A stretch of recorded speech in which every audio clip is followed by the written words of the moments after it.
Unicorn turtle said, test.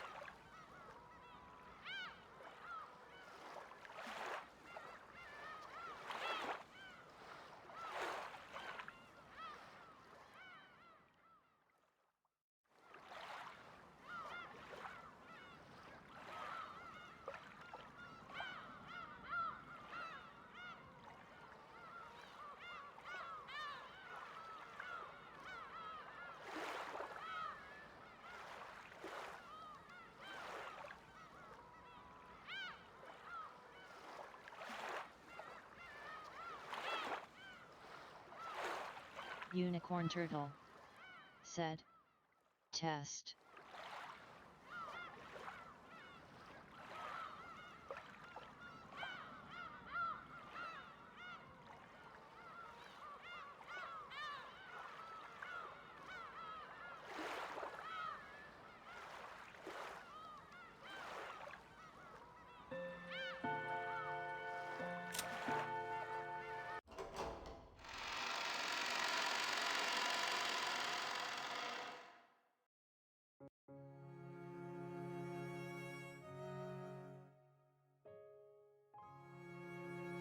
It looks it looks like you young kids are getting really fired up today.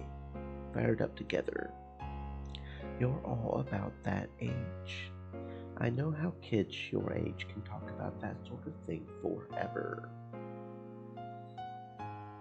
Come on, you're still young yourself, Aunt Eva.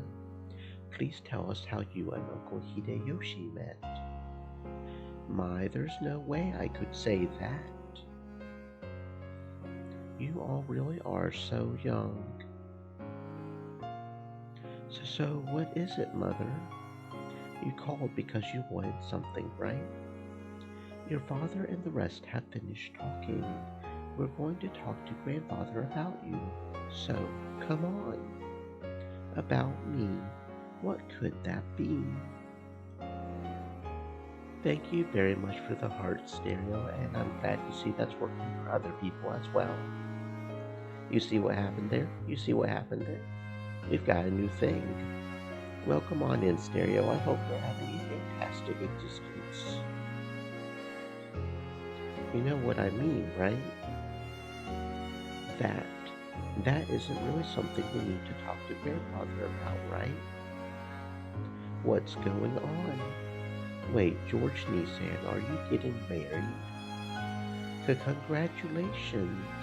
Bounty Hunter Stereo said, you mean it fell on your model? Yes, it did. The emotes are falling on our heads now. I have a tendency to notice things a lot more if they're moving on the peripheral vision. That's how I usually know that head pats are happening or not happening, because I can see it moving on the side. So I figure, if I can make the emotes drop on my head, I have a better chance of seeing the emote messages now. Probably. Didn't I just say I don't have a particular woman I was interested in? That isn't something to brag about, is it? Good grief. Eva smiled bitterly, looking a little exasperated. I get it. George Nissan is one of those, right? An omiai, a marriage meeting. A marriage meeting, you say? Well, yes. Surely, as a man, George wanted to find a partner by himself and bring her home with him. So it seemed he thought it a bit pathetic to meet his partner for the first time in a marriage meeting arranged by his parents. Shouldn't marriage meetings be done at a more mature age? I still don't feel like I've become a full-fledged adult. Of course, we have no desire to rush into an immediate engagement or marriage, right? There's nothing wrong with deepening your friendship first, then having her move to our family register after you've gotten older and settled down. Judging by Eva's forceful attitude, George's non-committal one, the others could catch a glimpse of the story behind this marriage meeting. They didn't know who George was supposed to be meeting, but it was surely someone who would profit Eva's family in a business sense. very fact that they had been satisfied with a mere engagement to deepen the relationship between the two families rather than an immediate marriage made it feel almost like a political maneuver. You see, marriage isn't something you should enter into only after you start liking someone. You marry first and then you adjust.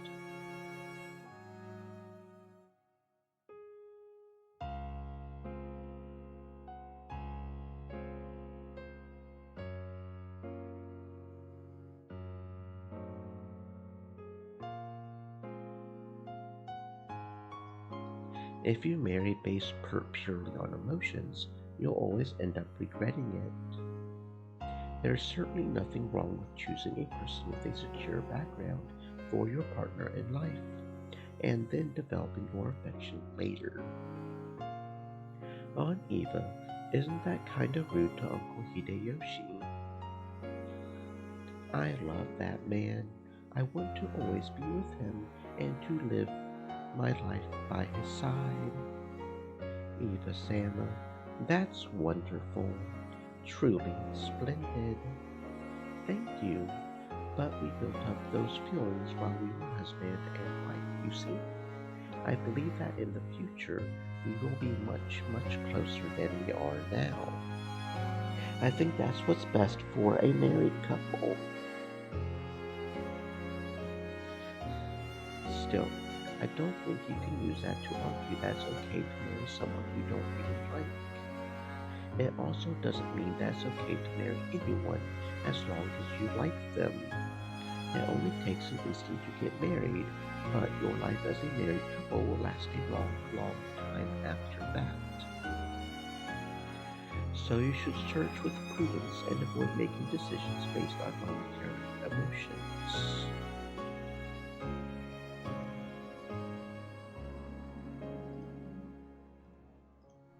Don't you think a matter like this would be better handled by us, rather than a person lacking in life experience such as yourself? Though that may be true, but I'm proud of you, my only son. You've grown magnificently. I'm sure you'll do us proud no matter where you go. Now that Badlerkin has left the family register, you are father's only male grandchild, carrying his blood. We must prudently choose a fitting partner for you.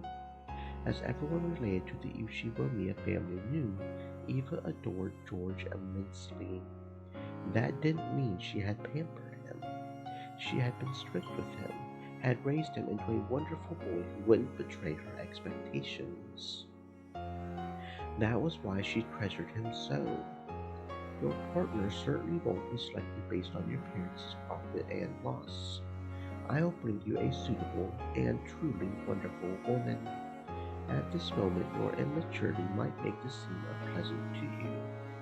But if you're going to take my advice on anything, listen to me now.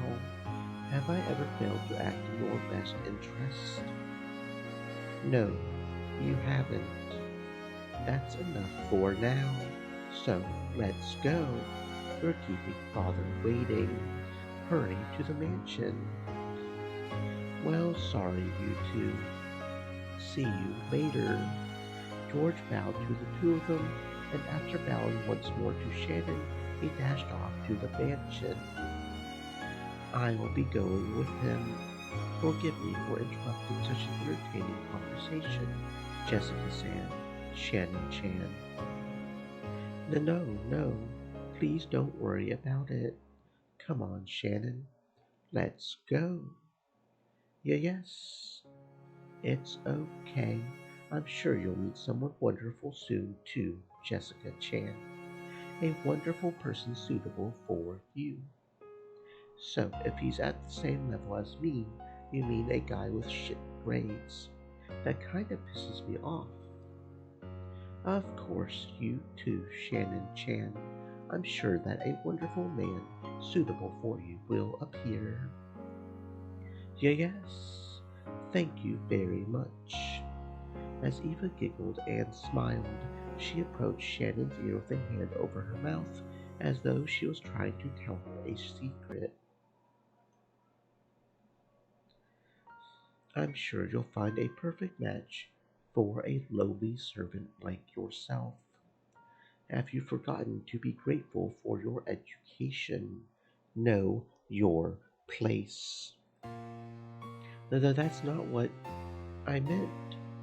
George is the eldest grandson carrying grandfather's blood. He's a person who may bear the burden of the Ushiromiya family someday in the future.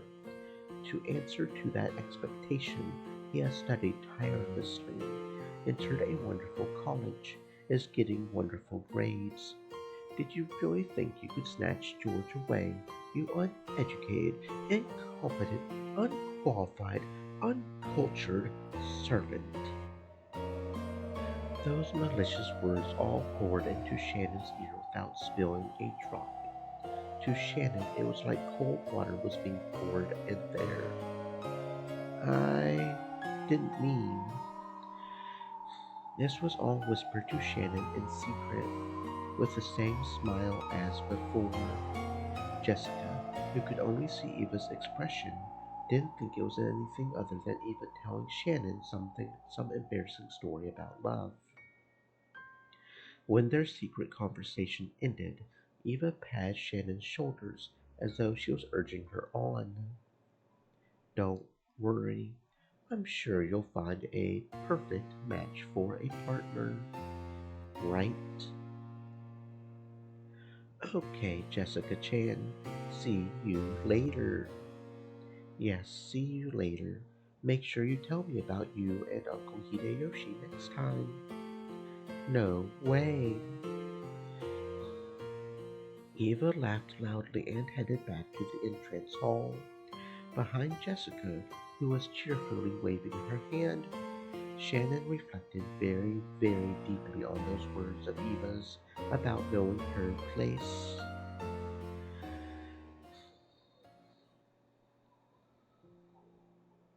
It's time for me to take a serious look at how full of myself I've been acting. I forgot. I'm furniture. Furniture isn't human. So, I am a being who must feel gratitude for even being treated like a human, and I am not permitted to wish for anything more.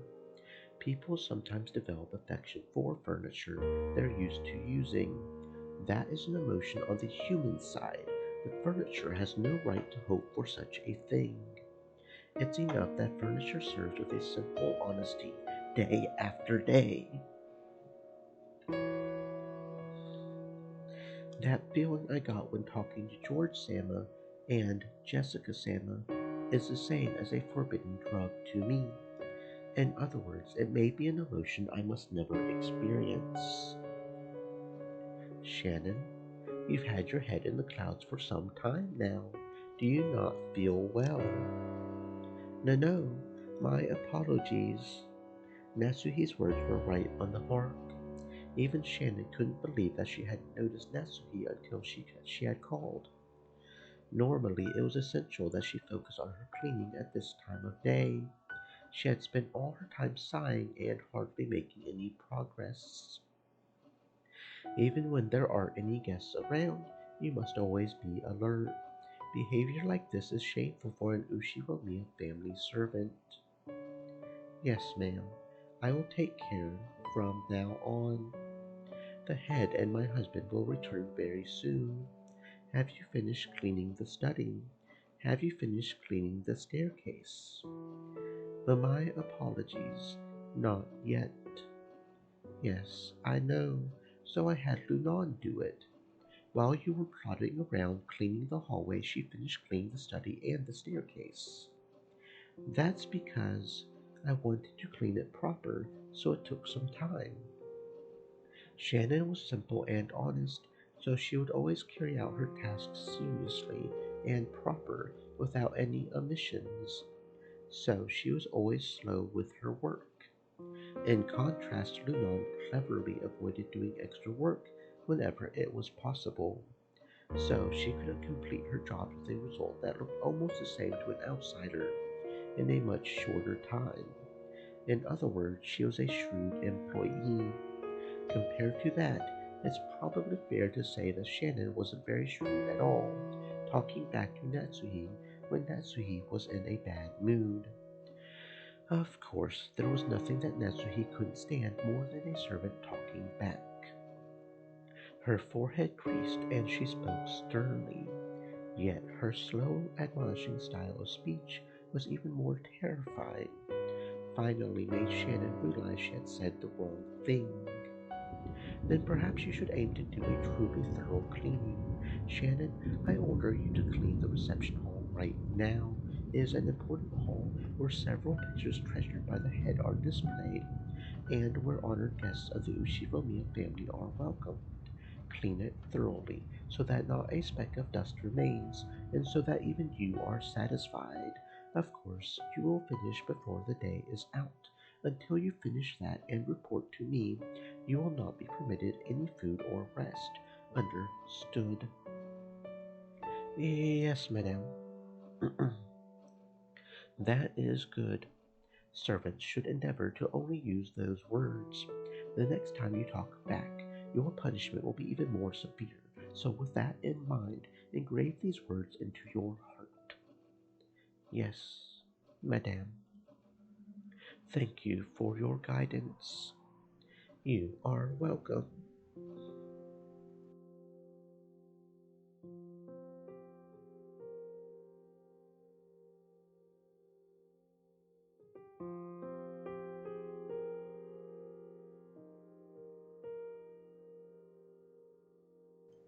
Got a bit of a stuffy nose today, I don't know why.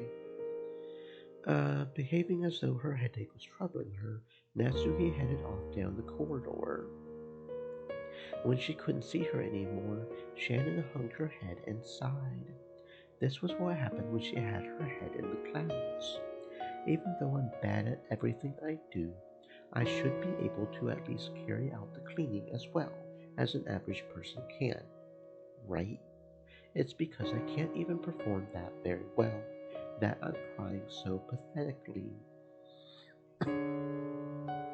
What's even more shameful is that not only have I been unable to perform a single bit of cleaning well, just now when Natsuhi was scolding me, I imagined that person appearing and rescuing me.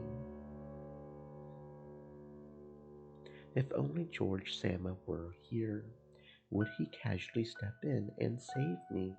Surely he would show up cheerfully, intentionally acting like he didn't know what was going on, nimbly change the subject, and make me forget I had ever been rebuked by Natsuhi. I kept envisioning him suddenly appearing from the other side of the door, or the other end of the hallway. I envisioned the kind of person that would be an appropriate partner for him in a marriage meeting. I envisioned how unfitting I was for him. Eva clearly told me it's been repeating over and over in my dreams. You're still as clumsy as always, Nisan. Milady has been in a bad mood since this morning. That just now happened because you talked too much when you should have just hung your head in silence. Kanan-kun. Kanan was suddenly there. His footsteps were always quieter than a cat's, and he never left any trace of his presence. He probably could have stood there forever, and she still wouldn't have noticed him. The expression on Kanan's face was one of hatred. He made that expression for Shannon, who didn't know how to do it herself. Madame and Lunan can fall into hell. That person knows where Madame checks and only cleans those areas.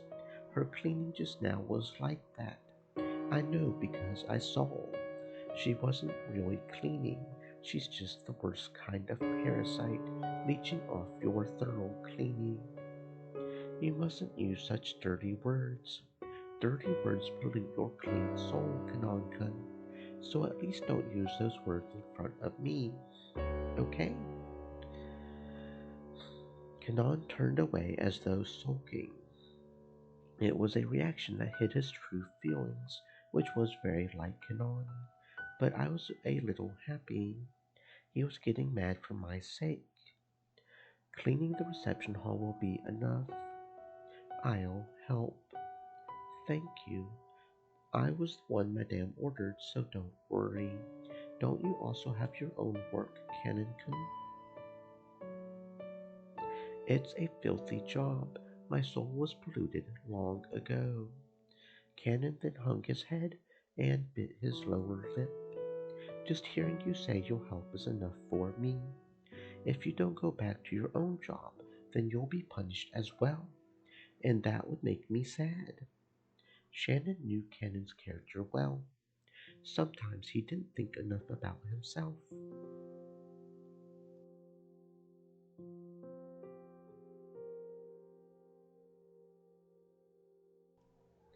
If I don't refuse forcefully, he'll help me even if it means neglecting his own job. Cannon was a little sad that his goodwill had been rejected. He realized that what he was doing would only hurt her more in the end, and he gave a single small sigh. Understood.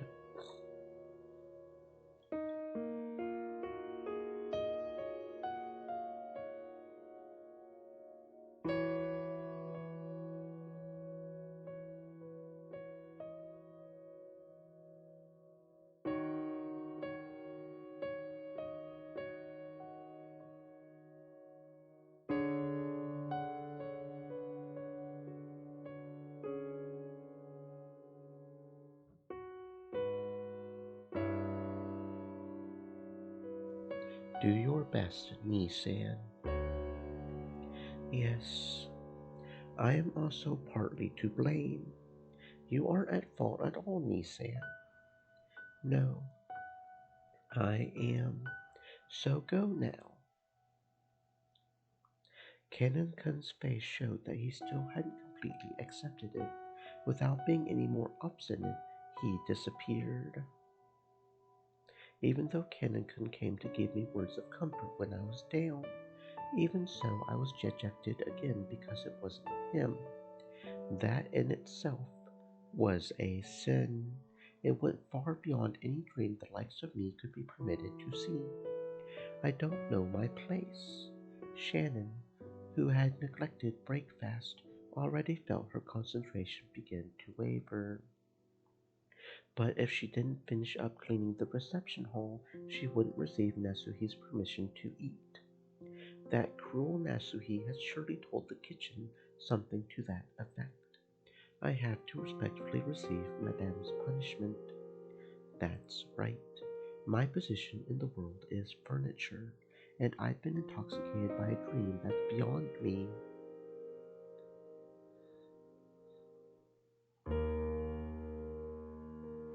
I finished cleaning the hallway and went to the reception hall. Maybe my hunger made my nose more sensitive. I could sense a delicious aroma wafting from the kitchen, even though it was far away, and my empty stomach was encouraged even more. Until I finished up here, I wouldn't get any soup. I just had to resolve myself to doing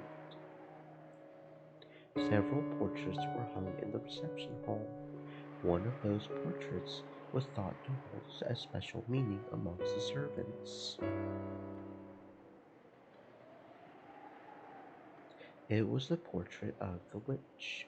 That wasn't its true name, but everyone in the mansion called it that.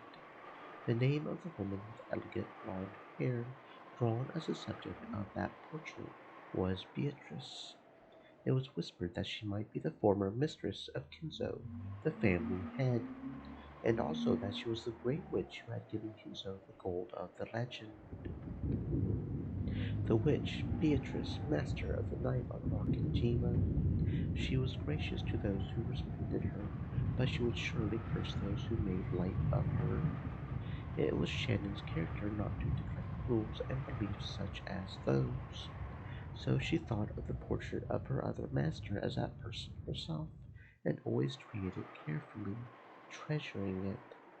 And it had become part of her daily routine to tell the witch, who only existed inside the portrait, the secrets of her heart.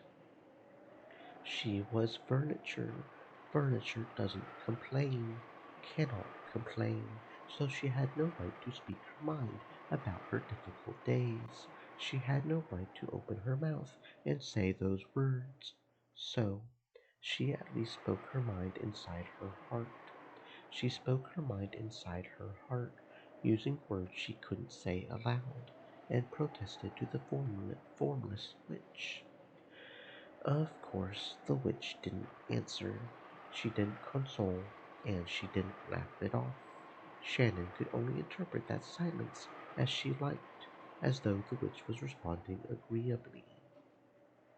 Beatrice Sama, please listen to the story of my worthless self.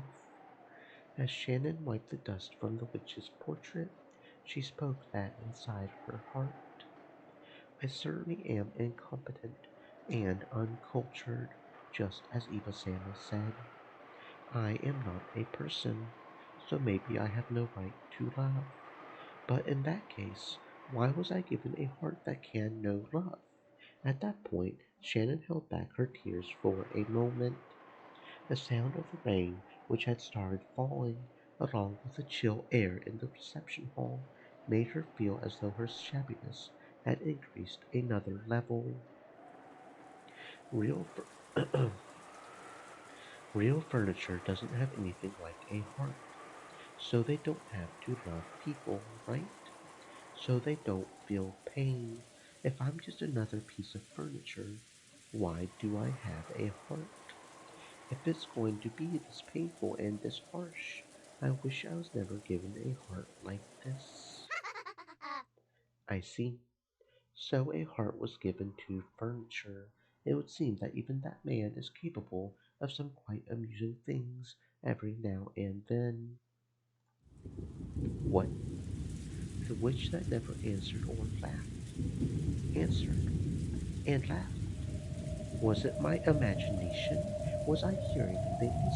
No, that's wrong.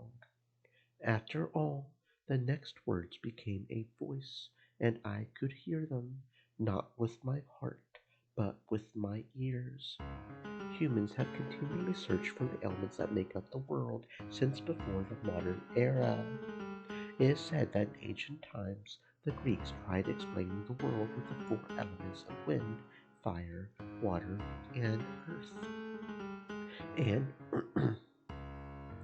And after that, over several millennia, humans added several elements to those four, trying to explain the world with several interpretations, such as the five elements, the six elements, the seven elements, the eight elements, and the 12 elements. But they were never able to describe the one sole truth that exists, the single element. However, a single man appeared by the guidance of a star, and quietly explained the single element that makes up the world. Know what it is? Who? Shannon fearfully turned around.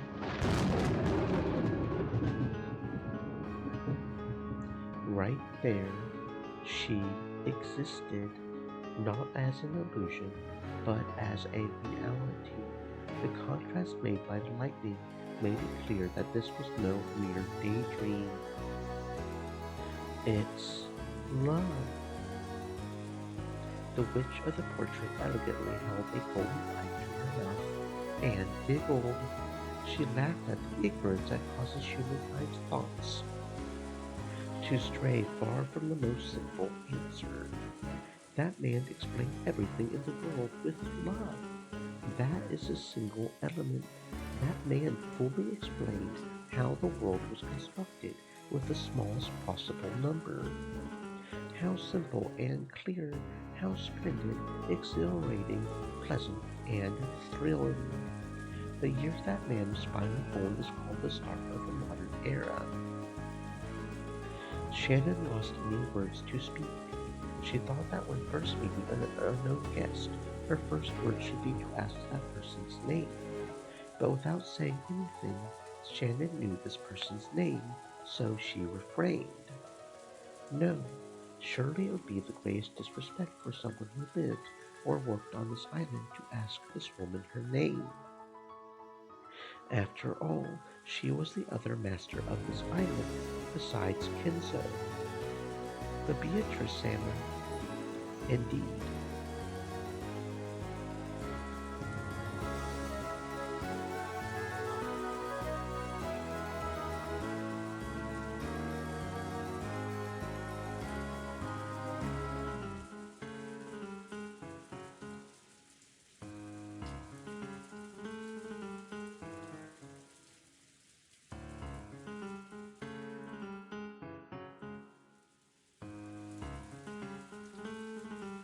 Indeed, I am Beatrice. Even after 1,000 years, I see that people still always give me that look when we first meet. The witch giggled at how Shannon's reaction didn't betray her expectations. Shannon realized that she had met with a being that mustn't be met with, and she took a step backwards. That's where the wall and the portrait were, so even as she gazed at the witch's portrait was touching her back. The source of your troubles is love. Love, the single element that makes up this world. In other words, is everything in this world. When it is lacking, then your world is lacking too. It is no different from scooping water into a canteen with a hole in it. Even if you scoop and scoop, that eternal desert of the heart never fills. It is the original sin that humans are founded upon, and everything is made of. Understand? When Adam and Eve put the fruit of knowledge to their lips, love is what they learned of. Because of that, humans were chased out of the garden and became fully human, which means that knowing love and suffering is what makes one human. You kind-hearted child, you ought to be praised. Now that you have gained this knowledge, you are no longer furniture. You are now human. I recognize that with all the authority of my name. Is it hard for a common person to understand? Very well then. Forgive me. It has been a long time since I have spoken with a human.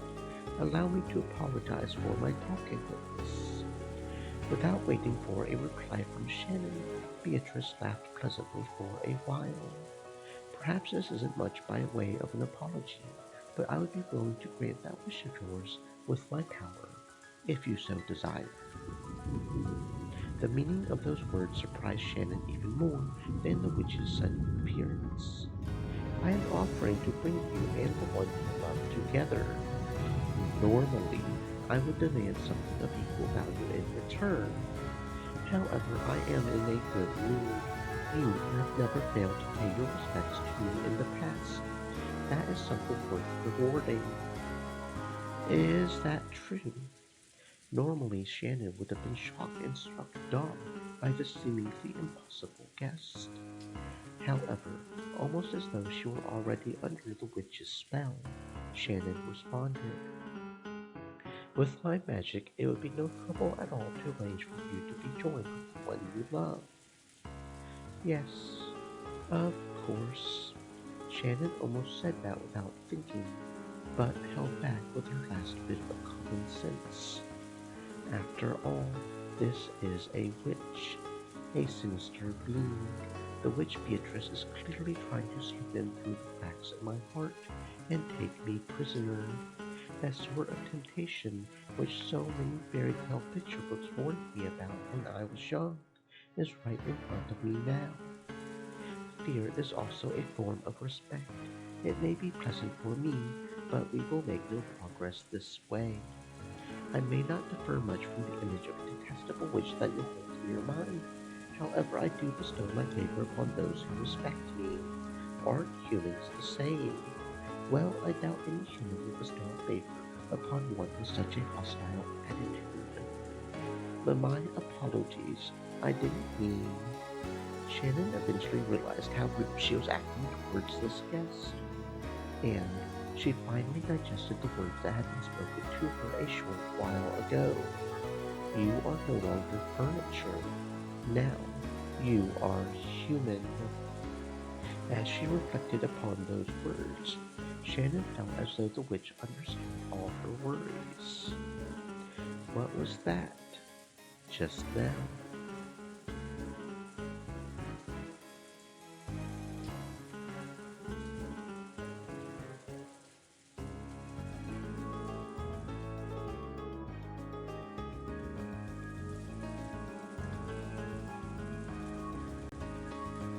about a reward. I say that I can arrange for you to be joined with a man who was captured for a part. Think of it as a sign of my gratitude for your diligence in polishing my portrait day after day. Calm yourself. I ask for nothing in return. I am generous. However, though I ask for nothing in return, I do have a request. Look, here it comes. Part of Shannon's heart sent her a warning. This is what all those scary picture books she had read when she was little had warned her about. Do you know of a small torii and shrine that had been constructed on the ocean, very near this island, which you can see when you gaze at the cliffs? Shannon immediately remembered it. When you reached Rockinjima by boat, there was a torii and a shrine on a reef that was too small to be called even an island. I'm pretty sure Kumasawa-san told me its history, but I can't remember it well. A traveling shukenja, a kind of holy man, had built it or prayed there or something. Yes, I know about it. Why do you bring it up? I will not explain everything, including the very basics, to one ignorant of demons. Simply put, it's causing me trouble. The truth is, there's a mirror kept inside that shrine. I want you to break it.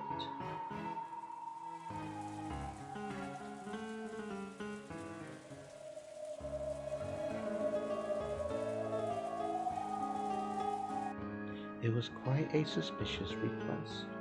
Shannon didn't know the details, but anything stored inside a shrine would have to be something sacred. She wants me to break it? Why would a witch ask a human for help instead of doing it herself? There was no need for Shannon to speak her thoughts aloud. Beatrice responded to Shannon's reasonable doubt before Shannon could give her answer. The magical power of that mirror opposes my own. I cannot explain it well with human words. For example, let us speak of the differences between utensils.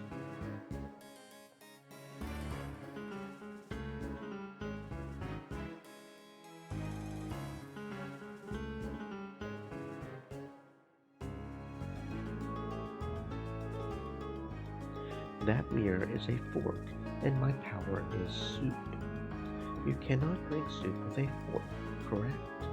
If only the resistance of that mirror were gone, I could produce a spoon ideal for drinking soup. After that, I could drink soup as I pleased, and even dig my way out of a rocky prison. I could even gouge someone's eye out with it. Was that not the phrase? I don't know what you're talking about. If my poor education is to blame, I apologize. It comes down to this. If you take action and break that annoying mirror for me, I shall grant your wish as a reward. I am quite a good mood today. You may even change your wish and receive all the gold I bestowed upon Kinso, if you so desire.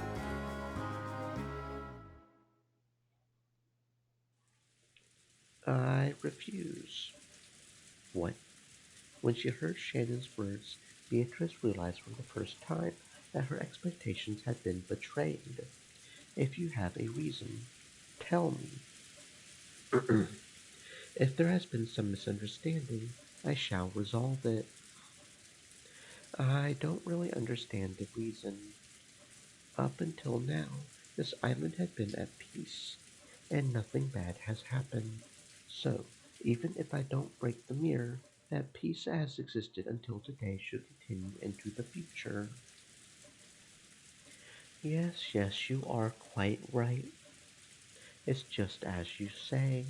If you don't break the mirror, the same unbreakable days that have passed until now will continue into tomorrow and the next day. Why don't I give you an absolute guarantee? I shall stake my name, Beatrice, on it. The unbreakable days before this time will continue into tomorrow and the next day, and for eternity, in perpetuity. Shannon felt overwhelmed by an eerie illusion. The mirror probably existed for the purpose of restraining the witch. So, if Shannon broke it, the person who stood to gain was supposedly the witch herself. And yet, Shannon felt somehow that she had to do it for her own sake. It felt like some premise had been switched around. I will do nothing but grant you a chance to bring your feelings to fruition. It's up to you to decide whether you'll break it or not. If you break it, I shall grant your wish. If you don't, the tomorrows that came before today will continue for all eternity. Your wish will not be granted for all time. Do you understand? Do you see what I mean?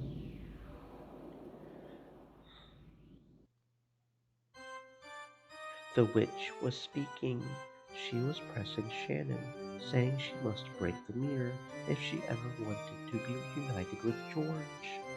It was a declaration that Shannon's feelings would never be brought to fruition unless she broke it. Please, stop it. I don't want to hear something like that.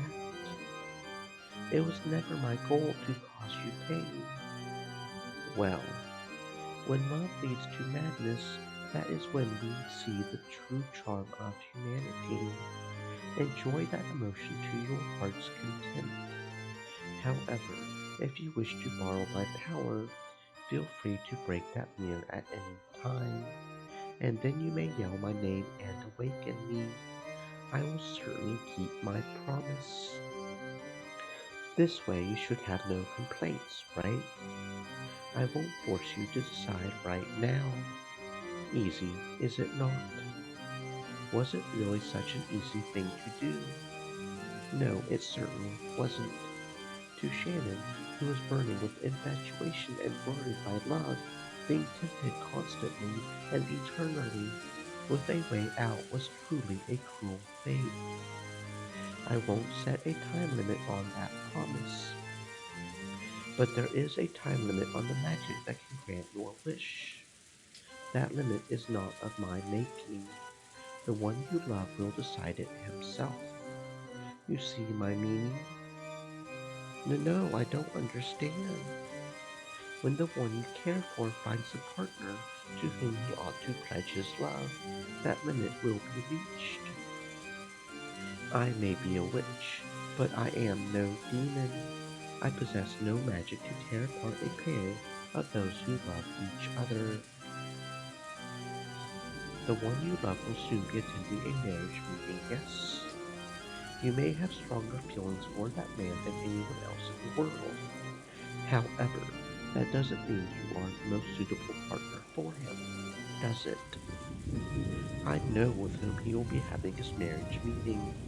That girl is the most suitable for who she will marry George in the entire world. She came from a good school, achieved good grades, and possesses both composure and thoughtfulness. She is more beautiful than you, wiser than you, more suitable than you. How could an ignorant, incompetent, uncultured girl like you be suitable? You know better than anyone. There are none less suitable than you. Even imagining that you and wishful me George could be joined is sinful and foolish, foolish, foolish. Know your place. Have you forgotten to be grateful for your education? Know your place. George is the eldest grandson carrying your father's blood.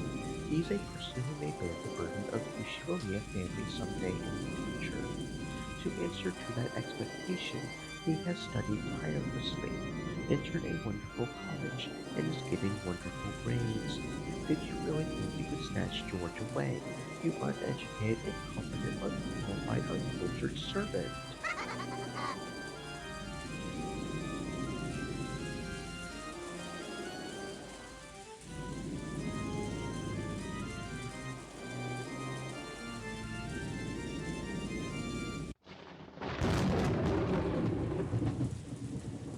To stop it, don't bully Shannon. Who the hell are you? At the time, as Shannon held her head, trying to protect her heart from the blade of Beatrice's words, Cannon ran in front of her. Cannon didn't care who this woman was. If this was an enemy tormenting Shannon, whom he loved and respected as a sister, nothing else mattered. Cannon can stay back. This person is. It seemed Cannon also realized that the being standing before him was the witch of the portrait, and also that she was something to be feared. I simply wished to give Shannon a chance to claim her reward, but it seems I said too much and ended up hurting her. I must apologize for that, but I shall leave behind that promise as a reward to you. If you need my power, call me at any time. I have already told you how. Well then, let us call it a night. Hostile gazes may be pleasant, but they damage your beauty, yes? Disappear. I don't know who you are, but you're threatening Shannon. Don't ever show yourself again. Cannon's words seemed to deeply annoy the witch. Watch your language, lowborn. I may be gracious to those who respect me, but I am brutal to those who do not. While she still smiled, the witch's face began to twist itself. Then, an oppressive feeling that couldn't be noticed with any of the five senses gradually filled the room. Even though they couldn't understand it, they immediately realized it was something terrifying. When you swim in the ocean and something large passes by in the water beneath you, you want to escape to land even before you learn what it is. That's what this was like. Please stop, Beatrice Salmon. Cannon is still a child.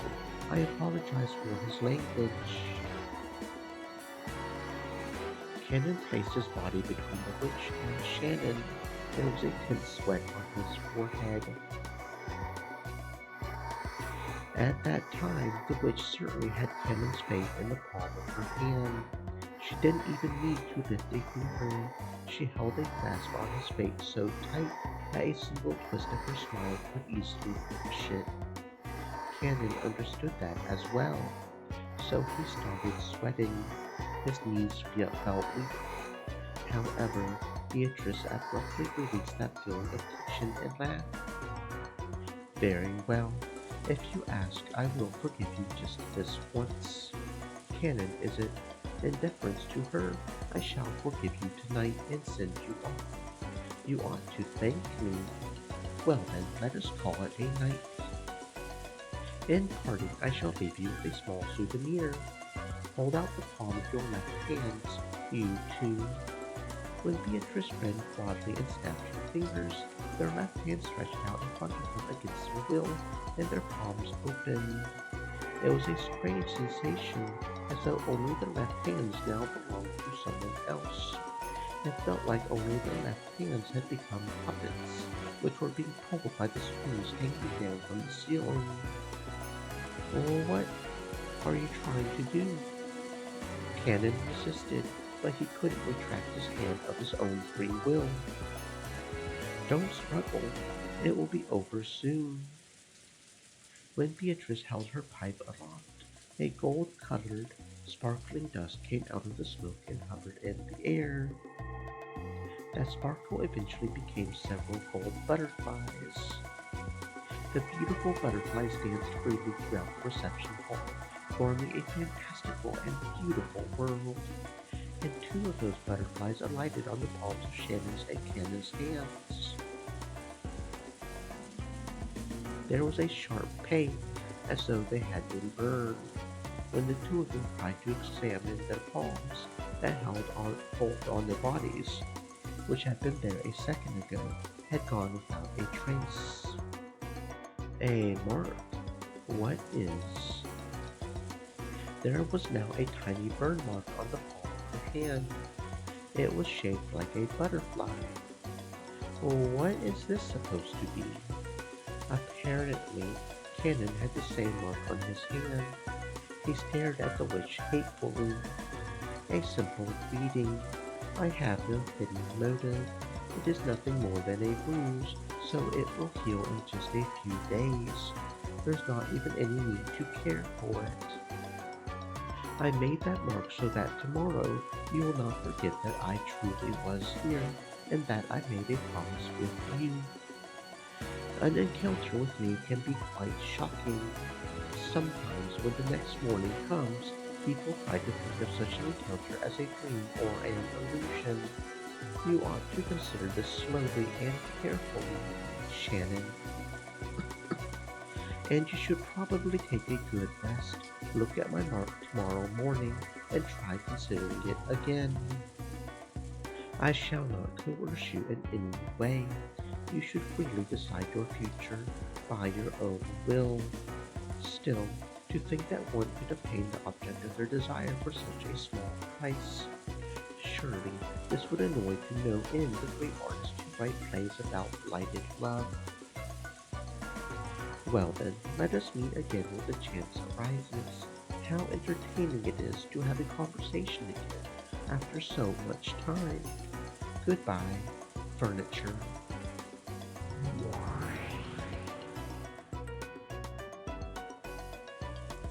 Beatrice's body crumbled like smoke and blew away. It was a golden smoke. No, a cloud of gold butterflies. They scattered in all directions inside the reception hall, leaving a golden splash before disappearing into thin air. After that, only the cold silence was left. It was so silent, it made both of them think they might have been daydreaming until just a moment ago, which was why the witch had left those marks. She had done so.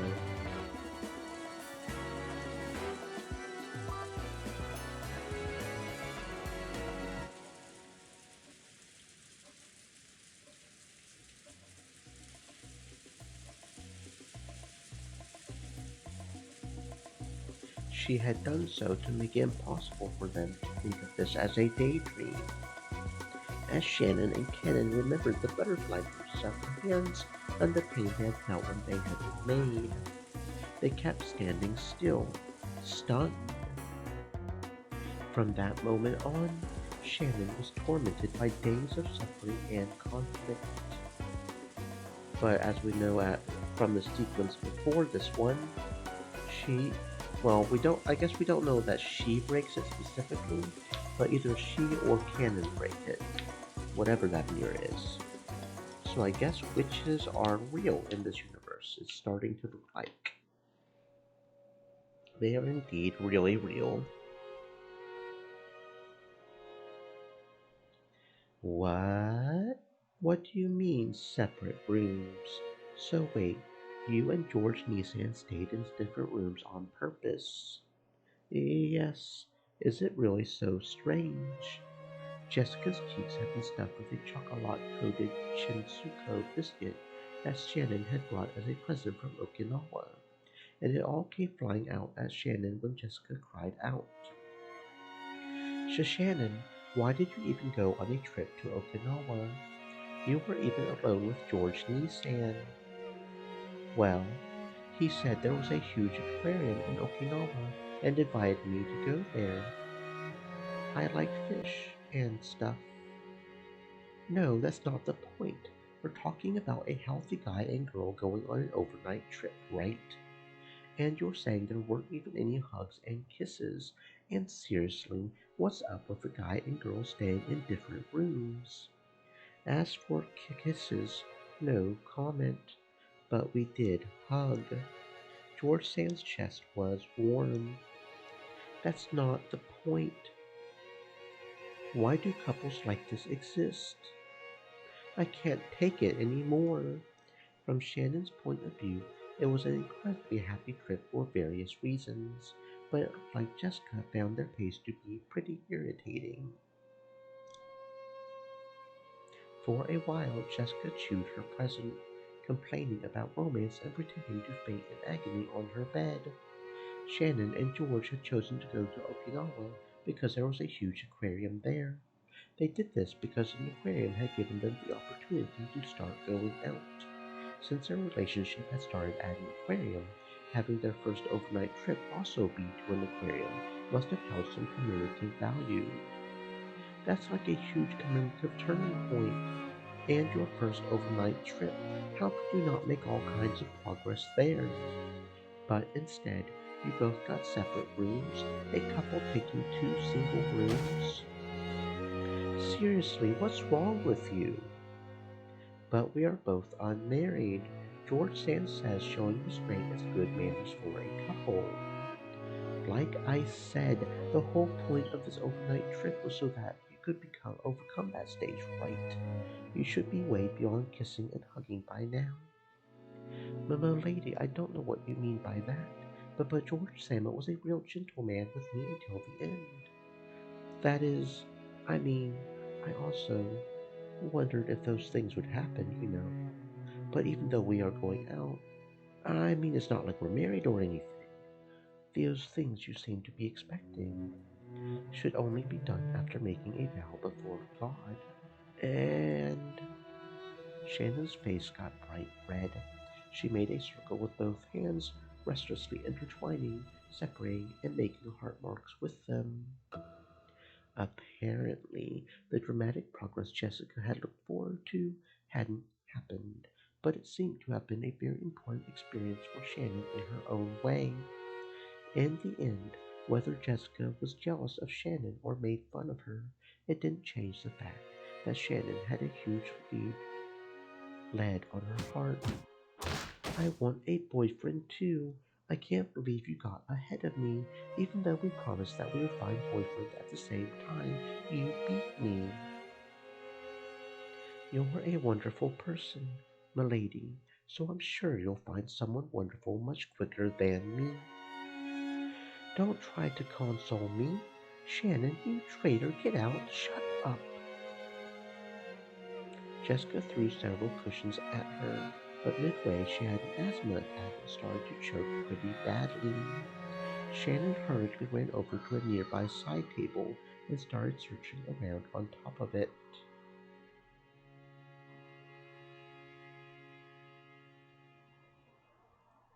A cute basket was placed there, and inside of it was Jessica's bronchodilator.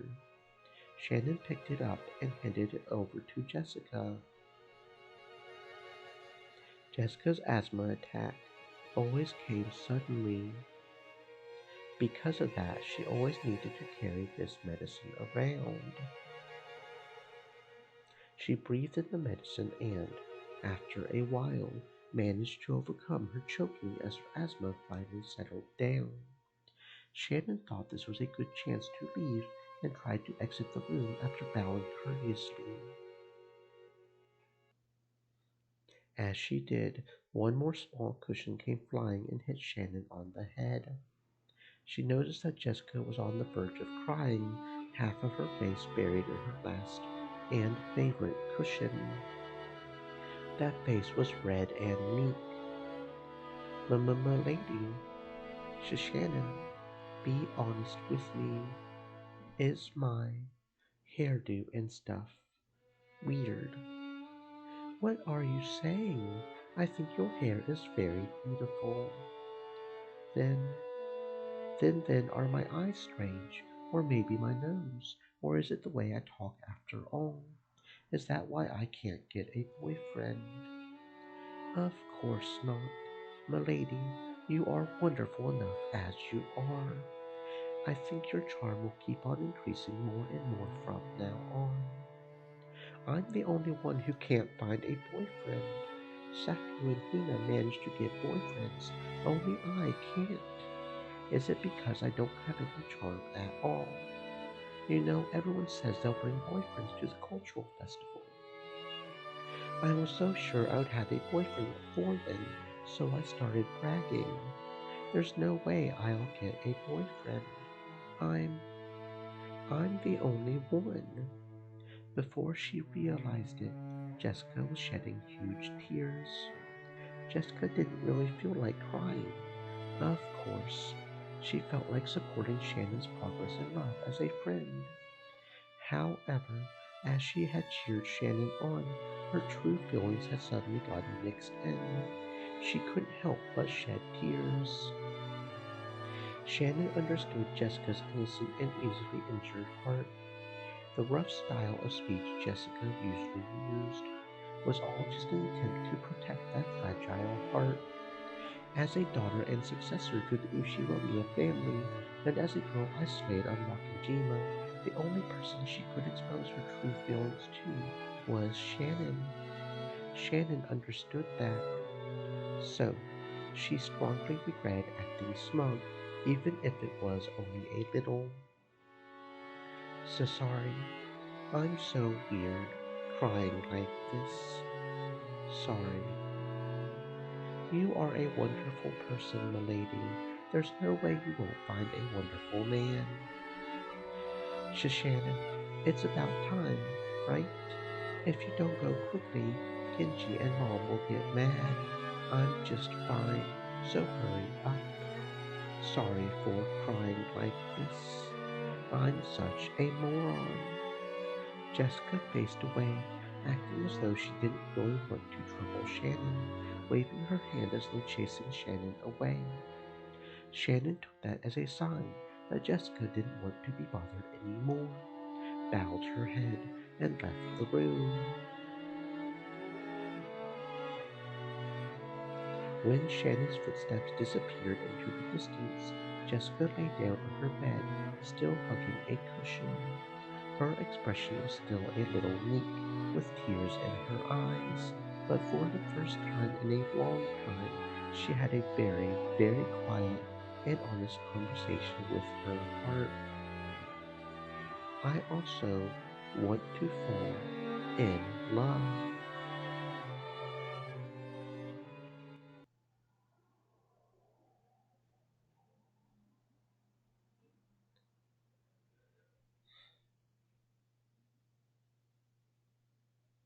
As Shannon happily watered the flower beds in the garden, she sensed someone's presence. She turned around, thinking that if one of the family had come to visit, she must greet them. But what she saw was that witch. Beatrice Sama, it's been quite some time. How are you? Has your relationship with the one you love progressed since we last met?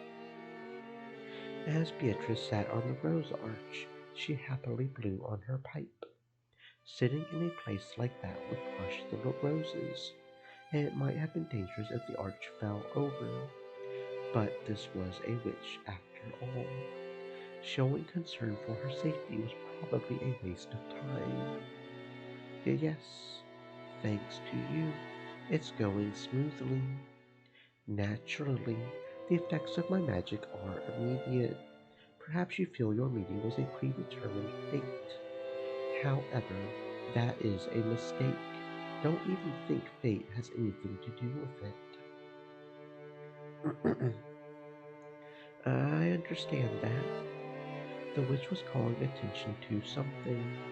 Two things, actually.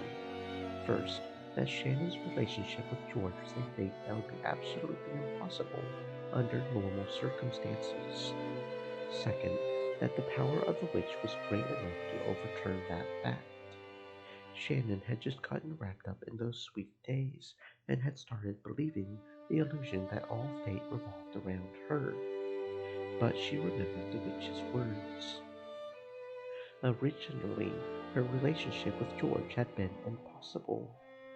No, it might be impossible in the future as well. Sorry, please forgive me. It's just like doctors. You cling to them when you're worried about your health, but after you're healed, you forget even to thank them. I've never been thanked as a witch, so I couldn't help acting a little rudely. Forgive me. The gratitude I feel has never slipped my mind. It's thanks to your power that I was able to achieve happiness, Beatrice Sama. And without that power, the fate that brought me and George Sama together would never have happened. I have never forgotten that. Sorry, sorry. It's not like I came here to bully you. Being rude is just part of my personality. Do forgive me. More importantly, I heard. So, you went on a trip alone with him. I imagine it must have been quite fun. Yes, it was very fun. Shannon's face suddenly lit up. The witch laughed lightly, as though amused by the speed of that transformation. Already, the one you care for is more important than the object of one-sided love. You are a pair of lovers now. When two people are filled with love, nothing else is needed to establish a complete world. Perhaps you could call that a wonderful, ideal world. Even witches would be jealous. Beatrice laughed pleasantly. That smile made her look as though she blessed the lovers' rendezvous from the bottom of her heart without a trace of malice. After that day, Beatrice had shown herself before Shannon every once in a while. Even now, Shannon thought of her as an unsettling being. However, she was also indebted to this person for the magic that led to her current relationship with George. So Shannon tried with all her might not to act surprised or scared. That's right, Beatrice Salmon. I bought some sweets as a souvenir from our trip. Would you like to try some too? A souvenir for a witch. It seemed that even a witch who boasted of living for 1,000 years hadn't imagined that she would receive a souvenir from a sweet lover's trip. When she saw that surprised expression, Shannon thought of this witch as a friend for the first time.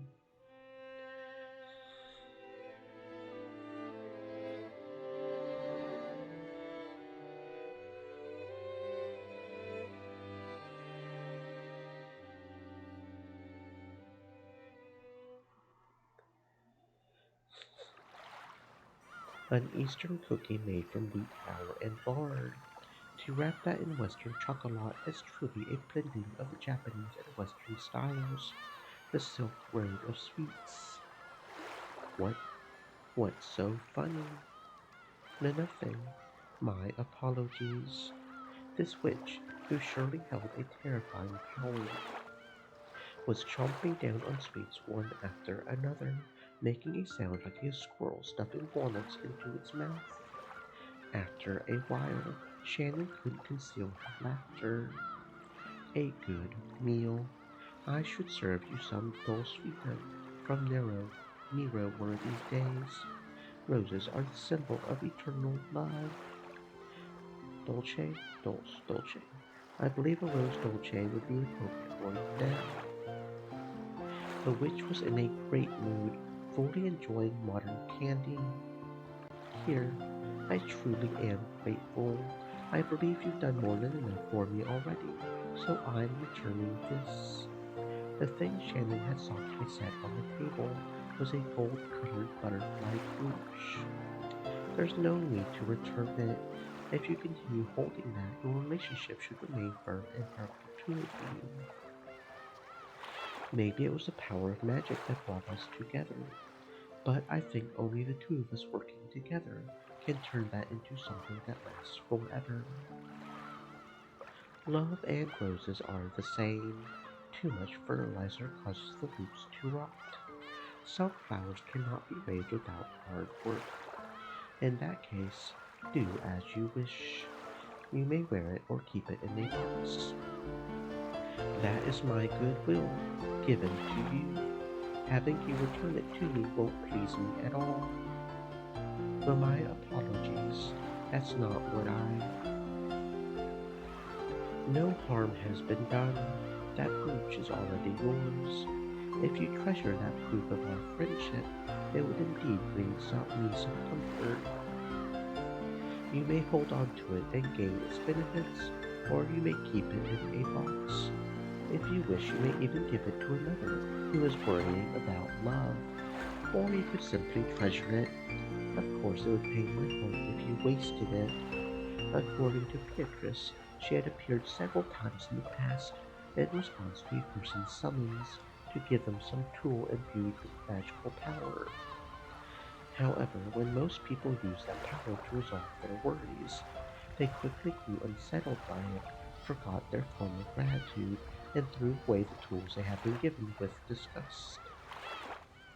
So, it is quite rare for me to be thanked for my goodwill. In fact, this might even be the first time. The witch laughed heartily, but it looked like a sad laugh in Shannon's eyes. She herself had been like that in the past. No, maybe she was still like that now. Beatrice was definitely a witch with a strange and terrifying power.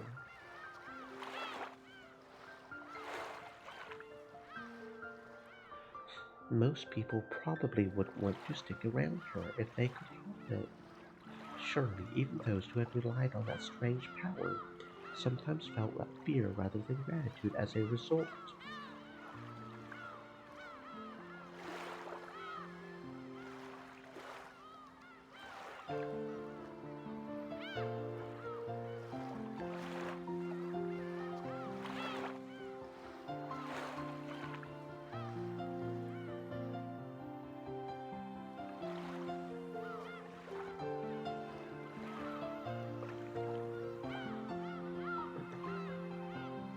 It must have deeply hurt the witch to have that happen over and over.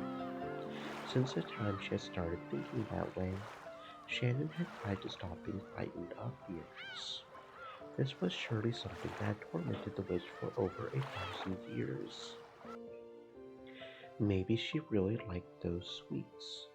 Beatrice, who normally spoke abusively, praised the black tea that Shannon served her and looked to be in remarkably high spirits.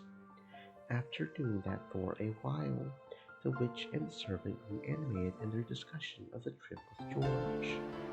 The things Shannon actually knew about Beatrice were surprisingly few. First off, she was a ghost-like being who appeared in unexpected places at unexpected times, and it seemed that not everyone could perceive that she was there.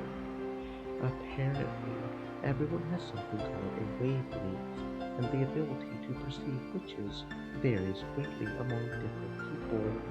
Only Shannon and Cannon could interact with her enough to exchange words like this. There were a few people who could sense her presence, but most people couldn't even feel that much. From what Beatrice said, Kraus and his wife in particular had zero magical talent, and no matter how much she followed them around, they would never notice her. Once earlier, when Shannon messed up and Natsuhi got really mad at her, Beatrice had started playing around, hitting Natsuhi on the head with her pipe.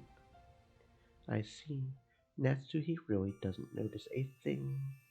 But Shannon, watching that, had burst out laughing without thinking and had gotten scolded even more. So, are Natsuhi's headaches a result of being hit on the head by the witch with her pipe? Then what about the master? I hear he's been doing research in magic, so I'm sure he'll be able to notice you, Beatrice Sama. Kenzo is the same. He also has a pitiful lack of magical talent. It's the blood. He has so little talent that I pity him. As soon as they started talking about Kenzo, it felt like the atmosphere around Beatrice changed. She had spoken about Kraus and the rest's lack of magic talent as though she looked down on them, but she spoke of Kenzo in a different way. Anyone connected to the Ushiromiya family would know about Kenzo's legend of the gold.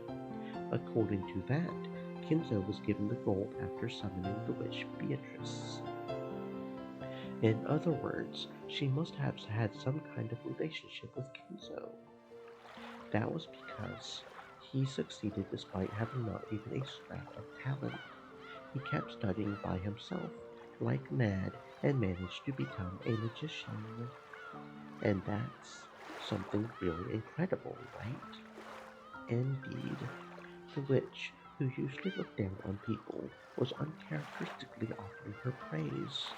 While she lambasted him by saying he had no talent, she praised his efforts. And then the master summoned Beatrice Amma with the power of magic. Indeed. Well, I only answered the summons on a whim. After all, in this period where magic has long been denied, here was a man who was without a scrap of talent, yet so desperate to succeed. I thought I would drop by and poke some fun at him, and that's when my luck ran out. Her choice of words highlighted how much of a disaster this had been for her. Shannon hesitated over whether it would be safe to continue this discussion, but Beatrice continued on her own, ignoring Shannon. After all, his contract did have a proper format and set of rules. Various procedures were mixed up, but, well, in deference to his enthusiasm, I graciously accepted it. Then I gave him a mountain of gold. And then the master used that gold and succeeded in business and grew his wealth into what it is today. Indeed, his talent in magic was minimal, but it seems like he had a knack for business and gambling. Or perhaps it was due to the bravery and madness that led him to risk everything on unreasonable bets. Madness sometimes acts as a magical power. I see. If you look at it that way, perhaps it isn't quite fair to say he was completely lacking in magical talent. Shannon felt like she was daydreaming, while everyone in the Ushiomiya family knew the story of how Kenzo idolized black magic, summoned a witch, and received the gold. In actuality, it was all rambling that no one believed in. And now, Shannon was having the story confirmed by the witch herself. She felt a little flustered by this incredible secret that only she knew. Once Kinzo gained his vast fortune, he could realize every dream that can be satisfied by objects obtainable in the human world. And in the end, he searched for the truth of this world. The truth of this world. The single element that makes up the world.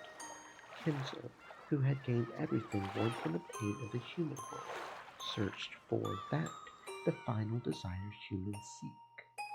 The single element. She seemed to remember the witch using that word before. When Beatrice saw Shannon trying to remember what that was, she laughed bitterly, waving her hand and saying there was no need to worry. I underestimated Kinzo just a tad. I truly didn't expect him to display such power. And thanks to that, I'm in this state. I've been sewn in place on this island for several decades now, without even a friend to drink tea with. No matter whom I try to talk to, my voice doesn't reach them, and no matter where I go, Stream I elements. cannot do Said. anything. Stay moist, my friends, hydrate. Such boring decades. As she laughed in self-derision, she tapped her teacup with her finger. It made the light sound of pottery. Shannon didn't know whether the word self-derision was really an accurate expression to describe the look on the witch's face. Shannon didn't understand everything, but she could more or less figure out the situation, and it was probably a topic that she couldn't press the witch on easily, not unless the witch started talking about it herself. To sum up everything she had said up until now, Beatrice, who had been summoned by Kinzo's magic, could not leave this island for some reason, and she had lost her power and her form, living her days in boredom. During that time, her words had reached Shannon, who never forgot to show sincere respect for the witch. And Shannon had helped the witch regain her power, if only a little bit. As a result, it was now possible for the witch to drink tea with Shannon like this. When she broke the mirror, Beatrice Amma, what in the world was that mirror you told me to break? That. Long ago, It seems various things happened on the islands around this area. Because of that, malignant forces gathered here and began to draw in an evil distortion. It seems a traveling Eastern magician, or something, built a shrine for the repairs of souls and sealed them in there. That in itself has nothing to do with me, but unfortunately, that magic power rested on a different foundation than mine. It created a strong interference with my magic and was extremely bothersome. Is that how it was? I just assumed it existed only to seal you, Beatrice Sama. I was not its target, but it was a divine mirror. As a result, my power was sealed away. To use food as an example, maybe it would go something like this. Let's say the Western food I ordered is being made in the kitchen. However, when they try to set the table, the area for the guest seating is in the Japanese style, with Japanese style dishes. So, the kitchen is unable to serve a plate that would be out of place, and no matter how long I wait, my Western food won't arrive. Something like that. So, you destroyed that Japanese style guest seating and returned the area to a blank slate for a time.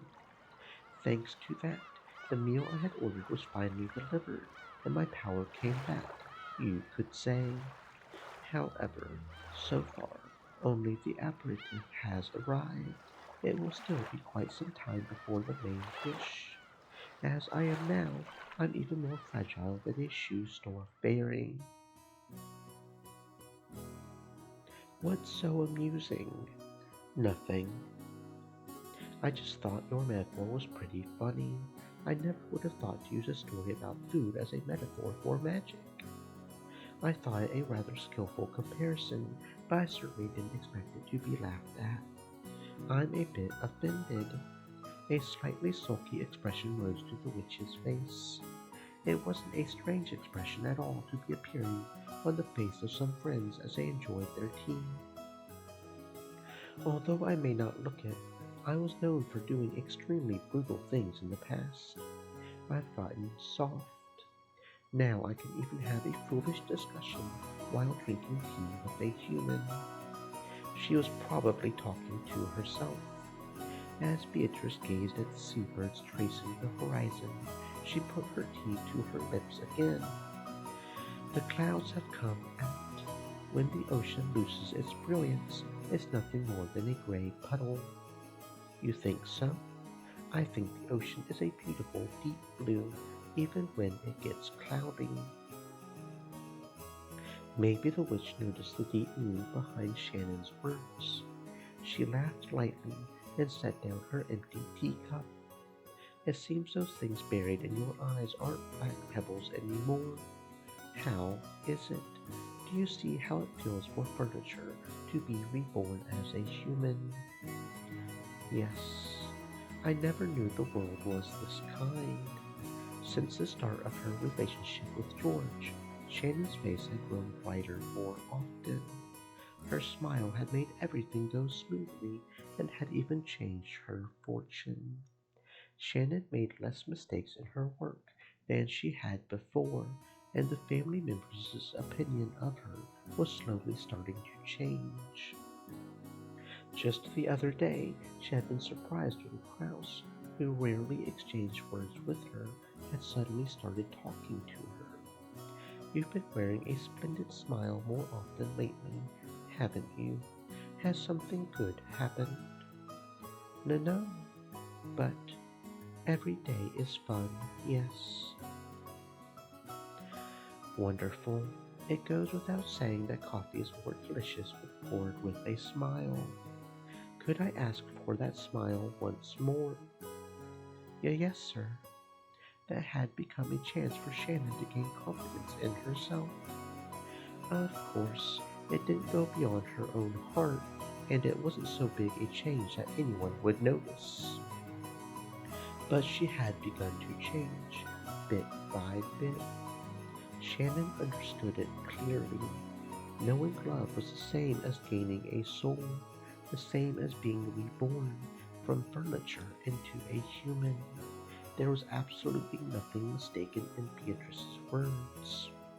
By knowing love, Shannon had learned what it was to be human. These have been unusual snacks. It was time well spent. It's probably about time for you to return to your work, so let's end our tea party now. After all, it seems a certain person doesn't like seeing us drink tea together. The witch gripped a teaspoon and flicked it with her fingers, sending it up in the air. After that, it was launched by the fingers of some invisible person and flew straight into a nearby bush. The bush shook violently, and Cannon came out. It seemed he had been there for some time, watching their tea party. The spoon was gripped in his hand.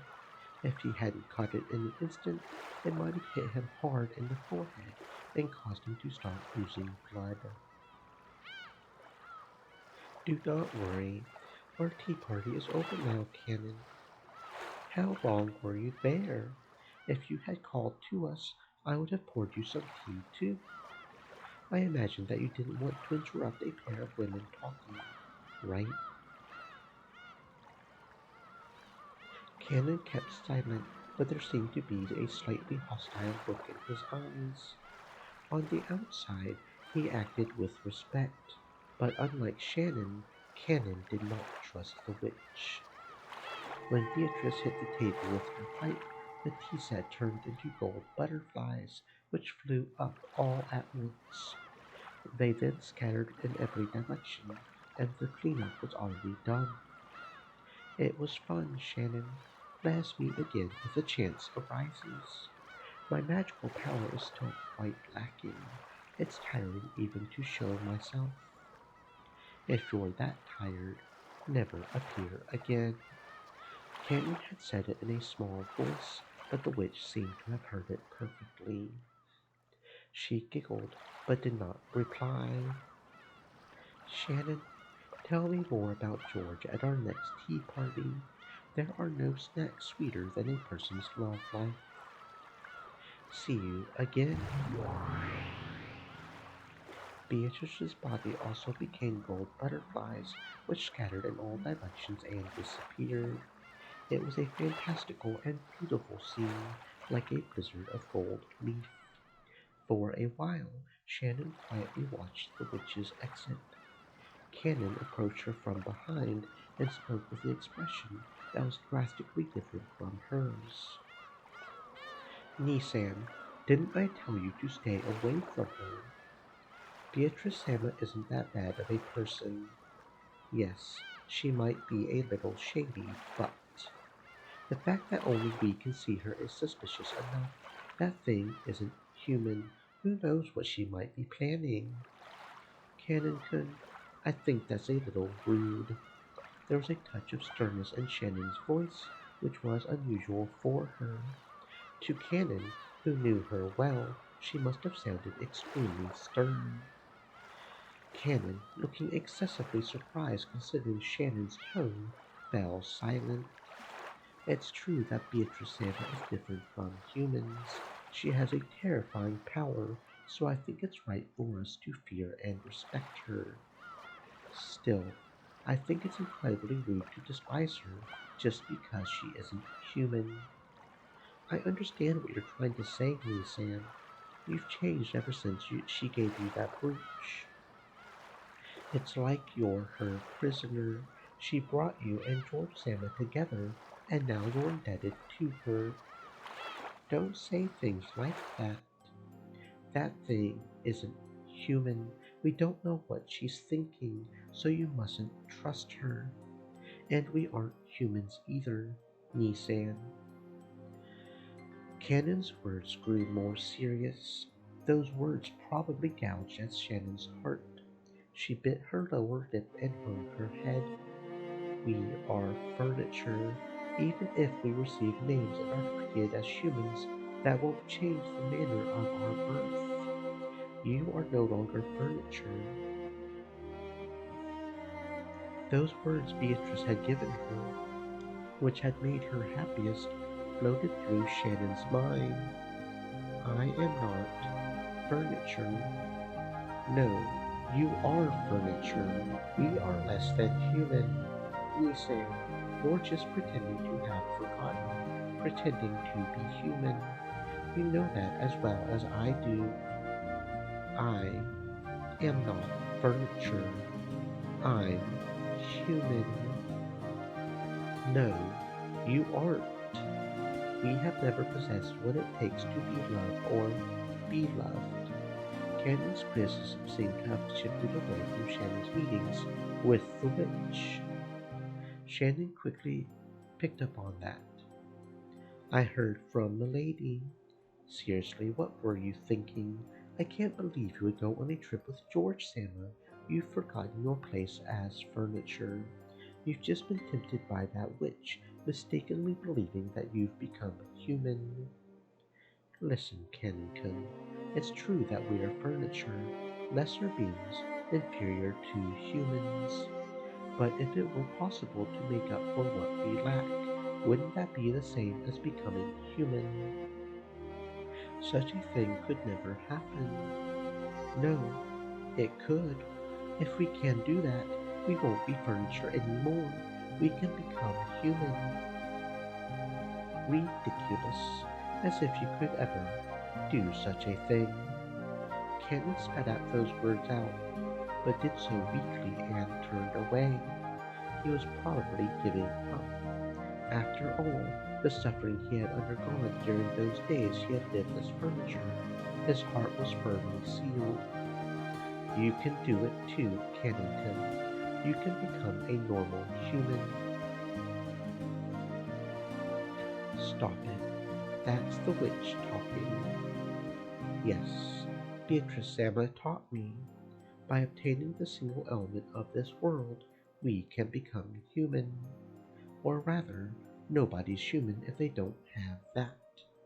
That's why people spend their entire lives trying to gain that single element. I don't understand what you're saying, Nisan. I don't want to listen to ranting. Then I'll teach it in a way even you can understand. Look, see what I'm pointing at? Shannon quietly pointed at the sea, towards the horizon. Cannon didn't understand what she meant and couldn't do anything except look between the horizon and Shannon's expression, which seemed to be posing a riddle. The sea. Kennington, what color does the sea look to you? It was an extremely simple question. For a while, Cannon tried to guess at the meaning behind it, but he couldn't think of anything, so he answered obediently. It's a hazy dark gray color. So what? Objectively speaking, the sea, laid out beneath a cloudy sky, could probably be described best by Cannon's words. But as Shannon closed her eyes and smiled, she shook her head slightly. It looks deep blue to me. Is that what you mean? Like how Japanese people use the word blue to refer to a green traffic light? No, the sea is deep blue. If I understand and you don't, then that's the difference between us. Cannon bit his lower lip and was silent for a while. I don't understand. Cannon-kun, would you stick out your hand? As Cannon was taken aback, unable to understand what she was saying, she took his arm and opened the palm of his hand. Shannon softly said something there.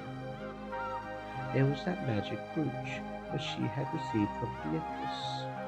A magic charm shaped like a gold butterfly that could bring love to fruition. This is hers. No, this is mine. So think of it as me and treat it with respect, okay? After being spoken to like that, he couldn't just throw it away. Cannon didn't know what he should do, and he stood there confused for a while, the brooch still on the palm of his hand. Shannon put the palm of her hand on top of Cannon's, and the brooch was worn by both of their hands. This charm holds true magical power. I'm sure it'll teach you an important emotion. Canon-kun, there's nothing to be learned from that person's magic. No, there is something. So wear it. If that's embarrassing, I hear it's okay if you just hide it in your pocket. Ridiculous. As if I would let the magic of that person lead me astray. Even as he said that, Cannon couldn't be cold-hearted towards something Shannon was urging him to take. In the end, Cannon took it and agreed reluctantly, saying he would prove that he would surrender to the witch's power. Shannon smiled and nodded back. I'm sure you'll be able to learn something important from it, and I'm sure you can become human. And when you do, I'm sure this ocean will look like a beautiful blue to you as well, Cannon. Gray is gray no matter how many times you look. That's wrong, Cannon. It only looks like that because you have no. Because of the howling wind, he hadn't been able to catch the main point of what she had just said. So Shannon said it once more. The single element of the world. She spoke once more of the world where it existed, where the sea was deep blue. I'm sure you'll be able to see a deep blue ocean too. After all, without love, it cannot be seen.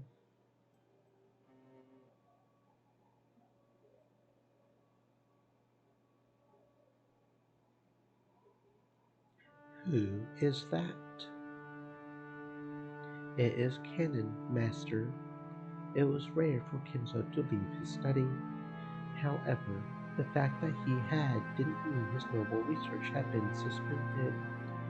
He may have left the study because of a change of mood.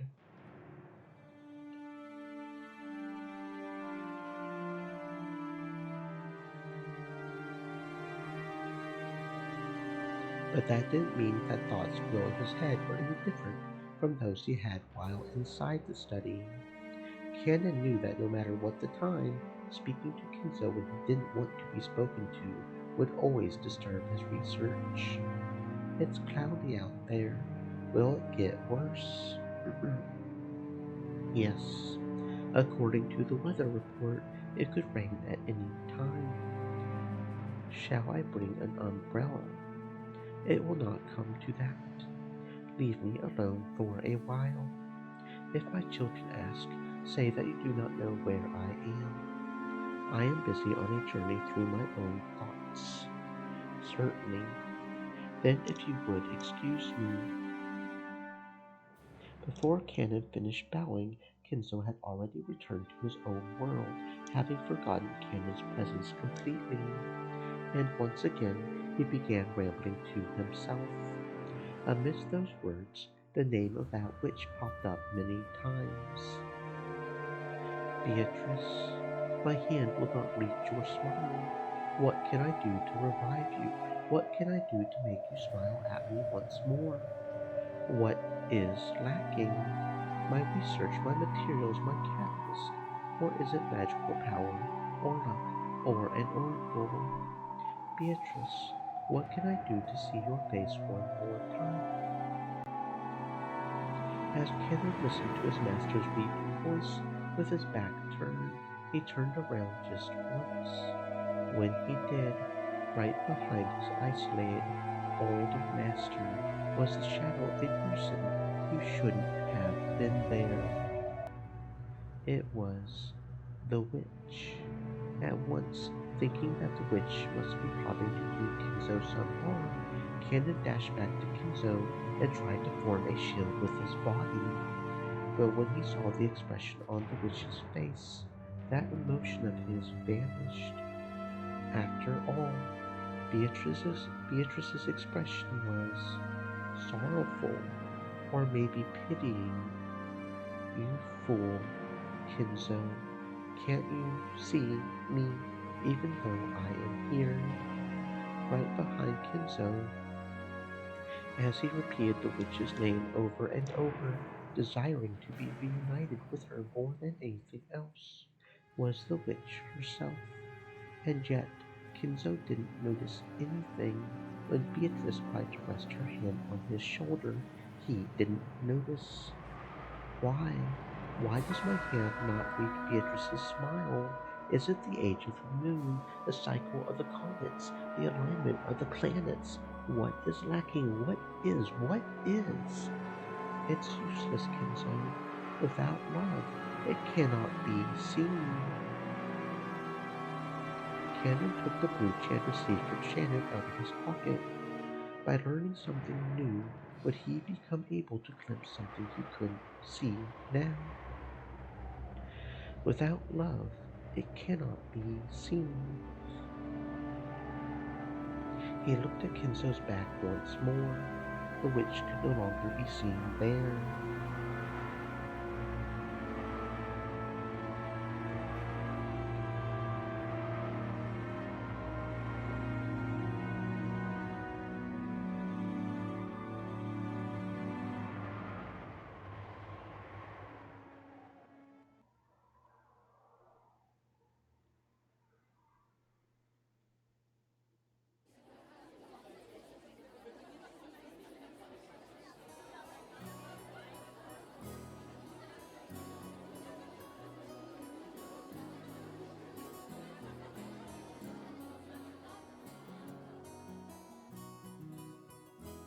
The biggest fall event for the Ushiromiya family was a family conference in October. But to Jessica, there was another major event that came before that, the school cultural festival. Jessica liked school. To her, it was a place where she could let out the stress she had built up from the rigid lifestyle she was forced to lead at home. For today's cultural festival, she had formed a group with her friends and had announced that they would perform some light music on a temporary stage. She had prepared and practiced for this over and over until today, always anxiously awaiting this day's arrival. But there was one thing that worried her. She looked at the clock. There was still a little time, but she felt uneasy. Would that person really come? After taking a single deep breath, her heart jumped when all her friends suddenly started speaking in shrill voices. No way, Hina's boyfriend's so awesome. Isn't he? Isn't he? Rin's boyfriend looks really smart. Is it true that guy's a glasses beast? No way, no way, my husband will be a pretty boy. It may not be like this for all girls, but at least at Jessica's school, the cultural festival was basically a boyfriend exhibition. Jessica didn't have a boyfriend. She had many friends of the opposite sex, but no special, only one. But Jessica was a little famous around the school, and everyone thought it would be natural for her to have a fitting partner. Furthermore, her pride had led her to pretend that this was true. She had somehow managed to keep them fooled until this year, but for various reasons, she hadn't been able to escape this year's cultural festival. Jessie, is your boyfriend here? What? No, looks like he's not here yet. Maybe he's busy with work. So what kind of person is he, Jessie? At least give us a hint. What kind of relationship? What kind of relationship? Awesome. So he's a working man. Will he come in a suit? Of course he'll be wearing glasses, right? He actually doesn't exist, right? If you come clean now, we'll let you join us. Let's cry together through this year's cultural festival. No, no, no. He exists, he exists, he exists. I told you, he really exists. Jessica's bitter smile was covered with cold sweat. It was starting to seem doubtful whether she really had deceived her sharp-witted friends.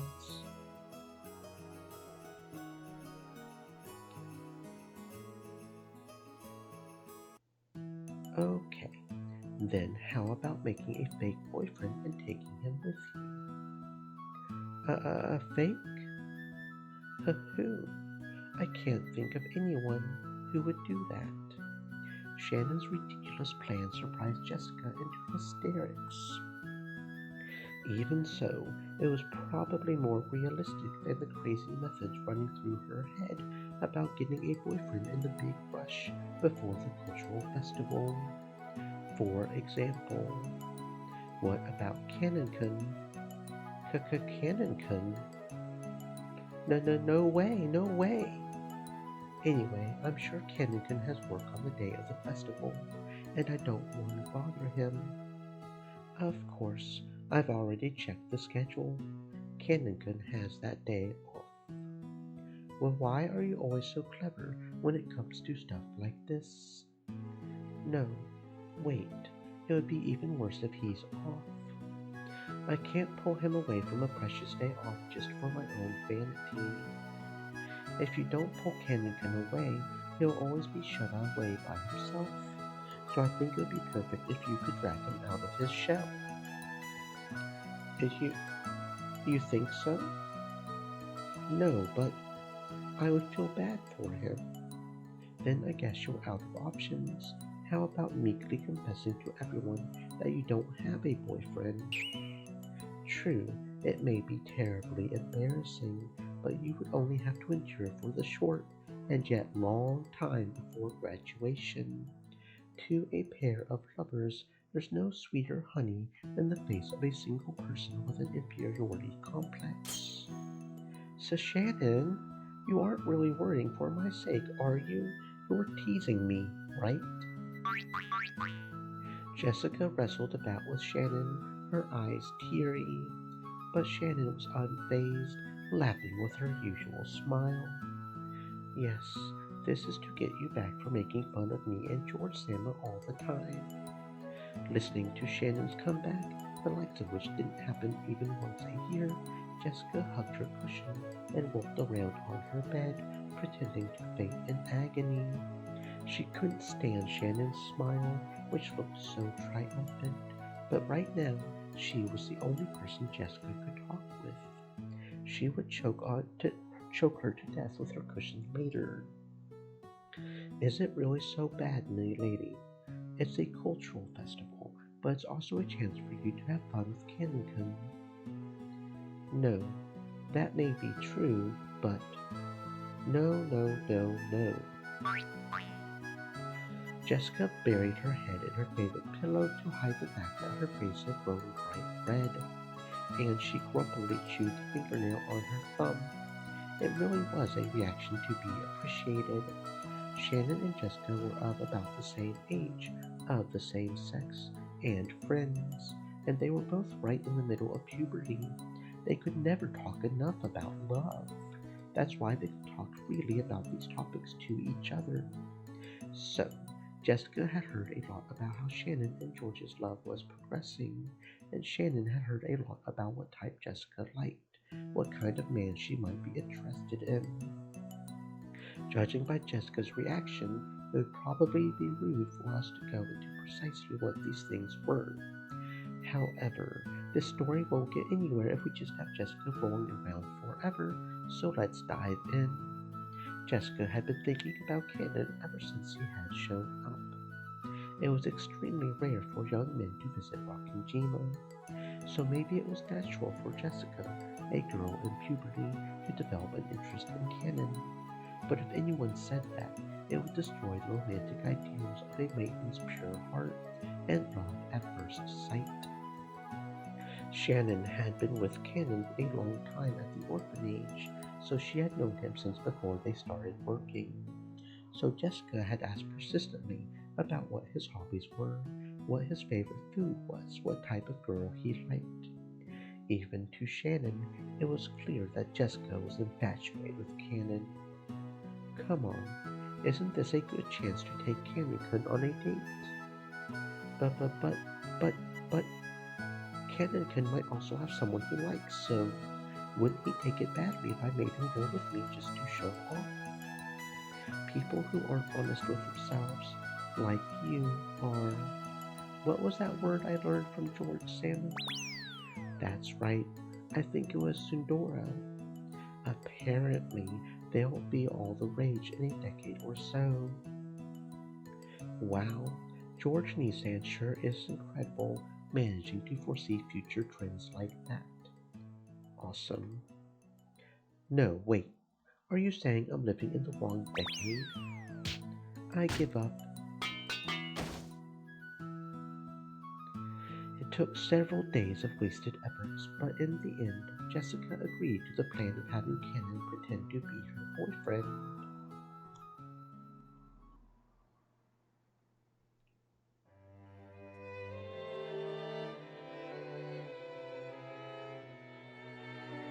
Yes, milady. Did you call me? Jessica regretted calling out at such a bad time. Cannon always looked sullen, but he had some bad days and some better days. Unfortunately, this reaction was the former. No, no, no. Well, all that confidence and effort she had built up practicing in front of a mirror all night was wiped out in about 5 seconds. Jessica turned bright red and hung her head. When he saw that, Cannon sighed. Jessica thought that he was exasperated with her, and her face went pale. I heard from Shannon. This is about having me go with you to the school cultural festival, right, milady? Nice one, Shannon. I mean, yeah, yeah, that's right. But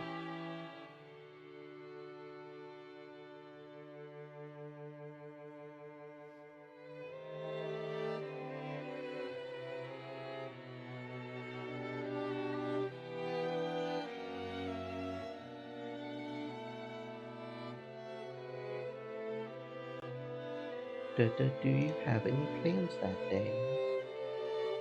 I was strictly ordered by Shannon to work specially for you on that day, milady. I have never been to high school, so I don't really understand. But I hear it's a place where girls can be shamed if they don't have a boy with them, and I was given special orders to see to it that the daughter of the Ushiromiya family is in no way inferior to the common people. Shannon, I'll beat you to death later. Jessica kept yelling with a strange voice and a broken smile, like a tea kettle filled with boiling water. As Cannon watched this, he sighed again. Cannon wasn't an idiot either. He fully understood what Jessica intended by inviting him. But to be honest, playing along with Jessica's love game seemed like it would be nothing more than an annoyance to him. However, Shannon had asked him over and over. He was deeply indebted to her, so he couldn't refuse. And that brooch was in his pocket. Could this strange turn of events have been brought about by the magic power residing in this brooch? Ridiculous. But he remembered what Shannon had said to him that day. Could Shannon see something he couldn't? I don't understand Shannon's feelings. We are furniture, as if we could ever become anything more. It was a truly odd exchange between Jessica, who was still rambling on in a strange voice, and Cannon, who sighed deeply.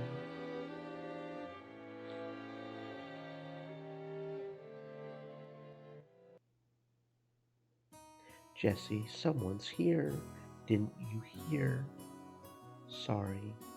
Who is it? As my friends all gathered together, they were looking this way with hard to describe expressions, whispering to each other in small voices that weren't small anymore. My attempt to play dumb felt pretty transparent even to me. Did I really just say, sorry, who is it? Like I don't know who just showed up. It's useless, my mind's going blank. No way. That's Jesse's boyfriend? He's so cute. Wait, he's real? No way, seriously? Jessica, you traitor. He's incredible. He's younger? I never heard he was younger. Where? Where's Jesse's boyfriend? She really is into little kids. Ha ha ha ha ha, hey. Aren't you late? I didn't know where the entrance was. I must apologize for my tardiness. You're right. That outfit looks really good on you. Shannon said normal clothes wouldn't do, so we went and bought this the other day. Does it look strange on me? That's not true. Shannon, when I get back, I'll promote you 2 levels. It feels like everyone here's a girl. It's uncomfortable. Yeah, isn't it? Come on, let's not hang around here. Let's go to the stage, okay? 'Cause I'll be up pretty soon. Come on. Jessica seemed just as uncomfortable and looked like being bathed in everyone's interested gazes was hard on her. When he saw Jessica's appearance, Cannon thought he might have made things difficult for her by coming. I get the feeling I'm getting in the way. Am I being a burden? I told you no way. Please tell me at any time if I start getting in the way. No way. He calls himself Boku. There's no way you would get in the way, Cannington. She calls her boyfriend Kun. What would you like me to do, milady? No way.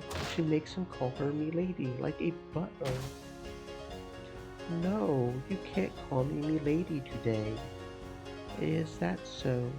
As you wish, Jessica Sama. She's trained him to call her Sama. Sorry, Kanekun. Could you close your eyes for just 3 seconds? A kiss. It's a kiss. She's going to kiss him. As you wish.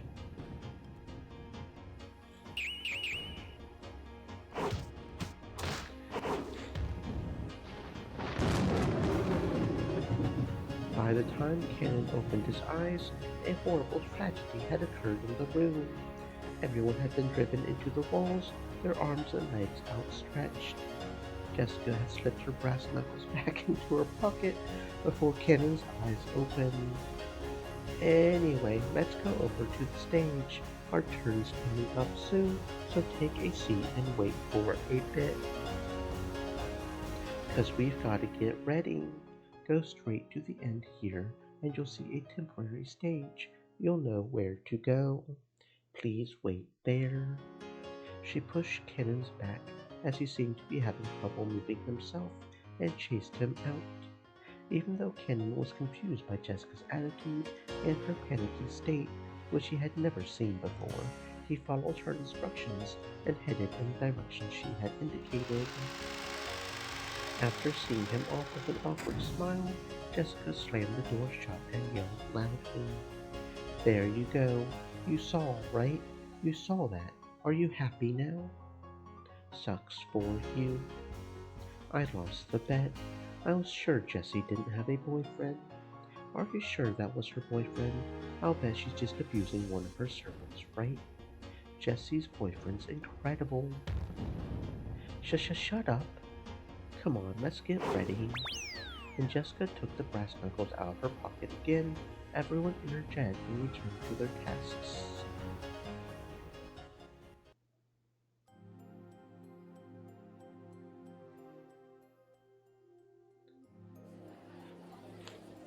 Cannon went down the corridor Jessica had shown him and ran into a temporary stage set up where the vending machine should have been. It was probably being rented by the hour by some group or club. The ones singing were student groups, but the crowd was still incredibly excited. Disliking that clatter, he leaned against a wall in the darkness by himself. So this is what they call high school. It sure is noisy. That's what Cannon thought. Then he remembered Jessica just now, acting in a way that he had never seen before. Honestly, she was in such high spirits that alcohol might have been involved. To him, remaining composed and intellectual at all times was the highest virtue. In that sense, it was very hard for Cannon to get used to the atmosphere of a school cultural festival. He had a responsibility to report everything he saw and heard to the master. So he also had to report about how Jessica had acted without restraint for her leader. At the very least, it was not fitting for the daughter of the Ushiromiya head family.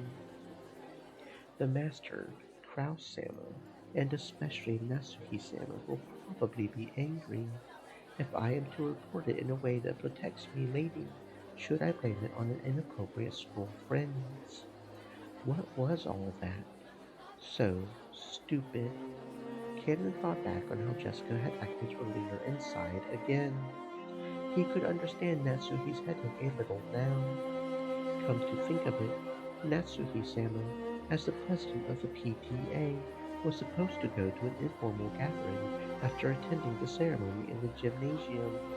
She said she wouldn't be able to see Milady's performance, didn't she? That's probably for the best. Crowds certainly are unpleasant. What in the world is going on? Several female students keep glancing at me. It seems they're all whispering the same things Milady's girlfriend said, and it's truly unpleasant. Come to think of it, didn't Shannon warn me? If you walk alone at something like a school festival, you had better watch out, because lots of strange people will come and talk to you. Excuse me, are you by yourself? Just as expected, a group of girls I had never met started talking to me. Their stares started to make my back tingle.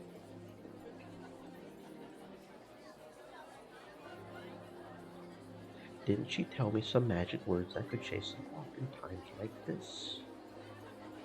Sorry, I'm with someone. Really? I'm sorry. It worked. Instant reaction. Well, that got rid of them, but it hasn't really changed the number of people staring at me. No, it's that kid. That's Jesse's boyfriend? No, wait, it's that kid? I can't believe it. I was sure he was fake. Isn't he cute? So he's younger. Lucky Jesse. There's no way I'll ever come to a place like this again. Cannon sighed for about the zillionth time that day. When he did, the lighting changed and the standard audience started cheering. He looked around and realized that there was suddenly a large group of people there. And unlike earlier, they were mostly guys. With this huge crowd, he couldn't even see the stage.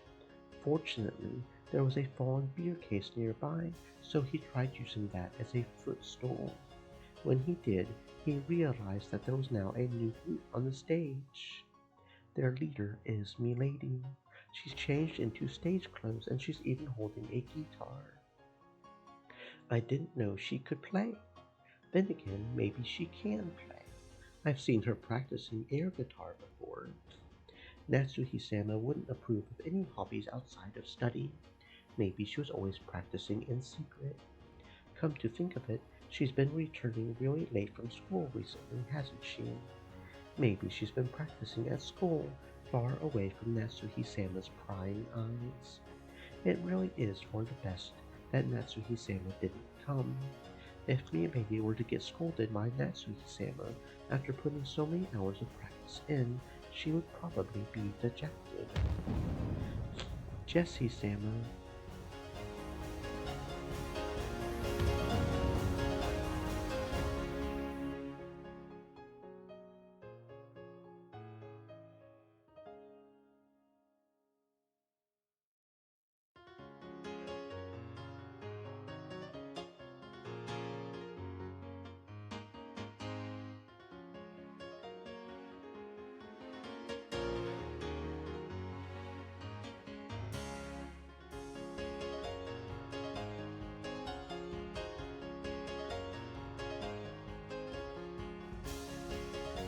Everyone, thanks for gathering here today. I could hear Jessica Sama's forceful voice through the speakers. Jessie Sama? Maybe that's her nickname at school. The students in the audience kept calling out that name. I'm a little offended by that crude name. It's inappropriate for Milady. Jessica Sama was in high spirits as they kept shouting, Jessie Sama. Everyone here was probably a fan.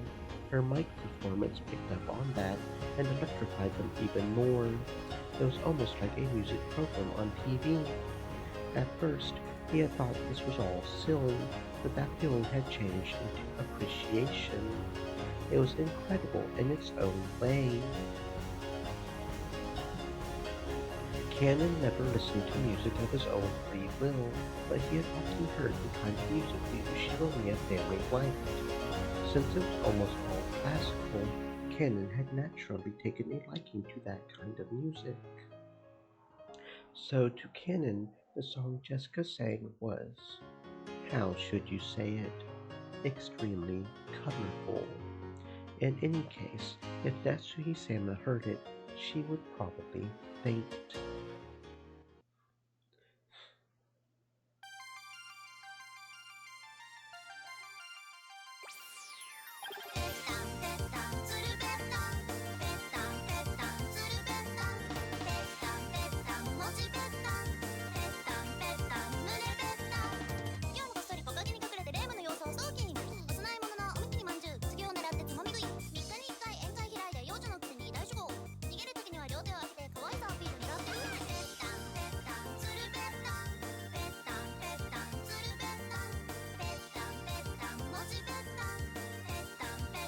But everyone looked like they were having a really good time.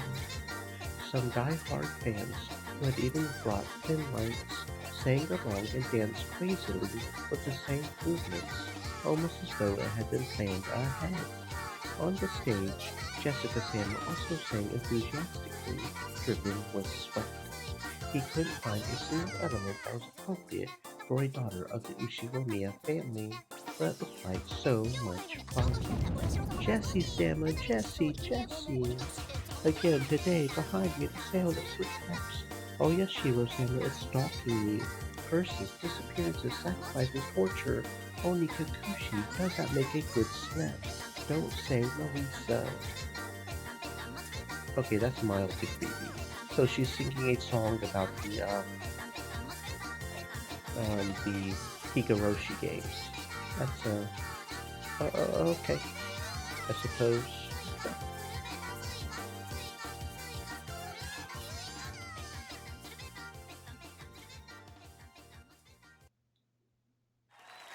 I must not go along with it, but at any rate, Milady is full of life and looks like she's having a great time. As I watched Milady enjoying herself, I thought, could this be Ushiromiya Jessica's true nature? Don't I know better than anyone that during her life on Rockinjima, she's had no choice but to kill her sense of self? So the time she spends, not as Milady, successor to the Ushiromiya family, but as a single girl called Jessica, living life to the fullest, must be very important to her. I've worked close to Milady, seeing her in all seasons, and thought I knew everything about her. But that was all limited to one side of her, the Milady of Rockinjima. We are furniture. We serve on Rockinjima and end our lives on Rockinjima. So I've come to think of Rockinjima itself as our whole world, as though, like in Ptolemaic theory, the ocean spilled off the end of the world into an abyss. But when I look at Milady like this, I can see how horribly narrow that outlook is. I still can't go along with the excitement of the crowd, but I feel like I can see something that cannot be seen on Rockinjima. I'm not sure if this is the unseeable thing Shannon was talking about, but the ocean still doesn't look blue to me.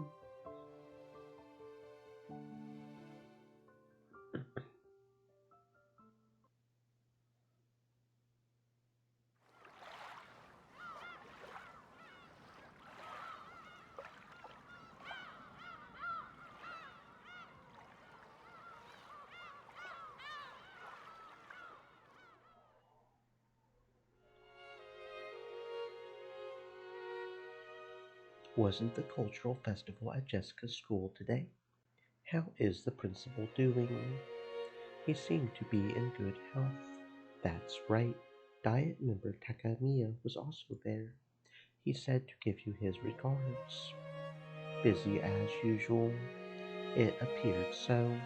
That person is also very energetic. I believe President Emoto has also made an appearance. Naturally, the topic of Jessica's cultural festival came up at dinner. School events often became social gatherings for local volunteers. It was the same for the Uchiromiya family, who were celebrities around here. Nasuhi remembered the name of one VIP after another at that social gathering, telling Kraus the news about them. Jessica didn't really have any interest in that discussion and rudely slurped her pumpkin soup. Ooh, I do love some pumpkin soup. Milady, perhaps you ought to take more care with your manners. Yeah, sorry about that. Jessica, how many times must I tell you to watch your language? Yes, ma'am. Jessica answered, discouraged. When he saw that, Kraus smiled a little and paused his conversation with Nasuhi. How was the festival for you, Jessica? Well, it was okay. I was watching. You did an excellent job. Well, Jessica's face turned bright red. She probably hadn't imagined that Natsuhi would actually come to see her on stage. She felt a mix of happiness and embarrassment.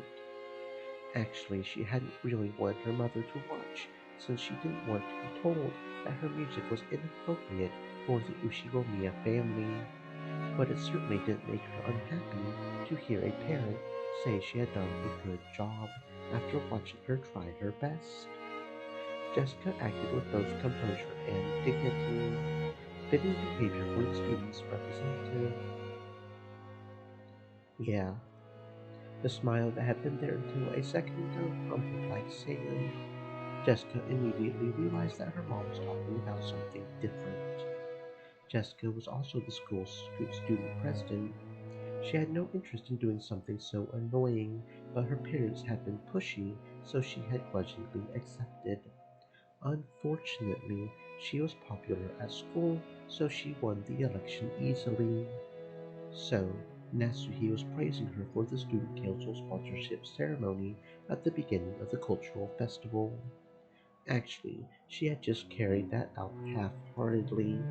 After that, she immediately met up with her friends and held a stage rehearsal for the rest of the time. That experience of standing above people and bearing responsibility will surely prove useful in the future. I'm sure it will help Jessica mature as a member of the Ushiromiya family. But you rushed a little while giving the reading. You get a pass on content, but the fast pace of your speech lessened the impact. It might help if you develop a habit of pausing every once in a while. Yeah,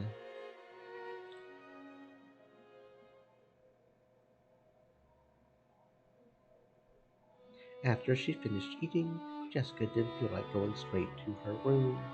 Her room was basically the place her parents had ordered her to be.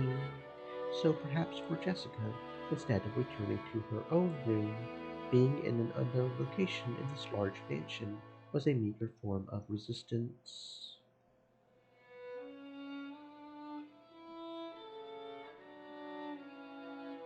Jessica felt that even being in the mansion made it hard to breathe, so she went outside to the rose garden.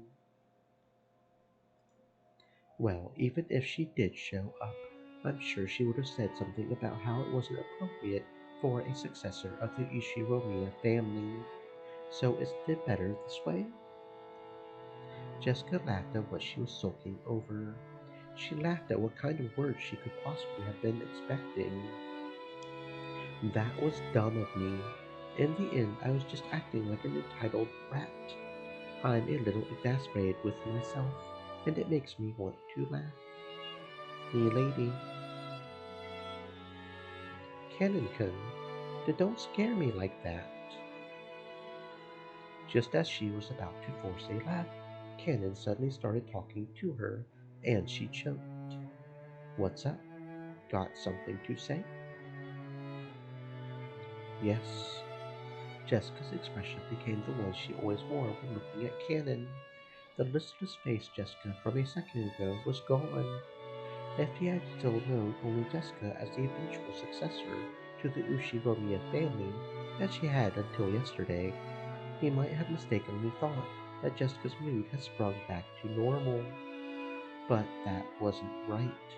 He now knew a part of her that he couldn't have seen until yesterday, so he understood that there was no way Jessica actually felt the way she appeared. Oh, about today's cultural festival. Well, thanks for coming with me so I could show off. You saved my butt out there. That song, you were really good. What? Really? You're embarrassing me. Even though she had heard the words she most wanted to hear, Jessica acted shyly and couldn't accept them openly. I cannot sing, and I don't know how to play any instruments other than the harmonica and the recorder, which I learned in elementary school. So I simply assumed you were the same, milady. At the time, Cannon had never felt as though he had been looking down on Jessica in this way, but all the people he had seen playing special instruments were on the other side of the broad tubes in the TV. At the very least, he had been under the impression that it would be impossible for Jessica. I am furniture, so I didn't believe there was any need to sing or play instruments. But I'm not sure anymore. Seriously, Kennington, enough of that I am furniture business. That's like a proper attitude servants are supposed to have, right?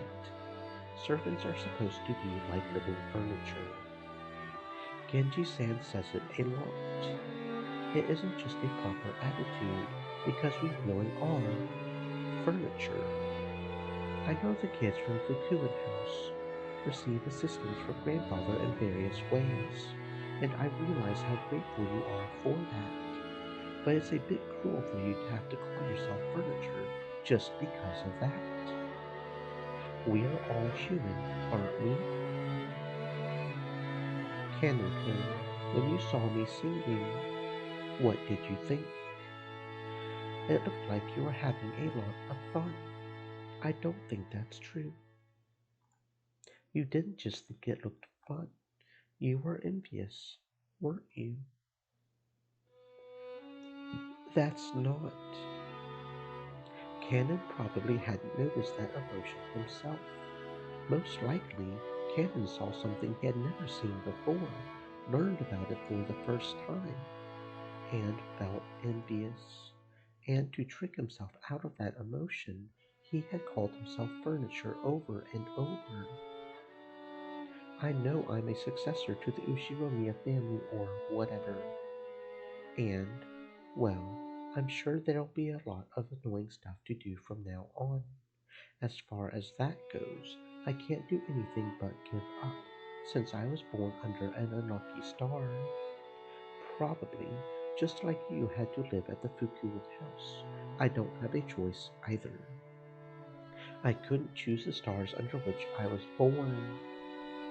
That may be true, but there's one place where you and I are completely different. Know what that is? I am furniture and Stream Milady is elements, not. said. Stay moist, my friends, hydrate. He was about to say that, but stopped. I do not know. Canon-kun, you decided that your fate determines everything about you, and you gave up. But I can't accept this kind of fate, so I do the best I can. So, while there's still the rigid and cornered me that's gotta stay as a daughter of the Ushiromiya family, I've created another me that can do what I like to the fullest. Another you.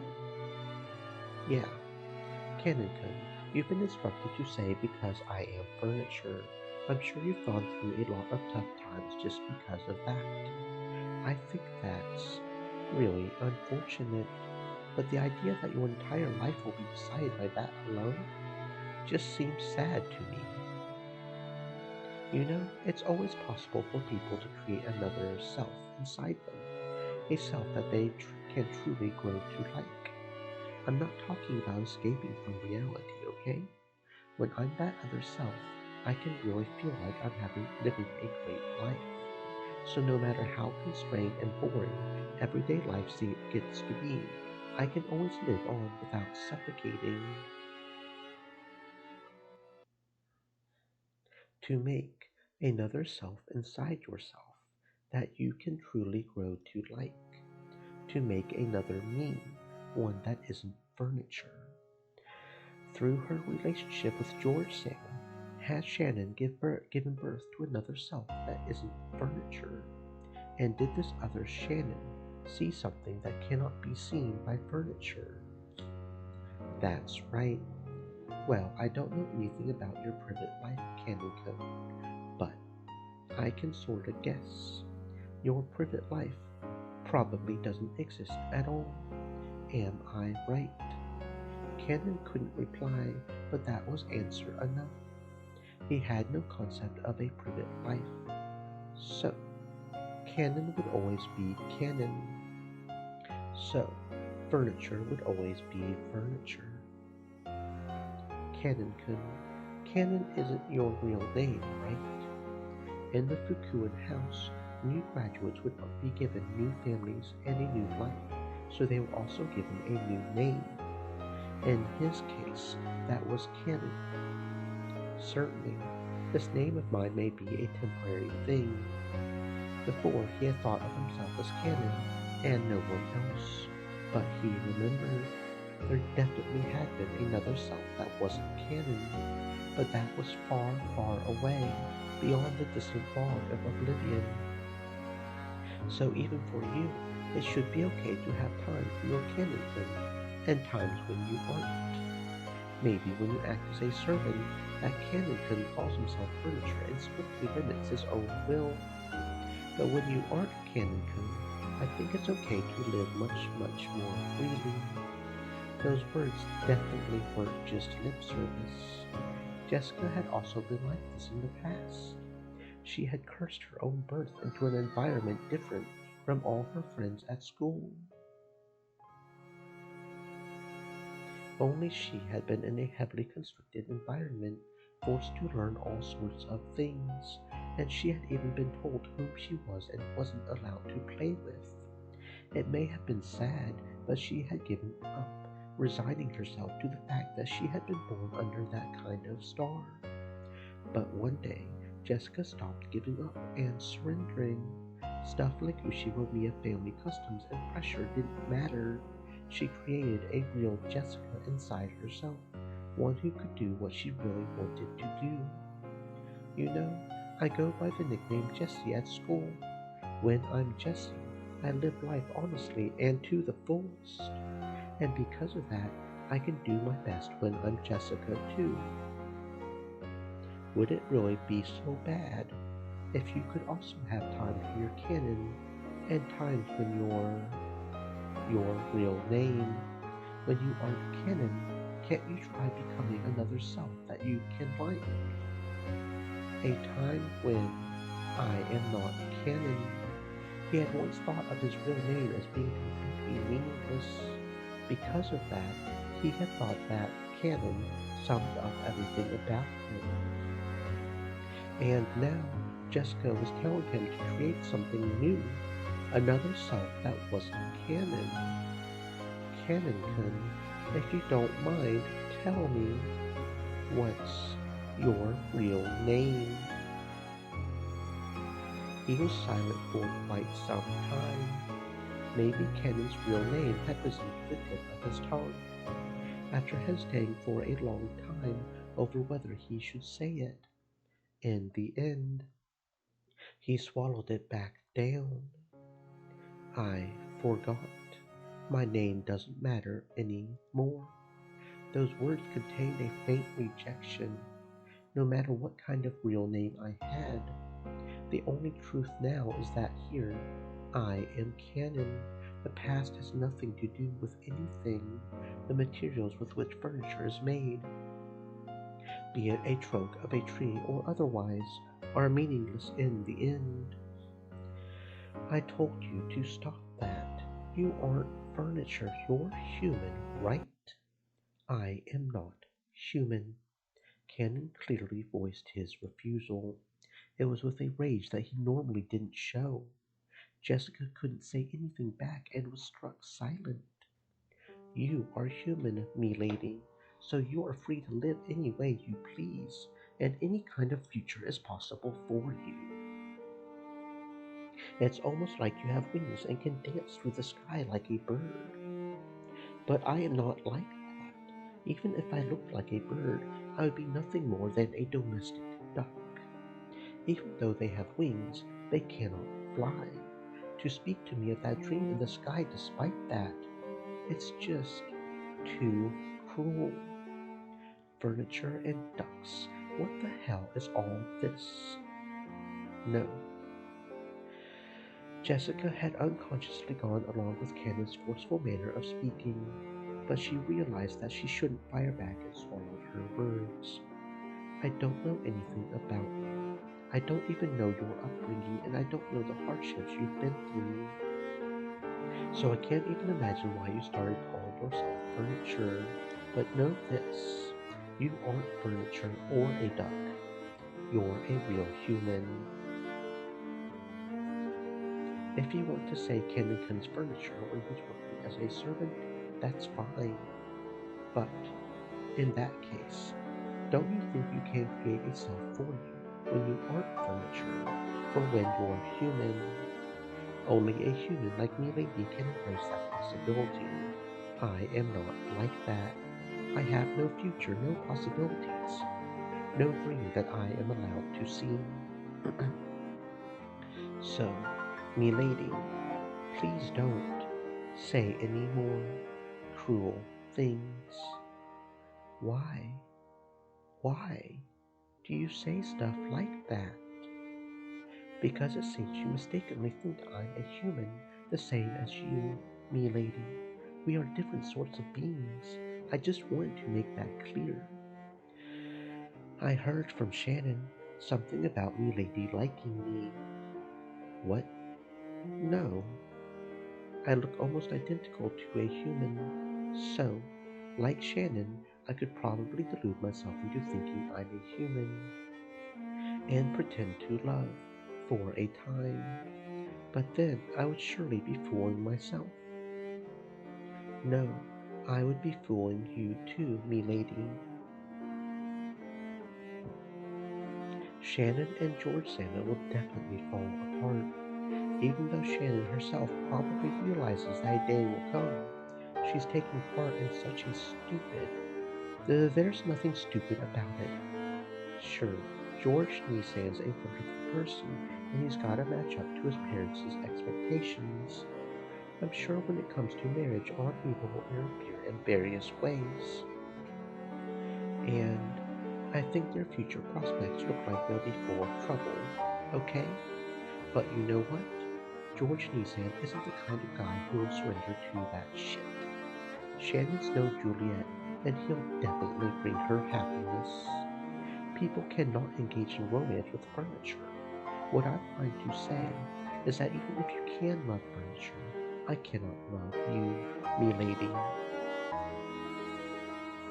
Those words of Cannon's crushed all of Jessica's bittersweet feelings from that day. There was no way her emotions could have predicted that she would be refused so bluntly. In an instant, she lost the willpower that had led her to try and unravel something stubborn in Cannon's heart, and before she knew it, she was just standing there in shock.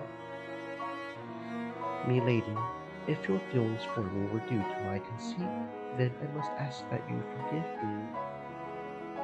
No, no. Well, I won't deny that. Thank you very much. Thank you very much for thinking of me as a human. Those feelings alone really do make me happy.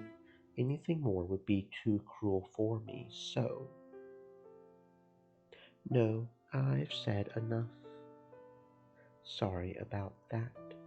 Jessica recklessly scratched at her head and spoke, trying to force her voice to sound bright.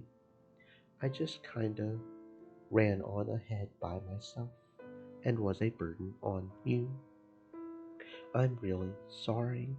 I'm sorry for causing so much trouble on your precious day off.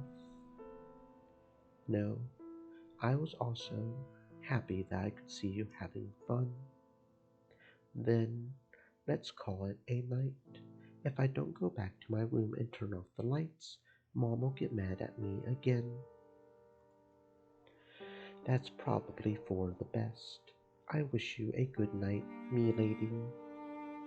Yes, good night. Cannon saw Jessica trot away with her back to him, looking disheartened. But then she suddenly broke into a reckless dash and disappeared in the direction of the mansion. As he watched her back for just an instant, Cannon was tormented by the feeling that he had just made a huge mistake. But he hadn't made a mistake at all. He had been forced to refuse her now, for her sake, while the pain was still at its smallest. Nice going, making a woman cry like that. I didn't expect you to refuse her that strongly. If you had given a normal answer, another pair of lovers would have been born thanks to my magic. How long have you been there? What a horrible person.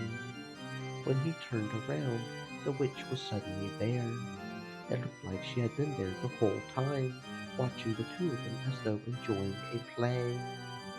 I shall forgive you for your insult, just this once, in deference to that amusing little show. Even after 1,000 years, no more interesting show exists than complications between boys and girls. To me, it's a pleasure that's better and more addictive than opium. Camden pulled the butterfly brooch out of his pocket. It was a manifestation of the great magic the witch had bestowed. Without hesitation, Cannon slammed it against the ground and stomped on it. What is the meaning of this? You know that was given by me. Just now, I figured it out. What you're doing isn't as tasteful as being a cupid of love. You're just a demon who enjoys showing love to those who can never be together, deceiving them. You are free to think that. Most humans I lend my power to say the same thing. Don't play dumb. You didn't lend Shannon your power because you felt sorry for her.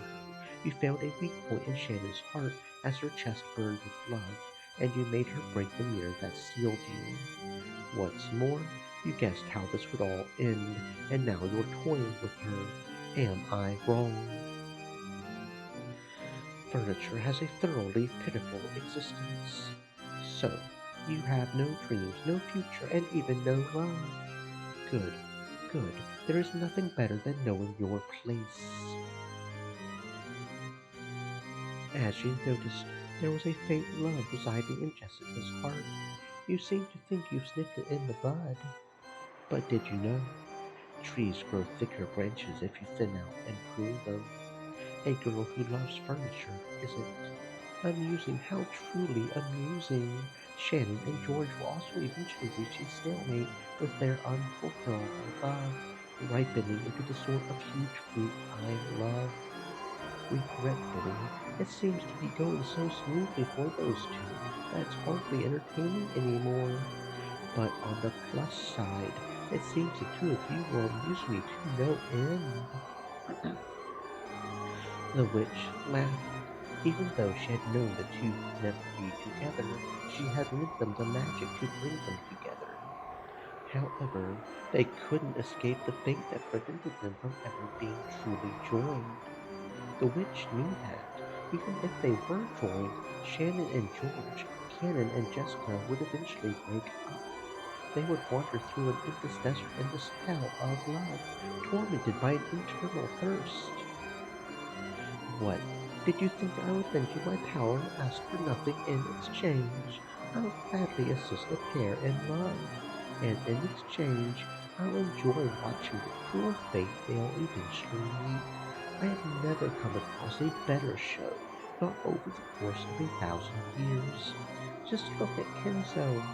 See how he ended up, an old, pitiful man who learned the taste of love before being thrown out of paradise. Look at how he lives, like a dead man that cannot fully die. You truly are a witch. Disappear. Get out of my sight, demon. Oh, I would disappear even without your prompting. My power still hasn't returned. It is still tiring to continue showing myself. I overdid it when I gave you lovers my power. As I am now, it will not be easy to maintain that power without that brooch as a catalyst. Cannon ground his foot even more into the soft brooch. He felt it break under his foot. Then it evaporated like water and changed into butterflies that sparkled gold, fluttering out from beneath Cannon's foot. Maintaining this form is quite painful for me as well.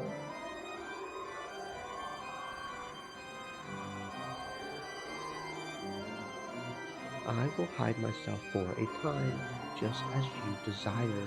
My magical power will rise as surely as the moon and tides, and eventually a fitting time will come for my revival. I know not in the slightest whether that will be tomorrow, next year, or even 100 or 1,000 years in the future. But as long as there are those who entertain me, I will surely gain power and revive.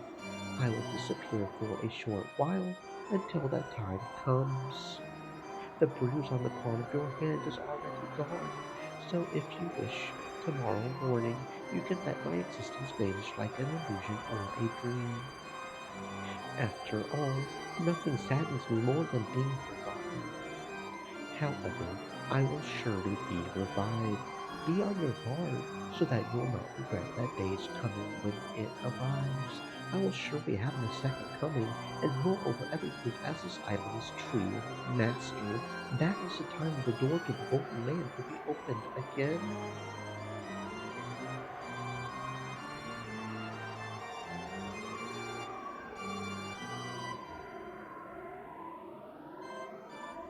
The greedy dead will surely wake me.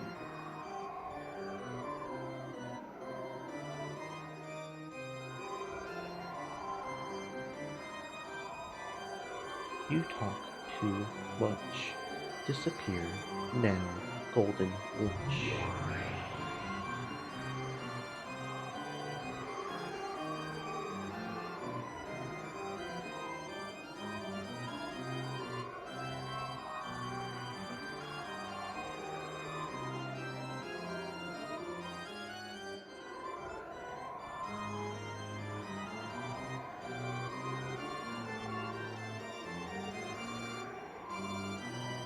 The witch became a cloud of gold butterflies and scattered away, leaving behind a scornful laugh. The whole area sparkled like a gold blizzard in a snow globe. It was a fleeting, fantastical scene that disappeared in a heartbeat.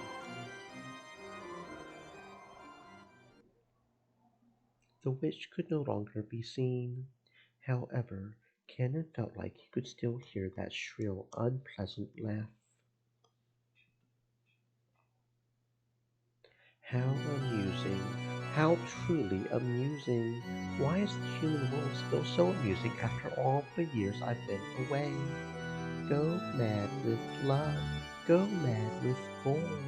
Those who don't go mad from one of the two are not human. I see.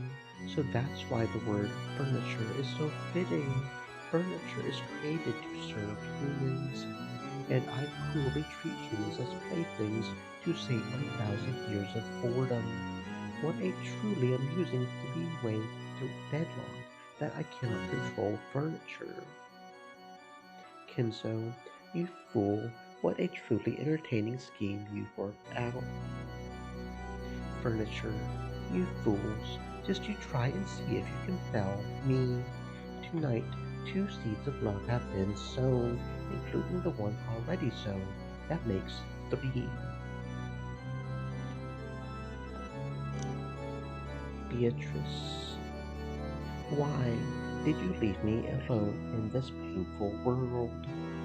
I hate you. I will hate you for all eternity for not even trying to answer despite being yearned for so. Master, drinking any more will be damaging to your health. Dr. Nanjo warned you as well, did he not?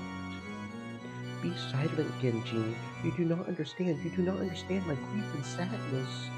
And I believe at least you, my oldest friend, would understand my pain. Why can you not understand? Beatrice, why did you leave me all alone?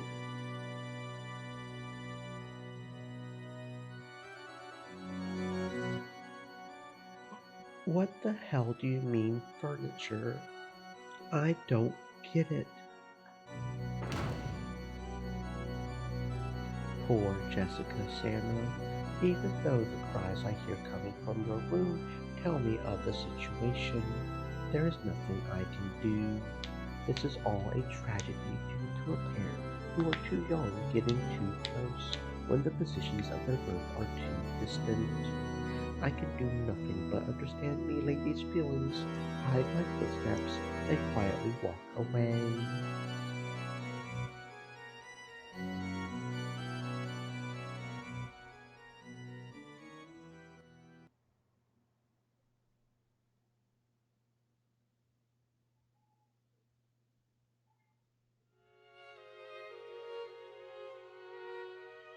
Well, what do you mean by that, George Sand?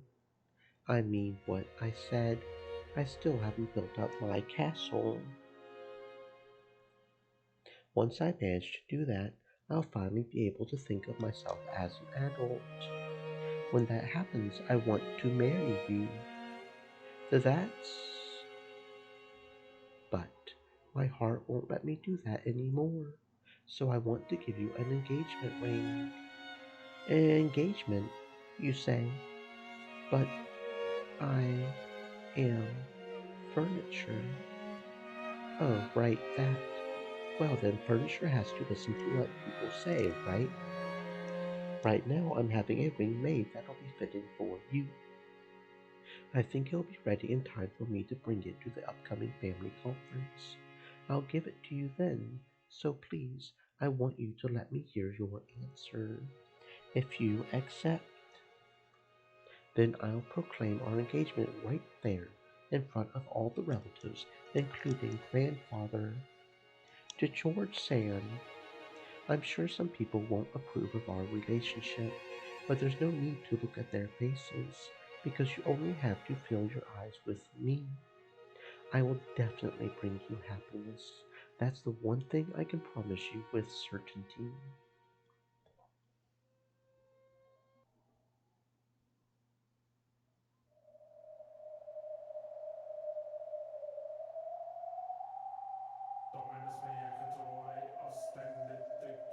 I just can't wait to see how it will ripen. The gold butterflies do not swoop upon the juice of overripe and rotting fruit. I cannot wait for the day of harvest to come. Is the time of the banquet here yet?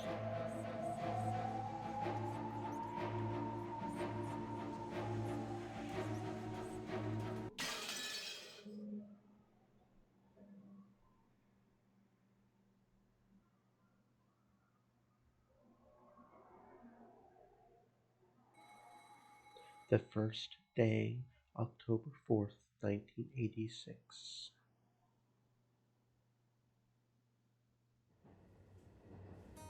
They had eaten breakfast at a coffee shop in the station building.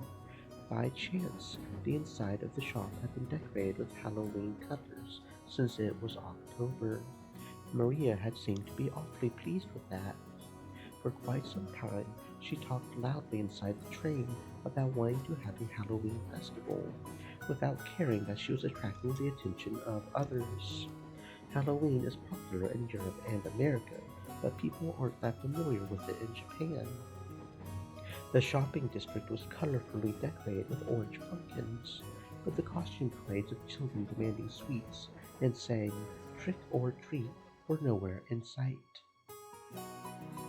I want a Halloween festival. I don't want to wear these clothes. I want to look like a witch. The family conference isn't for playing. We're going to meet grandfather, so you have to dress up nice. While it wasn't completely full inside the train, it was really packed, with almost all the seats occupied by passengers. Maria was making a fuss among them, stomping her feet on the seat while Rosa scowled at her. Rosa had warned her many times to lower her voice, but Maria hadn't obeyed her at all. Once Maria got like this, no matter how much she tried to explain the situation or calm her, she wouldn't listen. Before, Rosa used to pamper Maria and give in to her at times like this. But that had probably been a mistake.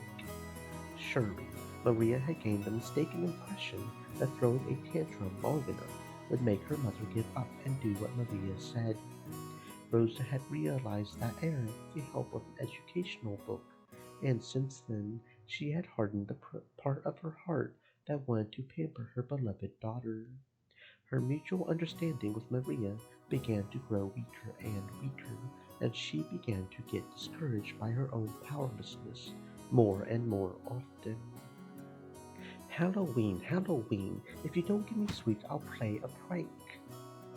I don't have any sweets to give you. We just ate breakfast. If you don't give me sweets, I'll play a prank. If you don't give me sweets, I'll play a prank. A stout old woman who was waiting nearby as Maria stomped her feet picked a candy out of her handbag and held it out to Maria. I got a sweet, I got a sweet. Look, look, Mama, Mama. Happy Halloween. Maria, you can't just accept sweets from strangers, right?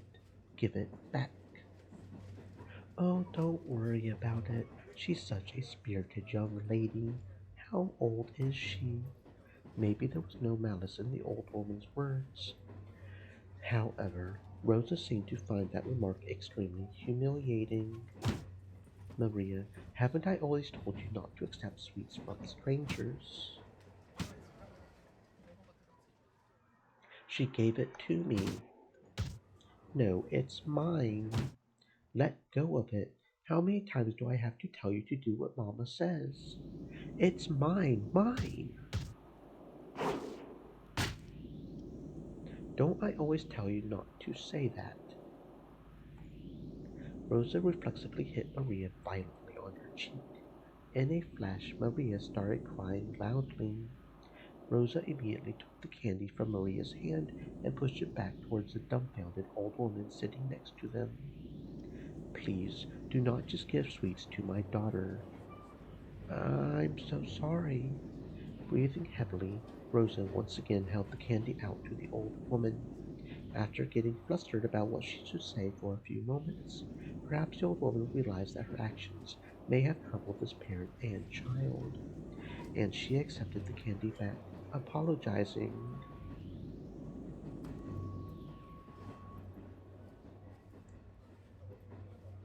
After that, Rosa finally took notice of her surroundings. Her daughter's clothes were all messed up.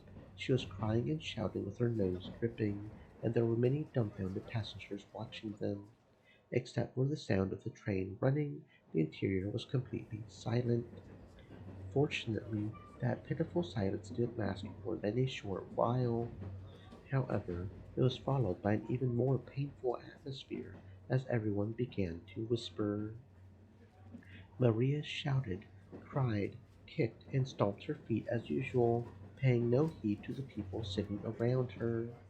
Impulsively, Rosa tried to slap her again, but she noticed the cold eyes of the people in the train and couldn't. When the train stopped, Rosa forcibly pulled Maria's arm and got off, almost dragging her daughter along. Maria didn't stop crying. Rosa took her to the end of the platform and hit her cheek again. At the moment she was hit, Maria stopped crying for an instant, but before long, she shouted and cried even more than before. Overwhelmed with emotion, Rosa grabbed the nape of Maria's neck and grabbed her, tugging at her hair. Mama, it hurts. Mama, it hurts. Didn't I tell you to shut up? That phrase of yours. I told you to stop. That's the reason you can't make friends in class, right? Get a hold of yourself. Why are you still a kindergartner inside your head? Why can't you do what Mama says? Why? Why? With those severe words, Rosa hit Maria's cheek over and over again. The more Maria cried and shouted, the more Rosa hit her, and the more Maria was hit, the more intensely she cried and shouted. Mama, it hurts, Mama, it hurts, Mama. Save me, Mama, save me. Why can't you stop saying that? This is why you can't make friends. This is why Papa's business trip never ends. This is why excuse me, ma'am, is everything okay? Do you want something? The one who timidly called to her was the station attendant. Rosa glared at the attendant with a look that said, "Don't butt into the problems of a mother and child, stranger." Of course, the attendant surely hadn't wanted to get involved either. However, Rosa had been yelling on the platform for a much longer time than she had imagined. Her emotional scolding had led the passengers on the platform to advise the attendant to call out to her. Rosa yelled at the attendant, saying not to worry anymore, since they would be getting on the next train. And then, finally, or rather for the second time, she noticed the passengers on the platform staring at her from a distance. Rosa sweat slightly and felt a breeze make her sweat grow cold, tormenting her. Maria still kept on crying, shielding her own head. Of course, if this is being continued, she would probably keep crying indefinitely. I did it. Again. As the terrible heat in Rosa's forehead faded, she knew she had surrendered her soul to evil again. Mama, Mama, Mama, come back. Rosa fell to her knees and hugged Maria, whose face was all soggy with tears and mucus. Maria, I'm sorry. I'm so sorry. Mama, Mama, welcome back. Welcome back. Finally, Maria realized that her mother was her mother again. She clung to her mother's body and cried, burying her face in her mother's chest. Forgive your bad, Mama. Forgive your bad, Mama. I'm so sorry.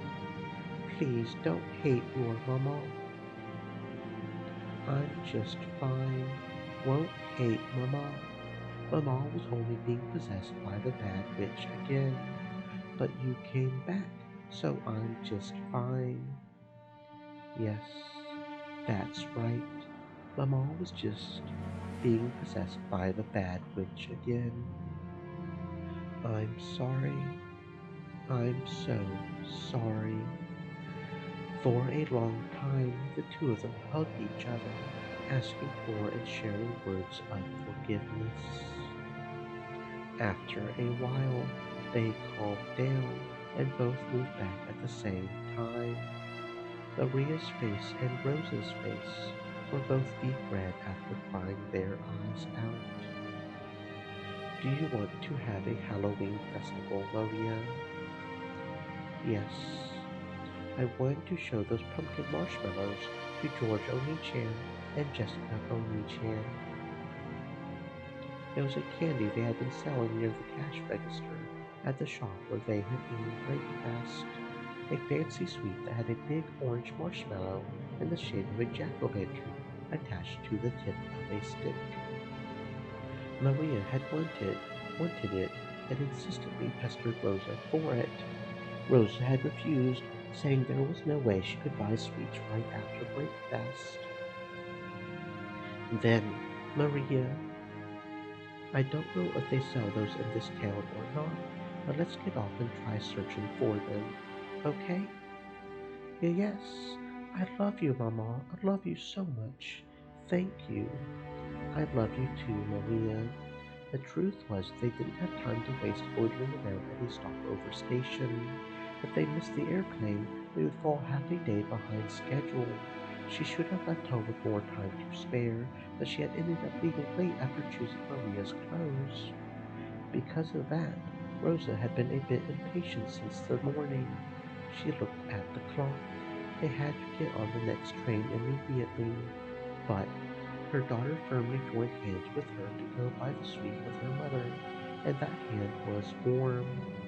To Rosa, as she was now, it was more important to renew her bonds with Maria. To her, Maria was not only a beloved daughter, she was everything Rosa had. Fortunately, they could see a big supermarket right in front of the station. They might not be able to find precisely the same suite, but Maria would probably be happy with a similar one. Besides, Rosa could show up with a face swelled from crying. She must fix her makeup. Maybe we won't find a marshmallow like that one, but hopefully we can find something like it. Let's buy some and surprise all your cousins together. Yes, as long as we buy it together, any sweet is fine. They exited through the turnstiles of the station in this unknown town.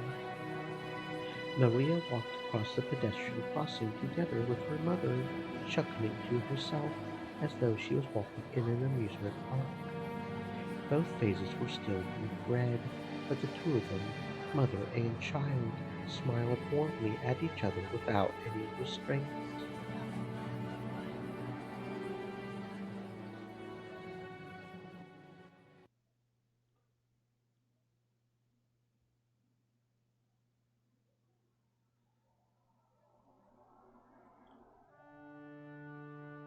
Dear, what are you doing in a place like this? Oh, it's you. It's nothing.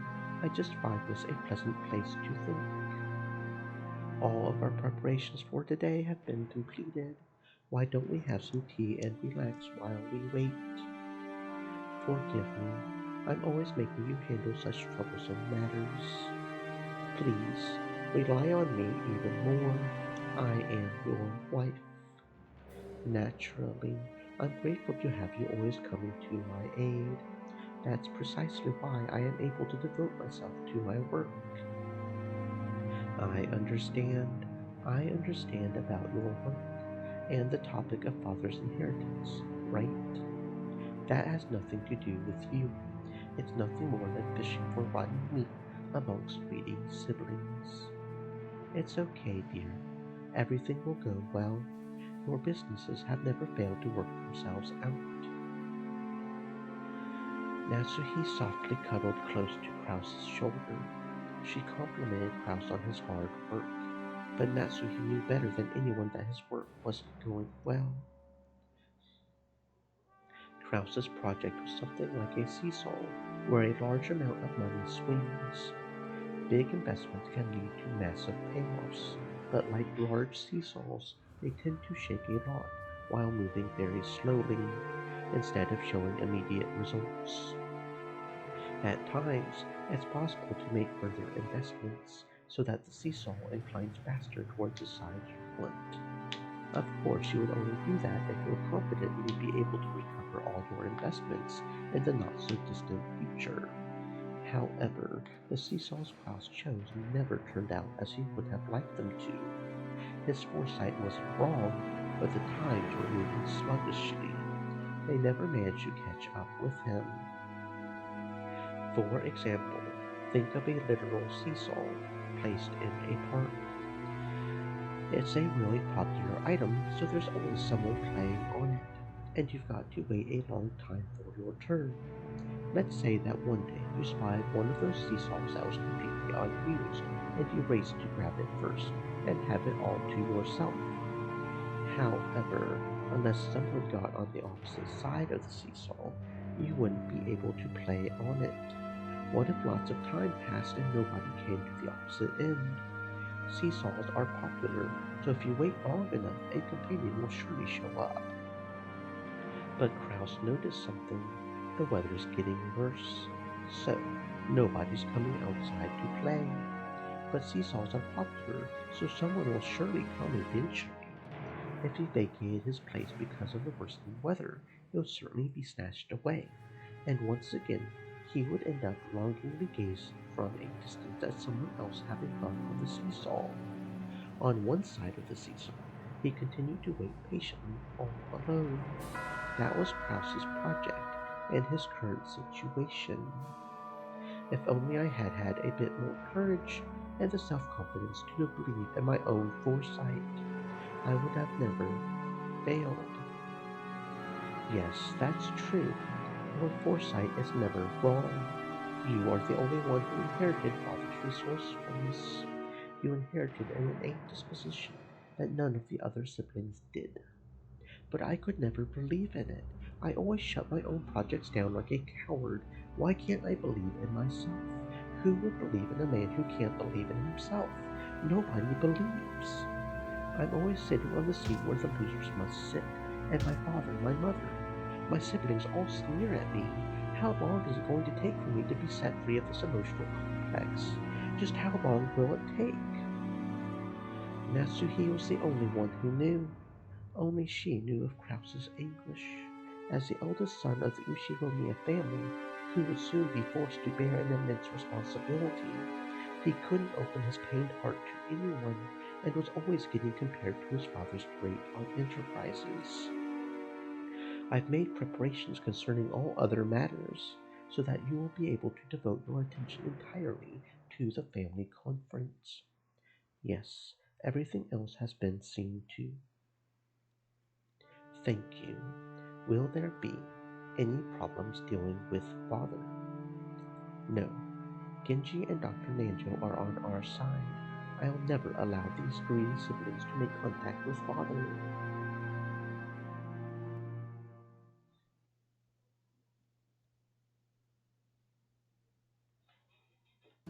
Hello, Goda here. Yes, please leave it to me.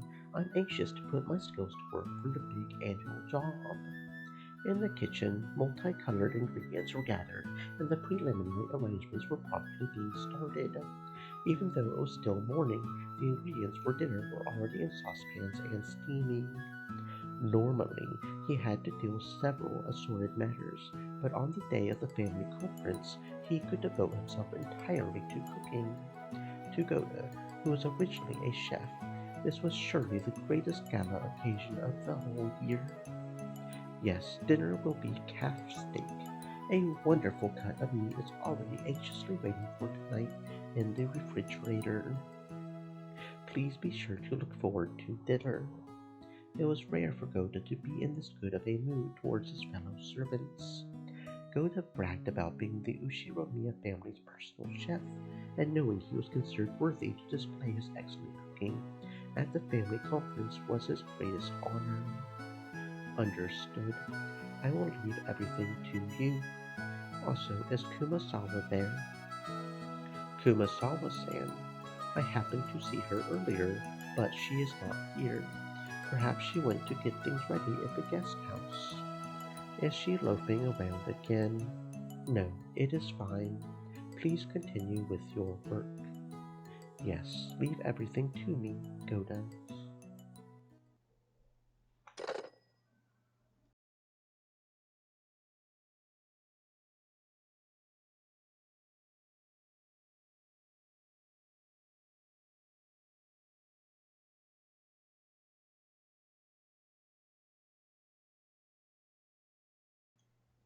Genji placed the telephone back on the receiver, sighing lightly. Genji sighed once again, thinking of Kumasawa, who was probably hiding again even though things were this busy, and the ostentatious Goda, who only felt like doing anything on a day where he could show off. Excuse me. The preparations for all the rooms in the guest house are complete. We received instructions from Milady to prepare a room for 4 people so that the children can spend the night together. So what shall we do? I hear Battler Salmon will be coming for the first time in 6 years. Presumably, Milady wants to stay up late into the night with her 3 cousins. Make the preparations. You do not need to tell Madame. I see. Certainly. So, tonight we'll have the late night shift, followed immediately by the morning shift. It looks like these 2 days will be tiresome. Speaking of which, the weather forecast is saying a typhoon will strike in this area. Will everything be alright?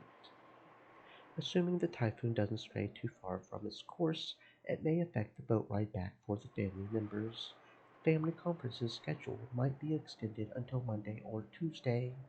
Our task may be a long and tiring one, but I earnestly ask that you take care not to make any blunders. Shannon, remain calm and do not panic. Cannon, be sure to greet our guests in a sociable manner. Yes, I'll be careful. I'll be careful. Today, we must conduct ourselves in a manner suitable for a very important guest. See to it that you make no blunders. We understand. All guests who visit here are important. Canon, in the truest sense, we will be receiving a very important guest today. Make sure that you are prepared. Yes, sir. Shannon, is something the matter? You seem to be uneasy. Do you have some prior engagement at this time? No, no, it's nothing. My apologies. Nissan,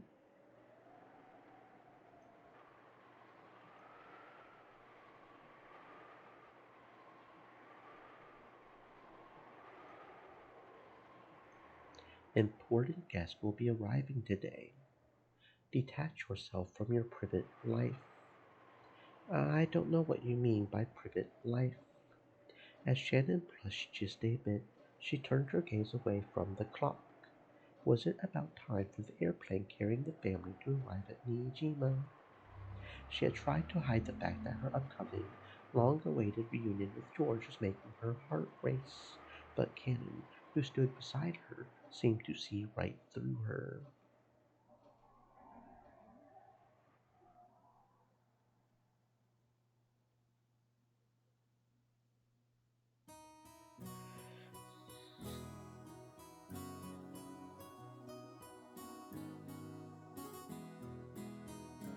Shannon, please don't say a word and accept this. Inside a bathroom stall, George was practicing something over and over, taking out a small velvet box.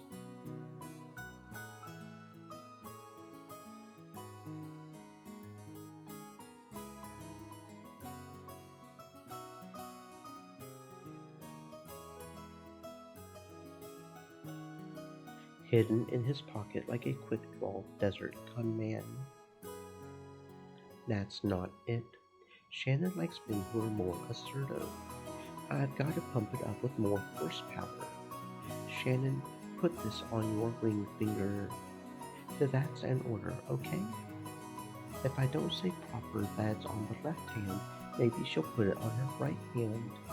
No, no, Shannon isn't that ignorant. But unless there's some room for her to express her free will, that would be a little. I mean. As he crossed his arms, muttering, someone knocked on the door. George was snapped back to reality. Hey, George-kun, you okay? Got a stomach ache or something? Uncle Rudolph. It's okay, I'm fine. No need to worry. Really? That's good then.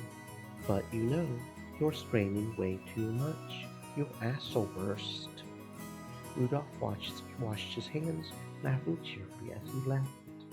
George, realizing that the most embarrassing part hadn't been overheard, relaxed and felt extremely relieved. Kyrie, isn't Rosa here yet? Not yet. She's pretty late.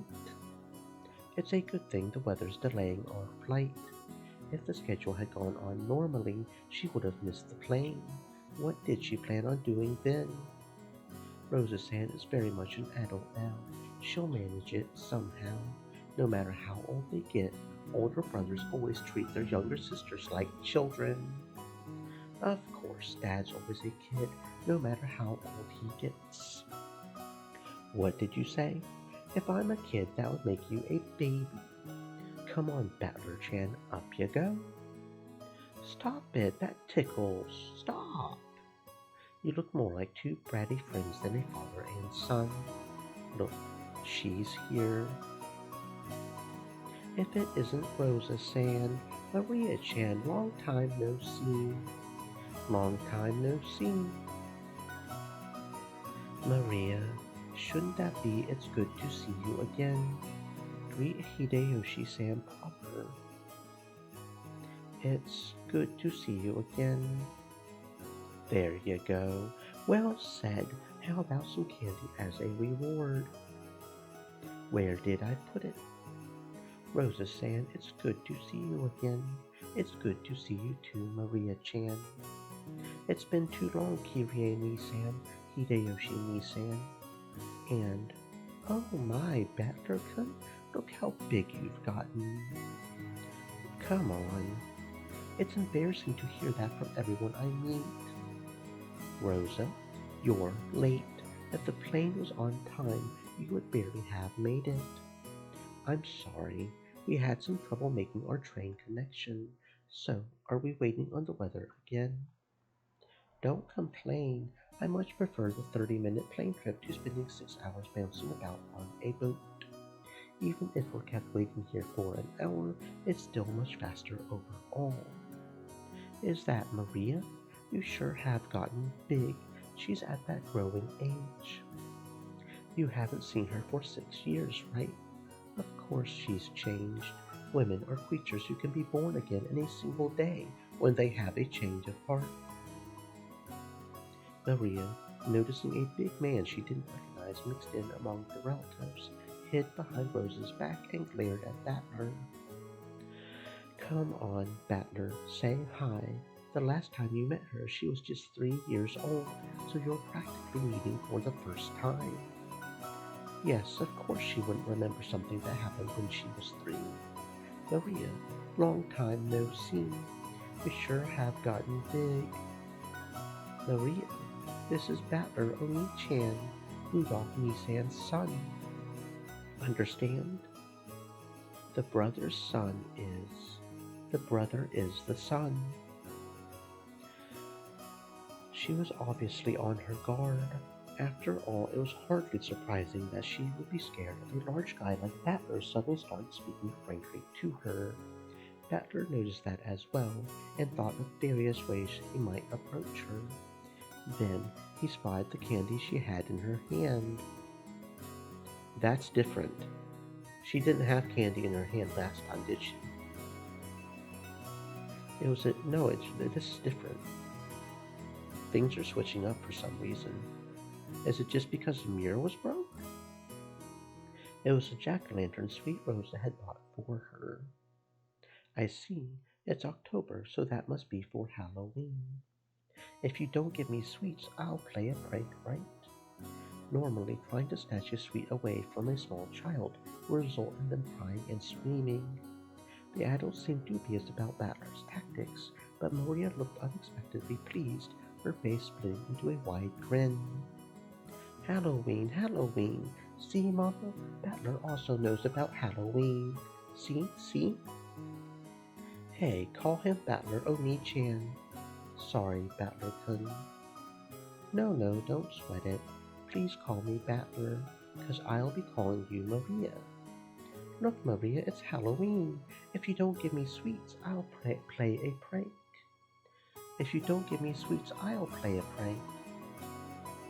From inside her purse, Maria picked out a jack-o'-lantern sweet similar to the one she had in her hand and presented it to Battler.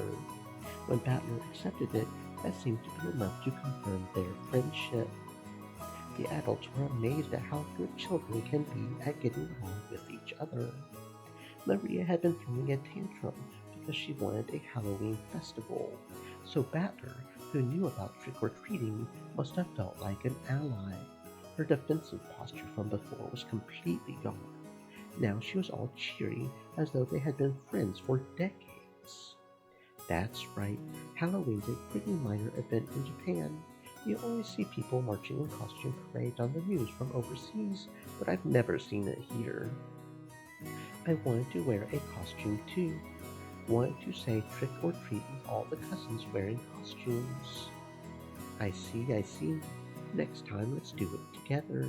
What would you like to dress up as? A witch, Beatrice.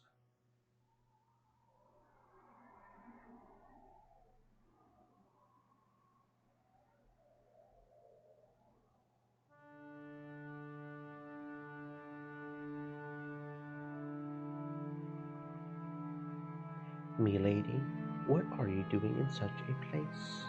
Madame was looking for you. I'm here because I don't want to be found.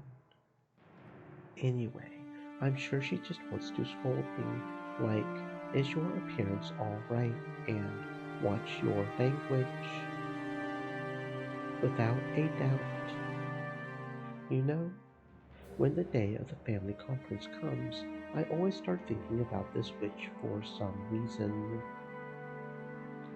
Why might that be? The family conference is the day when everyone related to grandfather gathers. I hear that this time, even Battler's going to be coming after 6 years. What if, just like that, some relative who hasn't shown up themselves for several decades suddenly shows up? That's what I'm always thinking about. Could a relative like that exist? I mean, Beatrice Samuel. Nobody knows her background. Could she be grandfather's mistress from long ago? What if one of her descendants suddenly appears and tells us to return the gold we were given or something? Klaus, Sama, and the others will probably discuss the Master's inheritance problem this year too. Once they get so fired up talking about the witch's gold, one could hardly be surprised if that witch herself were to show up. Yes. Kumasawa-san, I guess you keep quitting and getting rehired, though you've been here as long as Genji-san, right? You know more about Beatrice, don't you? Who knows? Even if I try to remember, this old woman here can't even recall what she had for breakfast this morning. Kumasawa-san, you're always dodging with those excuses, but you know something, right? Sometimes you feel kind of devious, like you know something and you're laughing behind our backs. That's harsh. I don't have any secrets. The only thing I can say is that Beatrice Sandler is the Golden Witch, and that she is the other master who controls the night of this island.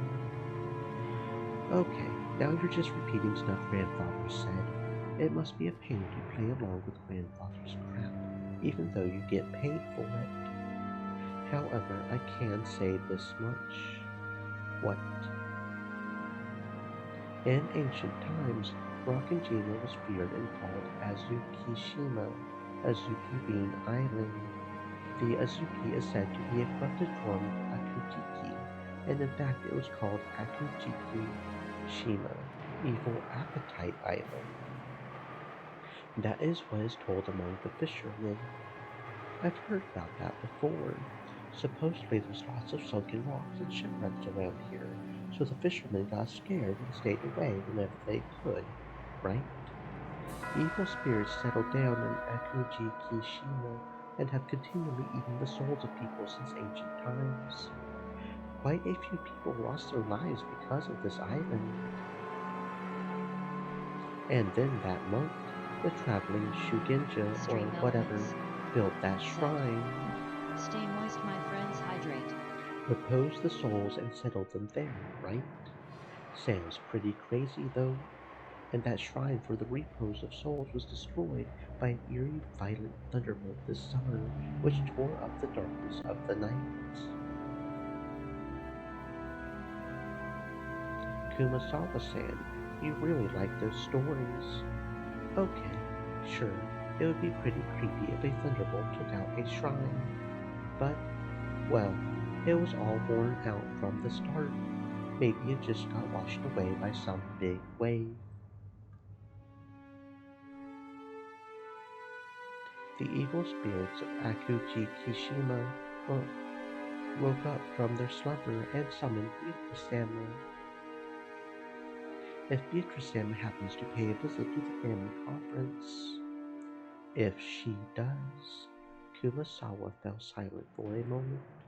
Jessica was pressing her to keep going, so that gap felt strange and eerie. When Kumasawa noticed that she had Jessica plenty scared with her silence, she grinned broadly. Well, now, I wonder what would happen.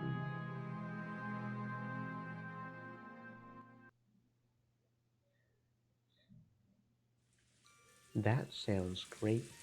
Of course. Won't you be able to do better at work? You get a chance to enrich your heart by living the good life every once in a while. Yes, can't live right unless both your wallet and your heart are enriched. After all, sure, I'll keep that day open.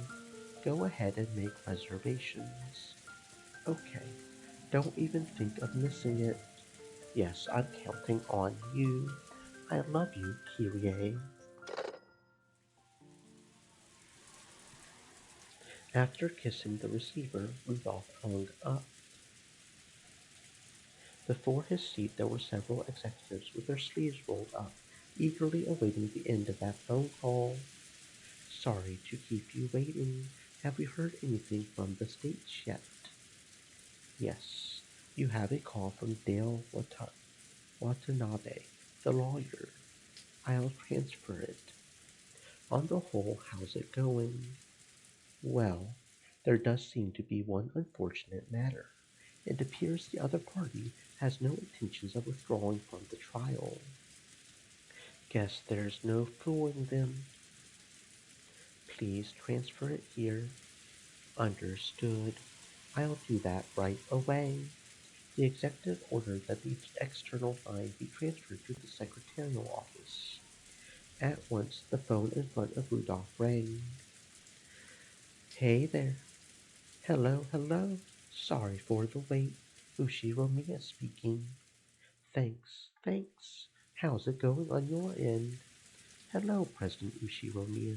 Let's skip the pleasantries and jump into the main issue. I've got good news and bad news. Which would you like first? Might as well start with the bad. I hate fighting when there's no dessert.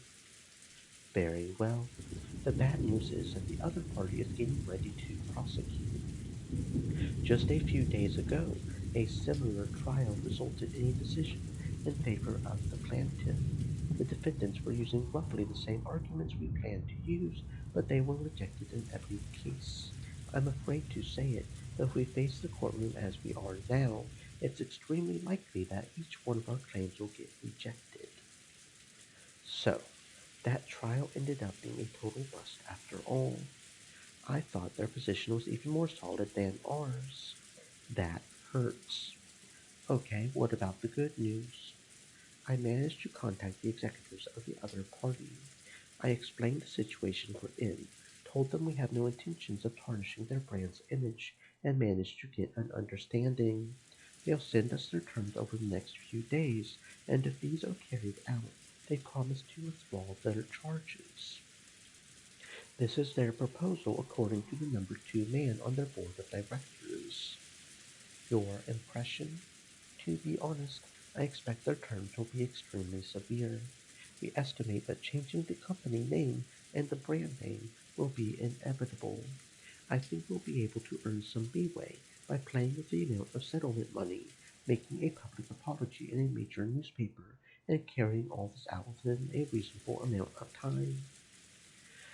They sure are making this complicated when they could just tell us to go broke. They only recently switched to a new president, and their groundwork hasn't been completely laid yet.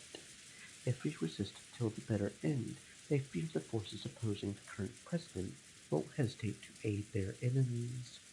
Hence, their big shots want this matter settled as quickly as possible, too. So, we might still have enough leeway to get them to mitigate their terms if it'll lead to a quick settlement. Either way, are we still looking at a crazy sum of money? You need to be prepared for that. Even that would be much cheaper than paying punitive damages. Thank you very much, sir. Please contact me if anything new happens.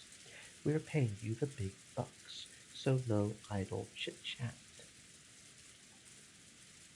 Thank you. Thank you. Goodbye. Rudolph hung up the phone. The executives sitting in reception seats seemed to have guessed at the contents of that discussion. You guys hear that? Simply put, they'll forgive us if we can pile up enough money. Now all we've got to do is haggle over the amount of that money. But, President, the likely sum for the settlement Mr. Watanabe indicated is too much. We don't have that much of a margin. If we had known this would happen, we never would have started diversifying. The calculations were that we could escape a capital crisis if we managed to endure for 3 years.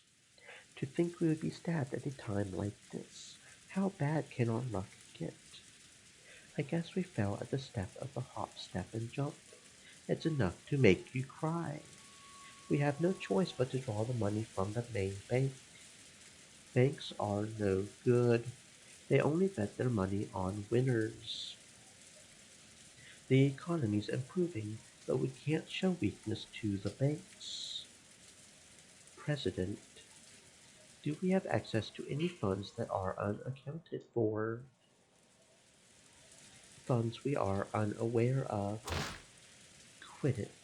Do I look like that kind of man? The contents of my wallet are totally exposed to you guys, okay? The account books over there show all our company has. In that case, we need to raise money. We need a sponsor who can draw in several million for us as soon as possible. President, couldn't something be worked out with one of your personal connections? President, President, calm down, you bastards. Let me worry about raising the money. Business running without making too much noise. You guys just keep the business running without making too much noise. Our accusers are saying they'll let us be if we can show them the money.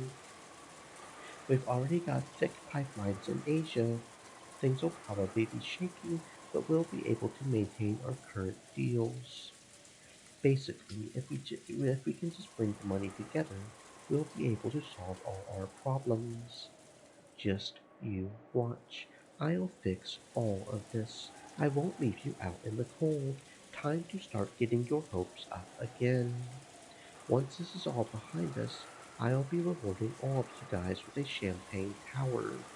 I promise you that. So shut up and follow me.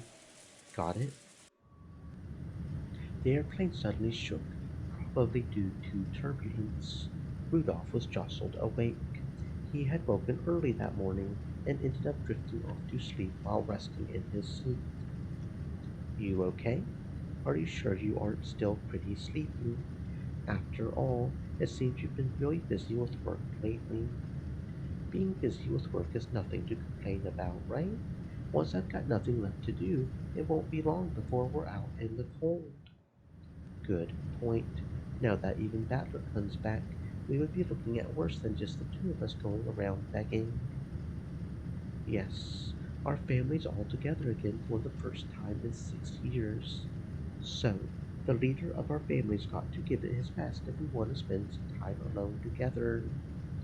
When he looked out the window, he saw that the airplane had already started to drop in altitude considerably. The fishing boats, which had only looked like black cranes a short while ago, were starting to become clearly recognizable. If I could prostrate myself before father and get 10 million yen every time he slugged me, I would do it a dozen times. Or maybe he could just go and die already. I've always depended heavily on his financial support, and now I'm after his inheritance. I'm headed straight to hell. I can hardly complain if father doesn't want to meet the man I've become.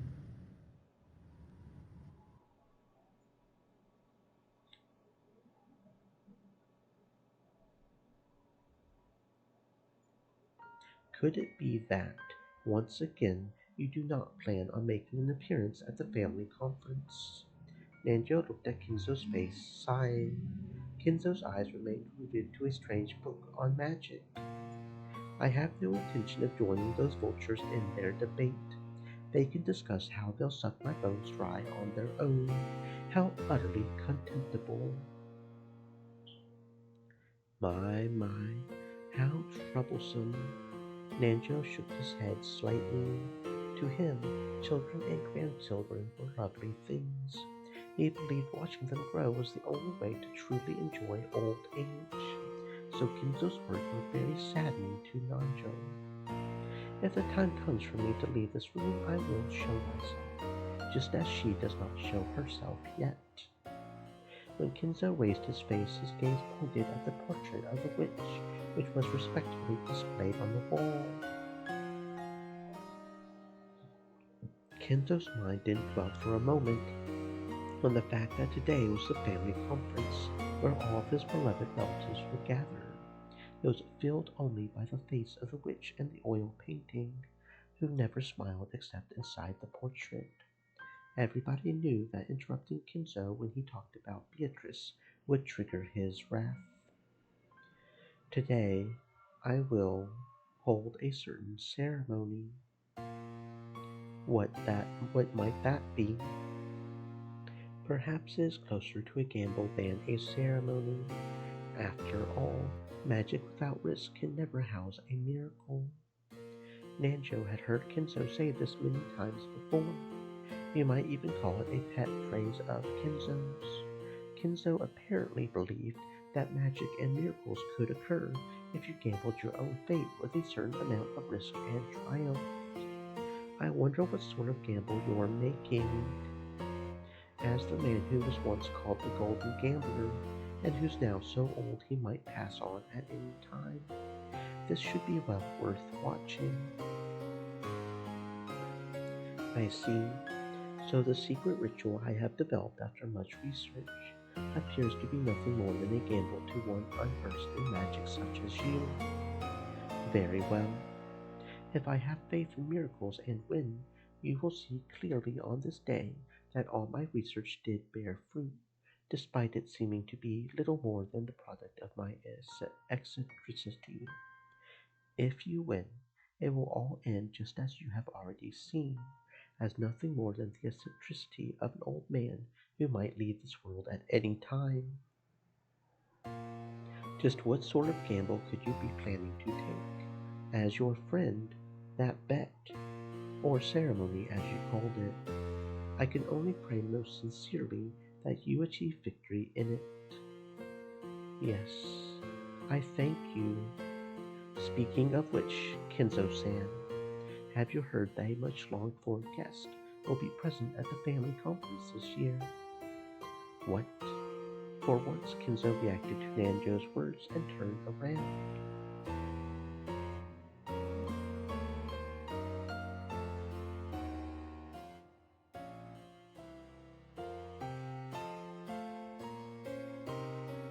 That's right, Battler returned from Rudolph Sand's family. I hear he'll be coming after an absence of 6 years. I'm sure he's become a splendid boy. Battler, I wouldn't call him longed for, a guest who's failed to show up for a mere 6 years. After hearing Battler's name and making a disappointed and ill-humored expression, Kinzo turned his back again. I imagine those 6 years went by in a flash for you, considering how you've immersed yourself in research in this room. However, we might actually receive a visit from a truly longed for guest. Everything depends on the results of the roulette. The roulette has already started to spin. Will it be rouge or noir?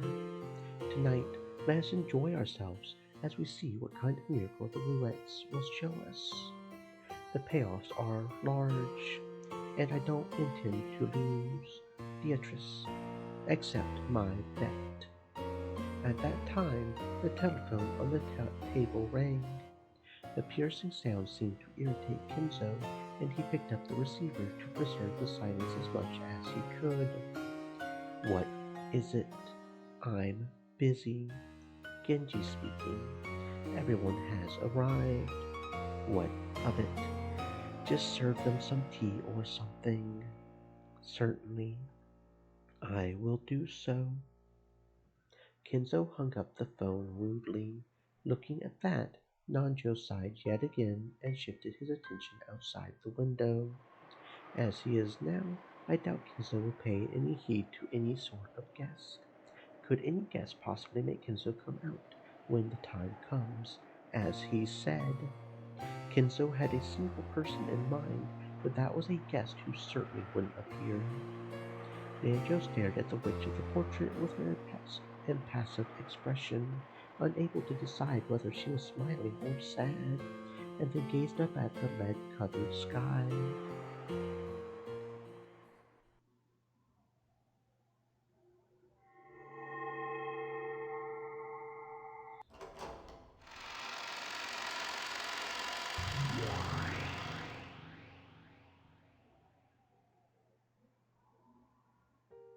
So, are all the pieces in place? Shall we line them up all up again and start a new game? Any objections from you? No, none. The witch looked at him challengingly while elegantly smoking her pipe. And Battler, he just rudely shrugged his shoulders as if he didn't care what she said. He didn't meet her eyes, but that didn't mean he didn't intend to challenge her. It showed his clear determination to never be taken in by this bastard's tricks. It was an expression of his determination to fight. Don't tell me you're jumping into this without a plan. I don't even know how you'll make your first move, so I've got no plans or anything. Go ahead and move first. Naturally, I'll do so. How shall I break down your defenses? How many moves will it take to checkmate you? This is where you'll see me at my finest. No matter what moves you come at me with, I won't believe in you. As long as I stand my ground on that point, I won't lose. And that means this game's built in a way that makes it impossible for you to win. Perhaps you're right. However, I'm the one who decides how many times we'll hold this game. We'll repeat it over and over again until I win and you acknowledge your defeat. See? In other words, this is torture, an eternal torture that shall continue until you surrender to me. It shall go on endlessly until you acknowledge me and the existence of witches. Ugh. Doop-a-doop.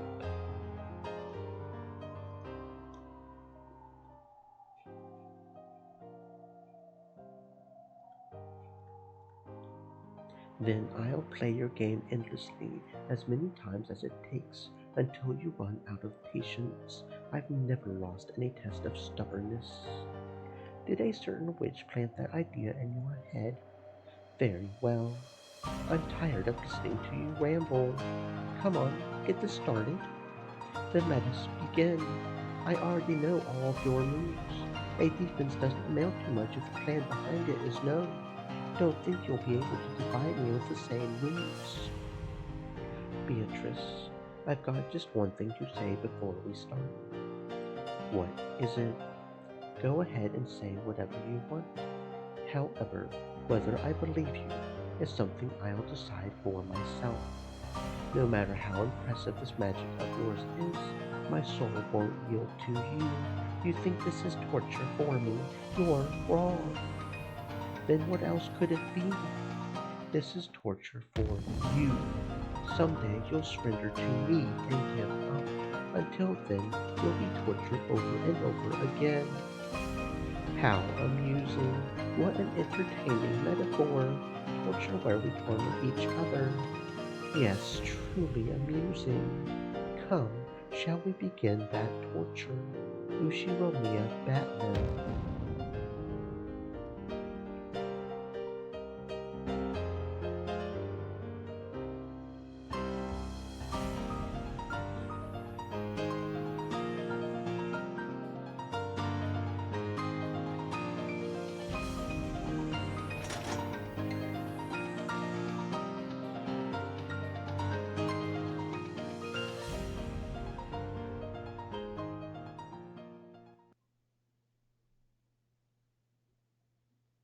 Every year, the relatives visiting Wakajima would let out a sigh of admiration at the rose garden that first greeted them.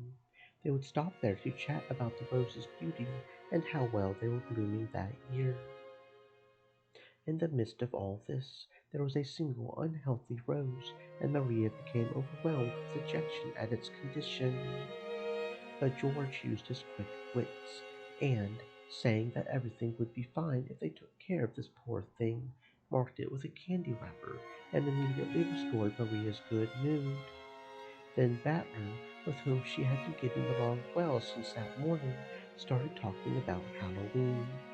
This was such a favorite topic of Maria's that she began playing around energetically again.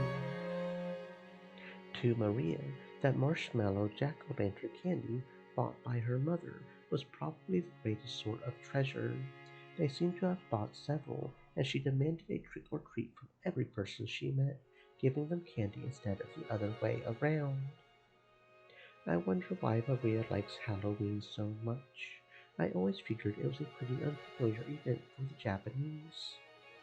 Well, it's a kids' festival where they get to parade around in costumes, right? It can be fun to play around in an outfit that's different than usual. I think there's a slightly deeper cause behind it.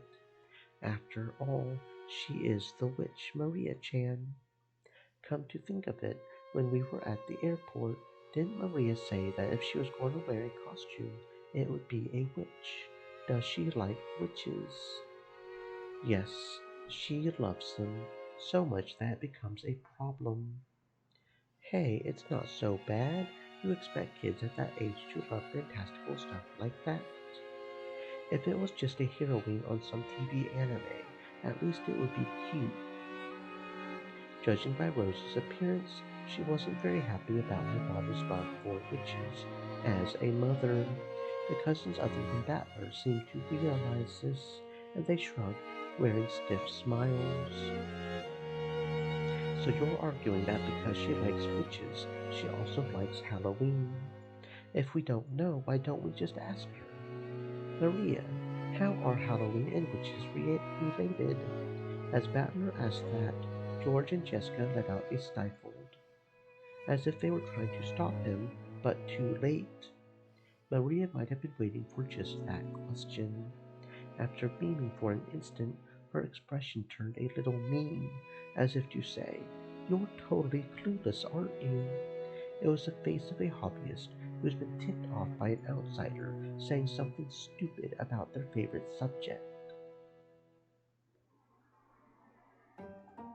To the Celts, the changing strength of the sun over the course of a year signified its birth, its growing up period, its aging and death, and then its revival. I get it. In spring, the weak, warm sun starts to grow up and get hot, and then it gradually gets weaker and worn out. Sort of makes sense to think of it as a sun living out an entire life. Yes. So, they thought that at the end of October, the sun died, was laid to rest in the land of the dead, and was then revived at the winter solstice, and the name they gave to the last day of their year, when the sun ended its 1 year lifespan and died, was Samhain, and they celebrated then. It's an interesting idea to think that the sun is revived on the day of the winter solstice, when the daylight hours start to grow longer again. It's a case that makes it clear how much the ancients regarded the sun as sacred. I see. So, what does that have to do with witches? It seemed that my casual urging forward had slightly infuriated Maria. She glared at me with eyes that told me to shut up while she explained. Maria seemed to be having a blast as she talked, so I decided not to interrupt. In the interval between October and November, life and death become the closest they ever will. The Celts believe that during this time, the world of the living grew closer to the world of the dead and otherworldly beings, and many of those living in the other world would come to visit. It was like the Bard Festival in Japan. At the time, people believed that souls returning to the physical world would go into people's houses or possess people and do bad things. So, In order to avoid harm, they performed rituals. One of those was to imitate creepy monsters and scare the souls back, which was apparently a way to avoid being possessed. That part became a festival which turned into a costume parade.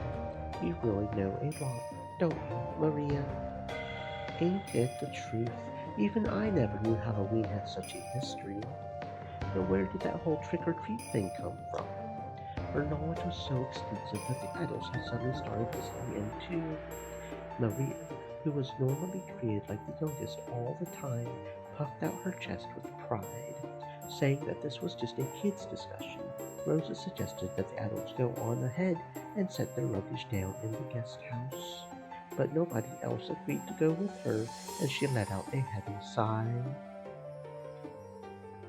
Trick or treat is just for fun.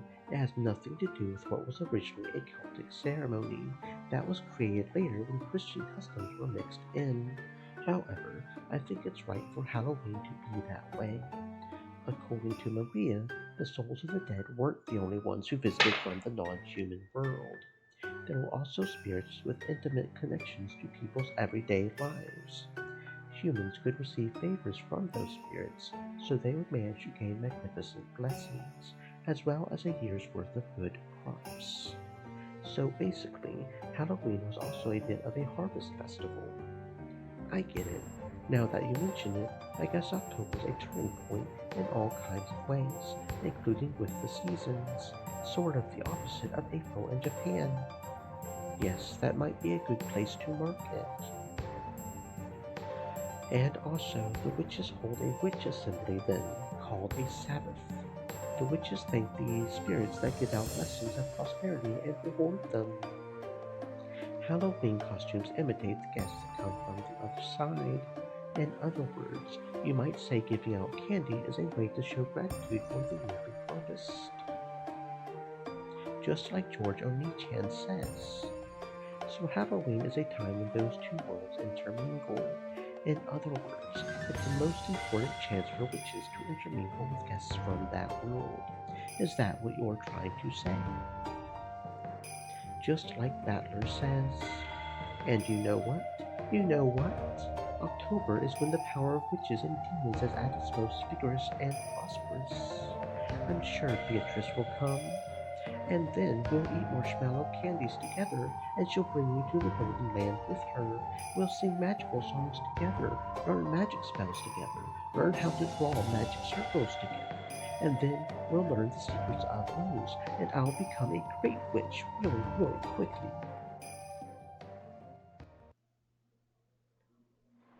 My, isn't that wonderful? It's best for kids to have dreams. By the way, Rosa, how old will Maria be this year again? Maria, that's enough of that. Don't worry about it, Rosa San. It's a dream all girls have at one time or another. So thank you very much. But Maria has already graduated from that age. I'm telling you to stop. Rosa scolded Maria, trying to shut her up before her cheery discussion about black magic earned her the snickers of the relatives. That sounds pretty detailed and impressive. By the way, who was Beatrice again? I know I've heard that name somewhere before. Battler had been gone for 6 years and had completely forgotten about the legend of the Rocking Witch. However, when he said he didn't know Beatrice's name, Maria's once bright mood soured in an instant. When he saw that, Battler immediately remembered that was the name of the witch of this island, but the damage had been done. Until Maria's mood improved, she went on and on about many mysteries and fabulous episodes regarding the Golden Witch. That's enough, Maria. Thank you, Battlerkin, for letting her chat with you. Kenninkin, don't you have work to do? Please leave now. Go to Sam. It looks like everyone wants to settle down their bags for the time being. Sorry, but could you guide everyone to the guest house? Certainly. Well then, everyone, allow me to guide you. Then, if you will excuse me, Goda led the relatives, and they began to head towards the guest house. They were eager to set down their luggage and take a breather, so they didn't realize that Rosa and Maria weren't coming with them. After watching them leave towards the guest house, Rosa's face suddenly changed. She let go of the hand that had been gripping Maria this whole time. There was a bright red mark there, making it clear how much excessive force she had been using on Maria's slender arm. That hand then slapped against Maria's head, pinched her left ear, and lifted. Even though I'm always telling you not to talk about witches, haven't I always said that was our promise together? Mama, Mama, you really do like blabbering on about Halloween all the time, don't you? A festival for witches. Who cares about the counts, black magic, all that idiotic trash? You're 9 years old. 9! Because of that scene you made in the train, I went to all the trouble of making you stop and buy me those disgusting monster marshmallows that look like they have fluorescent paint on them. I went out of my way to buy it, even though it made us late. How much more will you embarrass me before you are satisfied? As Rosa cursed, she twisted Maria's ear up, almost as though she was about to tear it off. An expression of anguish spread across Maria's face while she frantically stood on her tiptoes, trying to soften the pain in that ear. Rosa suddenly grabbed the candy that Maria had been holding. She threw it on the ground and stepped on it over and over. To Maria, it was supposed to be proof of a memory, of a brief span of time when her mother had bought something fun for her. But now that same mother was grinding it into the ground right in front of her. It was as though a brand had been pushed into Maria's eyes, leaving a mark that could never be erased. What's the deal with this disgusting candy? Disgusting, disgusting. It's because you're like that. It's all because you're like that. Disgusting, disgusting, disgusting. As she said that, she struck Maria's head over and over again with her palm. She didn't hit Maria's face because the red swelling would stand out. Maria closed her eyes tightly, patiently bearing her mother's violence. No, that wasn't quite it. Come back, Mama. Come back, Mama. Save me, Mama. Defeat the bad witch. She kept bearing Rosa's assault, muttering that over and over. Didn't I tell you to stop talking about witches? Why, you? Rosa, tired from hitting her daughter, breathed so hard her shoulders shook. Maria grasped her hands together, withstanding it, hoping her mother would return soon. Mama, Mama, come back quickly, save me, Mama, beat the bad witch. Fine, just stay there like that forever. Just stand there, mumbling about witches and Halloween forever. After hurling those words at Maria, Rosa left in the direction of the guest house, leaving Maria behind. Maria, forgetting even that it was okay to cry, kept staring down at the jack-o'-lantern candy that had been crumbled beyond recognition.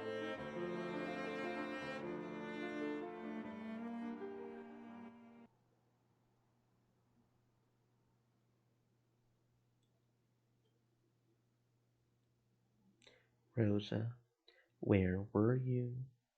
I'm sorry. The roses were so wonderful. I just. Rosa, set your luggage down quickly and come with us. We're going to go say hi to Aniki. What happened to Maria Chan? Is she still by the flower beds? Yes. It seems she found a rose she likes and insisted that she would take care of it, refusing to listen. I decided to let her do what she wants for a while. We sometimes forget that girls have their own little world. Sometimes we have to respect that, right? That's right. Thanks for your concern, Kirie Ni-san. Goda-san, where is our room? I will guide you this way. Allow me to hold your luggage. I will be fine. I can carry it myself. Thank you.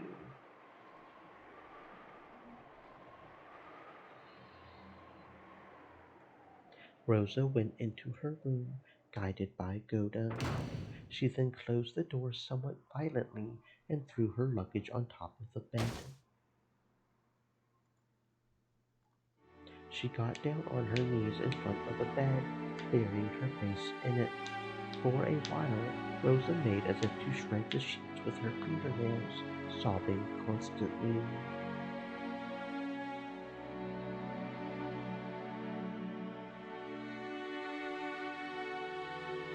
Maria Salmon, are you all right?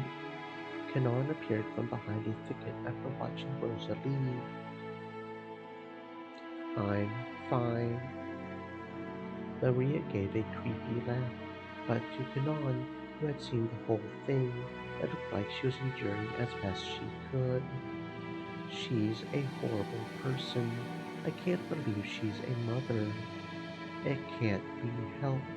You can't expect anything better than that to enter a container of that level. I'm just fine.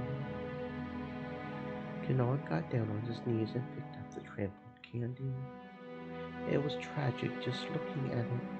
He thought about dusting it off and returning it to her, but really couldn't do so with it in that condition. Just as he was wondering what to do, he met Maria's gaze. No, that wasn't quite right. Maria was looking at the candy Kanan had picked up. Right now, Maria's heart was surely the same as the candy that had been trampled into a pulp. Kanan realized this, but didn't know what he should do. That's right. I'll exchange it for the one I received earlier. Kanan remembered that a similar candy he had received from Maria was in his pocket. Maria stuck out her hand. Kanan thought she was trying to take it, so he held out the candy, but Maria didn't try to grasp it. Then Kanan realized she was saying give it back. No matter how tragic and trampled it was, this candy was Maria's. Her mother had bought it for her. No matter how tragic, it had to be this candy, and no other. If only it were intact enough that it could be fixed by dusting it off. Kanan hung his head. Dusting it off is the most I can do. I'm sorry. Kanan held out the miserable looking candy Maria had wanted. She took it and spoke. Thank you. A human can't do anything except dust it off, but a witch could restore it to how it once was. It would be easy for Beatrice. Maria Sama, you know about Beatrice, Sama. Except for Battler, there was no way anyone related to the Ushiromiya family could have failed to know Beatrice's name. But just now, Maria had bragged about Beatrice to Battler. She had spoken almost as though she was meeting with Beatrice regularly. Cannon felt a sharp pain inside his left hand, which was curled into a fist. In the past, a witch called Beatrice had appeared to tempt him and Shannon. He had always tried to think of it as a bad dream. However, Shannon insisted that it definitely was a real witch. And then, this summer, the shrine to the local Shinto god was hit by lightning, disappearing without a trace over the span of a single night. He knew about Shannon breaking that mirror, and he remembered that, as the witch departed, she said she would eventually be revived. And now, this girl who believed absolutely in Beatrice spoke as though she had met Beatrice herself. Cannon couldn't suppress a vague sense of foreboding welling up in his heart. For a while, Maria remained silent as though she could see into Cannon's heart, almost as though she was waiting for a memory of Beatrice to be revived. And then she spoke as though it was a fact. You know, I'm friends with Beatrice. I'm even going to meet her today and play. You're going to play. Yes, of course we'll play. We're going to study magic together.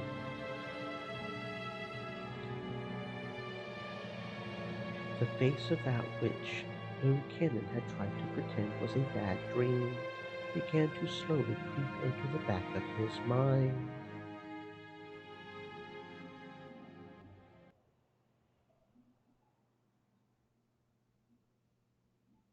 Father says he's extremely busy with his research.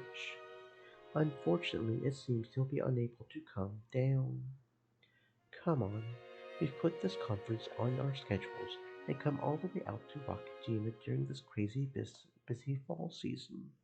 You would think Dad could at least be a bit more sociable.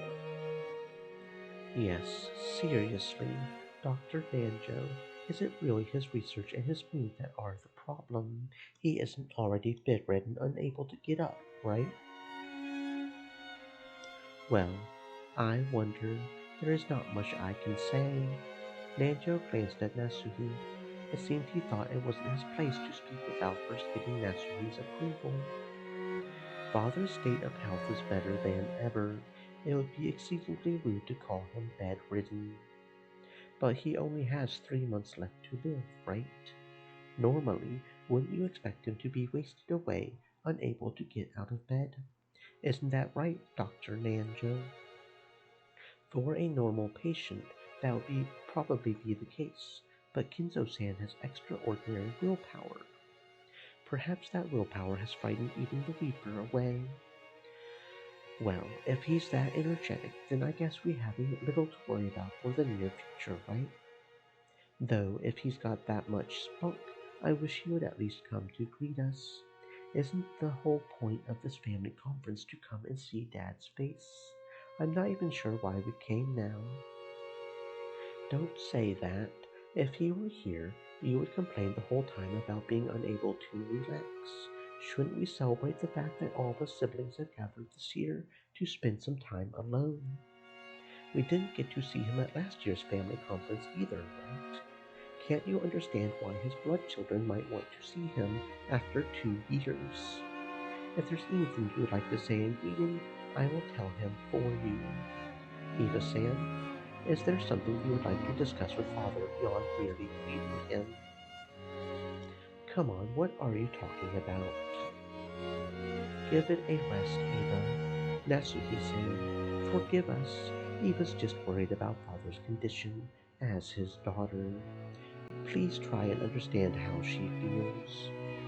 Indeed, look how quickly you've grown to respect Father now that you know how much longer he has to live. Yes, I believe I do understand why you want to see him so much. What are you trying to say? Quit it, Aniki. Why don't we pray that his mood will improve by dinner? Anyway, we've only just arrived. For now, we're only here for a casual greeting, and we could even hold the family conference without Dad. In fact, there's a few things we siblings shouldn't bring to him until we form a unified opinion. Isn't that right, Hideyoshi Nisan? Yes, just as Rudolph-kun says. This is the only time of year we can all meet in person. We've got to take this valuable time seriously and be frank with each other. Even though the tea hadn't yet arrived, they were very determined. But before that, perhaps we can spare the time to enjoy some black tea at our leisure, surrounded by the wonderful furnishings of the parlor. Kyrie's words seemed to contain a subtle admonition directed at everyone gathered there. They all understood, and as they cleared their throats and straightened their neckties, the atmosphere in the room returned to normal for a time.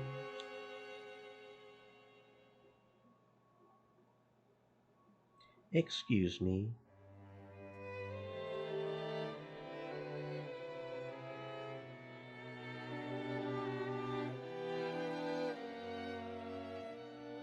I've brought some tea. Shannon, you just keep getting prettier and prettier. Shannon entered the parlor pushing the serving cart. Everyone decided to relax and enjoy some black tea for the time being. A wonderful aroma began to spread throughout the room. As far as anyone could see, the strained atmosphere from before Shannon's arrival seemed like a lie. Of course, Shannon, who was setting out the tea, probably didn't even notice. Kyrie seemed to laugh faintly at how adult everyone was suddenly acting. Rudolph didn't like it when Kyrie took the initiative and spoke at the family conference. It was his worthless male pride. He probably didn't want to look like a weak man who took advice from his wife. She understood that and did her best to refrain from saying any more than was necessary. So, she separated herself from the circle of siblings who only superficially appeared to be enjoying some time together alone, and casually drank her tea near the window. Rosa-san, I thought you siblings were enjoying some alone time. You must be joking. Sorry, don't take it the wrong way. I'm just a little exasperated by my husband. Apparently, Rosa hadn't been able to keep up with that on the surface friendliness. They had come here to fight bloodily and dirtily, each trying to grab a part of the inheritance for themselves. She probably didn't like suddenly pretending that they were all chummy. Maybe she was still too immature for that. It looks like the wind started blowing hard out there. The plants are all shaking so much.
The typhoon's probably gone pretty close already.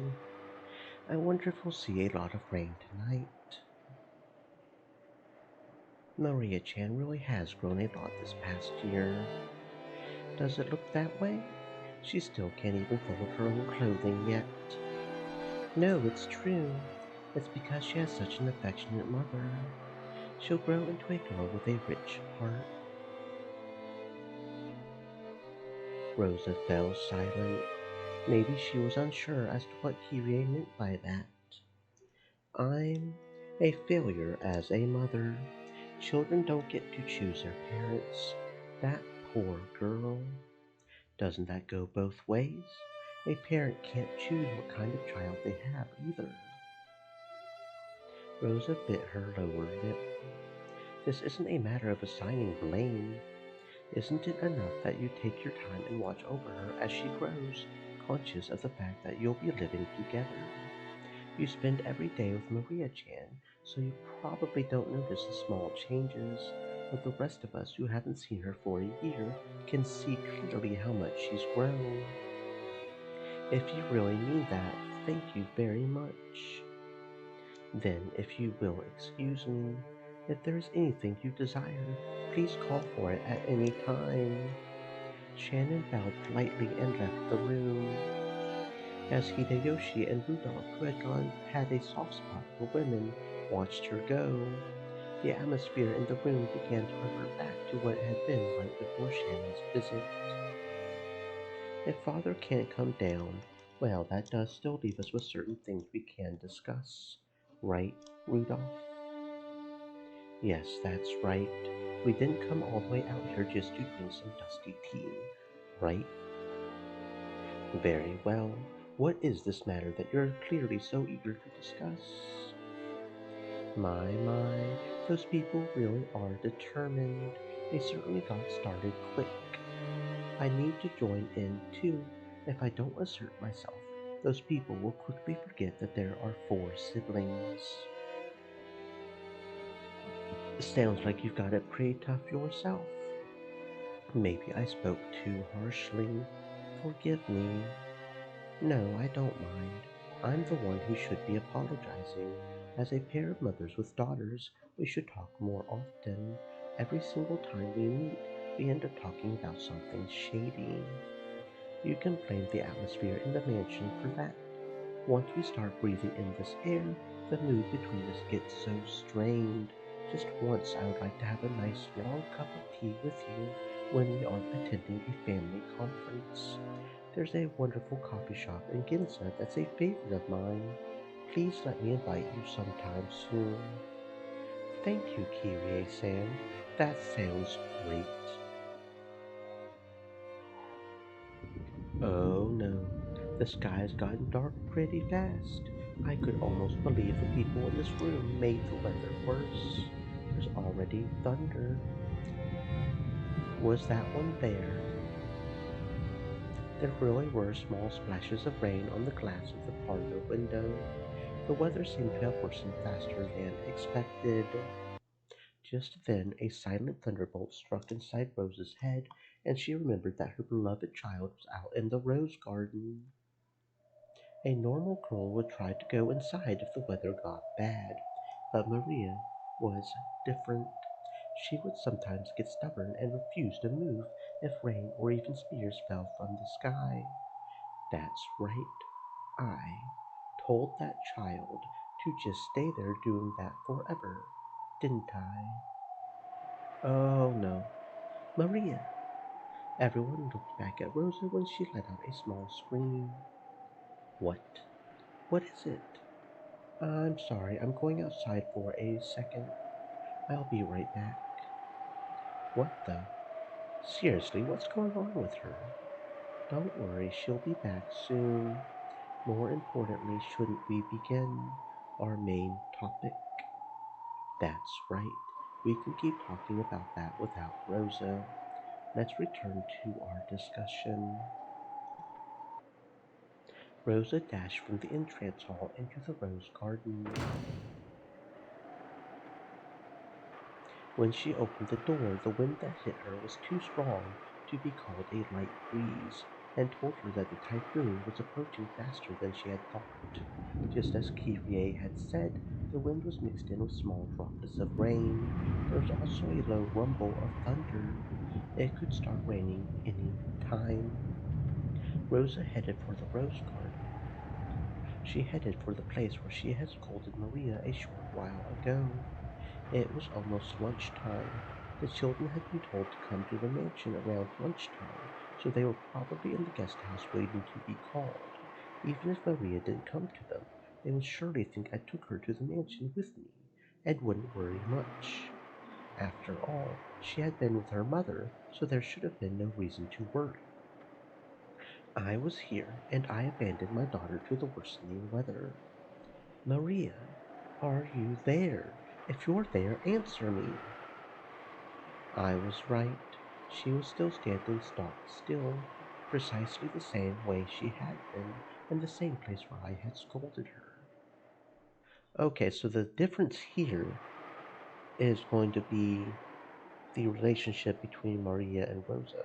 So it almost sounds like the kids didn't even go to the beach in this one. So does that mean that I really am bad with names? What's her name? The one that gets protected by the scorpion charm. Does that mean she's going to die in the circle?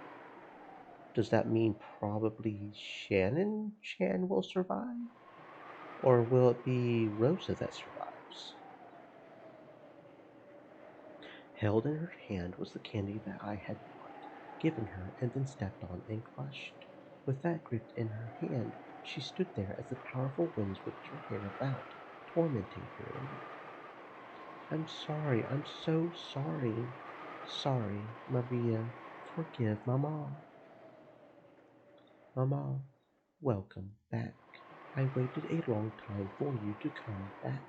The scary witch pinched me, but I stayed strong, waiting for Mama to come back without crying.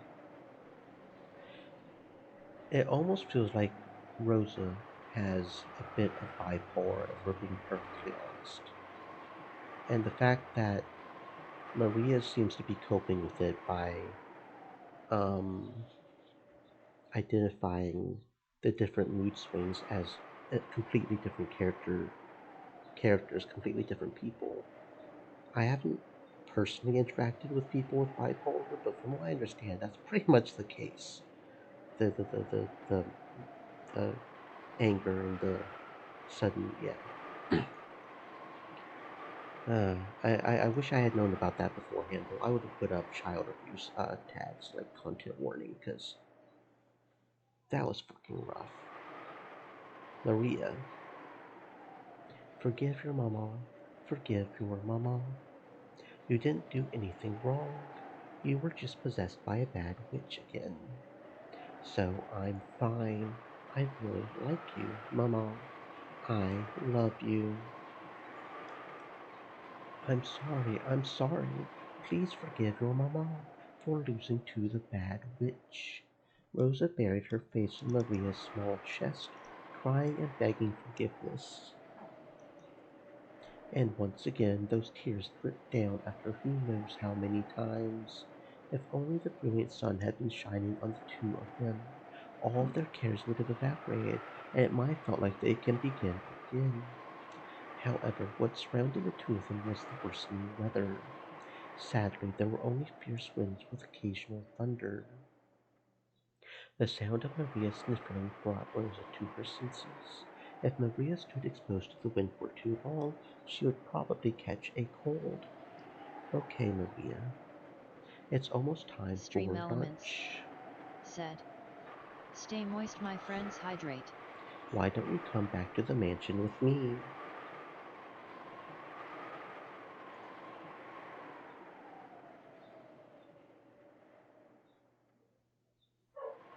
Won't go. Well, why not? Rosa thought she had already received Maria's forgiveness, so she hadn't imagined that Maria would refuse. But that expression on Maria's face didn't look like that of a child resisting her mother. Isn't the storm coming sooner too? Because they did trying to remember. They did the. picnic at the beach after lunch. And the storm didn't come for like another 2 hours after that. The storm's coming earlier, isn't it? So Rosa couldn't understand why Maria wanted to stand still pointlessly as the weather grew even worse. Maria answered that question. It's Beatrice. She'll be here really soon, so I'm waiting. Maria. Rosa struggled to find words for a moment, then fell silent. They had only just managed to make up after all. She chose her words carefully, trying to get Maria to come with her to the mansion without denying the witch outright. Beatrice is coming. Really? Then instead of waiting here, why don't we wait in the mansion? If you stay in this wind too long, you'll catch a cold. She'll come. Beatrice will come. And when she does, I'll give her candy. I'll do trick or treat. I'll give her a jack-o'-lantern marshmallow candy and say Happy Halloween. Maria pulled yet another sweet out of her handbag, moaning. Rosa was bewildered and didn't know what to do, as Maria started being difficult again. At that time, the place suddenly blast of thunder. It was probably a sign that this island had been sealed off by the storm, detached from common sense and reality. So, after this moment, all common sense would probably cease to apply. The wind blew even stronger, and amidst that blizzard of scattered rose petals, a figure appeared, leaving.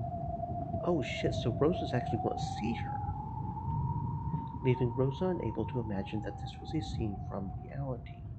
It was probably, no, definitely, fantastical. After all, that shadow of a person was. Oh shit, she's actually going to see her. Okay. Okay. And she's got a nice little outfit now. Beatrice. Maria dashed over to the shadow. Normally, Rosa would scold her daughter if she dashed over to someone whom she hadn't seen before and didn't know. But Rosa forgot to do that, was unable to do anything but stand there stunned. It's been quite some time. Have you been well? I've been well. Witches don't catch colds. Indeed, a witch can use curses to make people catch colds, but how foolish would it be if she caught one herself? From now on, you should take care not to catch something like a cold yourself. She patted Maria's head as she said this, smiling roguishly. Rosa couldn't have known the name of the woman who was happily scolding Maria. However, Maria had called out in the beginning when the woman appeared. So, even though Rosa had never met her, even though the woman still hadn't introduced herself, Rosa was able to know her name. However, that name held a special meaning on Rocangina and in the Ushiromiya family. There's no way something that stupid could be. Beatrice. Happy Halloween. Look at what we bought. I'll give you one too, Beatrice. Indeed, Happy Halloween. Is this for me? How truly adorable that a candy would be made out of this, the lonely light of a man lost in the darkness of purgatory, unable to go to heaven or hell. Right now, on this island that has been cut off both from the world of humans and the world of non-humans, there may be no more suitable sweet. Maria, what's wrong with that one? The witch noticed the sweet Maria was grasping. It was Maria's candy, which had been stomped on by Rosa until it reached this pitiful state. Got stepped on and smashed. Can you fix it, Umineko? Maria didn't go so far as to say that was her mother who had stepped on it. However, for some reason, when the witch saw that candy, she looked at Rosa and grinned. A chill went down Rosa's spine, as though this gaze was staring straight through her. It shall be easy. Give it to me. Maria held the candy out gleefully. Rosa could do nothing but watch stunned. How did this person plan to trick Maria, somehow undoing the fact that the candy had been fearfully crumpled? Maria looked as though she believed it could be fixed good as new. Without real magic, there was no way such a thing could be possible. My, it is quite crushed, isn't it? Come, Maria, close your eyes and try to remember. Because it really was that wonderful, a candy. The candy of your memories is always full and fluffy, so you try to remember as well. What kind of candy was it really? Along with those strange words, spoken as though singing an improvised folk song, the witch threw the sweet into the air. Maria was closing her eyes and remembering, just as the witch had told her to. What shape had that crushed candy really had? Therefore, only Rosa saw that scene. The sweet that had been thrown into the air burst into a gold color.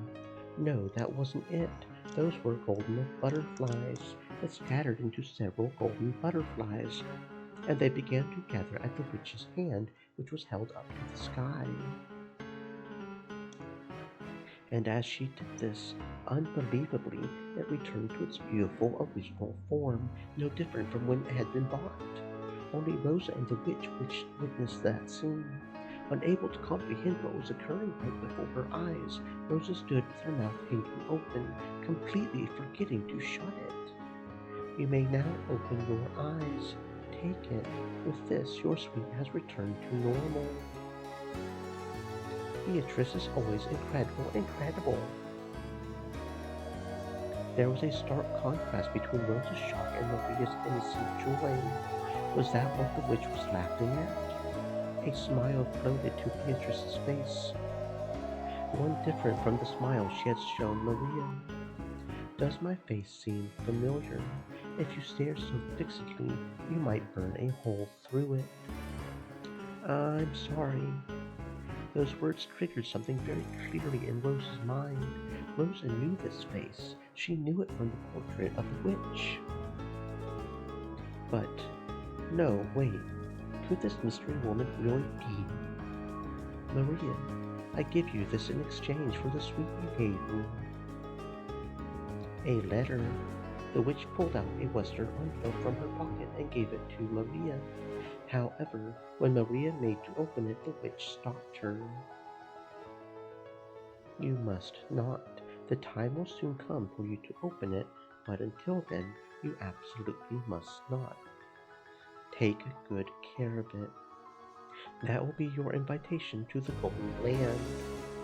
The Golden Land, so you'll finally take me there. Take it and treat it with care. You must not show it to anyone. I'll keep that promise. You've always got to keep promises with witches. And this is for you. Mamie. She probably hadn't imagined that the witch would speak to her too. Rosa was bewildered by the second western envelope, which was thrust before her. She had seen this type of envelope before. There could be no mistake.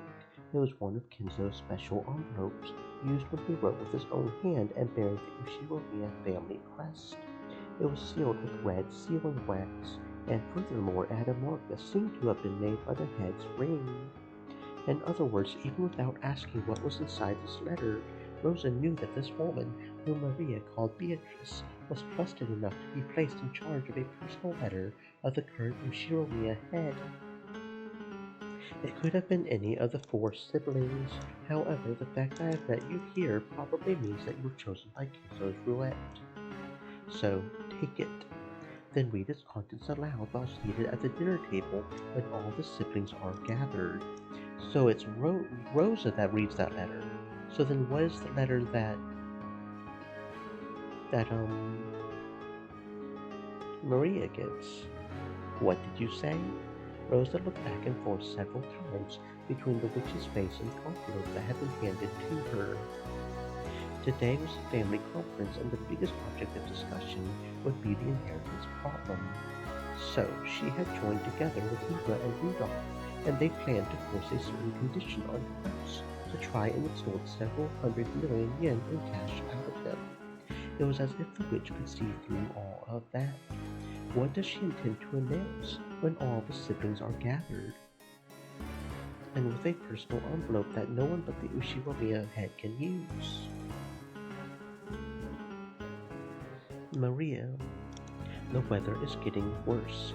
Return to the guest house and wait for lunchtime. And Rosie, we will meet again later. Allow me to introduce myself again at that time. The witch turned her back to her, laughing. Then she began to head towards the mansion with an air of composure. Maria energetically called out and watched her go, then began to dash towards the guest house, leaving Rosa behind, as though she wanted to inform the other cousins of her fortunate meeting with the witch as soon as she could. At last Rosa was left alone in the rose garden as the winds grew stronger, unable to do anything but pray that what had happened was just a daydream.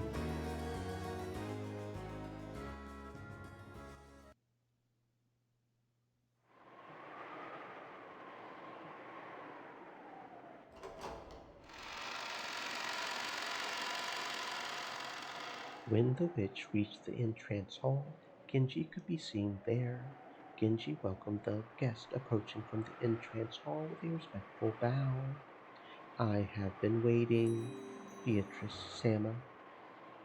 It's been quite some time, Genji. You've gotten old. No matter how old it becomes, furniture carries out its work like furniture until the end. I remember how that man's wife used to be jealous of you. Is Kinzo doing well? He is doing extremely well. The witch probably laughed because she knew Kinzo's own doctor had announced that Kinzo didn't have long to live.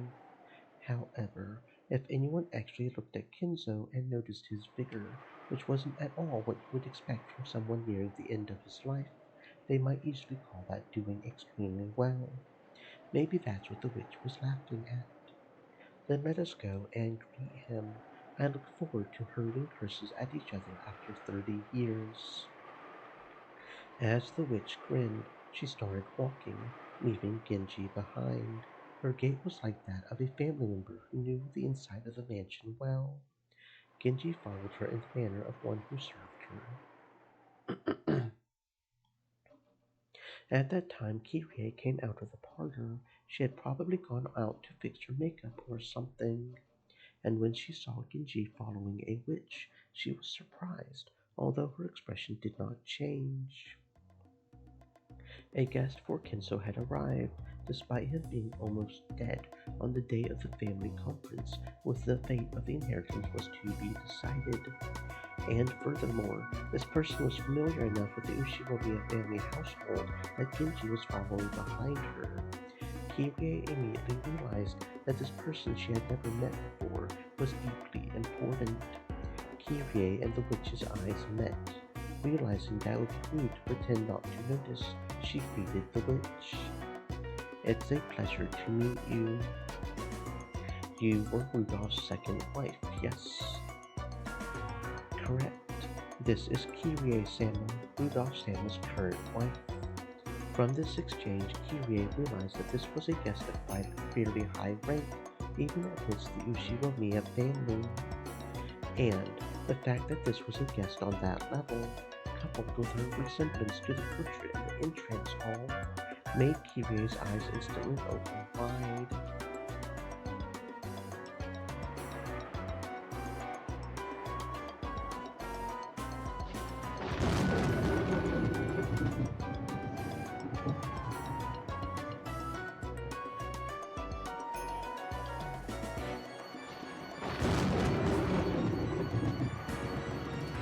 Pleased to meet you. I'm Kyrie. I wonder if this is our first meeting. If we have met before, I apologize for forgetting your name. So, you intend to force me to state my name, even though you already have a vague idea of the answer. Kyrie thought she had given a sociable and humble greeting. Her expression grew slightly cloudy at that opening impulsive response. At any rate, this didn't seem to be a person she could grow to like.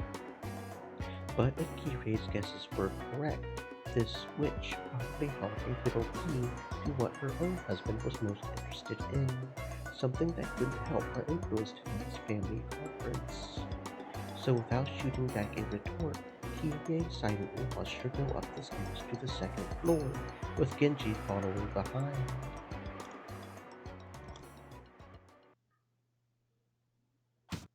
So, when someone tapped her shoulder from behind, she was so surprised she almost choked. It was Nasuhi. Kirie-san, why are you standing still in a place like this? Are you not feeling well? I'm sorry. I was just fascinated by the portrait of the witch for a bit. You mean the Golden Witch, Beatrice, the one whose gold was supposedly necessary for the revived Ushiromiya family we see today. Quite a fantastical story, just what one might expect from Father. Natsuhi spoke in a perfectly ordinary way. It was the sort of comment you would expect from someone convinced that the thought of a witch existing was ridiculous, no more than another of Kenzo's ramblings. However, for some reason, that point of view didn't seem quite right to Kirie now. Just a moment ago, she herself had seen the golden witch come in from the entrance hall and climb up the stairs. So Natsuhi's words made it feel as though someone was trying to deny the existence of that person, or else make it seem like she was never there to begin with. I'm sorry, maybe I'm getting a bit of a headache. I think I'll rest for a little while. Is that so? Then I have some good headache medicine.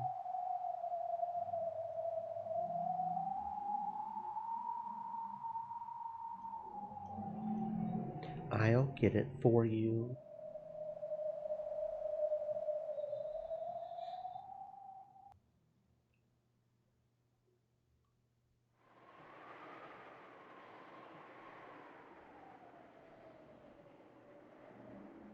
The hallway in front of Kinzo's study was filled with the scent of sweet poison peculiar to that green liquor. Genji, who was completely used to it, did not grimace, and the Golden Witch didn't grimace either. How long has he been in there since last he left? I believe it has already been several years. Is he that desperate to turn me into a bird in a cage? How pitiful. By now, you're the bird in a cage. You're the ghost of the study, are you not? How pitiful that he is unable to recognize even that. Until he meets you again, he will probably continue his research even after literally becoming a ghost. Is it love or madness or a delusion?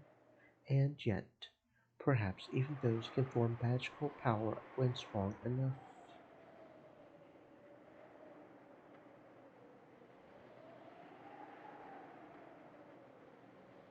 You sad magician. The witch grasped the doorknob to the study. When she did, there was a sound like that of flesh burning and splitting open. It was the sound of the doorknob literally burning the witch's hand. Beatrice Sama, what is this? A ward against magic. Is that person unable to get by without relying on something like this? I have heard that this door would cause you great pain, Beatrice Sama. Shall I open it? No, it is fine. If he wins, I will be a bird in a cage for all eternity. If he loses, only the life of a laughingstock will be left, the life of a pitiful magician who went mad with love and lost everything. Already Kinzo and I, even I, are nothing more than pieces laid out on the general game board. All that is left is for the roulette to decide who wins and who loses. Until the roulette shows its result, there is no need for me and Kinzo to meet again. The witch looked at her hand, which was beginning to heal bit by bit, even though it had been horribly burned. Or perhaps that is why he has this ward here in the first place. Yes, perhaps even that is honorable in its own way. By now, everything sits on top of Kinzo's game board. I like it, Kinzo. Allow me to enjoy my game with you. Allow me to enjoy the failure of the final gamble. of the old magician who fell in love with me and threw away his entire life.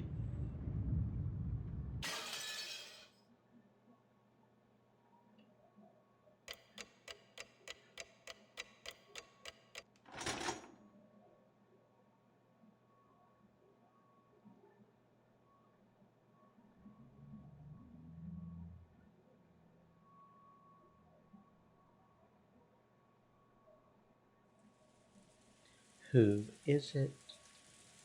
Excuse me, I have brought lunch. Enter. Excuse me. After receiving approval, Cannon entered the VIP room, pushing the serving cart that carried lunch. The servants called this room the Witch's VIP room. That was because Kinzo strictly ordered that it always be kept clean so that it could be used at any time. Even so, guests would not be allowed into this room no matter who they were. That's why, at some point, servants had started calling it the VIP room, which was supposed to be set aside only to welcome the special person Kinzo waited for, the witch from that portrait. And today, Cannon realized that this was absolutely true.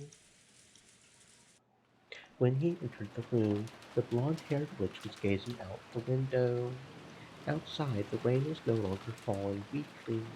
As she looked out at the beautiful rose garden, which had been tended to over several days for today's sake, as she saw the winds and rain ravage it, was she struck by some sentimental feelings. Kenna was not able to tell anything more from that which faced him. I will prepare the meal, Beatrice Samo. Cannon went out of his way to call out the witch's name, hoping that she would turn around. He wanted to know. He wanted to know if the witch who had tempted him and Shannon in the past had really appeared again. When he did, the witch whose name had been called laughed, her back still facing him. Holding back her voice, she laughed. Cannon was startled. It was almost as though she had read his mind and knew that he had called out to her, hoping to make her turn around. It smells good. It appears Kraus hired a good cook. Yes, he is called Goda and was employed here recently. There's nothing better than being skilled at cooking. Delicious food completes the three pillars of pleasure for living in the human world. It is the secret to preventing boredom after 1,000 years. Cannon and the witch's eyes met. Then she grinned, without a doubt. Certainly, this was clearly the witch from that day, Beatrice. The witch that no one but he and Shannon could see in the past finally held a form and had arrived openly as a guest through the entrance hall. Beatrice Samo. It has been a long time. Cannon the furniture. It has been quite some time.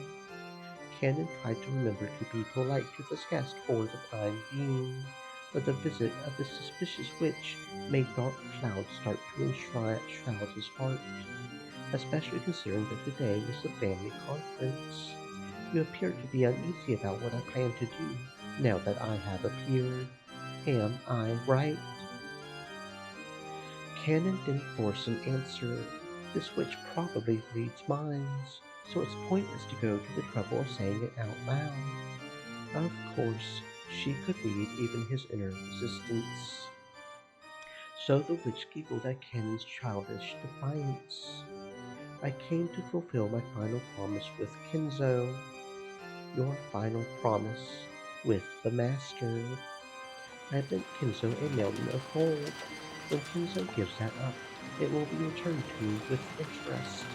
I came to accept that interest tonight. I don't know what you're talking about. However, uncertainty began to gather in his heart. Whatever this witch had to say, it couldn't be anything good. There's no mistake. Whenever witches have something to say, it's never anything good. You are correct. However, like scissors, the potential of witches depends entirely on how they are used. sometimes there are those like King Solomon who succeed in great exploits. However, most who make use of us end up meeting a cruel fate, just like in fairy tales. But Kinzo is crafty. He has incorporated even my collection of weakness into the ceremony. Is he an absurdly powerful magician who can surpass even me? Or else a mere fool possessed by madness? Amusing, truly amusing. Cannon couldn't guess what the witch was muttering and laughing about. All he knew was that anything that made this witch laugh must have the opposite meaning for everyone else. And in the back of his mind, the horrifying words the witch had spat at him in the past began to resurface. What, did you think I would lend you my power and ask for nothing in exchange? I would gladly assist a pair in love, and in exchange I will enjoy watching the cruel fate they'll eventually meet. I have never come across a better show, not over the course of 1,000 years.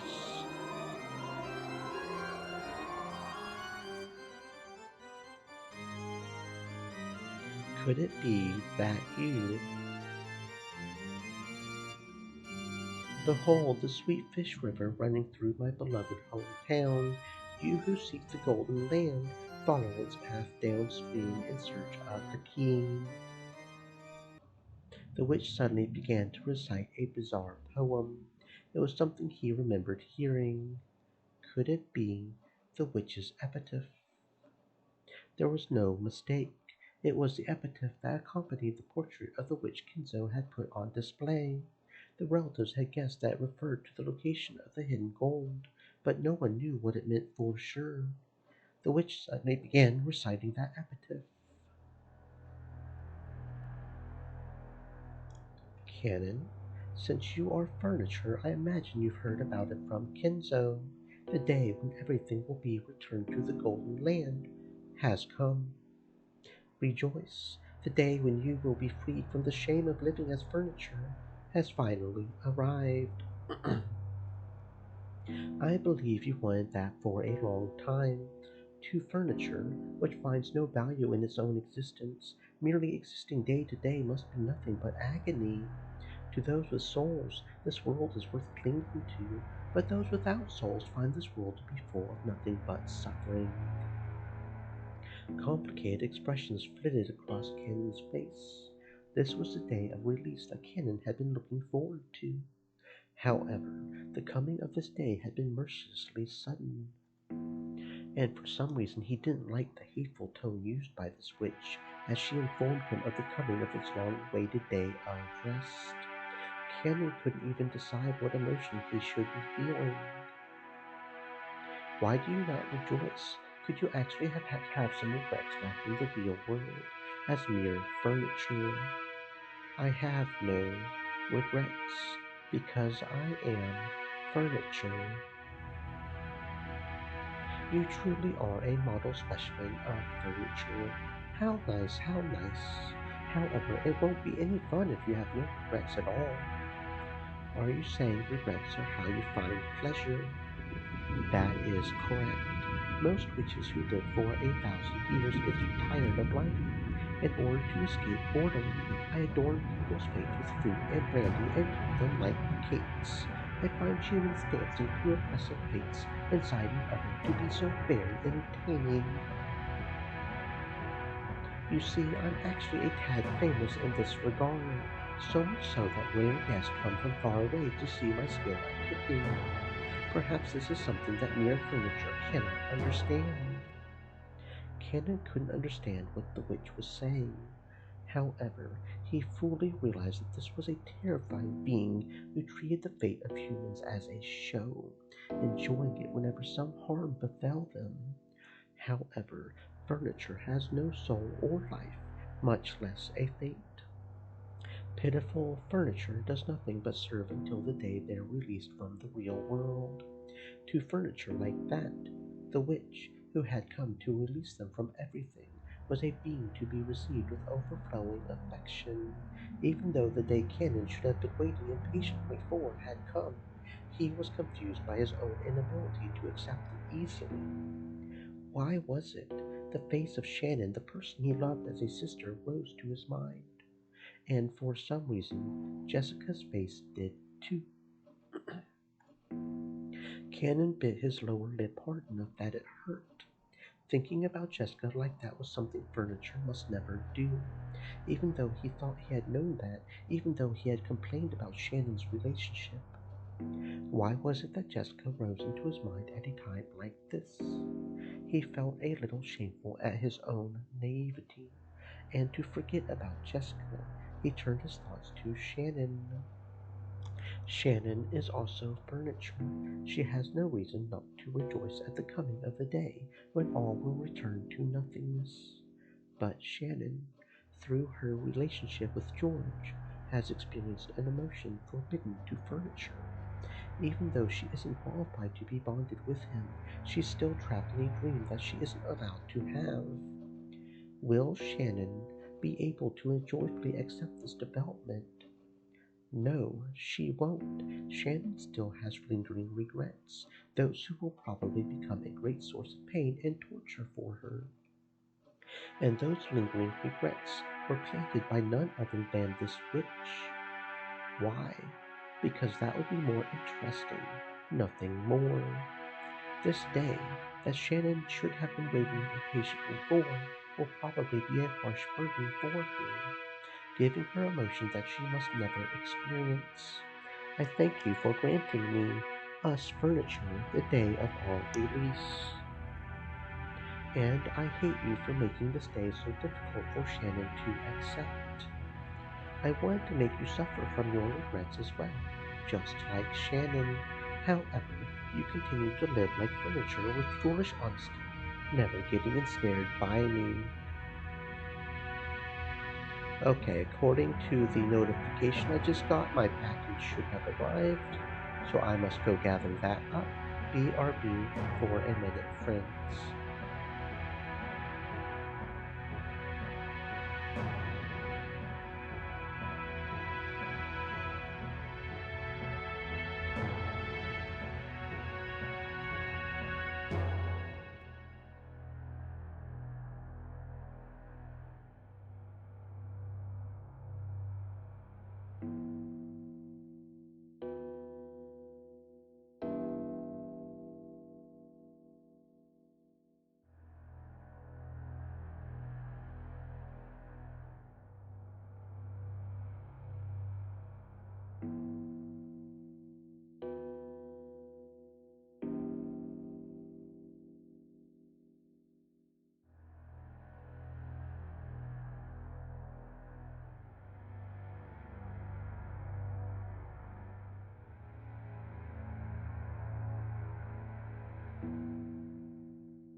At least on the surface, it looks like it's still good. 3 days late, but it looks like it might still be good. If I suddenly don't scream tomorrow, guys, just know I died from food poisoning, okay? Anyway. And yet, it seems you love Shannon a little too dearly, right? Shannon's regrets are now your regrets. Will those feelings transform into hatred for me?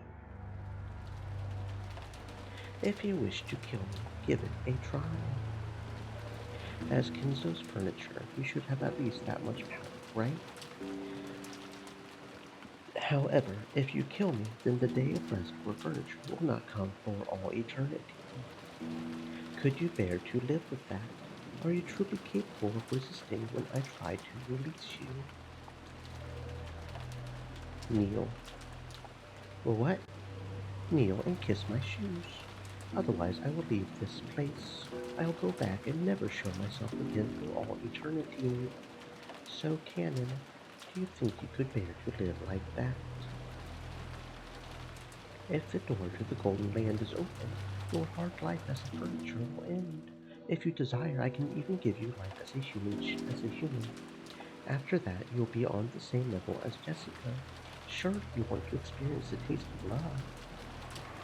There's no point trying to hide it. After seeing Shannon indulging in the sea of sweet love, you grew jealous.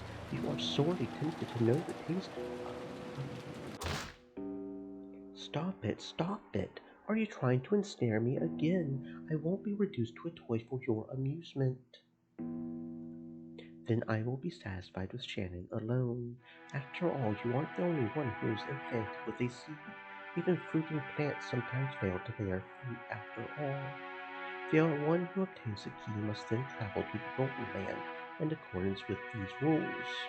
On the first twilight, offer the 6 chosen by the key as sacrifices. On the second twilight, those who remain shall tear apart the 2 who are close.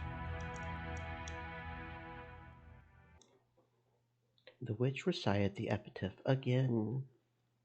It was so sudden and diverged so strongly from the current topic.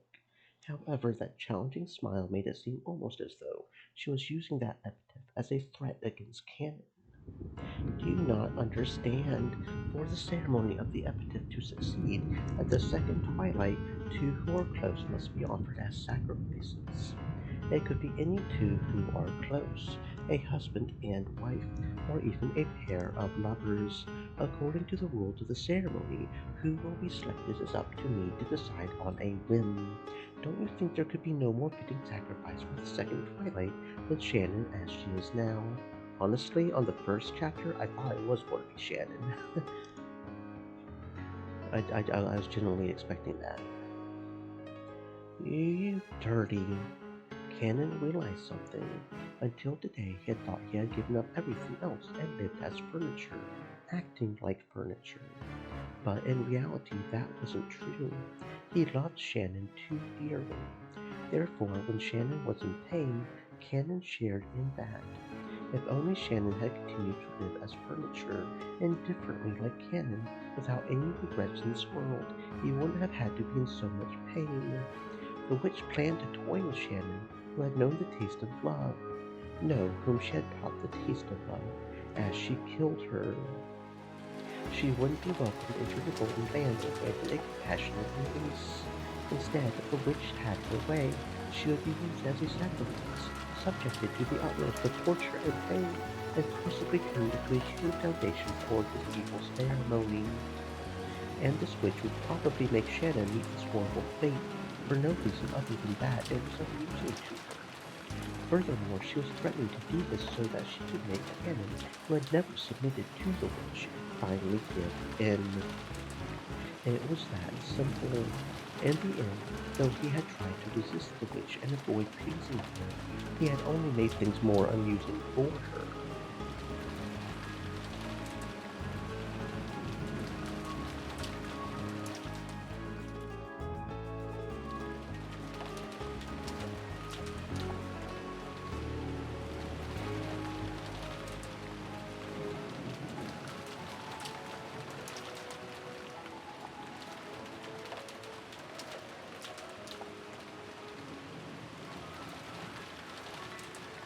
After all, he was furniture. No, a toy. They were nothing but toys meant only to distract him of her boredom. Damn.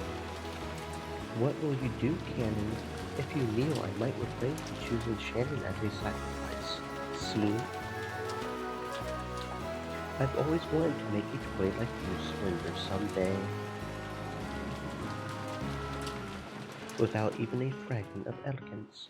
The witch sneered at Cannon and laughed indecently. That's right. She had predicted Cannon's submission even before he had made the decision himself. Cannon chose to get down on both knees in front of the witch. It didn't matter what happened to himself.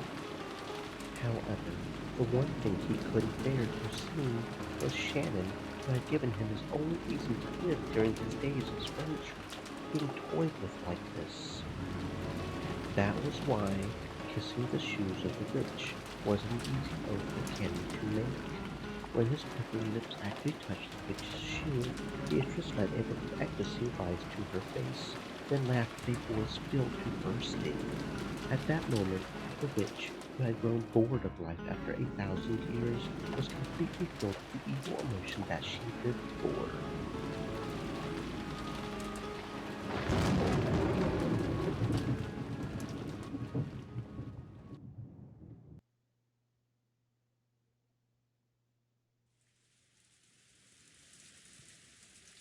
When lunch ended, the relatives moved to the parlor. Rosa had bought a high-class brand of black tea from a famous store in Ginza that had been served, and the parlor was filled with a pleasant aroma. Since the children were there too, the adults tried to interact like normal relatives on the surface, talking peacefully about recent events and how their children were growing up. It had started raining, so the children couldn't do anything but sit here like this, watching TV, unable to go outside. Maria was apparently a TV kid, and she kept watching a boring daytime program without getting bored, giggling all by herself. At first, Battler joined in, seeming to deepen his relationship with Maria, but he had gotten up early at that morning and was gradually hit by a wave of drowsiness. That's a big yawn. Did you get up really early this morning? Well, something like that. Now that all the tension's gone, I've started getting sleepy while listening to the sound of the rain. Tension? You call freaking out like that tension? At least it is for me. Battler gave another great yawn and slowly lay down on the sofa. He really did look tired. George and the others had tried talking to him, thinking it was a sign of boredom, but when they realized he really was sleepy, they decided to let him be. My, they say that if you lie down right after eating, it'll become a mackerel. Stop kidding around. Gota San said we would be having calf steak tonight. That would make it mackerel steak. Kumasawa-san, he looks pretty tired. Could you get him a blanket? Here you go. Kumasawa brought a blanket over from the shelf. The large parlor wasn't cold, but the air had gotten a little chilly. So when Battler took the blanket, he immediately wrapped himself up in it like a turtle. You really were sleeping. When would you like to wake up? I'll wake you. Can't say I've got any particular requests. You can wake me up if you need something from me, and if you don't, just let me sleep forever. Night. Battler's sleeping. A nap? A nap. I'll do it too. Hey, Maria, Battler's sleeping, so you've got to leave him alone. Kumasawa-san, could you give us another blanket? It was doubtful whether Maria really wanted to take a nap. She probably saw Battler wrapped up in a blanket and wanted to do the same. When she received the blanket from Kumasawa, she joyfully wrapped herself up in it and set up camp again in front of the TV. And just when we had finally gathered all the cousins together after 6 years, this guy doesn't have a clue that he's the main guest of this family conference, does he? I can still hear you. We took it easy getting lunch, and there's even a typhoon and rain outside now. Since I've got nothing to do, that means it isn't my turn yet. I wonder about that. If you have a passive attitude like that and never do anything unless something else happens, your life will be pretty boring, right? No, that's not what I mean. How should I put it? At times like this, I like to think about it this way. It isn't my turn. If this were a play, it wouldn't be my turn to go on stage. So the best thing to do is stay on the wings of the stage. You're always the main character of your own life, right? Why are you acting like you're in a supporting role? You've got to move forward by yourself and get up on the stage. That's not what I mean. I'm trying to say it's not my turn yet. Sorry, I'm sleepy, and my mind's a mess. Give me a break. No kidding. You're so sleepy you're spouting nonsense. Let's leave him be for now. Hey, I can't let him get away with saying crap like that. You're always the main character in your own life. I've got serious issues with what Battler's saying. He's just half asleep. Don't take him too seriously. It's just that lack of guts. You know, not wanting to go on stage just because you think you can't be the main character. Something about it just pisses me off. With distant eyes, Jessica gazed out the window at the gray rose garden obscured by rain. When she put her forehead up against the glass, the pleasantly cool sensation seemed to chase away memories she was trying to forget. So, it just wasn't your turn yet. Is that it? Then, just when will you get up on the stage? In that case, who the heck is the main character in this stage?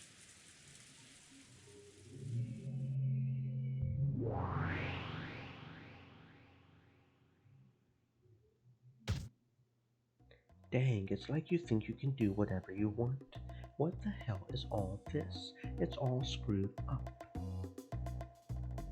I was merely amused that your reason for denying me was based on whether there were 18 or 19 people. I just tried to changing my opening move, no more. Their greatest basis for denying me is simply that I wasn't laid out as a piece on the game board. So all I have to do is start by focusing on the queen, like this. Isn't opening the road for the queen on your first turn one of the classic moves in chess? To quit playing around, there's no way I can accept something like this, right? A witch came in walking right through the entrance hall, you say. Don't mess with me. What's this? In the last game, I gave you incredible freedom in making your moves, correct? This time, all I'm doing is moving my pieces in response to your moves. Are you already giving up right at the start? You bastard! Don't mess with me. Like hell, I would give in. Great move. Go ahead and just move however you like. Okay, so your turn's far from over, isn't it? Move however you want. Form a huge battle formation while you still can. I'll definitely withstand you. I will definitely corner you. Come at me as best you can. I don't want you to have any excuses. You aren't even close to making me accept something like a witch. That's right. Just now, it looked like Maria's candy was mixed with magic, but you might have actually had another one of the same candy hidden in your pocket, and switched them with that little show, making it only look like you had fixed it with magic. Yes, that's right, that has to be it. It's useless, it's all useless. Rosa saw the moment when the candy split into butterflies, correct? But who cares about that? That was a hallucination or a trick. Or maybe she just saw it wrong. That isn't a big problem. So you throw out the part you can't explain as trivial. I see. Is that your move in response to mine? You've dug your own grave, Ushiromiya Battler. It still isn't your turn yet. Allow me to make my move for a little longer. It has barely begun. The turn of the witch.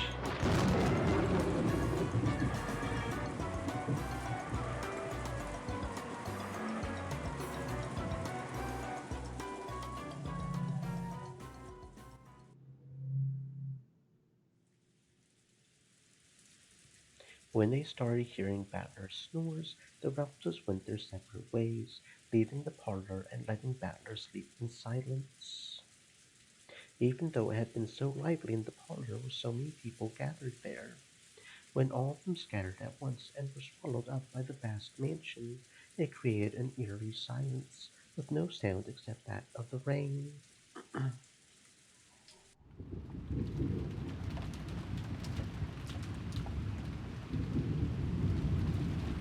Nope, I haven't met a person like that even once. Aniki, I haven't met them. Kirie-san, is that true?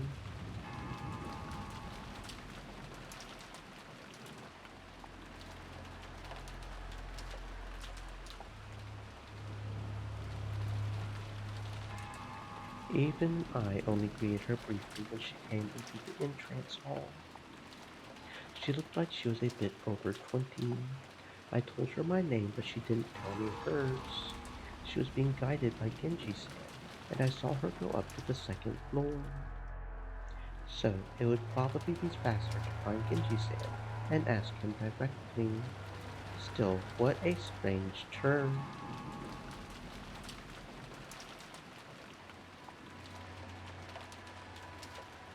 The mystery woman had spoken to Kyrie. Without naming herself, she had sneered that Kyrie should have had a vague idea as to her identity. That brought someone to mind. And then there was her look-alike, the witch in the portrait.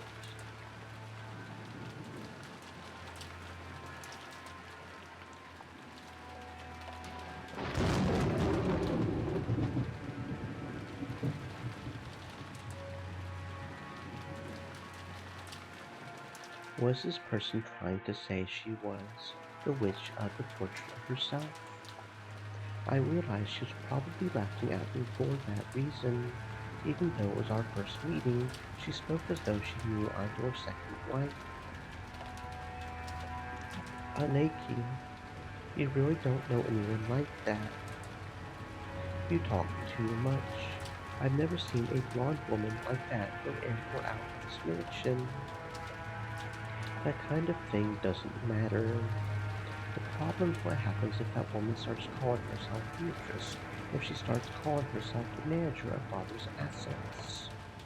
Or maybe she plans to call herself his mistress's daughter and demand that she get a share of the inheritance. Either way, we've had one heck of a joker slip into the deck. Did Louisanne bring her here? Or did father? This is bad. We thought we could manage something if we could corner Aneki in our talks. But this takes us back to square one.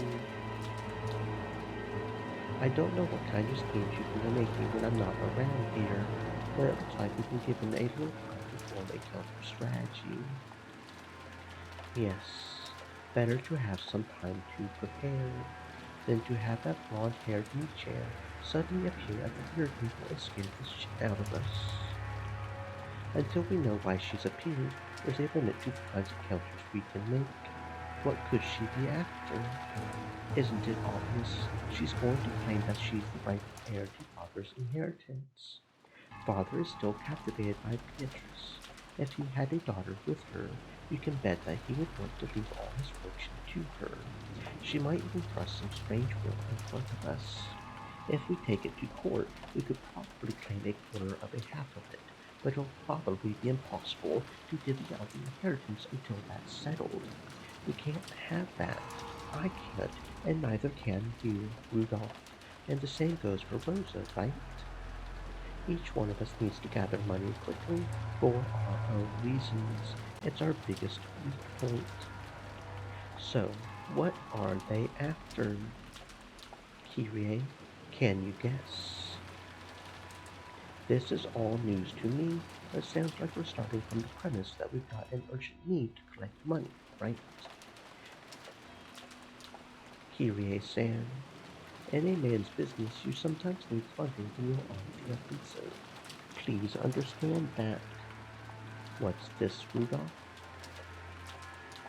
You didn't tell Kyrie-san about it.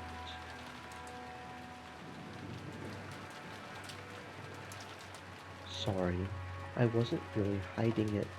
Actually, it was kinda. It's all right. If you decided this wasn't something you needed to tell me about, I won't press you about it right here. What's more important is finding out what this golden witch is after, right? Yes. Now that you know what we know, can you see how the enemy might come at us? Rudolph had a certain measure of trust in Kyrie's unique thinking technique, chessboard thinking. Of course, it didn't give him any more peace of mind than fortune telling, but every time Rudolph was polishing up some important strategy, he would give a great deal of thought to Kyrie's advice.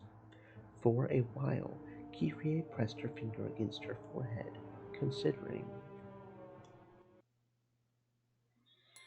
Judging by the fact that her arrival was kept hidden until today, she must be planning to catch us by surprise in some way. We can't tell for sure whether she's after assets or being recognized as a relative. However, her coming was kept secret until today, which probably means she didn't want us to take any measures against her, something we might have done if we had known beforehand. So her goal was probably something that could be hindered if we were to take measures against her. Understand?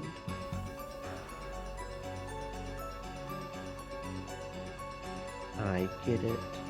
So if she had a will that father had already written, or something that could prove that she's a blood relative.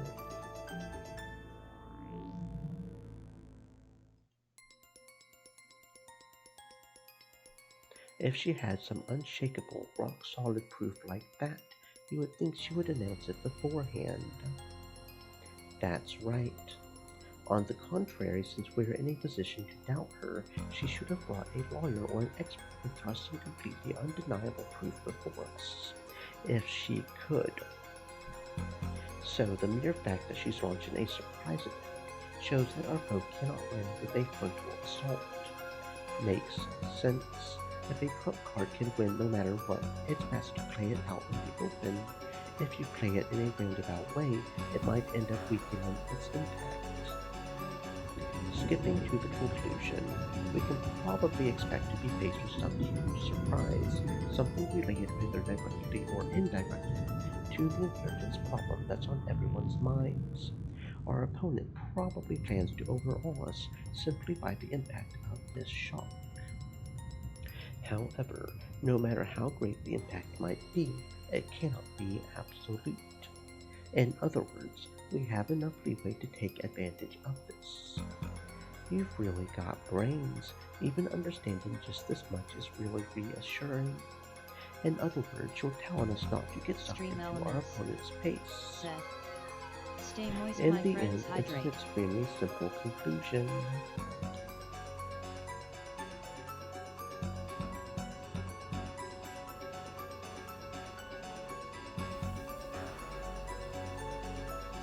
No matter what our opponent brings up, we should deal with it calmly without rushing things. This is just the very first step in the art of negotiation. You really can't say you've predicted your opponent's thoughts with just this. Come on, just like usual, that was pretty good. Now that we know we've got a little leeway to attack, it helps us relax a bit. What we don't know is how she's connected to Kraus Nissan. Will it be a surprise for Kraus Nissan too, or was he actually the one who called her here in the first place? If it's the latter, that might make things very troublesome. That's right, secretly calling a mysterious woman on the day of the family conference. It would be in terrible taste, but it does feel like something Nissan would do. Aneki, let's do this. As long as she can't clearly prove her identity, we won't accept her position in any way. That would be for the best. Already, she's refused to introduce herself to Kyrie-san. We can't let our conference be disturbed by the statements of some unknown woman. She might even show us proof that she's a blood relative.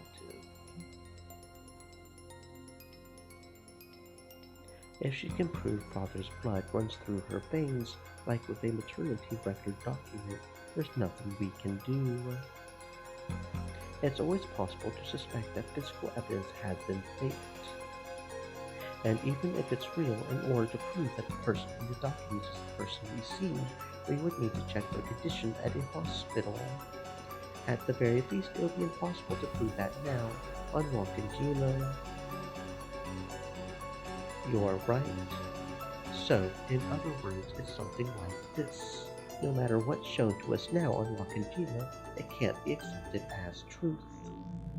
We can't believe anything until the typhoon passes and they prove it to us at the proper place. Spotting all kinds of holes and stuff like this is Aniki's specialty. We'll be counting on you. Are you joking? You'll be helping too. We need the money. We need it quickly and a large sum.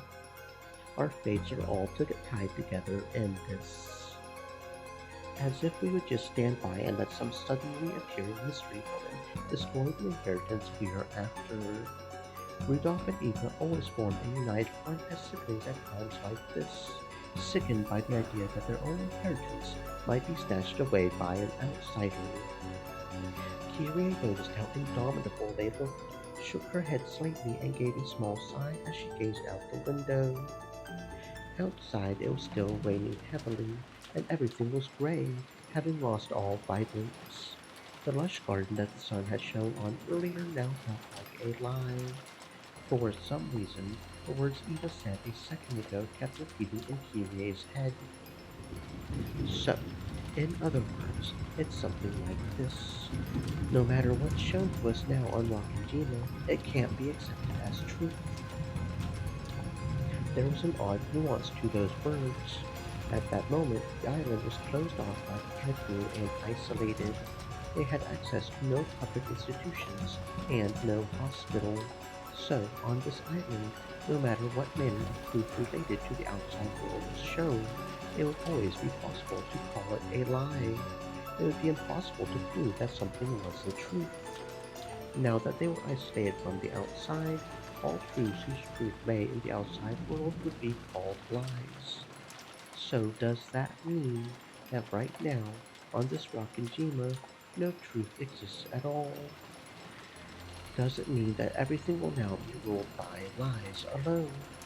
It almost gives the illusion that we've left the human world of truth and have been shut away inside another world, one of lies. Kyrie remembered that woman's appearance one more time. She remembered both what she had looked like and the witch of the portrait.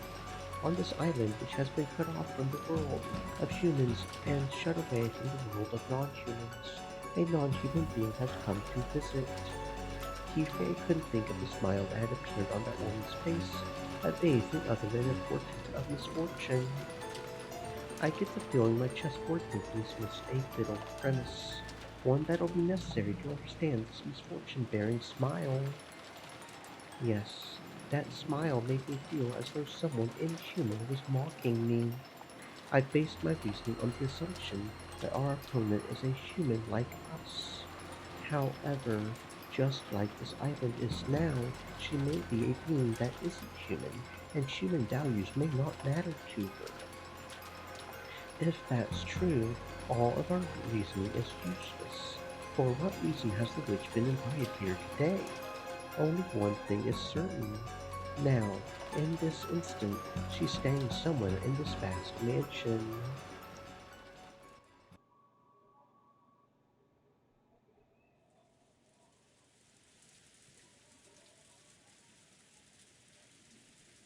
Maria, around lunchtime today, we met her outside, right?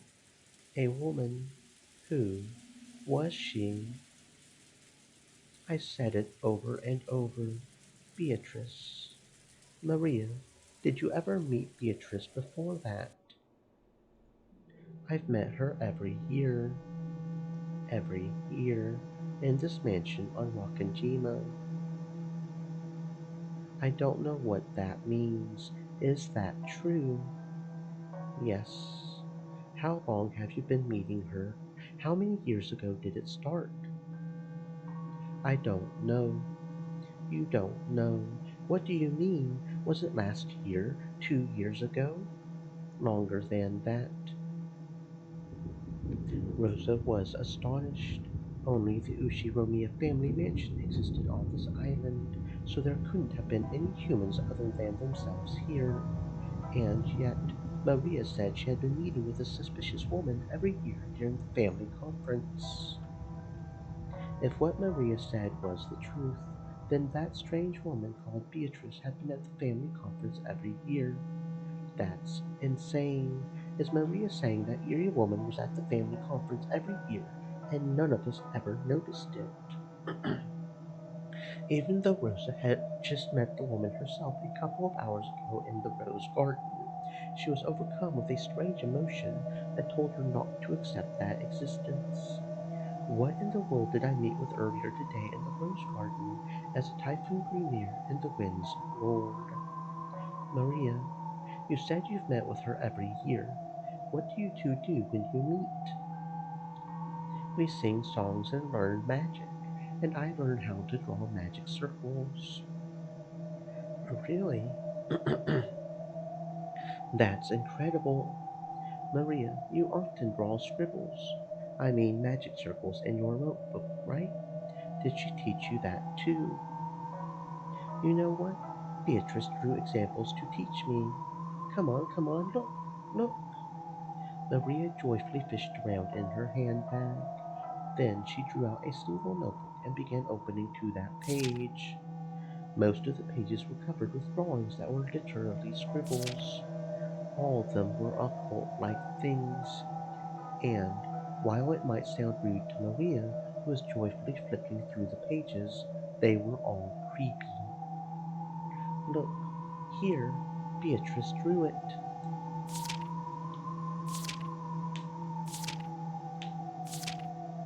Each one of the pages in the group Maria opened to had an eerie magic circle. Furthermore, at a glance, Rosa could see that Maria hadn't drawn them. The strength of the strokes, the thickness of the lines, how clean the shape was. By itself, it wasn't enough to guess the background of the person who had written it, but it was enough for Rosa to be sure that it was someone older than Maria. Rosa had to accept it now. There really was a person on this rock in Jima that she herself hadn't known existed until now, and this person had come to the family conference every year to play with Maria. Maria, does the witch, Beatrice, live here, or does she live outside the island like us? Beatrice is the witch of Rockinjima, so she lives on this island. So, you're saying she's on the island even on days when it isn't the family conference, right? I don't know what that means. Yes or no? Yes. Or what in the, I can't believe it, I can't believe it.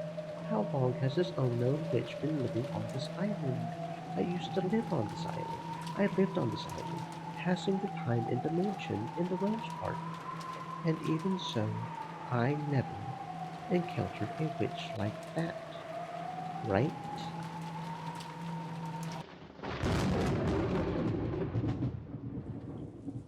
Mama? Mama? What's wrong? Mama? My head hurts. I was probably getting a little mixed up with my memories from when I was a young girl. When I was young, I was terrified of the witch, unlike Maria. So for me, the name Beatrice was a synonym for terror. Surely my fear from those days had been revived by the appearance of a woman going by that name. She can't be a witch. She's obviously a human calling herself Beatrice, right? That's right. That witch entrusted me with an envelope. What in the world could that be? Rosa pulled that western envelope out of her pocket. It was one of the envelopes that bore the Ushiromiya family crest, which Kenzo used for his personal letters. And this red sealing wax had even been sealed by the head's ring, which Kenzo held, which meant this envelope belonged to the Ushiromiya family head. In other words, it was from father. Why was a woman calling herself Beatrice holding it, and why did she give it to me? That's right. I'm sure she said to read this aloud at dinner. What in the world could be written inside? A sense of uncertainty gripped Rosa, as if opening this envelope might let loose incredible misfortune. However, at the same time, a little curiosity sprouted up too, urging her to find out what was written inside before the other siblings could. Using common sense, one might guess that it contained a huge decision somehow related to father's inheritance. Actually, since she had received it from a woman who called herself Beatrice, there simply had to be some connection. Does it mean this person wants not just the four, but a total of five people to be included in the inheritance? I need a large sum of money, and I can't wait long. I feel like such a sinful daughter for discussing father's inheritance while he's still alive. But this is no time to spout off cheap ideals, and I've even colluded with Rudolph Nissan and Eva Nissan in order to get some money out of Kraus Nissan. Coming from that position, I can't help but see the appearance of the witch as a sign of approaching misfortune. What could be written in here? I'm sure it's something frightening. Shall I read it secretly myself first? The witch requested that be read at the dinner table, with everyone gathered, but if that's what she wanted, why couldn't she just read it aloud herself at dinner? Why did she go to all the trouble of entrusting it to me? Simply put, is it because she doesn't mind if I read it secretly beforehand? It would be better to secretly read the contents first. I understand that would mean breaking my promise, but this is no longer the time for cheap ideals. Depending on the contents, I should probably discuss it with Eva Nissan and Rudolph Nissan too. They're always really good thinkers when it comes to this kind of thing. When I gulped and put my hand to the red sealing wax, something suddenly pulled on my sleeve, and I let out a small scream. Well, what? Maria? Don't scare me like that. What is it? You mustn't. And Maria's expression was the same portent of misfortune she had felt from that witch, and it sent a tingle up her spine. Beatrice told Mamma to read that letter during dinner. You mustn't break a promise with a witch. That's not it. I just wanted to look at the envelope for a second. I'll keep my promise. After all, I always tell you to keep your promises. Of course I keep my promises. Yes, Mama's a good girl. The that laugh. It isn't cute, so stop it. Come to think of it, you received a letter too, Maria. What was written inside? I haven't opened it. Beatrice said I mustn't open it until the time to open it comes. So I'm taking good care of it. I see. You listen well to what Beatrice says, don't you, Maria? I'm Beatrice's disciple, so I listen well to what my teacher says. I see. Rosa realized something. Mixed in with Maria's gaze was the glint of someone that wasn't her. If Rosa broke the rules and opened the envelope here, Beatrice would definitely learn of it. Because Maria was the witch's disciple, Maria was in contact with that witch. I'll keep my promise, so tell Beatrice not to worry, okay? I'll tell her. Maria, if I wanted to speak to Beatrice, how could I meet her? I don't know. Beatrice is very fickle, so she always appears suddenly. I don't know a way to get to her to meet me. But you know, she's always watching me.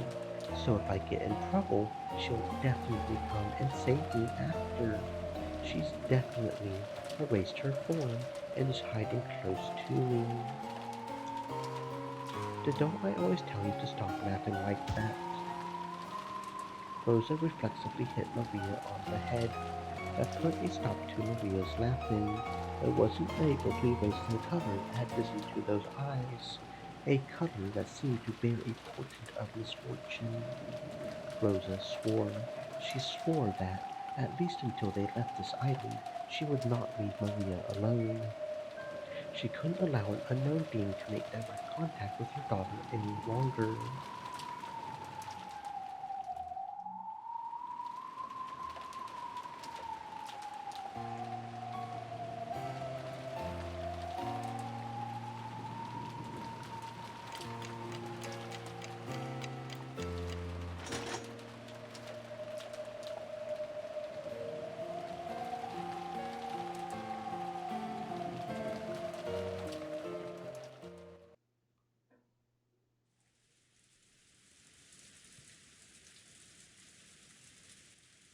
Maria still hasn't come back. I wonder if she's getting scolded by Aunt Rosa again. Ever since they had met Maria at the airport, she had been walking around, chatting about Halloween the whole time. But maybe she had cut loose a little too much, acting a little too boisterous on the plane, on the boat, and during lunch, because Rosa had cautioned her several times. At times like that, Aunt Rosa tended not to scold her much in front of people. More often she would take Maria aside and scold her alone. So, since Maria had been called off somewhere, they figured she must be getting scolded. When they looked at the clock, they realized it was almost 6. Of course, they couldn't imagine she would be getting scolded all this time. Maybe it was for some time. Maybe it was time for some anime she watched every week to start. She probably hadn't left the mansion's parlor. Maybe Battler Sama woke up and they've been playing together. After all, Maria Chan thinks of Battlergun as a new friend. She must have had a lot of fun when she played Halloween with Battlergun at the airport. Battler looked like he was having a lot of fun himself. Maybe he's gotten big, but he hasn't changed a bit. That's true. I get the feeling Battler Sama was gracious enough to remain as he was 6 years ago. Shannon, do you remember what he was like then? Yes, because he was, well, very energetic. I also remember the four of us playing together 6 years ago. Shannon acted a lot like a big sister back then. That's right. I get the feeling she was even more dependable than she is now. But back then, I didn't truly understand my place, so I did quite a few rude things. Don't worry about understanding your place in that sense. When you're on the job is one thing, but when you're taking your break and with us, like now, I would rather you stay and be friendly, just like the old days. That's right. There's nothing wrong with acting differently depending on whether you're the servant Shannon or off-duty Sayo. You aren't a slave, you're just working as a servant, right? I think of you, Shannon, no, Sayo, as my oldest friend. Thank you very much, milady. She seemed that it seemed that Shannon understood the hidden meaning behind Jessica's words.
Sorry about that. You know, when you get a phone call from important people, you kind of have to answer no matter what. Yeah, pretty much. Okay.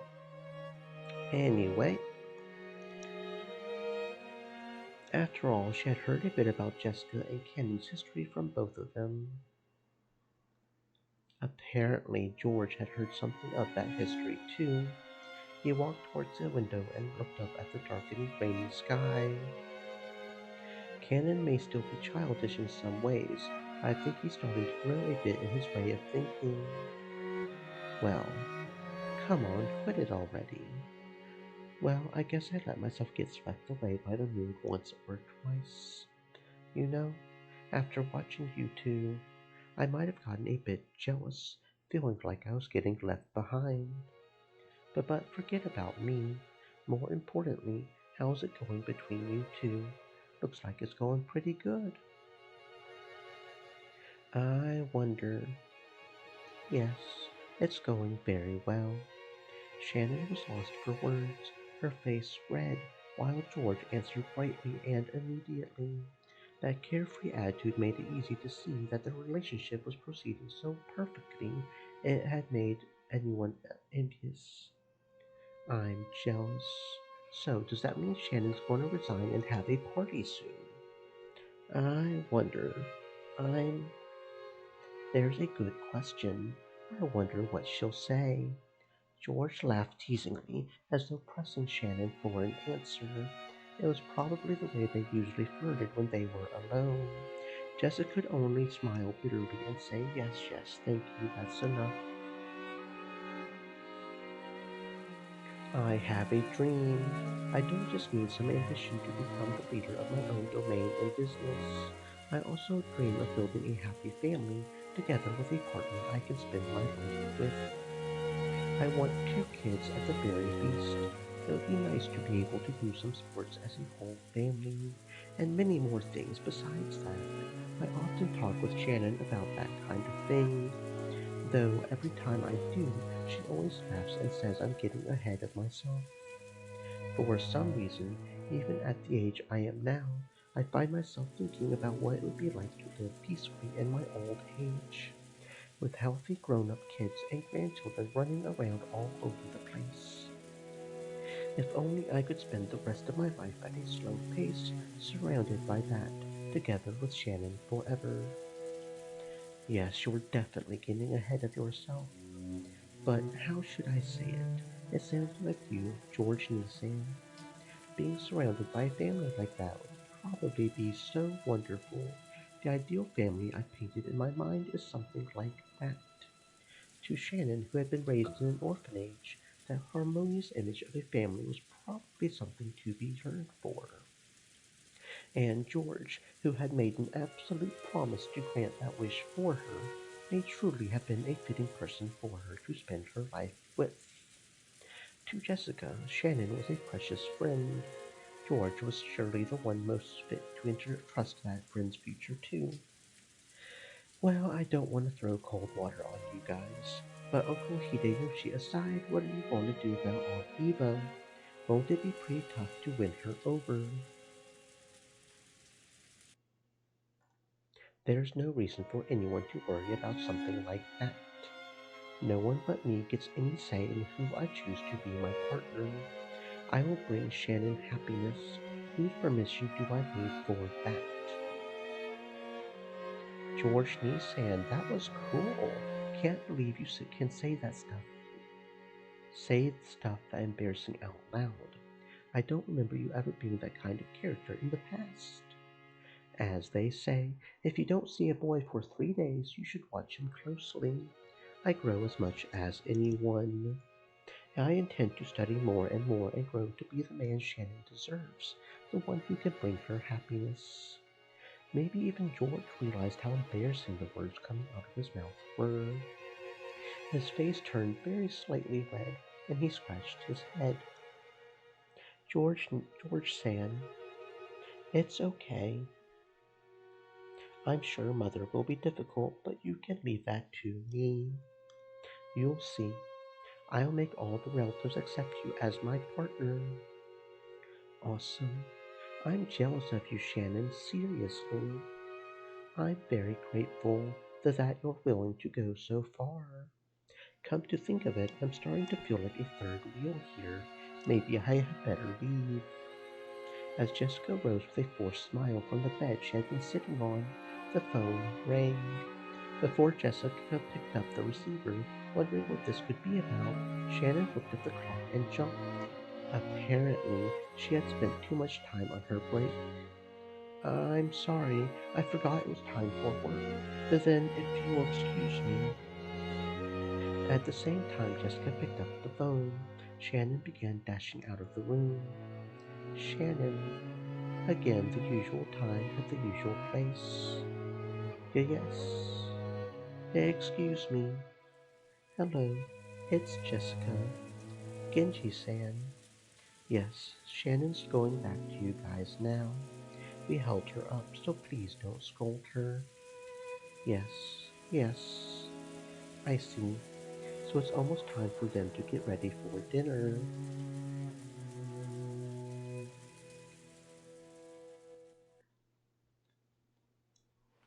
Many plates were lined up on the counter in the kitchen. Preparations for dinner were proceeding steadily. The number of plates lined up there was 19. That was one more than should have been set up for the annual family conference. I can't accept it. Why can't I deliver it directly? Goda-san flared up at Genji, paying no heed to the pot that was spitting steam. The master enjoyed eating alone in his study, so his food needed to be served in that room. However, that was something that always happened. Of course Goda-san would want to set the table for the master with his own hands, since he had put his heart and soul into his cooking. But the master had imposed a strict rule that none but the servants bearing the gold eagle crest enter his study. So while Goda-san would be able to greet the master from outside the study, not once had he been granted the honor of carrying his cooking inside. Goda-san was always irritated by this. Of course, he was a newcomer in terms of years of service. However, he had piled up plenty of experience from his previous jobs, and he was quite confident that he would be able to perform in front of Kinzo in a manner that would do him no disservice. And yet, simply because he was not permitted to wear the golden eagle, he still hadn't been blessed with this honor. Can you imagine what damage that would do to his pride? You might think tonight was a repeat of that, but it wasn't, because tonight there was a person other than the master who wanted their food carried to their room. Apparently, this person is an extremely rare and honored guest, and we've been given strict orders to treat them in the same manner as the master, the family head. Goda-san must have wanted to earn some points by serving this honored guest with his own hands. After all, he was an extremely vain person. If he wasn't qualified to serve the master, then at least a guest of the same rank. He simply couldn't find time during lunch, so Canon-san had gone in his place. So, he truly desired to personally serve this person tonight's meal, the best dinner of the year. But Genji-san had put a stop to that. Something about how Goda-san didn't wear the golden eagle. After being told once more that he wasn't qualified, Goda-san lost his patience. So heartrending, Goda-san. I cannot do anything more than watch like this from the shadows. Kumasawa-san, if you have enough free time to dawdle around, please get the dining hall ready. Is the tablecloth set? My apologies. When it became her turn to bear his wrath, Kumasawa slid out into the hall. Beatrice Sama is of exactly the same rank as the master. All rules regarding her are to be respected just as much as those involving the master. Goda-san, please devote your attention entirely towards your own task and serve all the relatives.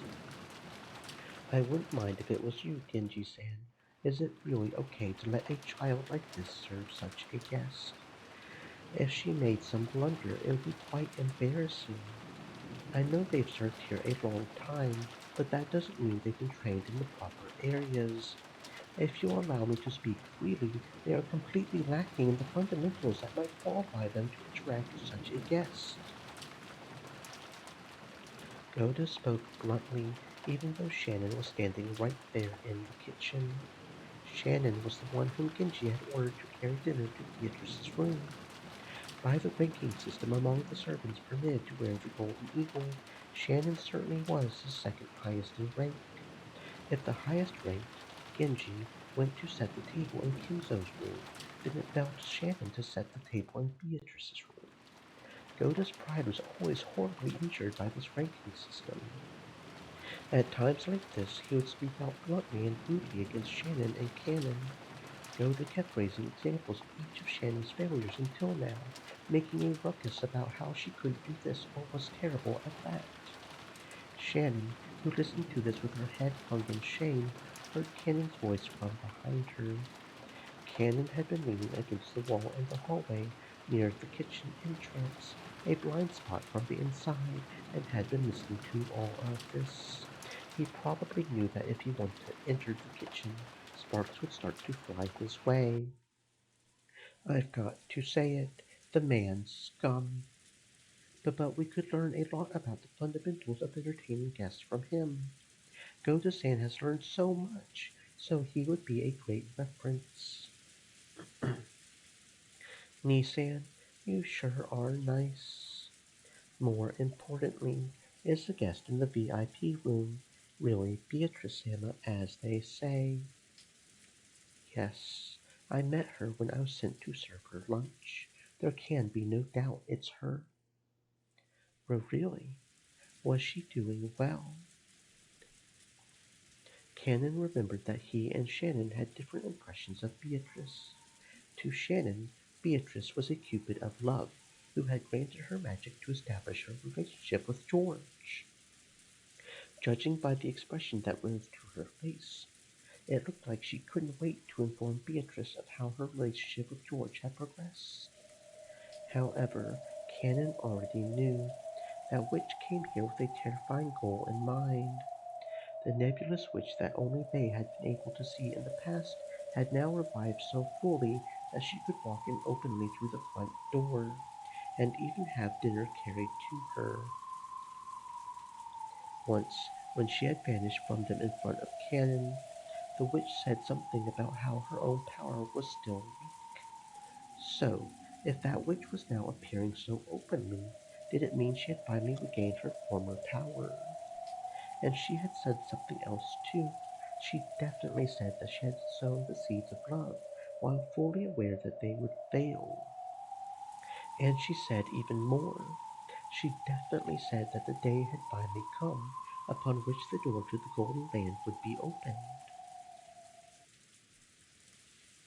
Shannon, she's planning to hold some bizarre ceremony with the Master, and you can bet it'll be something too horrible to imagine, and no one will be able to resist. What are you talking about? She came here as the Master requested, so that the door to the Golden Land would open, so that everything would be returned to the Golden Land. She definitely said that to me.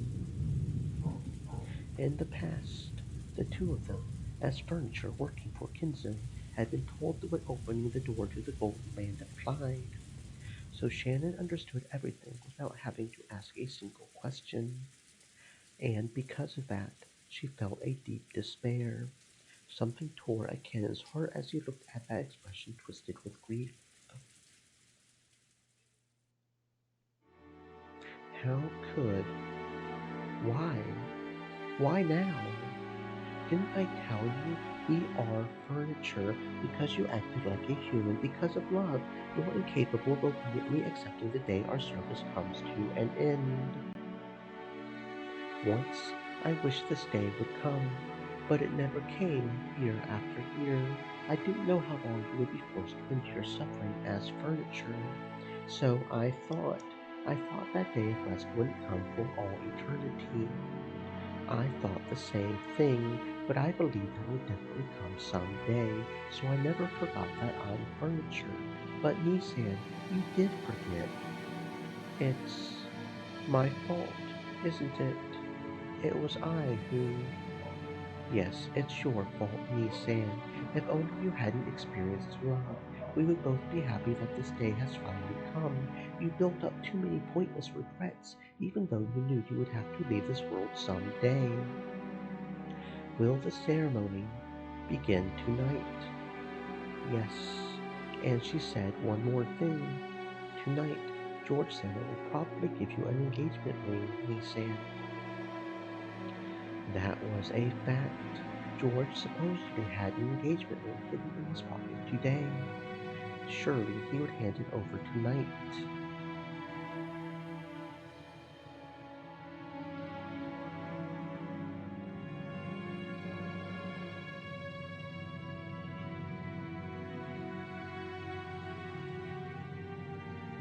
She brought you two together, planning to use you as sacrifices of the second twilight. Get it? She tempted you and took advantage of you. I see. I never thought of that. But she told me, she promised that if you don't accept the engagement ring tonight, you won't be chosen as a sacrifice, Nissan. I think our chances of being able to go to the Golden Land together are very slim. There will be 13 sacrifices. Only 5 will be left alive. The chances of us being part of that group are tiny. But if you just accept her offer, those chances will rise. I want to take that bet. Our salvation is in the Golden Land. We're going to reach that place and gain humanity. And then I want to live life as a human together with you, Nissan. If we do that, we might be able to find true love. In the past, we used to dream about being able to go to the Golden Land. If we go there, any wish will be granted. We'll be saved from this pain. That's what we believe. However, in this ceremony, only a few people would be invited to the Golden Land, chosen by fate and chance. Everyone else would lose their life as a sacrifice midway through the ceremony. However, in the past, Shannon and Cannon had thought that whether they reached the Golden Land or were sacrificed, they would still be released from their duties as furniture. That meant the ceremony would definitely bring peace to furniture like them, no matter what happened. I don't like it. Together with you, I want to make up for all the suffering we've endured. I won't become a sacrifice. Nissan and I will remain alive, and we'll reach the Golden Land together. So I won't let you become the sacrifice of the second twilight. Please, Nissan, don't accept that man's ring. If you don't accept it, she promised not to select you as a sacrifice. I cannot do that. Tonight's ring is very special. My heart won't let me refuse it. Nissan, the sacrifices of the ceremony are decided on the witch's whims, and that witch has promised to overlook just you. Nissan, you alone will definitely be able to go to the Golden Land. Only me? What about you, Cannington? The witch's game is enough for me. I'll slip through her clutches. I am not powerless. I'll tightly grasp that big chance. After all, our lives are transient, aren't they? In order to begin our real lives, let's drag ourselves to the Golden Land. Then we will gain humanity. And when we've done that, maybe I'll be able to experience romance just like you, Nissan. Maybe I won't have to make someone cry just because I'm furniture. Kennington, I've had enough of being furniture. I'll definitely become human. I'll escape this pain, no matter what. There were tears in Cannon's eyes. By now, Cannon had noticed. Shannon hadn't been the only one to know and suffer from the taste of love. He had too. The tears Jessica had shown him that day, and Jessica's pitiful face as she tried to smooth things over and stay bright ever since then, had slowly wrought some kind of change on Cannon's heart without him knowing it.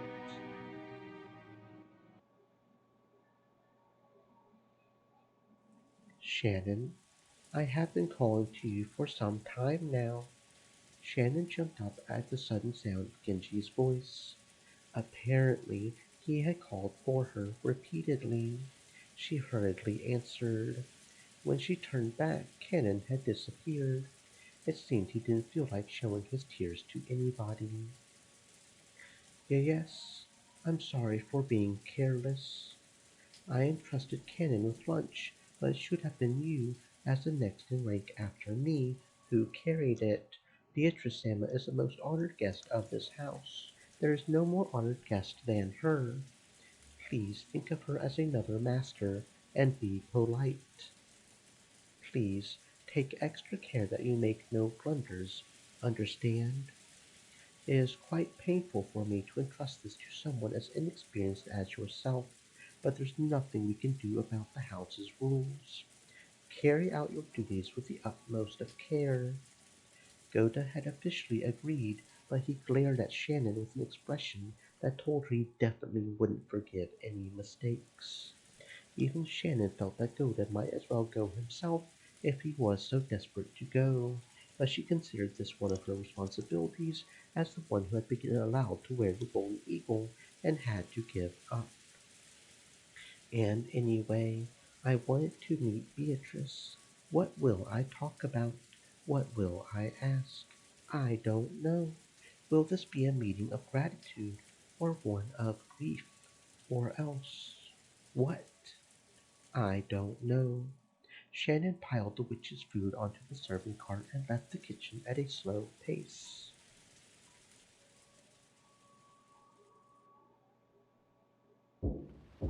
The person knocking was Kraus. Father, today is our annual family conference. Haven't the siblings gathered here just to get a glimpse of you? Be silent. I say I won't leave. You're there too, aren't you, Genji? Why haven't you had my food brought here as I ordered you to? Kinzo screamed across the door. Genji was waiting behind Kraus. Your meal has been prepared so that it might be carried to the study. However, Kraus Sama has expressed his wish that you eat downstairs tonight. Father, I'm not asking you to do this every day, just for this one night. Won't you gather together with your family? Who are you calling family? Since when have you considered vultures circling in wait for roadkill to be family? Would you call rotting, oozing maggots family as well? My. Kraus shrugged at this answer, which he had half expected. Genji, carry the meal here as you were told. Why don't you listen to what I say? Why? Why? Genji-san, I leave this in your capable hands. My voice will no longer reach that man. Kraus gave his head a small shake, then quickly turned his back on the door to the study. He had only come calling to save face in front of his siblings, knowing full well how useless this was. After Genji watched Kraus disappear down the stairs, he called again across the door. Master, we have finished preparations for your meal to be carried here. Shall we bring some for Dr. Nanjo as well? Nanjo could be seen in the study. Because Kenzo had forcefully pestered him into finishing their long-lasting chess game, they had been playing against each other since the early evening. Nanjo had announced as a doctor that Kenzo's days were numbered. So, he couldn't refuse if Kenzo demanded that they finish this game while he still lived. Kenzo was thinking deeply about his next move, concentrating more than usual. It had been Kinzo's turn for quite some time, and Nanjo, who was tired of waiting, had randomly pulled out a book on magic that he couldn't understand and was skimming it. Kinzo-san, you won't think of a good move just by folding your arms and sitting in front of the board. Perhaps we had better take a break and refresh our minds. Be silent. That should be enough to solidify my defense. Will the bishop and the knight be able to penetrate that opening? Today, Kinzo was focused on maintaining a strong defense. Normally, Kinzo's motto was that offense was the best defense. However, today was completely the opposite. I am also hungry. Shall we suspend the game here? Besides, I've used my head so much without a break that I'm already feeling dizzy. At this rate, I might not be able to perform at my best. Now that won't do.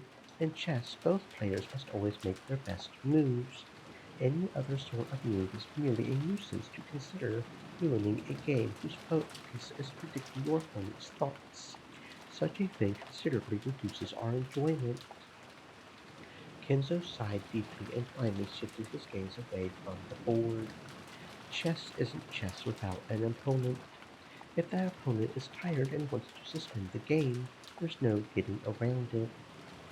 True, the goal of chess is for both players to make the best possible moves and aim for victory. It's an intellectual game where reading your opponent is key. But Kenzo-san, have you forgotten that there's another goal besides victory?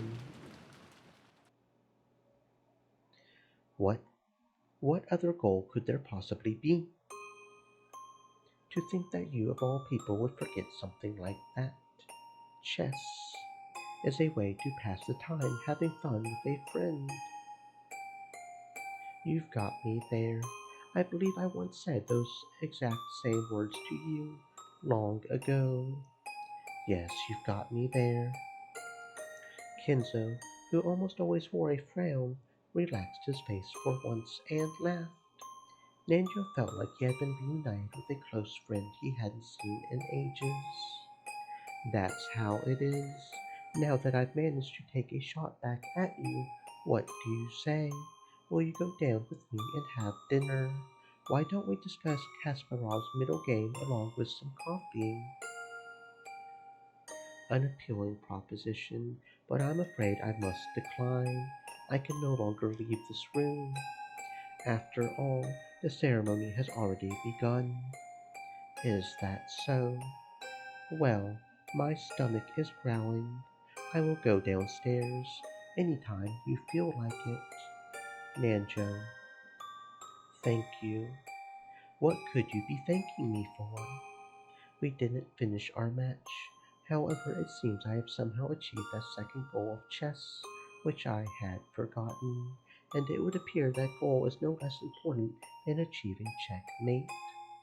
This isn't like you. Why so sentimental? You said it yourself, did you not? My days in this world are numbered. Now, go, and don't come to this room again. Let us continue this match in the Golden Land. That's fine with me, but we'll have to start over. Losing that rook was a serious blow. Well then, I will see you later. Yes, later. Maybe in the Golden Land, or in Purgatory, or possibly in the next world. Nanjo didn't say anything beyond that, and, with a motion made smooth by familiarity, he pushed the button on the table that would release the auto lock. Then, after looking at Kenzo's back one last time, he left the study. As he did, Genji's voice came from the hall. If you are ready, master, I will now carry in your dinner. It may be my final dinner. I must savor it. Please prepare it as you wish. And are your preparations complete as well, master? Indeed, in the time leading up to this day, this room has been carefully wrapped in a multitude of barriers. Even if her roulette chooses me, I will definitely repel it. I will remain alive and will surely become one of those who reach the Golden Land. I shall repulse the visit of the reapers trying to drag me off to the land of the dead.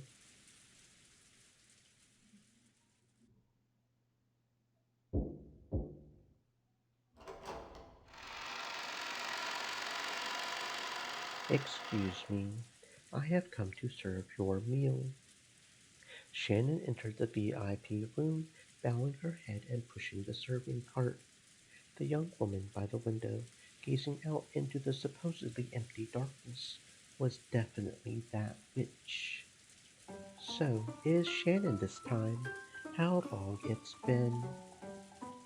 Your face isn't nearly as pale as it once was. I can see you're no Cannon.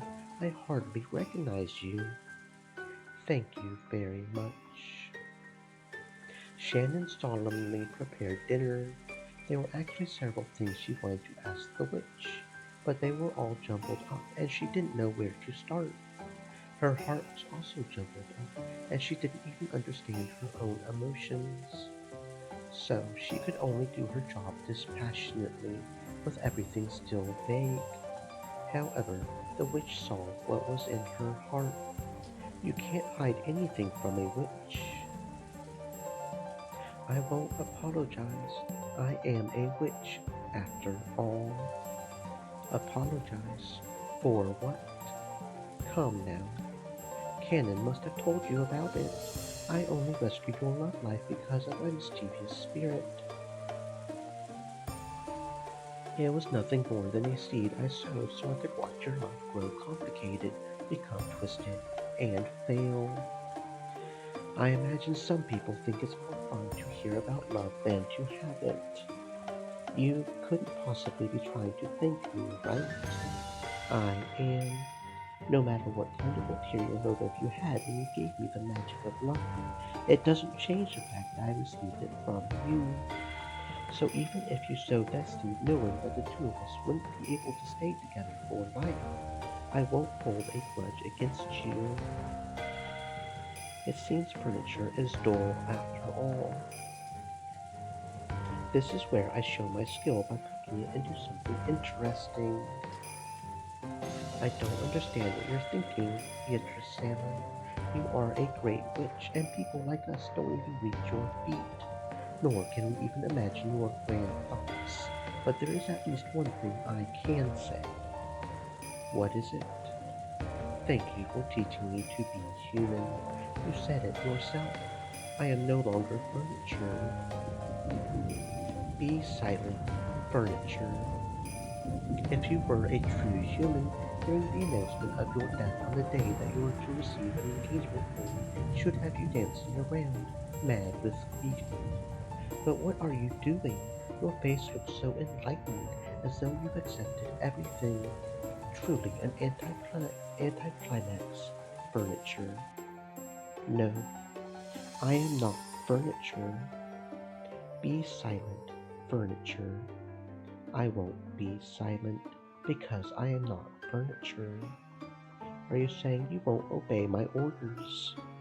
Furniture obeys orders, but a human decides for herself whether to obey orders or not. So I won't obey your orders. I take back what I said. You really are interesting. If I hadn't sowed those seeds, you probably would have allowed the ceremony to control your fate without clinging to any emotions.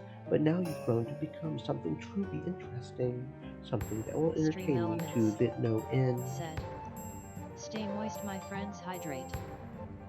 That is well, for I am not fond of boredom. Dinner is ready. Here you go. Doesn't this look delicious? If Goda makes it to the Golden Land, perhaps I shall commission him as my chief cook. I heard from Canon-kun something about how, if I rejected George Sand's proposal, you promised not to make me a sacrifice. Indeed, I said as much. You would make an ideal potential sacrifice for the second twilight, but because Canon cried and screamed, asking that I spare you, I graciously listened to his words, with the condition that you abandon your engagement, of course. See how gracious I am? What a foolish offer, and what a foolish threat. So, you used that to thoroughly bully Canon-kun, did you? So you comprehend. Apparently, Shannon had seen through it. She had apparently guessed at how the witch had bullied and humiliated Cannon with that horrible promise as bait. I made him crawl on the carpet and kiss my shoes. And that's not all. Do you want to hear the other ways in which I humiliated him? Shannon silently shook her head. I finally come to understand you. You like to bully, confuse, and trouble people, and you do it to entertain yourself. So now I know for sure the one single way I can resist you. And what might that be? I don't care about you. I'll carry out the fate that has been given to me. That's all. I won't entertain you. I don't care about you. The witch's features twisted in hatred for just an instant. It disappeared immediately. But the expression that briefly rose to her face was rare for the witch, whose malicious smile usually never faded for a second. I see. So you might resist me in that way.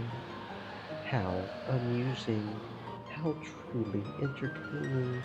I'll kill you. You and your mother both. If that's the fate you've decided upon, do as you will. I won't be afraid, and I won't stand against you. After all, I don't believe that the cruel fate that's coming is controlled by your will. We humans know nothing about fates that might come to pass in the future. That's why I'll live to the fullest until the last instant, following my convictions and the fate set before me. Fate is just a roll of the dice. There's no malice in it. Even if you claim there is, I won't believe it. So, even though you've quit being furniture, you have no fear of death.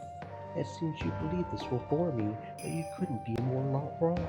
The thought of seeing whether you can hold on to that view until the last moment merely serves to intrigue me more and more. I can't stand this. Why did you take the form of a human, appear in front of us, speak with human words, and ridicule us? If you hadn't appeared in front of us, if you hadn't predicted the future, we would have been able to live life to the fullest until the last moment. That's what witches do. I live off your fates, reigning as a high order being does over low order beings. Your fates are nothing more than fragments. If I cut my hands together, I could scoop out as many of those as I want. Just like how no matter what the beef cows I raise might babble, it doesn't change the fact that I'll be having them for dinner. We are powerless, so we cannot fight against your ceremony or fate. But I can make you unhappy right now. And how were you planning to accomplish this? By walking away from this place right now. No matter how I respond to your words, it will only amuse you. Refusing to respond to your questions is my only method of resisting you. I see, I see. You might be able to take a shot at me, but you cannot defeat me. Yes, I have the power to kill anyone for eternity. I cannot wait to see whether you can keep up that resistance in an endlessly repeating cycle of death and rebirth. Don't you forget it, okay? You spoke those words yourself. Well then, if you will excuse me, if you need anything, please call me. Shannon gave a reserved bow and faced away. With that gesture, maybe she really did take a shot back at the witch, just as Beatrice had said, because when the witch called out again, she sounded a little more quick-tempered than she had before. Cannon thanked me. Can't you? Can't you thank me for bringing you your day of rest?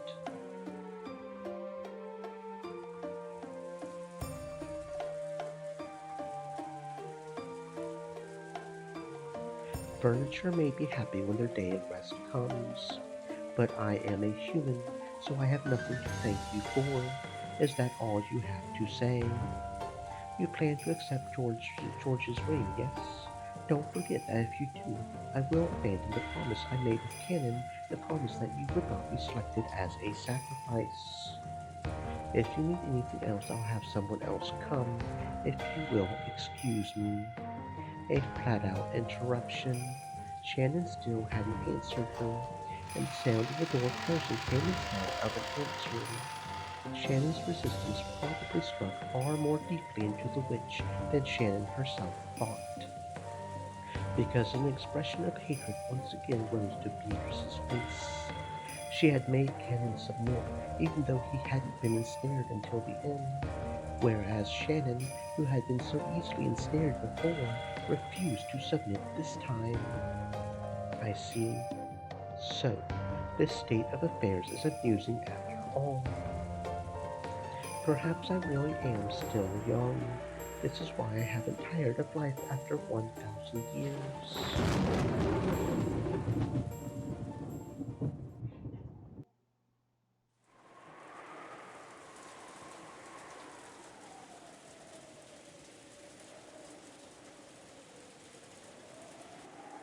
This was the most fabulous part of the family conference. Dinner. In the past, when Kenzo had been serious about the conference, he had taken everyone's yearly gathering for dinner very seriously.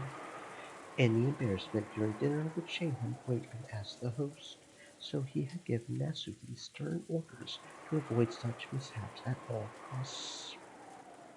Because of that, she and Kraus eventually hired Goda, who had confidence in his cooking abilities. Thanks to that, they became able they became able to serve wonderful dinners they could be confident in. But by that time, Kinzo had closed himself up in his study and never appeared for dinner. Maybe you could call that ironic.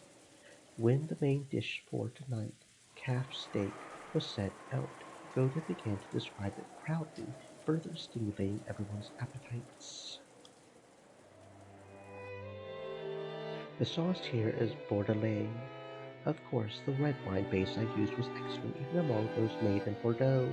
But in addition, I prepared an original blend of this house, a blend of choice alcohol from around the world to further deepen the taste. This sauce is limited to this year. I sincerely hope you all enjoy your meal. Isn't that wonderful? However, isn't a Bordelais sauce common to French cooking? It almost seems like using alcohol from outside France with that is heresy. Kraus Sama, today is the annual family conference, as a dinner for those who normally live far away and who have traveled far from across the world to gather together. I realized it would be most fitting to have a sauce made from a blend of fine alcohols from all over the planet that have never met each other before, so I had it specially prepared. Wonderful, a truly wonderful cook, that's what you are. Food and medicine work twice as well if you sell it right. It's already twice as delicious as normal food, and the advertising makes it twice as good as that. The taste keeps doubling and doubling. Come on, Nissan. That question of yours was obviously a plant. No doubt about it. You totally set Goda-san up to steal the show on that one. You think so? I thought there might be some people here who didn't notice that today's food was in the French style. After all, Eva just said that avoiding butter was a virtue, but that's the Spanish style. Well, I guess they do share a border, right? That's not what I meant. Will you please not take a part of the conversation out of context and make stuff up? It's a very delicious sauce. Goda-san, you certainly are amazing. It is a great honor to receive your praise, and this is all thanks to Madame's habitual guidance. No, it was all Goda's idea. I only listened to the recipe and approved of it. It looked like the siblings quickly got into a loud argument about the sauce, but for the most part, dinner proceeded peacefully. However, a certain question they desperately wanted to ask burned inside each one of them. It was about that visitor, the 19th person, the Golden Witch. In actuality, Eva and Rudolph and the rest were very much on their guards during this meal. If the mystery guest was ever going to be introduced, this dinner table would be the most appropriate place to do it.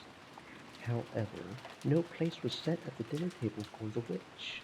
The family conference would begin in earnest after the meal, and previous experiences told them that it might last until deep into the night.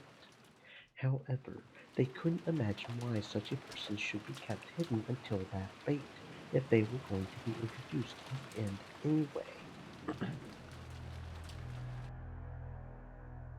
So, Eva and Rudolph and the rest were starting to feel a certain suspicion. Perhaps this guest was unknown even to Kraus. If this wasn't an assassin called by Kraus to give him an advantage in the inheritance problem, then maybe they should speak frankly to Kraus beforehand, creating a common front to resist anything disadvantageous to the four siblings. If she was Kinzo's assassin, whose purpose was to keep the inheritance from being handed over to the four siblings, the enmity between Kraus and the other siblings could only become a weak point that benefited the enemy. Well then, please enjoy at your leisure. When he finished explaining the reasoning behind the table setting and the cooking, Goda tried to leave the room, but Kyrie called him to a stop with a small voice. Yes, Kyrie-sama, what is it? Please excuse me. I was under the impression we had company today, but can we expect to be joined at the dinner table? She had planned on saying it nonchalantly, but unfortunately, it reached the ears of Natsuhi, who was sitting in the next seat over. It seemed that Natsuhi had heard it as, even though the guests are here, why hasn't the host come to dinner? In other words, that Kyrie had asked whether Kinzo was going to join them for dinner. The family head is not at his best, so he said he would take dinner to it in his study. I believe my husband explained that in the beginning. I'm sorry, that's not what I meant. Natsuki's reaction instantly told Kyrie that this unknown visitor was also unknown to Kraus and his wife, which meant, on the chessboard inside Kyrie's mind, she could hear the clattering of the pieces as they rearranged themselves. What do you mean we have company? Battler, who had been sitting next to Natsuhi, seemed to have heard Kyrie's words without misunderstanding them. Thinking it strange that someone else would be invited to today's family conference, he spoke up incredulously. And thanks to that, the uncomfortable feeling building in the siblings' chests suddenly exploded. Everyone looked at Goda at the same time. Judging by their reactions, it was clear that no one here had invited that mystery woman. For an instant, Goda was startled to find everyone's gazes gathered on him, but because of his naturally vain personality, this actually gave him a feeling of superiority. Therefore, he answered in an extremely calm and graceful manner. That is correct. Our guest wanted to eat alone in the VIP room and is being served there. That extremely graceful and reasonable response of Goda's made it obvious to everyone that a 19th person, a visitor, existed. The VIP room, a guest. What? Who are you talking about? Natsuhi's words echoed the question that everyone who didn't know about the appearance of the Golden Witch was thinking. For a while, Golda was disoriented, caught completely off guard by the sudden interrogation. This was a guest who had been treated with such deep respect. He hadn't imagined that Kraus and his wife might not even know about her. The guest is Beatrice Sama. Beatrice. See, Beatrice came. Maria had been telling the other cousins over and over again that she had met Beatrice that day. The cousins had answered flippantly, but they hadn't believed. So, their eyes grew wide. Sorry, I totally thought you were joking, Maria. So she really was there. By Beatrice, you mean that Beatrice with the gold? I've been saying she exists the whole time. No one believes. Sorry, Maria-chan, that's not how we meant it. After learning that everyone had doubted Beatrice's existence, Maria, who had been in a good mood all day, completely lost her temper.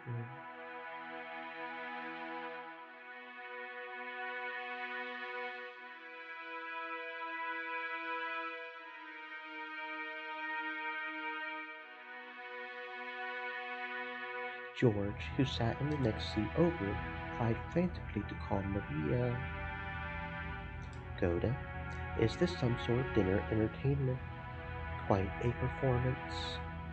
Aniki, quit playing dumb. You called her here, right? Called? Called whom? From where? Nisan. Let's be clear about this. Who is she? Surely you aren't going to tell us it really is the Beatrice from that portrait, right? I don't have a clue what you people are talking about. Goda, you really aren't joking, right? I... I was just ordered by Genji-san. Call for Genji immediately. When Natsuhi yelled, Goda sped out into the hallway. The sound of the door being thrown open was the spark that suddenly set the dinner table ablaze. So you're saying you're in the dark too, Aniki? Who called her? Was it Dad? I don't know anything about this. It seems you people think I've been pulling the strings behind the scenes, but that's a huge misunderstanding. Calm down, groused Nisan. We've gone past the stage of skirmishing with each other. If you're saying even you don't know this mystery person, then something crazy's going on. Hideyoshi-san, can't you be a little more discreet with your words? My husband would not invite unnecessary people to the family conference. Obviously. What are you people talking about? Are you saying the witch of the portrait has broken out of her grave and appeared? It's not as though anyone's actually met this witch face to face. I met her. Eva and Rudolph nodded at Rose's proclamation. I met her too. Uncle Kraus, believe it. Believe Mama. The brief tension was broken, and Maria also started to make a ruckus. By now, the room was literally wrapped in chaos. I don't have a clue what's going on. So what does it mean? Does it mean the witch who gave Grandfather the gold is showing up as a special guest this year? But is that really true? Aunt Rosa didn't see it wrong, did she? I met her too. Aunt Rosa, are you sure? Yes. Maria and I met her, and we even talked to her. I met her. That was definitely a witch. Believe me, I definitely didn't see it wrong or hallucinate or anything. What on earth was that? In the instant before the typhoon arrived, Rosa definitely met a witch in the rose garden. But the scene had been so hard to accept as truth that the more she spoke of it like this, the less she understood what it was she had encountered. Ironically, since she was losing her composure, the more frantically she tried to cling to her claim, the more confused and hazy the thing she was describing became. Because of that, it only took a single, calmly spoken sentence to confirm the nature of what she was describing beyond doubt. I also met with her. I greeted, well, I couldn't really call it that. I exchanged a few words with her. It's definitely not something that Rosa-san just saw wrong. Kibe-san, are you serious? Yes, but she didn't tell me her name, so I can't say for certain that she was Beatrice. However, and sorry if this is subjective, but since I met her in the entrance hall, I was able to compare her face with the portrait. My first impression was that this portrait has to be hers. This is all just subjective. That isn't possible. In the first place, where did that woman come from? The only boat arriving today was the one that brought all of you here. Was she on that boat? Well, it's hard to say for sure. Of course, I don't remember any woman like that getting off the boat with us. Oh, is that all? Can you prove there wasn't a boat besides the one we rode on? You can't. You can't prove one didn't arrive. Makes sense. If another boat did arrive, it might be possible to prove it. If someone saw it and said they saw it, then you're done. But it's impossible to prove that such a boat didn't arrive. Even if everyone says that no such boat arrived, that they didn't see it arrive, you can't prove that it didn't arrive secretly. It's that thing they call a devil's proof. It would be simple to prove that devils exist. All you have to do is meet a devil. But it's impossible to prove that devils don't exist. Just by saying that no one has ever met a devil You can't deny the possibility that they're hiding away somewhere humans can't go. You can't deny the existence of aliens for the same reason. Until humanity searches the whole of space and can show perfectly that aliens don't exist, you can't be sure that they don't exist. And it's definitely impossible for us to ever check the entirety of space for the existence of aliens. Therefore, while there may be a number of ways to prove that aliens do exist, it will always be impossible to show the proof that denies their existence. So, any discussion about there being a second boat would just be a waste of our time. She wasn't on the boat with us. That much is a fact, so she must have arrived on this island through some other means. That's right. There may be no need to discuss how she came here. What's important is that she's actually in this mansion now and doesn't feel like having dinner with us. Okay, let's review. Right now, there's another guest on this island other than the 18 people with the Ushiromiya family, and this is a guest even Aniki and Nasuhi-san don't know about, right? I know nothing. I don't know what you're talking about. Be silent for now. Your headache will get worse. It is as my wife says. I have no idea what you people have been talking about up until now. Then there can be only one answer. Father called her here for today's family conference. For the family conference. Again, why? I don't know that. I'm questioning you because I thought you might know. Eva, could you give it a rest?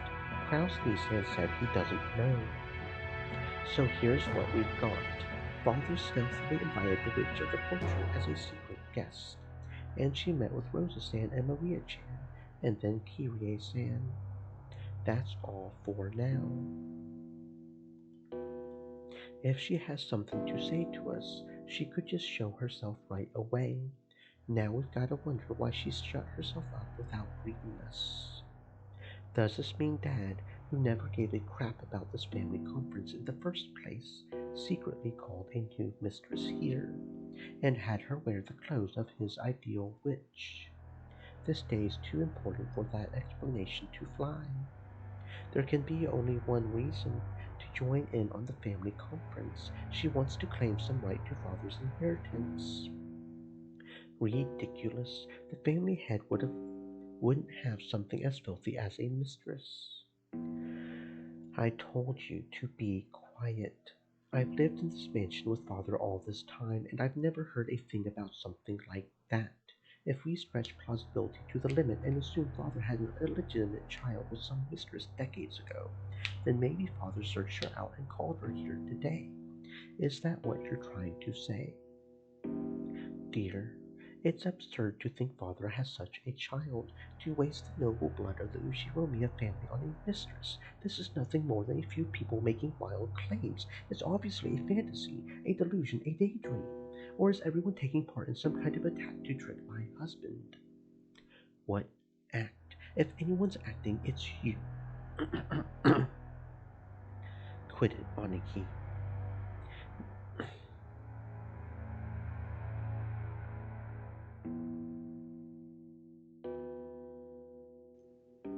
Natsuhi-san may be a bit over vehement, but she's right. Kyrie saw her. I didn't. Neither did you, Aniki, but Rosa did. But that means she exists. There are people who can prove she exists, so we're sure right away that she does. It's the opposite of a devil's proof, and I want to meet her too. I want to ask her directly what kind of business she has with the Ushiromiya family. I agree with you on that. I do indeed wish to inquire as to what business she has on Wakanjima. Don't play dumb. There's only one thing she could be after. Father's inheritance. We should work out our future plans with a lawyer who's hot on inheritance issues. If the mistress claims equal rights as mother, then our shares will be cut right in half. Oh, wait a second, everybody. Genji-san will come very soon. He knows everything. I'm sure he'll answer our questions. Until then, let's stop talking about this. Hey, you, kids, sorry, but the adults have to start talking about something complicated. Return to the guest house. Rosa yelled at the children, slightly overcome with emotion. The children didn't understand why they were suddenly being yelled at this time, but Eva and the other rest realized it too late. They were talking so bluntly about the filthy topic of the inheritance right in front of the children. Of course, they wouldn't want their children to remain, so they all immediately agreed with Rosa's plan. Though that's right, just as Rosa Sands says. George, take all the cousins and go back to the guest house. You all play nice together. George, do as you're told. Take all the cousins and leave right now. Well, wait a second, Mother. We still haven't finished eating, and dessert hasn't even come yet. We will have Rhoda-san take dessert to the guest house, so leave. Jessica, from here on, the adults will be talking together. Go. Sure, even though I'm still eating. Well, I guess I won't be the only exception. Thanks for understanding that, Kun. But you sure are lucky. Why? I would want to leave if I could. I bet. I'll let you adults enjoy your happy family chat about the inheritance. I will also leave my seat. At any rate, it appears my turn will not come tonight. Nanjo quietly rose to his feet. From his seat in the farthest corner, he had been calmly watching the whole discussion without butting in. Surely, that reaction of his was very adult, just what you would expect of a calm, old, gentle man. When Nanjo rose from his seat, it ended up encouraging the others who were supposed to leave. The children noisily rose from their seats, and as they hurried into the hallway, the servants returned. I apologize for taking so long. I have called Genji. I was checking to see that all the doors and windows were shut, so it took me some time. My apologies. Come on, children, to the guest house. Rhoda-san, my apologies, but could you carry the children's portion of the dessert to the guest house? Is that what you wish? It seemed Rhoda wasn't amused to see the dinner he had worked so hard on interrupted like this. He sent Nasuhi a look as though asking her whether that was really okay. Do as Rosa Sands says. And it will not be necessary to set out dessert for us. Do not approach the dining hall until we call for you. Tell the rest of the servants to do the same. Understood? Yes, as you wish. Come, everyone, shall we go? Maria-san, you mustn't trouble your mother any more. I want to talk about Lieto too. No, no, no. Maria-chan, could you tell us about Beatrice in the guest house?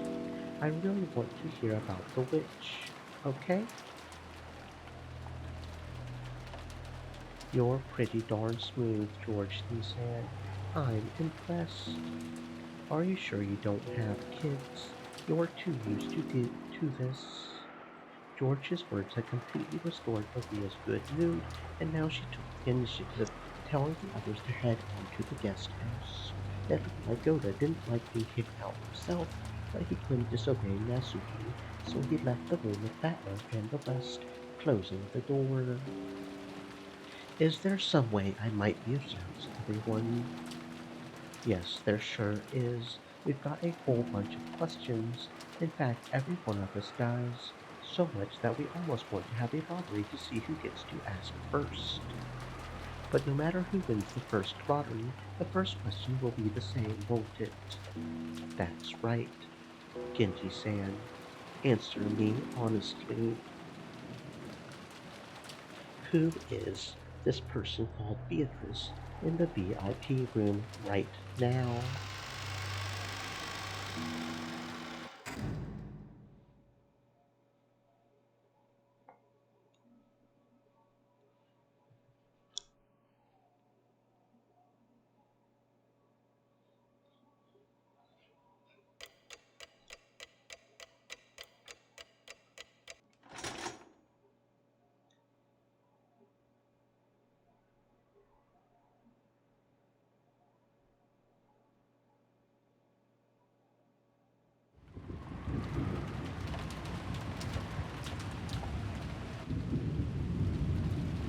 Hideyoshi's claim that advertising doubled the taste was apparently right.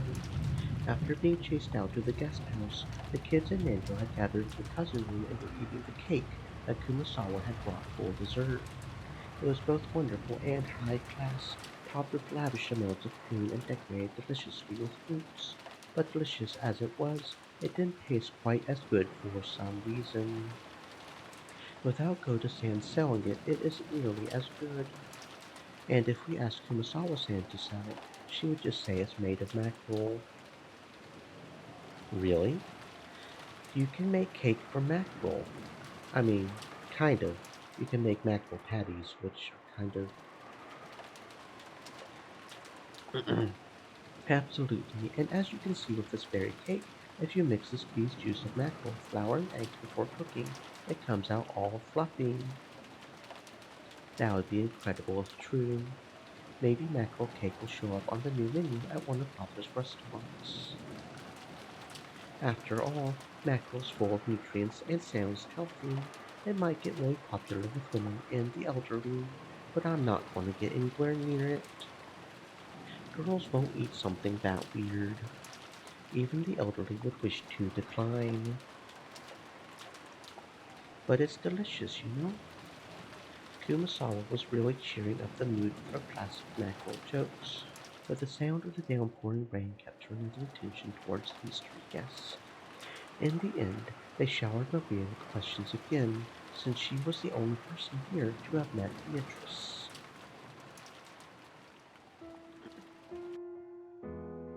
I can't believe she was actually telling the truth. You make it sound like, though you never believed it, this Maria meets a witch business isn't news to you. Yes, I thought it was just one of those fairy tales you would expect from a dreamy kid that age. She exists. Beatrice exists. Every year when we come to the family conference, I meet her and we play together. That's right. Although Beatrice Sama doesn't usually show herself, I hear she sometimes unexpectedly appears before honest people with clean hearts. Beatrice referred to that character in the fairy tale about the Rockinjima witch. To keep Kinzo in a good mood, the family and servants acted as though they believed in the witch of his delusions. That's how Rockinjima's fairy tale, or maybe a ghost story, had come into being. To the family members who knew that backstory, the fairy tale of the Golden Witch wasn't something to be taken too seriously. However, they were never able to say that out loud in front of Kinzo. Because of that, the legend of the witch carried a lot more weight to someone like young Maria, who didn't know the story of how it had come into being. That's why Maria believed in the legend of the witch. She accepted it entirely. That was only natural for an imaginative girl who believed in witches, so people had avoided saying things that would betray her dream. On the contrary, they had worked together to say and do things that would help liven up her dreams without her knowing. So when Maria Chan was showing us that candy that supposedly came from Beatrice, I figured someone subtly slipped it into her handbag. I have done similar things a few times in the past, secretly placing sweets somewhere. I imagine even Kumasawa-san, or rather all of the servants and everyone in the Ushiromiya family has done it once or twice. So, if it'll make a small, innocent kid happy, you might place a sweet somewhere and have everyone join in on keeping the secret alive for her. Come to think of it, I'll bet you do that kind of thing all the time, George Aniki. Who knows? It would probably be boorish to admit to such a thing out loud. George admitted it while being extremely wary that Maria didn't find out.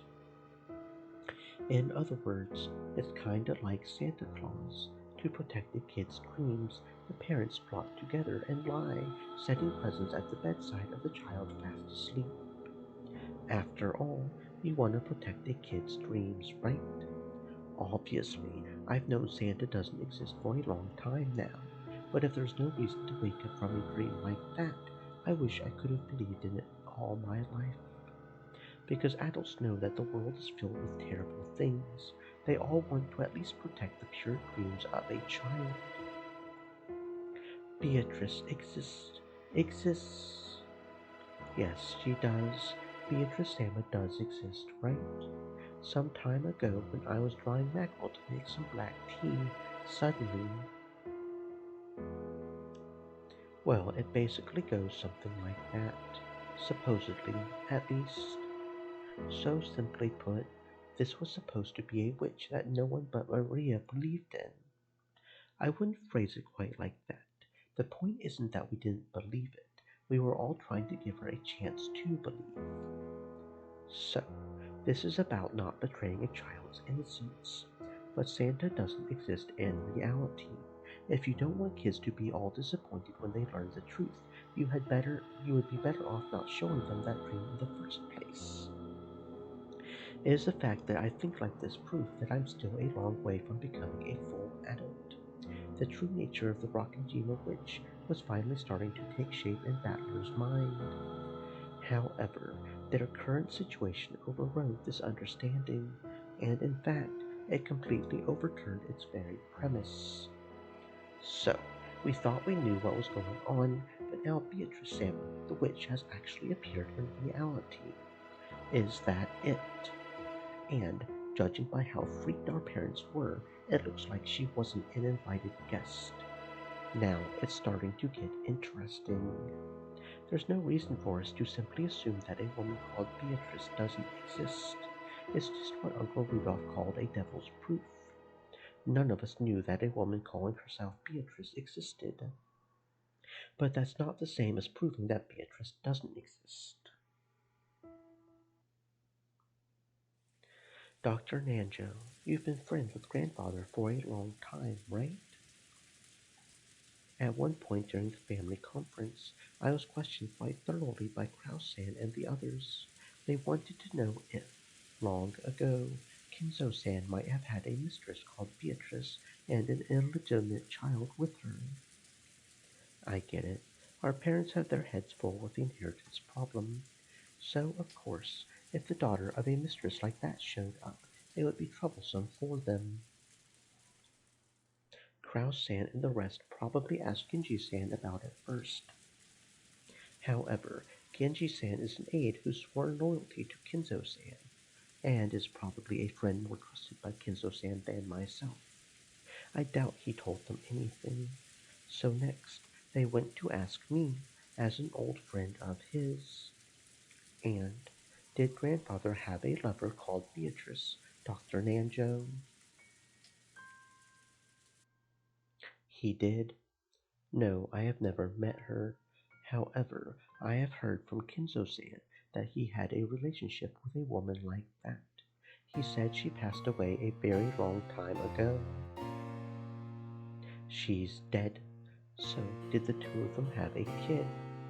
That I do not know, but Kinzo-san always says that reviving Beatrice is the goal of his research.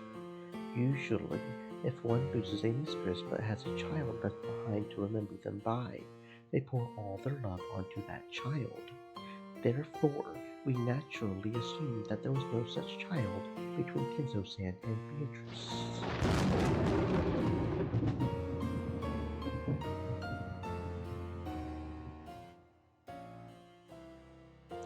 So, that leaves us with another devil's proof. Yes, it's impossible to prove that a child between him and a mistress didn't exist. So, now that this child has actually appeared, we have to assume she did exist after all. That's a bit of a rushed argument. It's more realistic that someone caught wind of the trouble with the Uchiromiya family inheritance, knew about grandfather's relationship with a mistress long ago, and impersonated her, trying to take a slice of the inheritance for themselves. Sure, that is realistic, but we can't deny the possibility that she really is an illegitimate child, one who lived in isolation, forgotten by grandfather, and who's returned for revenge. Right? Revenge? What do you mean? Sorry. Guys just like to dramatize stuff to make it sound interesting. I've seen too many weird dramas. Normally, that might have come off as a light joke, but the joke had landed after an uninvited mystery guest, calling herself Beatrice, had marched in on the day of the family conference, where the bloody argument that the inheritance had become took center stage. There was no way Battler's joke would be welcomed with laughter. So, it was a really big help when Nanjo laughed brightly to calm everyone down. I see, that does sound quite intriguing. I would love to read a novel with a plot like that. Well, I don't think it could actually work. After all, right now, on this island, there's one, two, three, a full 18 people, right? If anyone tries to do something weird, they'll immediately get caught. And thanks to the typhoon, they can't even leave the island. In other words, if you tried to commit some crazy crime, you would be screwed. I agree, and a dead end without any way to escape, and in a situation where everyone's really suspicious of her. I seriously doubt she could pull off a terrifying revenge drama like that. Probably not. In that case, it would be more realistic if she had come in secret without making her presence known. I simply cannot imagine someone appearing openly to take revenge outside of some historical drama. Well, who knows, right?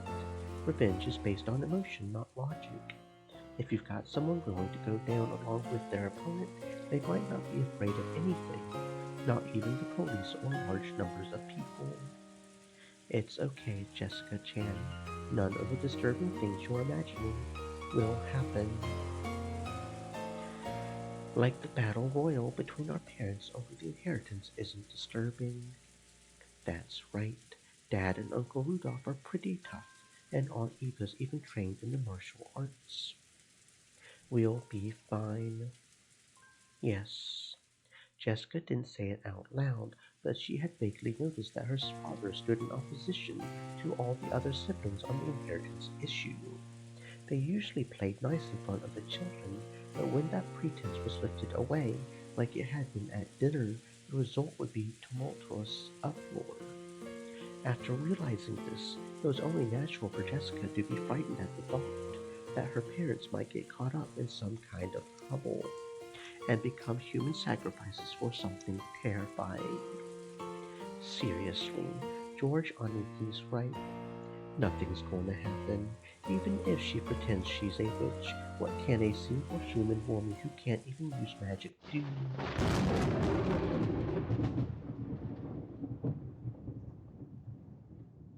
The sudden, creepy laugh made all of them jump, and when they realized the strange laugh was coming from Maria, they were shocked again. I see. So that's how you see it, Battler. What is? Don't laugh all creepy like that. You accept Beatrice's existence for now. At least you accept her as the 19th person and a guest. But that's all, right? You don't accept that the 19th person, Beatrice, is a witch, right? Of all the crazy things to say, of course that's what I think. Oh, look at that, we have a raid. Welcome on in, friends. My name is Jade. I am a unicorn turtle. I might be a little slow and clumsy, but we all have a little Mischievous magic Moss inside of us. said, A little unicorn "Hey, magic that makes us Sandman," special. said, We are playing "Ubay." Umineko, and it's a mystery murder game of sorts. What were you guys playing? Stream Elements Oops, I messed up. said, Take the out "Look who has decided to come swimming with us. This take is the their ad out channel of that link https if you decide to www click twitch it. TV Mischievous Moss." Of all the crazy things to say, of course that's what I think. Witches couldn't possibly exist. The only possibility is that she's a human woman claiming to be a witch. Isn't that odd, Battler? That's a devil's proof, isn't it? Of course witches don't exist. But just because you've never met a witch, that doesn't mean you've proven that witches don't exist, right? I hope you had fun playing whatever it was you're playing at least, and I hope Sandman everybody's doing great. said, I don't know where I've ended up. I raided Moss and Moss raided you like minutes later. Well, you've ended up somewhere.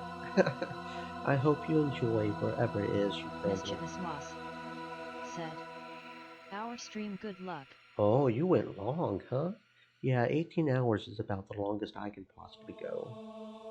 Oh, or do you mean that I'm going an 18-hour stream? Nope, not yet. You have to pay me $18 for that. That's what that means. Zamin said. I've been dragged across 2 channels in the span of minutes. Yeah, that can always be interesting, can't it? Like, where are you going to end up? What kind of madness are you going to see? It can always be interesting to just randomly find yourself somewhere. You're not wrong there. I can't prove that witches don't exist. However, even if I can't prove it, I can claim it. That being said, even if I don't go 18 hours, I do go 11. So that's still a fair amount of time. I claim that witches don't exist. Why? How can you claim that witches don't exist even though you can't prove it? Because things like that don't exist. So that's QED. You finished your proof without any evidence or basis. Now there's a typical case of the ignorant willfully ignoring the shallowness of their own knowledge, a reckless suspension of thought. Then there's only one way to resolve this, Maria. The witch's side needs to show some proof themselves. It's a devil's proof again. If you bring me a devil, we can end this right now. In this case, we can just get this woman calling herself Beatrice to display some wonderful, magnificent magic like the twinkling stars. All she has to do is show us something that's impossible for humans, right? Come now, you two. Please settle down. Kumasawa noticed that the atmosphere between them was getting worse and tried to calm them down. It seemed as though Battler quickly realized that he wasn't acting like an adult. But Maria's expression didn't loosen. As she laughed creepily, she kept staring at Battler. You quit it too, Maria. Let's get back in a good mood, okay? If that's what you want, Beatrice will definitely show you something impossible for humans. When she does, you'll believe too, okay? You'll believe in Beatrice. Sure, if she lets me have a look, I'll believe. It's a chess debate between the witch and you, Battler. If you get checkmated, you'll believe in the witch. I like the way you put that. The witch shows her magic. My king is put into check. I quibble, saying it would be possible to reproduce her feat using measures even a human could take, and my king escapes. Failing to do that would be checkmate, so that's a pretty good analogy. Battler. In chess, you and your opponent have pieces that move in the same way, so you can predict your opponent's moves. But you know what? What you aren't expecting is that your opponent's pieces might be able to move in ways far stranger than yours. You've simply assumed that, since witches must not exist, the movements of Beatrice's pieces will obviously be the same as your own. But you know what? Sorry, Battler, but your chess partner isn't human. She's a witch. She can move her pieces in ways that humans can't. Right now, your understanding is flawed. Battler, you like Aunt Kyrie's chessboard thinking, right?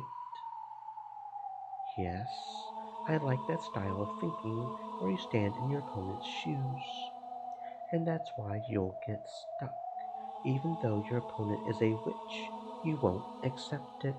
So you can't understand the moves a witch might make, and your chessboard thinking won't work. Your knowledge of your opponent is mistaken. The very first premise of chessboard thinking is broken down.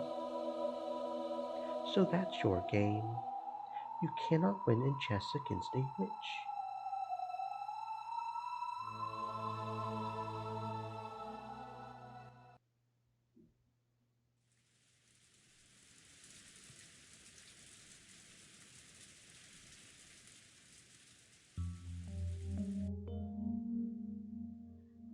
I I don't know what happened after that. We servants were strictly ordered not to approach the dining room. I see. So, Shannon, have you ever met this person called Beatrice before? I don't know. That was a slightly odd way to say it. It didn't quite sound as if she was saying her memory was hazy. For us servants, Beatrice Sama is a second master of this mansion. Some people say we spread that rumor because of the master's influence, but even when I had just started working here, the story of Beatrice Sama was already being whispered of. I've heard about it before. If you don't show her respect, you'll get cursed, and at least one servant actually did meet with an accident, right? Yes, but it's true that some people believe more than others. I believe respect for that sort of thing shouldn't be forgotten, so I have never doubted that she exists. I vaguely believe that a shadowy being called the Golden Witch existed, and then that witch, whose existence was so shadowy and obscure, actually showed herself and entered openly through the entrance hall. Is that what happened? I don't know. I don't know anything. When you brought her dinner, did you talk about anything? No, nothing. I see. Still, a witch that eats food somehow doesn't sound so realistic. Maybe, after all, it's just someone who knows about the witch legend on this island, someone who's taking on Beatrice's name. I think you've probably come to respect Beatrice and think of her as something like a guardian god of the mansion. So when a person appeared actually going by that name, maybe you were a little disturbed. That's right. I guess that must be the case. George was slightly at a loss as to what to do about Shannon's downcast appearance. Maybe not just Genji, but even the young servants have been ruthlessly questioned as to whether they knew anything about this Beatrice person. Thinking that, he tried to cheer her up somehow. Surely, just like Maria and Jessica, Shannon was unable to fully hide the agitation caused by the sudden visit of this person calling herself the Golden Witch. He had been so sure that was the case, but George probably had no way of looking into Shannon's heart.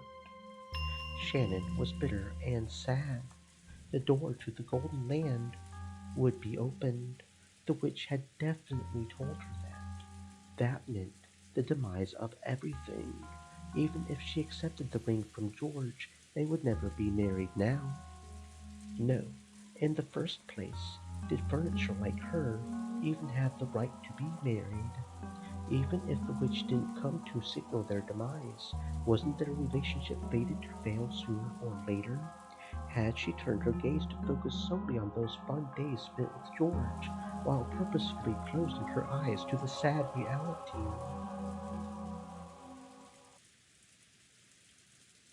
What's wrong? You really haven't looked well for a while now. George Sand, what does it mean to be engaged? It means making a promise to marry, but I think in that sense it means the same thing as marriage. To be honest, I want to take you home as my wife right away, but right now I'm in the middle of training and I'm still a long way from having the capacity to create my own castle. That's why I want to take you home with me with my head held high, only after I've become a full adult.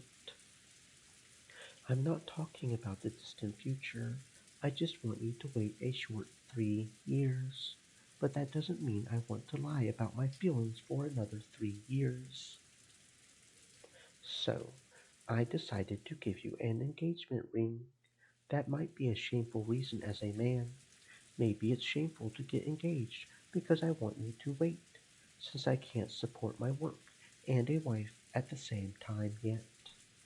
But I will definitely. Thank you very much. I understand that to you, George Sand, An engagement ring means something different from one of the many presents you would give to a lover. Of course it's different. An engagement ring isn't a simple accessory, it's an oath between lovers, a noble promise left in the form of a ring.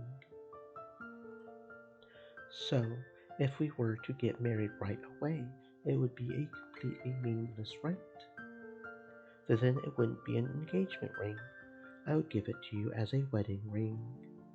Either way, I would still be giving you a ring.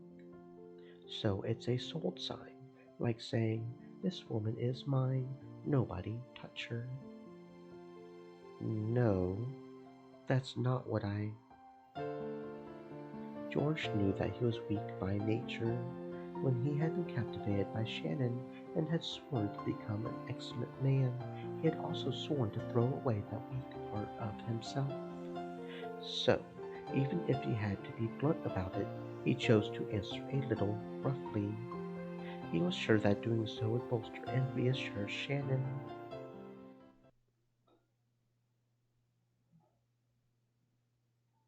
No, that may be true. Sayo, I'll make you my wife. I won't give you to anyone else. I'll make you mine alone, so no one will lay a hand on you.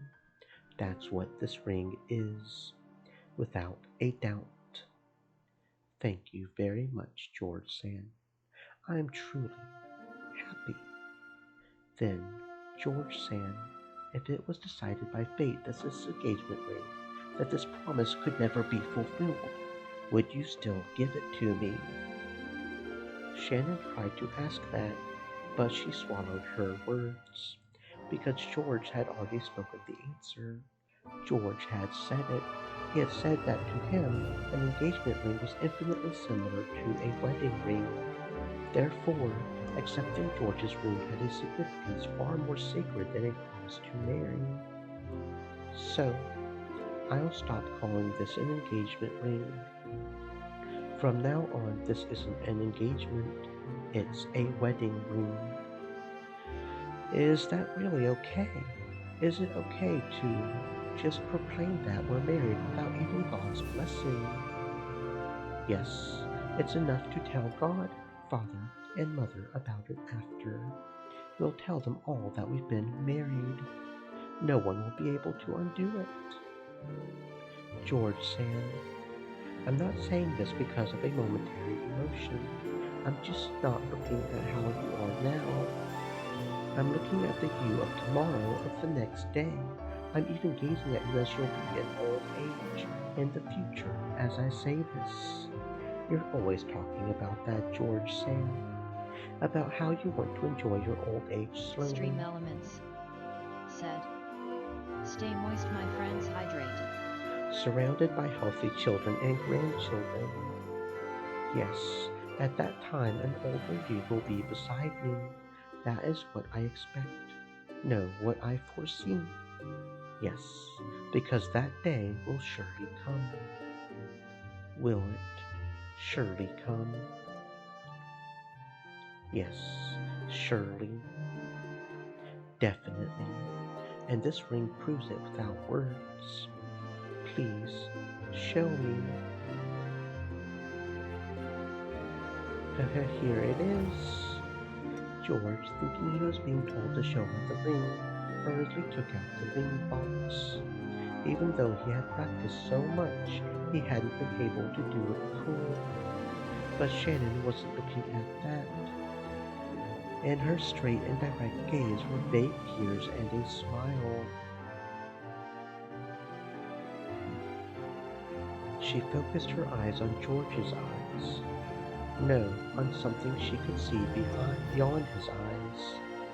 Please, show me that future. Yes, I'll show you. Surely, I promise it. And not just until old age, after we die too. Even when we become spirits, we'll always, always be together. Shannon wiped away her tears and took the ring box. Inside was a diamond ring worthy of blessing the two of them. George said the line that he had practiced over and over again inside his head. I want you to put this ring on, whatever finger you like, and have that be your answer. So by tomorrow morning, Shannon smiled, took the ring, and with a completely natural movement, put it on the ring finger on her left hand. It really had looked like such a natural, ordinary movement, and for a while George was stunned. This is my answer, George Sand. Shannon, no, Sayo. Even when we become spirits, we'll always, always be together, George Sand. There was no blessing from God, no pastor to witness nothing, but the two who were married proclaimed it. Two souls were joined here today.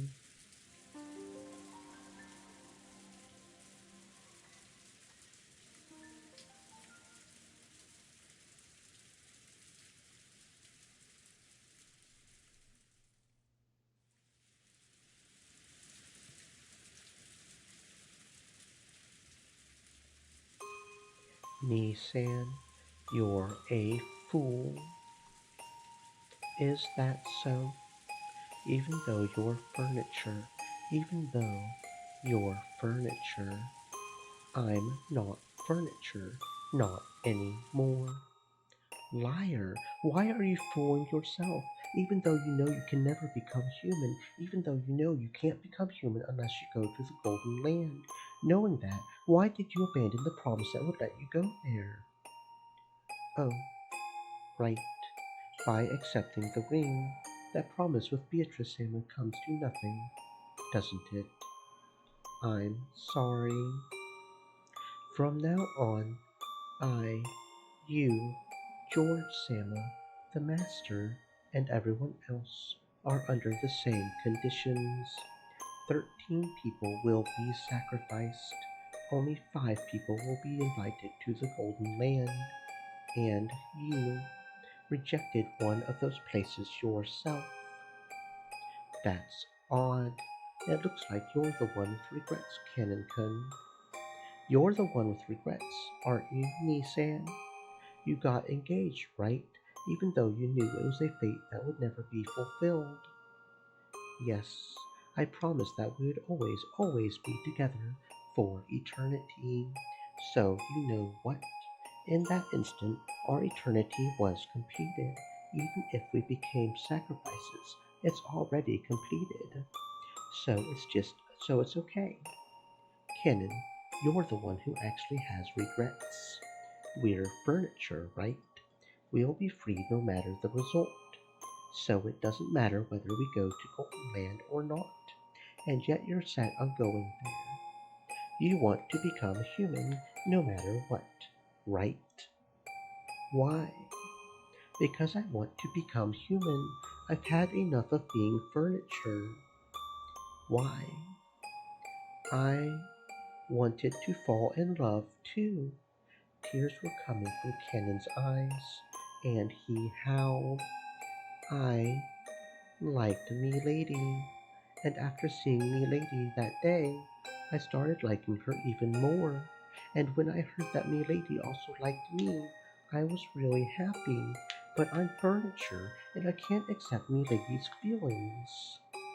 You're wrong. We may be furniture. We may be less than human, but that doesn't mean that we aren't qualified to love. I thought that if these feelings wouldn't ever come to anything, I would be better off not having them. I just decided that eventually I would disappear and that it would definitely hurt her. No, that's wrong. I was just frightened. I was just afraid, thinking that any love that couldn't be eternal was best avoided. Even though their lives last only a few weeks, cicadas fall in love and then vanish. But you'll never find a cicada that refused to fall in love simply because it would end in a few weeks. It seemed that Cannon was still muttering his regrets, but by now it was all jumbled up with his sobs. That witch is detestable. Why did she plant these feelings in me? If only she hadn't pulled that bizarre prank, I wouldn't have paid me lady any notice. Beatrice Sama is detestable. To make you cry bitter tears, she played games with your fate. But I don't think things went as the witch expected. After all, knowing love isn't a regret that ties you to life. It is the destination we're supposed to reach in our journey through life.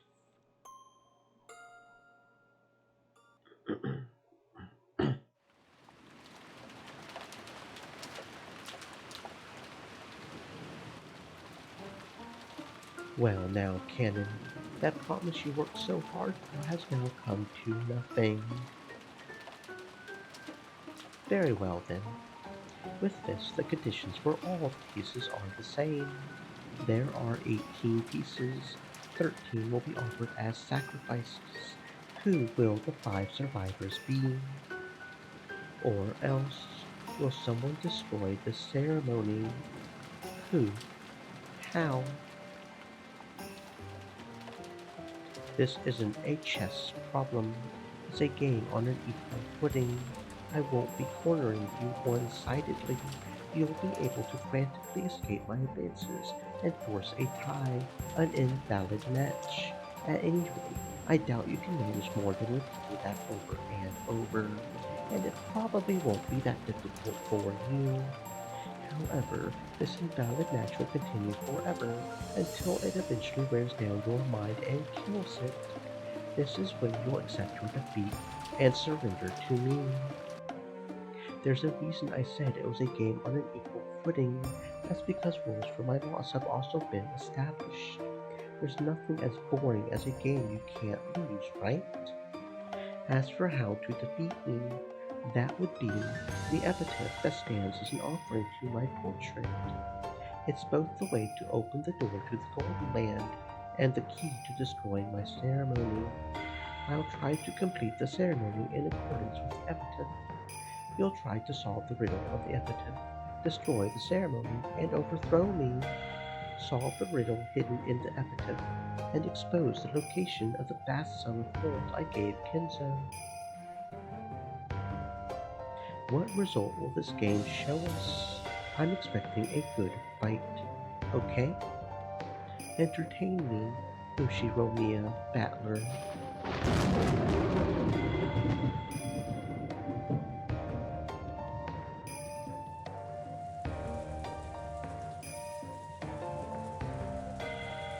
I have no objections. Natsuhi and I acknowledge it. I can't believe it, and I don't want to, but this is the truth, isn't it? Natsuhi, choose your words more carefully. She's this family's most honored guest. I also acknowledge it. Can't argue back. Yes, I acknowledge it. I have absolutely no complaints. I can't believe you actually. You have my honest respect. Me too. Incredible. I genuinely respect you. So, I have to acknowledge it. I acknowledge it too. I still can't believe it. Still, what can I do? You've proven devils. It's your victory. The devil's proof was once a convenient excuse you used to deal with unprovable facts, but now it's become your mortal enemy, has it not? Don't torture me, mighty witch. I've already acknowledged you. I resign. Kyrie, do you still have no objections? I must have everyone in agreement. If you alone will not acknowledge my existence. As the witch laughed boldly, the siblings started getting frantic. They were afraid of displeasing the witch. Kyrie lightly closed her eyes and after keeping silent for a while, opened her mouth. My apologies. I resign. Only Kyrie had faced the witch with stern eyes until the end. However, this had only resulted in her refusing to accept the truth for a short time. The truth, the being that was before her eyes, couldn't be denied. Devils had already been proven. I also acknowledge it. You are Beatrice, the Ushiromiya family alchemist, and a user of great magic. I must acknowledge the fact that you are a witch.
What is that sound that always fills my ears?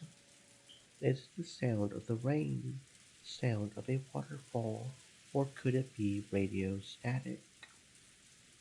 If not, I want it to be the sound of blood flowing through my body. I want it to be the sound of the blood circulating throughout me, telling me that I am still alive. Is it morning? The light entering through a crack in the curtain was faint, but at least it told him that dawn had broken. Kenzo, still in the position he had been in when he woke up, still sitting in a chair and looking up at the ceiling, felt the blood slowly travel throughout his body. Judging by the clock, it was early morning, 6 on the dot. No matter how tired he was, no matter how deeply he slept, He always woke up at this time as though he had measured it with an hourglass. He didn't think of this as something to boast about, but he told himself that, as long as he could still manage this, his health couldn't be that bad. Morning has come, which means it would appear I've avoided becoming one of the first sacrifices. Was I merely lucky when the roulette was spun, or is this the fruit of my efforts?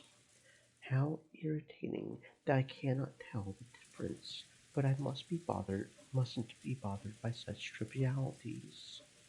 Kinzo was struck by a faint desire to see beyond the study door. After all, he might find the traces of someone's vain struggle to break through the door,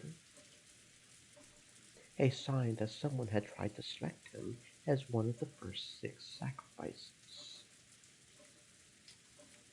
Humans are cheap creatures, even though everything is ultimately decided by God. When humans are given good fortune, they arrogantly feel it was due to their own ability. That was why he wanted to check whether there was a wretched monk on the door. The very desire was human, and that was why Kinzo did not check. He often rejected desires that came to him because he was human. By doing that, he could be immersed in a feeling of sufficiency, as though he himself had become a being that surpassed humans. He recognized human desires for what they were, and guarded against them. Things that a human would want to do, he resisted. This eccentricity and rebellious nature had surely given him a rare genius, making it possible for him to succeed in his exploits as he revived the Ushiromiya family in a single generation. Well then, Beatrice, what were the six pieces you took? And what will be your next move?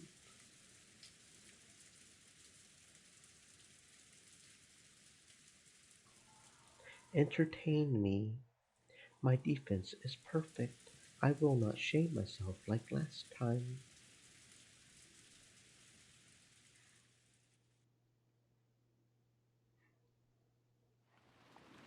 The servants woke early. They had to open the curtains, prepare breakfast, and complete various other tasks to welcome the guests to a new day. Goda's still alive. During the family conference, he had been told to concentrate his efforts especially on cooking, and he had been especially exempted from several tasks that servants normally must do. Goda, who was a show-off, seemed to be feeling particularly superior because of that.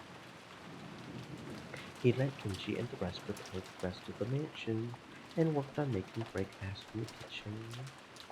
Genji split the work with Shannon and Cannon. Okay, so Shannon's still alive as well, and they carried out various tasks. Shannon headed to the dining hall and moaned. Last year, the family conference had continued into the early hours of the morning. It wouldn't have been odd if this year's conference had done the same, considering the possibility that they were still having a discussion inside. She knocked, but there was no response, so she opened the door and said good morning.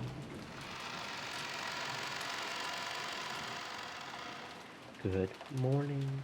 Is anyone there? The room was cold, and the conference seemed to have ended a long time before. There was a tea set on the table, from which they had probably been drinking, arranged in a way that would make it easy to clean up. Cleaning up the tea was a servant's job. If the family members were extra generous and cleaned it up themselves, the servants would lose face. So, it was a truly pleasant act of kindness for the family to do only this much. As she approached the table to clean it, she noticed something like a memo that had been left near the utensils and cups. Since it was right next to the tea set, Shannon picked it up, naturally thinking it was a memo from the servant doing the cleaning. Written there was not a request, nor was it thanks for preparing the tea. There was just a single word. Shannon looked at it blankly and read it out loud. Chapel.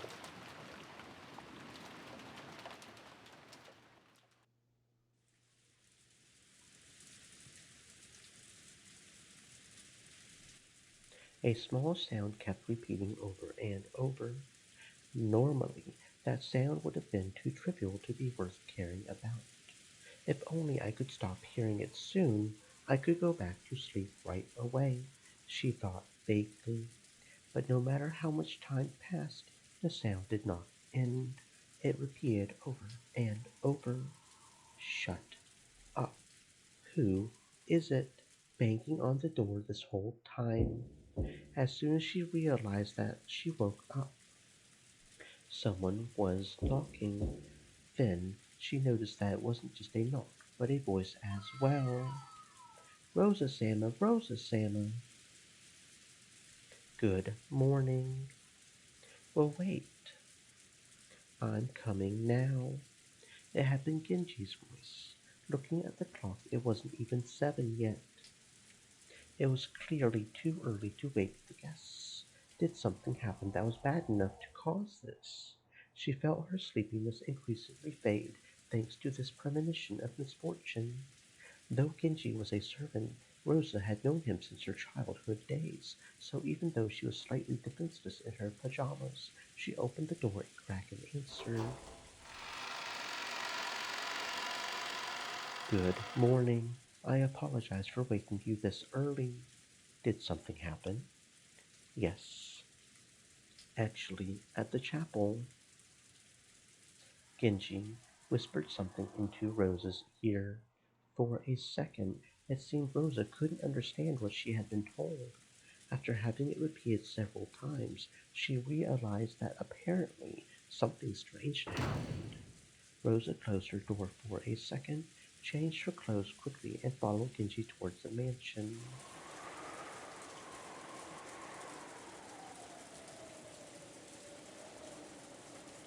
The chapel requires some explanation. It wasn't in the mansion, but in a grove behind it, a short walk's distance away. It had been built at the same time as the mansion, so though its walls had been repaired many times, making it look new from the outside, it was a very old building. Rosa dashed through the rain along with Genji. Just like the previous night, the rain was falling in earnest.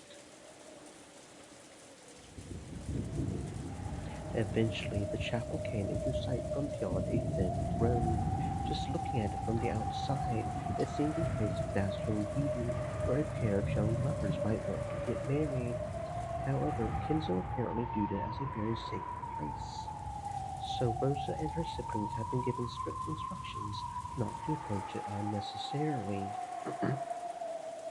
Even though they were all grown up now, approaching the chapel for any reason would still make them feel guilty and also afraid, as if their father might get angry and hit them in the face. The servants' silhouettes could be seen in front of the chapel's entrance. Goda, Shannon, and Cannon, which meant that all of the servants on the morning shift had gathered. A short while ago, Genji had spoken to Rosa, telling her what the situation was. However, without laying eyes on it directly, she definitely hadn't been able to understand. It was probably the same for all the servants gathered here as well. Without seeing it with their own eyes, they wouldn't have been able to understand what was going on.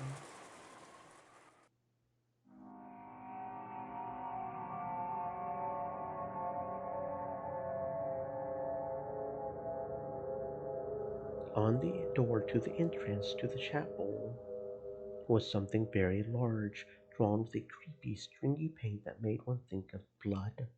Something like a creepy magic circle. "Well, what is this? When was it drawn here?" The servants looked at each other. Goda was the first to open his mouth. "My apologies. We don't usually enter this building, so we don't know when it was made." "Then who was the first person to find it?" "It was me. When I went to the dining hall to clean up the tea set, I found a mirror with chapel written on it." Shannon held out the memo with a shaking hand. "Whose handwriting is this? It isn't Nisan's or Nisan's. So, after that, you came here and found this, right?" "Yes." Rosa Sama looked at this. "What?" Happy Halloween for what? Kanan pointed at a single line of English written below the creepy magic circle. Until it had been pointed out to her, she had thought it was just another part of the magic circle. There, the following words were written in English. Happy Halloween for Maria. Happy Halloween for Maria. This creepy magic circle was for Maria. Happy Halloween. Yesterday, only one person had said Happy Halloween to Maria. The key phrase matched. It was the Golden Witch Beatrice. Well, what about Maria? She should be sleeping with her cousins, right? Did you check? My apologies. We just now realized that Maria Sam's name was written here. We still have not checked. Quickly. What are you doing? I'll go check on Maria and come back. Tell Kraus and Sam and the others too. After that, follow their instructions. After saying that much, Rosa finally noticed that something was odd. Her own bank at this family conference was the lowest of the four siblings. Why had she been the only one called during an abnormal situation like this, when the other siblings hadn't been? Even if Maria's name had popped up, could it be what? Yes, we tried to contact Klaus Sama, but we couldn't find him. And Madame was not in her room. Judging by the condition of the sheets, she might not have returned to her bed at all last night. Rosa felt something creepy crawling slowly up her back. Did you check inside the chapel? No, not yet. We tried, but actually the lock to the chapel is special, so the master key will not work. There's a single key that can open it, but that key is missing from the key box. She didn't want to get closer to the door of the creepy magic circle if she could. Rosa readied herself and approached, and tried pushing and pulling the knob. All she felt was the resistance of the sturdy lock. We searched to see if there was a window we could enter through, but I think we would have to break one of the windows if we wanted to check inside. What do you think? There's no way I can give you approval to do something like that. This is Father's precious chapel. At that time, the events of the previous day swirled around in the back of Rosa's mind. That's right. When I met that witch in the rose garden, didn't she hand Maria an envelope? Yes, there's no mistake. She did hand it over. When Maria tried to open it, the witch told her not to do it yet, and then she surely said, the time to open that will come soon. Rosa was sure. There could be no mistake. The envelope Maria had received was...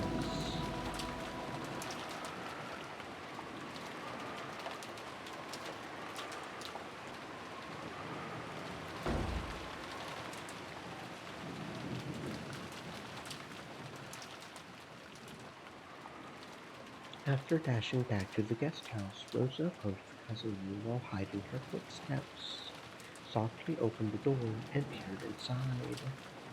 From the inside, she could hear the healthy snores typical of young people. There were 4 children, and Maria was there, sleeping soundly. After breathing a sigh of relief, she entered the room with quiet footsteps. She was after Maria's handbag, which was resting on the sofa.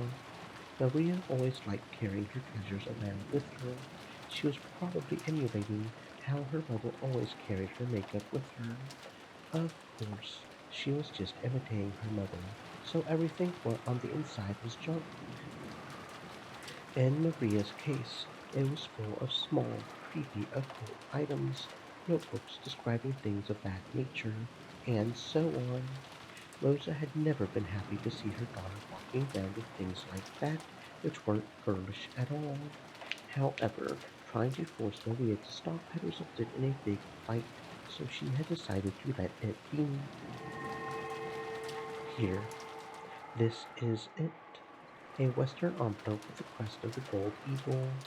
When she took it out of the bag, she realized there was a heavy, vaguely cylindrical object inside.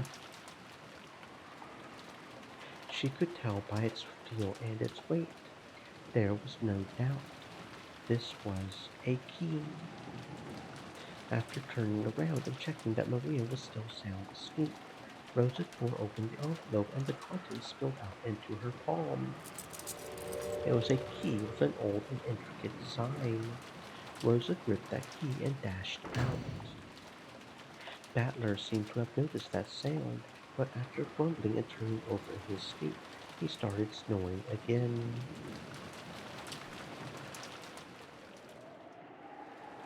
Genji-san, could this key be the key to the chapel? Where did you? Yes, this is the key to the chapel.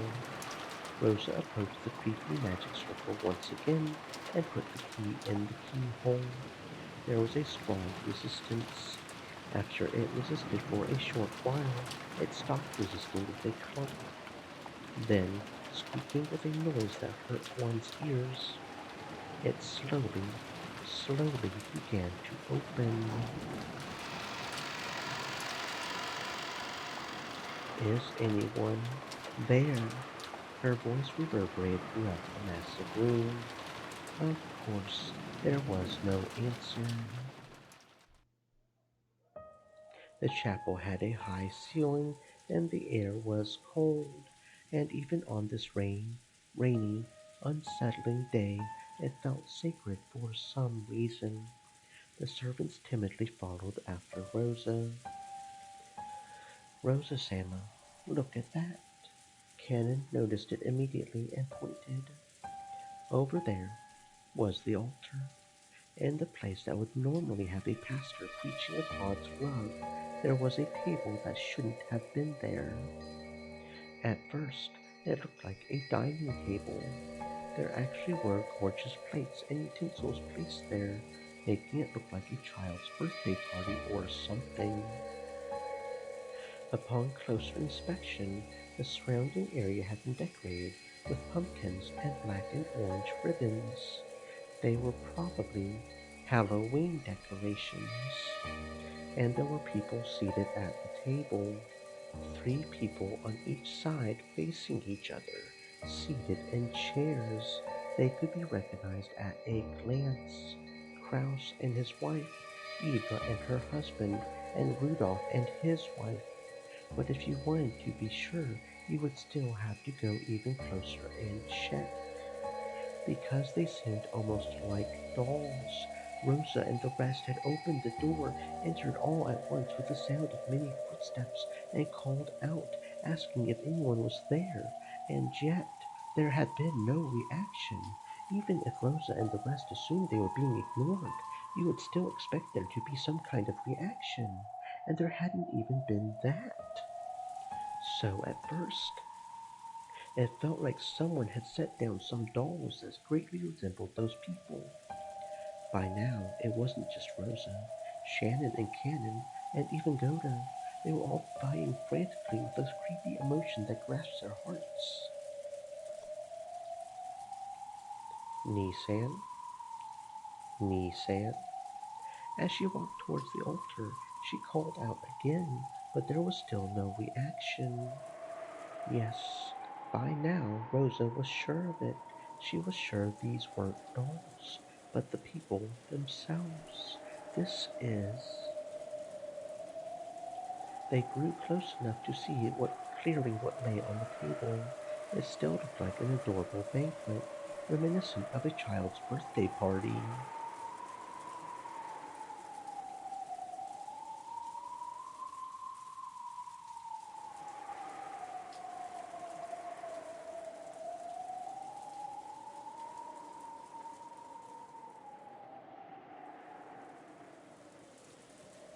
Plates piled up with sweets, cute pitchers with drinks, all kinds of pumpkin-shaped ornaments. They were all decorated in a Halloween style. And while this probably wasn't the time to be thinking it, Maria would surely have been delighted to see all this. And that was the state of the table they sat in front of, apparently asleep.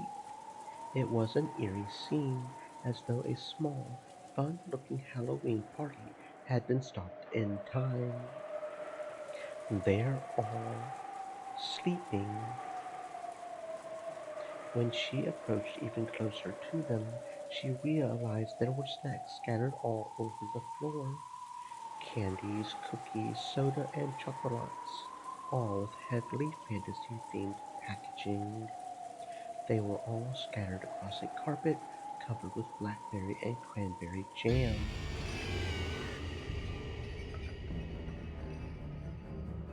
Rosa and the rest finally realized what the situation was.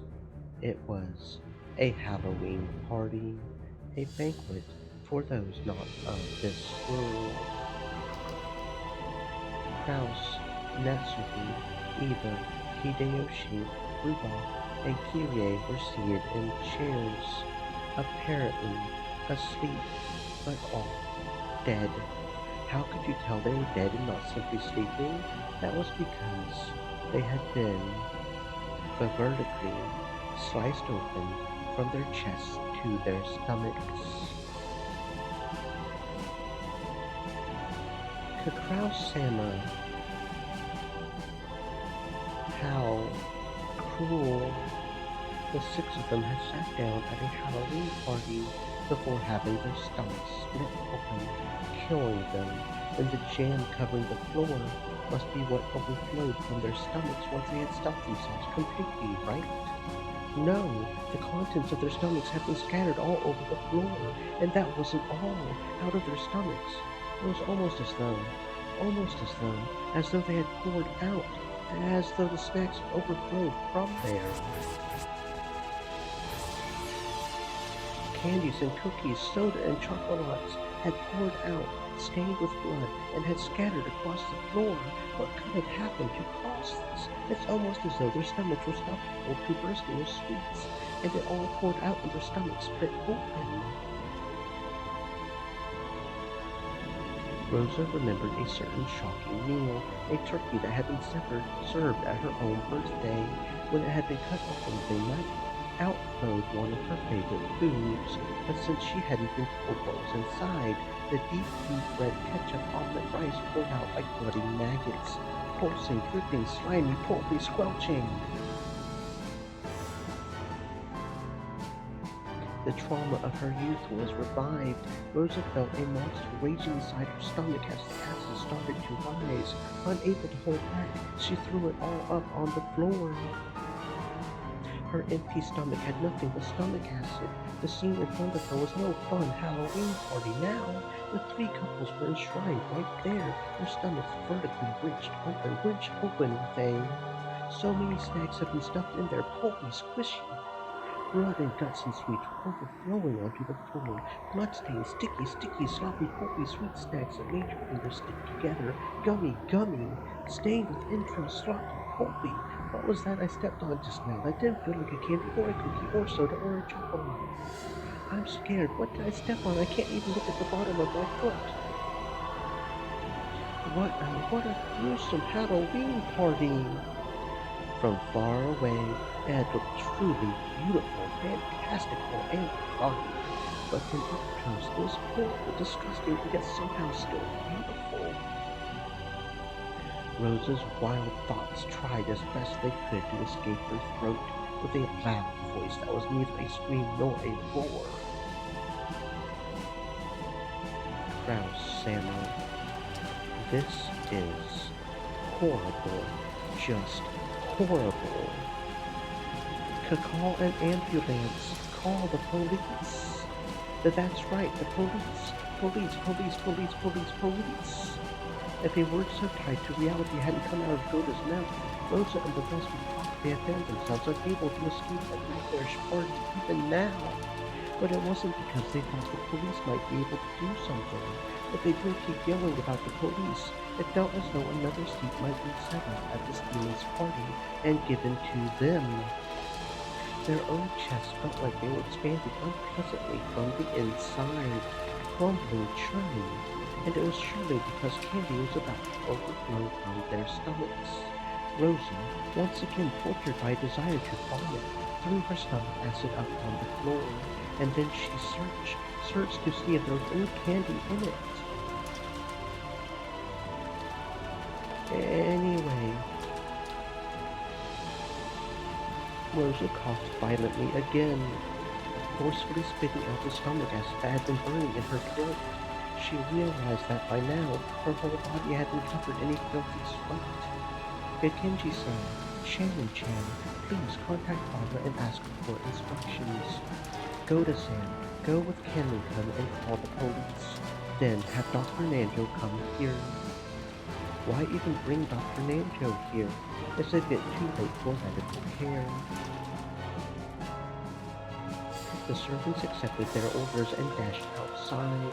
After watching them leave, Rosa once again stared at her siblings, with whom she had spent good times and bad, and their partners. Though there could be nothing more tragic than this scene, for some reason she was tempted to describe these fantastical deaths as beautiful.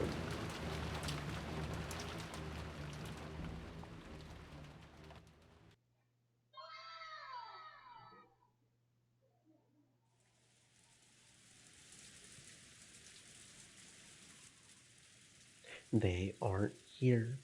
Where did they go? The servant room and the kitchen are both empty. What in the world happened? Mamma, where's Mamma? My letter. The letter I got from Beato. Give it back. Give it back. Perplexing. Battlerton, are you sure it was Aunt Rosa? Well, even I was half asleep, so I'm not too sure. But I get the feeling that, in the early morning, Aunt Rosa came in and fished around in Maria's handbag. I figured there was probably a tube of toothpaste or something in there. Why would there be a tube of toothpaste in Maria's handbag? Looks like you were a little more than half asleep. Battler vaguely remembered Rosa entering the cousin room. Also, when Maria woke up for the rest of them, she had started rampaging around, saying that someone had opened the envelope she had been keeping safe. Putting two and two together, they figured that Rosa had probably come and opened the envelope. A letter from the Golden Witch. I wonder what was inside. I don't know, but that envelope was for grandfather's personal use, and it had the Ushiromiya family crest on it. Whatever was inside, it must have had some connection to the family conference. She hadn't let anyone touch it, but yesterday Maria had shown the envelope off to Battler and the rest a whole lot, so they remembered it well. Mamma, give it back! Mamma, give it back! Well, if you're right, it would have to be pretty important. Why would this mighty witch give something that important to Maria? I don't get it. Every once in a while, the refreshing morning atmosphere was completely wiped out by the sound of thunder. It was only natural. Since the moment they had woken up, they hadn't met anyone else. It felt like only they were left, as if the mansion had become an empty husk. Anyone there? Answer me. Jessica called out into the hallway, and eventually an answer came back. It came from the entrance hall. I can hear you. Has something happened? It's Dr. Nanjo. Thank goodness. It looks like everyone but us hasn't disappeared from this island after all. Dr. Nanjo, good morning. Sorry, but do you know where our parents went? Dear me, I only just woke up and came here. You see, I have no way of knowing for sure. But let's see. It was only natural. Nanjo was a guest just like the rest of them. He had come just now to pass the time in the parlor until breakfast. Dr. Nanjo, Mamma took it. Mamma took my letter. Give it back, give it back. Maria buried her face in Nanjo's plump stomach, sobbing and crying. Nanjo could do nothing but be bewildered by this ruckus so early in the morning. Someone's running this way. Jessica, someone's coming. From down the hall they could sense people running hurriedly. They saw Goda and Cannon coming towards them. Normally, it would be disgraceful for a servant to run inside the mansion, and yet Battler and the rest didn't even think to question that now. Maria's sobbing had become so unmanageable they wanted to ask someone, anyone, where Rosa was. But the two servants seemed to have bigger things on their minds than Jessica, who was waving at them. Goda flew into the servant room, and when Cannon noticed that Nanja was there, he bowed and approached the doctor at a quick pace before whispering something into his ear. What did you say? Rosa Sand did. Yes, I will guide you, so please accompany me.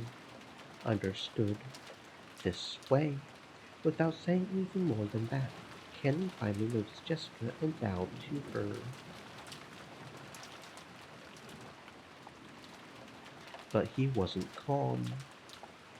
He dashed back down the corridor by which he had come, followed by Nanjo.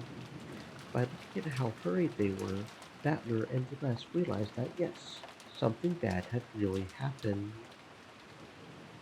They saw Goda through the door to the servant room, which had been flung open. He was holding the receiver and violently pressing the hook. From that, they realized that he was trying to call a hospital or the police. In any event, he was trying to call someone because a serious emergency had occurred. Let's have a look. Yes. Mamma, give it back. Give back my letter. It's an invitation to the Golden Land. They didn't know what happened, but something was happening. Battler and the rest chased after Cannon and Nanjo.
Cannon had called Dr. Nanjo, but he hadn't called us, so we shouldn't have gone with them.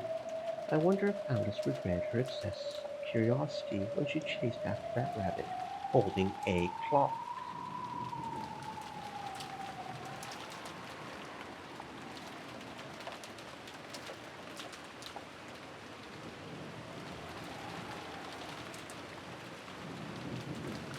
No, you mustn't go in.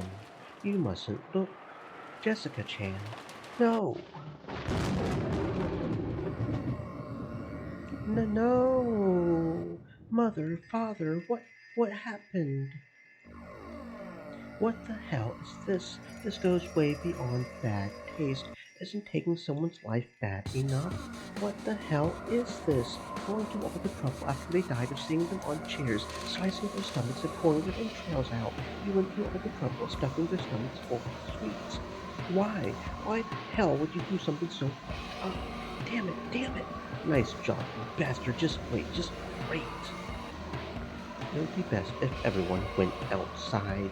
They certainly wouldn't want you all to see them like this. Nanjo told the children to go outside, but no one listened. Rosa Sand, please tell them. If they keep looking at something like this, it will do nothing but harm. Rosa regretted her own carelessness. She should have realized that the children would eventually come here. She should have quickly locked up instead of standing around stunned. So the children had come here. They had seen it. Surely at this very moment they were having a sight burned into their eyes that was far more grotesque than the shocking deal Rosa had witnessed to view. While she hugged Maria, who seemed to be too shocked to know and show any emotion at this recent scene, Rosa cried for them and their parents. The four groaning and crying voices, their sadness, continued to echo in a place that should have known God's love. You piece of crap! Again, another one of these murders, and this time you made it all elaborate, killing them like it's a total joke. I was rather hoping you would thank me, not cry out and leave. Thank you? Did you say I should thank you, you old bitch? Damn it! If there's something wrong with your ears, I'll cut them both off so you can hear better.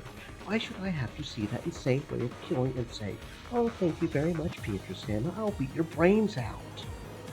In the last game, you lamented the fact that you couldn't see your parents' faces after they died, yes? So this time I left them, didn't touch them. Take a good look, for without a doubt, your father and the rest have been killed. Really? What a nice treat. I'm so fucking happy. I swore I would plow your face after I choked the life out of you, but I'll take that back now. I'll rip out your guts instead. Don't give in to emotion. Don't stop thinking. My game has already begun, right? I decided to leave you neat and tidy corpses this time. You know why. When you denied my existence in the last game, you used this line of thinking. Their faces were crushed so the identity of the corpses can't be confirmed. Therefore, we can't eliminate the possibility that fake corpses were prepared to create an alibi. Unless that possibility is denied, a human corporate theory can still be built. What did you say? So, Battler, is it okay to leave the examination of the corpses to Nanjo? Isn't it professional and misbehaviour for the doctor who performs such examinations to be an accomplice? Then don't leave the examination to him. Do it yourself. Make completely sure without doubt the 6 corpses are the 6 people they're supposed to be, that they really are dead, not just pretending. If you wish to confirm that your father and mother have been killed by having their stomachs cut open and their entrails pulled out, you had better stick your hand inside their stomach and feel around.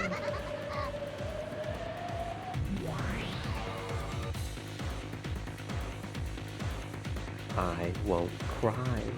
Damn it, damn it. I won't cry. Battler suddenly fell. His tears were still dripping down, and as though scolding himself for being insistent, he slapped his face hard several times with both hands. Even so, the tears still wouldn't stop. However, he felt a hot blaze in both his eyes. Whoever is responsible for this piece of work, I will make them pay back their debt completely, so this isn't the time to cry. Gotta think about what to do. It's useless, it's all useless. If you've got enough time to cry, then think. This is no time to let yourself cry. Rather than genuine anger, maybe it was more of an evasive anger to blot out this sadness. However, it gave a little courage to George and Jessica, who had been crushed by the sadness. That's right. Even if we cry, it won't change the reality of what has happened. Damn it! Damn it! Damn it! Damn it! Damn it! Damn it! Damn it! Then what should we do? What should I do for Mom and Dad's sakes? Rosa-sama, I have returned. Goda-san, what happened with the police? What did they say to do? Did they say when they think they'll be able to get through? As to that, it seems the phones have broken down. I also tried emergency wireless, but maybe it's the weather, but that isn't working either. What did you say? So we can't contact the police? It's that person. They did something to the phone line, made it so we can't reach the cops. When she heard that the phones had broken down, Jessica immediately decided that it was the work of a mysterious guest. Her eyes were bright red after so much crying, and they began to grow even redder with rage. There's no need to talk about it, right? I understand everything. That's right, I get it. Who killed Dad and Mom? It's obviously her. It's gotta be that witch or whatever who came yesterday. I'll grab her by the collar. Damn it, damn it, damn it! Jessica Chan, wait! Hilda-san, come on and go! Yes, ma'am. The lady, wait! Covering her uncontrollable sadness and envy, Jessica Ranger sighed, torn apart by emotion. Thinking about it hastily, maybe the mystery guest who had arrived yesterday, Beatrice, was suspicious. However, in that instant, there was absolutely no proof that she was the culprit. At this moment, she's just another guest. No more, no less. So Rosa, making an adult decision, was forced to stop Jessica in her rash rampage. Hilda and Cannon picked up on this immediately and chased after her. Could the guest that no one invited, Beatrice, be the culprit? I understand how Jessica feels. I wish I could think that too. It doesn't matter who. I want someone to be the culprit so I can bash them right in the face. But before that, we need a clear understanding of what's going on. Who is this Beatrice? I haven't even seen her face. If you're looking for her face, it decorates the big portrait in the mansion. You still don't remember after looking at it for so long. Come on, Maria. What's so funny in a situation like this? Beatrice is a witch, and the ceremony to open the door to the Golden Land has finally begun. Those 6 people are sacrifices. Come, let us begin the witches' banquet. Tonight is Halloween, so now the witches will gather to celebrate. Maria, don't I always tell you not to laugh with that creepy voice? The crisp sound of Rosa slapping Maria's cheek echoed through the high-ceilinged chapel.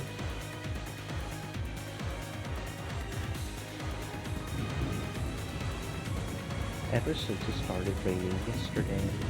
No, ever since the island was swallowed by a typhoon, I felt as though something was wrong. It was bright and sunny when I arrived in Nakajima, but since I had gotten up early and was sleepy, I took a nap. When I woke up, it had already started raining, and ever since that time, suddenly, a mysterious visitor called herself the Golden Witch Beatrice arrived, and it felt like I was slipping bit by bit into a bizarre world. What the heck happened while I was napping? Am I supposed to believe this island was sealed off inside a different world, where common sense doesn't apply? Who is this person called Beatrice? Is some unknown person trying to involve themselves with the inheritance problem, just like our parents were freaking out about that dinner last night? Or is it over this witch from the legend of the day, just like Maria said? Even if we set Jessica's temper aside, given the circumstances, it's probably safe to say that the visitor person is the most suspicious. Though we mustn't make up our minds based on that alone. It's useless, it's all useless. I smacked my face with both hands again, cooling off my brains before they overloaded, even though it might have been a wasted effort. This is one of Grandfather's envelopes. On a tray piled up with sweets that decorated the table, George Honicky found a Western envelope that had the Ushiroria family crest done on it in gold leaf, and it was unopened, which means it's probably meant for us, right? If it was something Dad and the others read, it should be open. It seems your reason is correct. It's written right here. Someone wrote to those who remain. Is that a letter the culprit left? Well, what's inside? Honestly, let's open it. After nodding silently, George honestly broke the seal. A folded letter came out. I'll read it. Welcome to Wakujima, members of the Ushiro family. I am Beatrice, the alchemist for this family employed by Kinzo-sama himself. That letter really was a joke. This Beatrice, who called herself the family alchemist, had announced that she was collecting the gold she had his grandfather along with interest, and that interest was everything grandfather had created. Since this tragedy was right before our eyes as this paragraph was being read aloud, it clearly wasn't referring just to the wealth that grandfather had built up. It was literal. Everything that grandfather had created. In other words, all of grandfather's descendants were included in the interest. You bastard! What a screwed up contract! Wives as interest for gold, you say? That's almost like a contract with the devil, isn't it? You think that makes you more like a witch? Don't make me laugh. Special clause. However, if someone is able to discover the hidden gold of this contract, Beatrice must abandon these rights for all time. Kinzo-sama has already publicly displayed the location of the hidden gold and the epithet under my portrait. In other words, it's something like this. If these murders represent her personal interest, then she's telling us to try and find the gold she gave grandfather if we want her to stop. And she's also saying that the secret point pointing to the gold is hidden in the portrait epithet. So, basically, this is a letter of challenge from the witch. She's telling us to try and solve the code that points to the hidden gold, if we can. And if we can't, she'll keep collecting interest as planned. I'll beat you to death. Bring it on. The battler came. Look, look. The table was covered with sweets, so even though those things were right out in the open, we just assumed they were sweets too. I mean, come on, you see them a lot, right? You know, those boxes of chocolates shaped like those trinkets.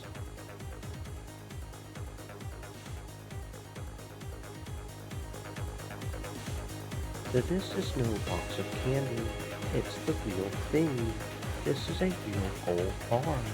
It's inscribed with the crest of the one blue eagle. I heard Mother talking about this earlier. This is a gold bar from Grandfather's Legend of the Gold.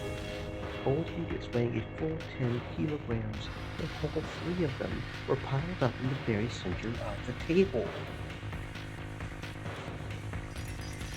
It was where a cake would be placed if it was a birthday party. In other words, this was without a doubt the birthday cake of the party known as the family conference. And these are really 4 9s quality ingots. It's worth about 16 million yen. Dumbass, that's too cheap. Our parents have been killed, and all you got is this pile of just 16 million yen in gold. Don't take us for fools, damn it. So it has begun, Beatrice. It's not like you're going to solve this riddle anyway, so Beato will definitely win. Quickly open the door to the Golden Land and take me with you.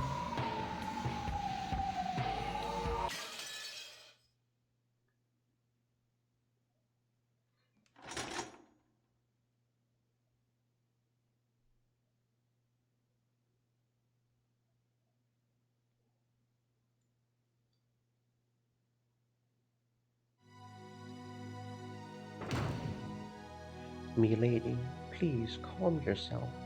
We still don't know who the culprit is, and Beatrice Emma is an important and honored guest of the Masters.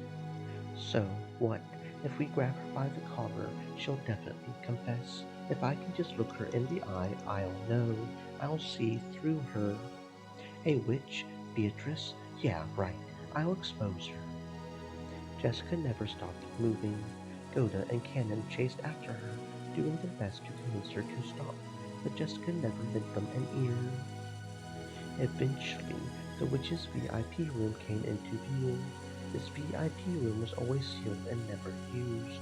No matter what kind of guest came, Kenzo wouldn't let them in there, and yet the servants were always made to clean this room so that it could be used at any time. So the servants had started calling this room the witch's VIP room after their second shapeless master. Jessica knew about this too, and she couldn't forgive the arrogance of the one who called herself a witch by staying in that room. The Golden Witch was just a fairy tale. Come on, a witch! To Jessica, she was nothing more or less than the murderer who had brutally killed her parents.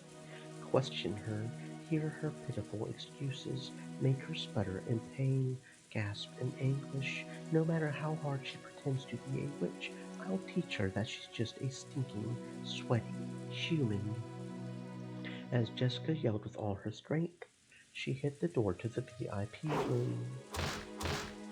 It definitely wasn't a knock. That sound was the beating of her anger's hammer, as if she was determined to break the door down if it wasn't opened. Open up, Beatrice. Come out. You hear me, right? Open up. There was no answer. Jessica grabbed the doorknob without any reservation, but she felt the resistance of the lock. She turned around to look at the two servants and spoke. The master key'll unlock this, right? Use it. Milady, that would be horribly rude. Although Godot was flustered, he still tried to somehow calm Jessica's anger. After hanging his head silently for a while, Cannon pulled a master key from his jacket pocket. Cannon said, "Are you sure?" "Yes, I'm fully aware it would be rude if she happens to be in there. At any rate, if Beatrice had nothing to do with that incident, all she has to do is give us a satisfying explanation." "That's right. Let me borrow that." Jessica snatched the master key from Cannon's hand and violently shoved it into the keyhole. Immediately, there was a small sound, and she felt the lock click. Then, without asking permission, she flung the door open. "Beatrice, where are you? Come out." Jessica rudely stepped into the room. The witch wasn't anywhere to be seen. "That bitch! She's not here. Where the hell did she go?" "Yes, she doesn't seem to be here." Jessica, thinking she might be hiding somewhere inside the room, peeked behind the curtains and under the bed, but she couldn't find anyone. However, there definitely were signs that the bed had been used. And though it was only a vague sense, the atmosphere in the room felt a little soft. It wasn't the hard atmosphere of a place normally devoid of people, like the chapel. You could definitely tell that someone had spent the night in this room, but she could not be seen. In reality, neither Jessica nor Goda had met Beatrice. They had only been told by those who had met her that she looked like a double of the character in that portrait. So, they were doubtful about what her face really looked like. However, Cannon alone had met her. He understood what kind of being that witch was, what kind of personality she had. So he knew that forcing her way in there and search for her definitely wouldn't work out. She must be watching us bitterly flail about in vain from somewhere, sneering at us. She's that kind of person. Because he was looking at things that way, Cannon was the first to find it. The other two were concentrating on finding the shadow of a person, so they didn't notice. Near a water jug on the side table, there was a single sheet of letter paper. On it was a short message, and nearby was a fountain pen, which had probably been used to write it. Cannon had already come to understand the witch. After finding the corpses, they had been overcome by rage and barged in here, only to find no one, so of course the witch would mock them. You can't mock someone unless they know they're being mocked. So, in other words, that's what this must be. "Milady, there's something written here." Something written. What? Jessica dashed over and violently snatched the piece of paper away. She probably wasn't trying to be violent. She just couldn't control her strength right now. What the? Don't fuck with me. As soon as she read the message, Jessica went into a wild rage, crumpled the paper up, and threw it. Then she grabbed a light by the bedside and violently swung it around, mercilessly hitting the walls and furniture with it. The light bulbs all shattered at once, and the fragments were scattered across the room. "Milady, please calm down. You'll hurt yourself." "Let go. Damn it, damn it." "Come out, Beatrice. How could you do that to Mom and Dad? You think you scare me? I'll kill you. I'll kill you. I'll beat you to death. Just show yourself. I told you to let go of me, damn it." This was written on the paper. "Did you think I would be that senile to just sit around here waiting for you to come barging in? You're way too inelegant on this intellectual night. I can only imagine what the parents who raised you to be such a moron must have looked like." "Oh, right. I saw them, and they look just as moronic as you. Now their bellies are full in the land of sweets." It was the sort of thing that witch would write. It meant she had predicted that one of the children who had lost their parents would come running in here. If she's hiding somewhere in this room, she must be rolling around laughing now. The witch was that kind of person. She sneered at people's misfortune, using it to stave off the boredom of 1,000 years. "Hand it over. I'm telling you, you'll hurt yourself." "I told you to let go. Damn it, damn it." Goda snatched away the light stand Jessica had been holding. After all, if she kept swinging it around, she might end up smashing it against something which could cause serious injury. To Goda's eyes, Jessica probably looked mad with rage, burning herself up with flames of anger. But Cannon's eyes saw it differently. Those were probably tears of sadness hidden by rage. So, when the light stand was taken from Jessica, when she started crying on the floor, scratching at the carpet almost as though she was groveling, Goda was surprised, but Cannon was not. Of course, she had lost her means of crying by lashing out in rage. "Dad, Mom." Considering that she was a daughter of the Ushigoromiya head family, she was in a very shabby state. She scratched at the carpet with her fingernails, and even her feet were scratching. Jessica cried very, very hard, because if she didn't, her rage would start building up again and swallow her up. But over and over again, she remembered that humiliating message. I can only imagine what the parents who raised you to be such a moron must have looked like. Don't you call them morons. Both Dad and Mom were smart. Unlike me, they were really smart. Don't you call them morons. Take it back. Take it back. "Oh, right. I saw them and they look just as moronic as you. Now, their bellies are full in the land of sweets." "Damn it. I'll kill her. I'll kill her. I'll slice open her stomach and see how she likes it." As Jessica cried and screamed, she triggered an asthma attack. The servants watching over her hurriedly ran up to her and rubbed her back, but that only provoked Jessica's wrath. "The hell! If you've got the time to do that, search for that bastard. Find him and bring him here. If you won't go, I will, and I'll kill him with my own hands. I'll slice open her stomach." "Don't touch me. Damn it, damn it."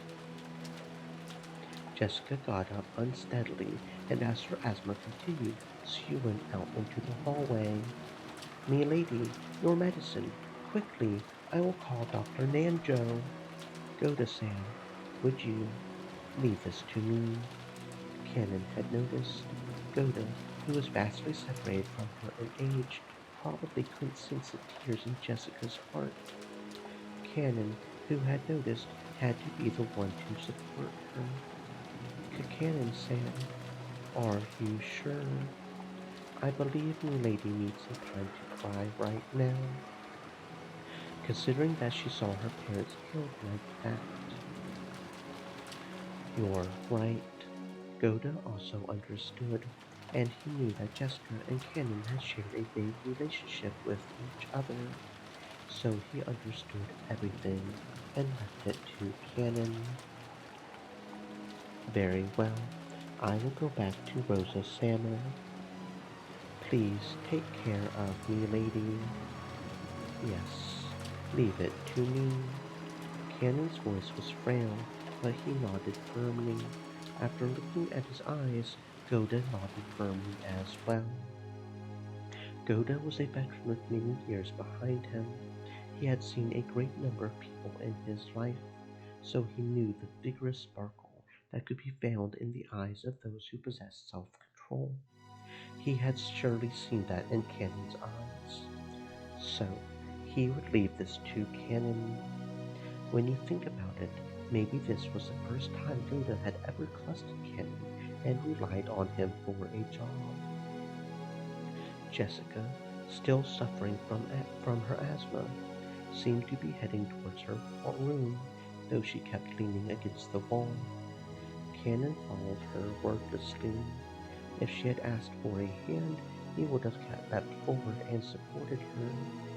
But until Jessica did ask for that, he chose to hide himself, watching over her from a distance where he could come to her rescue at any time. When people feel their hearts are about to explode from sadness and want to have someone by their sides, you can bet 10 billion of them would want to turn around and find someone in the place Cannon now stood. As he watched over Jessica from behind, then, finally, she doubled over in front of the door to her room. The asthma attack had stolen all her strength, and her thoughts had gotten hazy from the lack of oxygen, making it impossible even to stand up again. But right then, Jessica didn't think she wanted someone to lend a hand. She still hadn't been able to overcome the flames of anger. Even if someone had offered her a hand with good intentions, Jessica would have wanted to tear it off right then.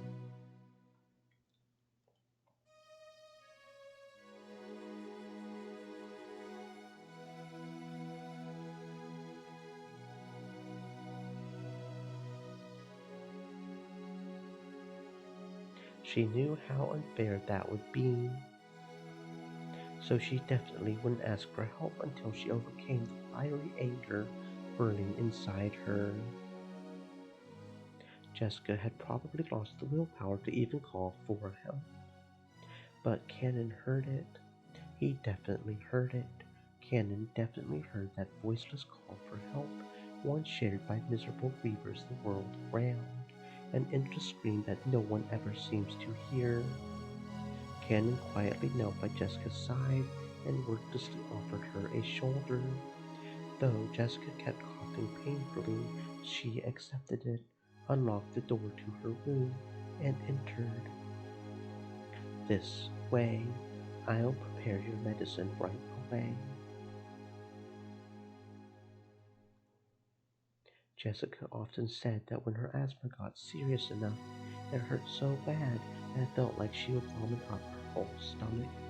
Her face was pale and her gaze wavered, and yet the coughing continued. Even so, her sadness was probably even stronger. After having her sit on the bed, Cannon took a bronchodilator from a cute little basket on a nearby side table and handed it to her. Jessica sometimes forgot to take her medicine with her. Whenever this seemed to have happened, Cannon would take notice and secretly carry around the inhaler from the first aid kit in the servant room, but he hadn't done so today. He scolded himself, as though wondering how he could call himself furniture after failing to bring it with him on a day like this. Then he remembered the day when he had used that word and somehow betrayed Jessica's feelings. It jarred Cannon's heart, but he felt like it would be indiscreet to think about something like that, considering how Jessica felt now, and he locked it up inside the depths of his heart. When she inhaled her medicine, Jessica's wild breathing calmed down by a bit, and she was finally able to regain her composure. but she had lost too much strength and willpower to get up from the bed.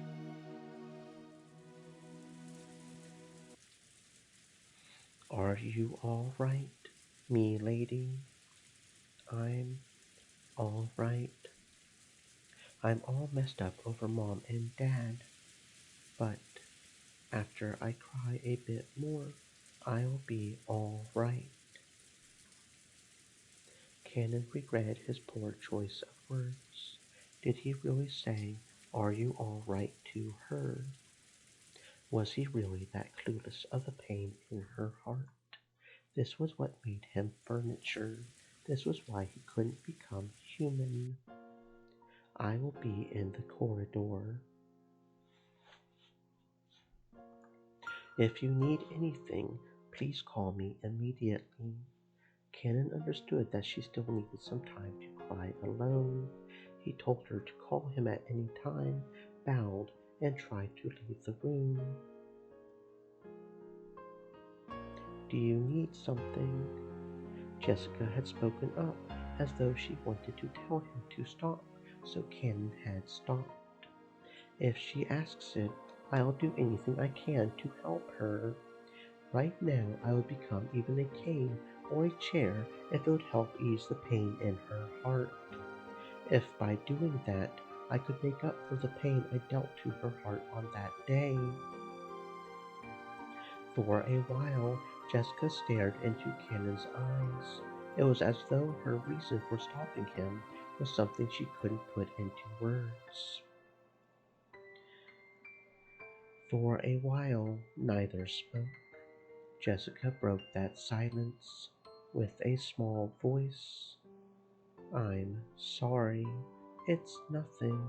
Could you tell Aunt Rosa that I want to be alone for a while?" "I won't let you be alone." "I won't let you be alone. So I will be in the corridor. Please call for me at any time." For just an instant it looked like some kind of hope had flitted into Jessica's eyes, but it was very faint and disappeared like the first snow on the surface of a river. "Thanks. Let me cry alone for just a bit." "Yes. Excuse me." Cannon bowed once again and closed the door. He had thought those words of his would give her some courage, but now it felt as though they had actually hurt her for some reason. Why? He didn't know. Surely that was because he was furniture. That was why he couldn't grasp human sadness even now.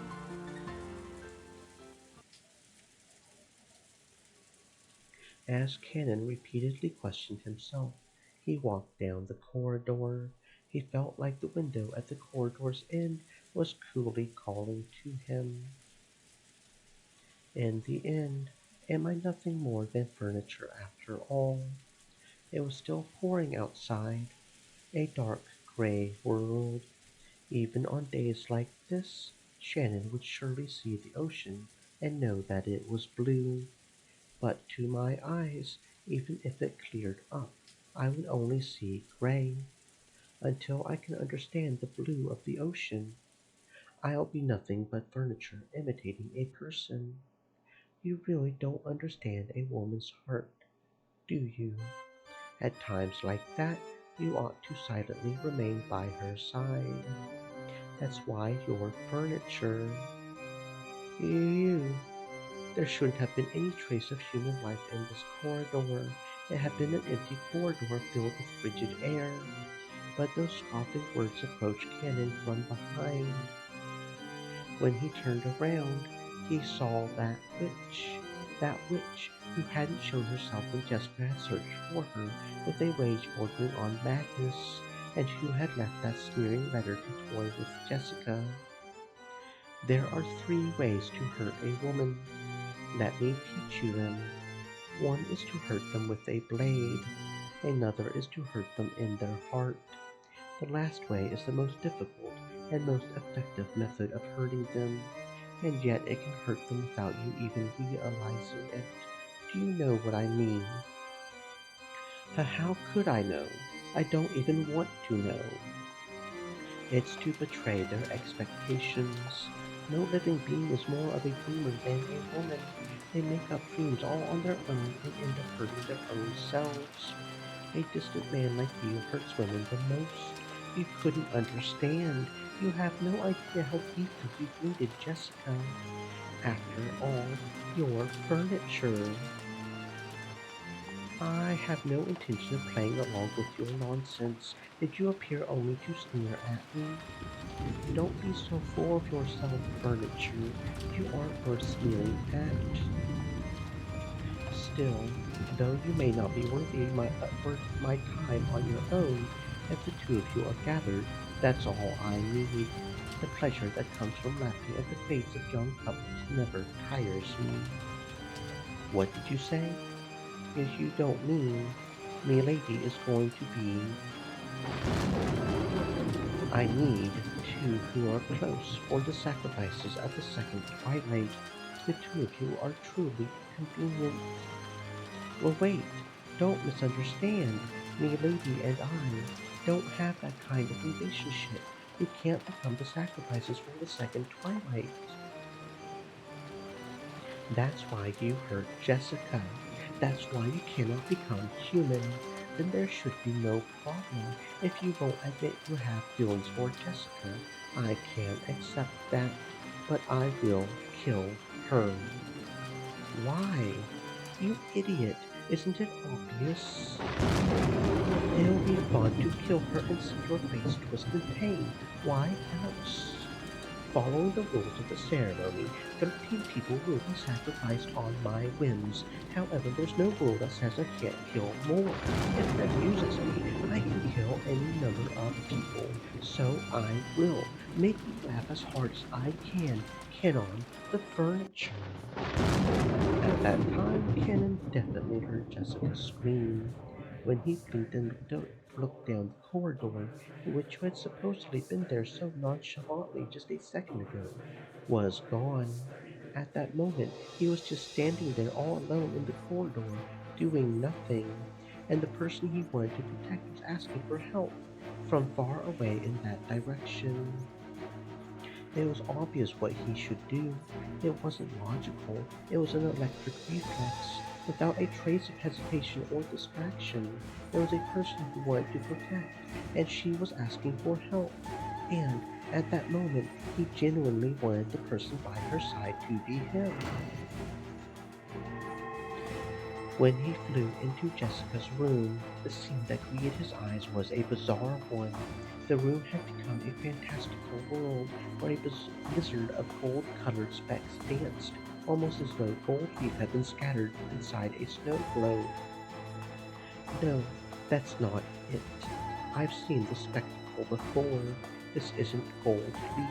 It's countless golden butterflies, Beatrice's minions. Jessica was surrounded by countless butterflies, waving their hands around, trying frantically to drive them away. Milady, Kakanin-kun, help! Cannon rushed towards Jessica and violently brushed the cloud of butterflies away. The butterflies, which were sickening despite their beauty, surrounded Jessica's face, trying to crawl in through her mouth and nose. Jessica choked violently, almost as though the butterflies were triggering an asthma attack, mocking her. But when Cannon ran towards her, the butterflies stopped attacking and began to dance an elegant rondo around the pair. Cannon-kun, Cannon-kun, it's okay. While there's still life in me, I won't let anyone lay a finger on you.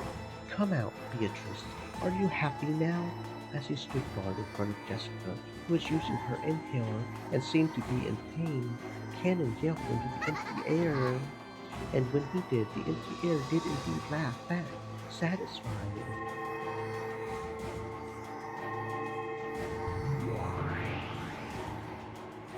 Then she showed herself.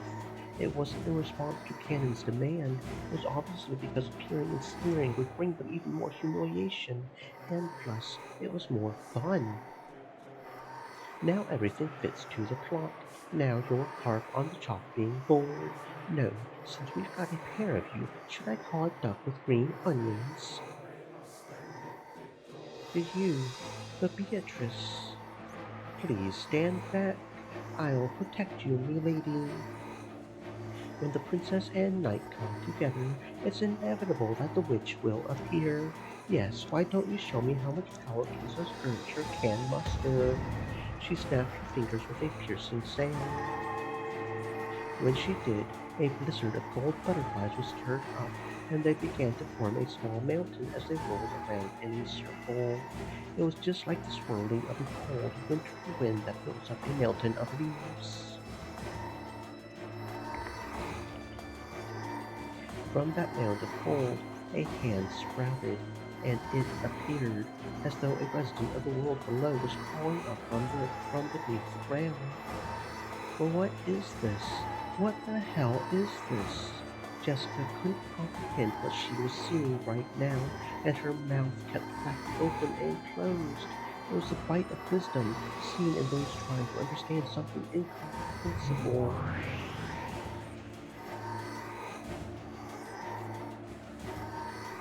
That thing crawling up was probably an attendant who served the witch.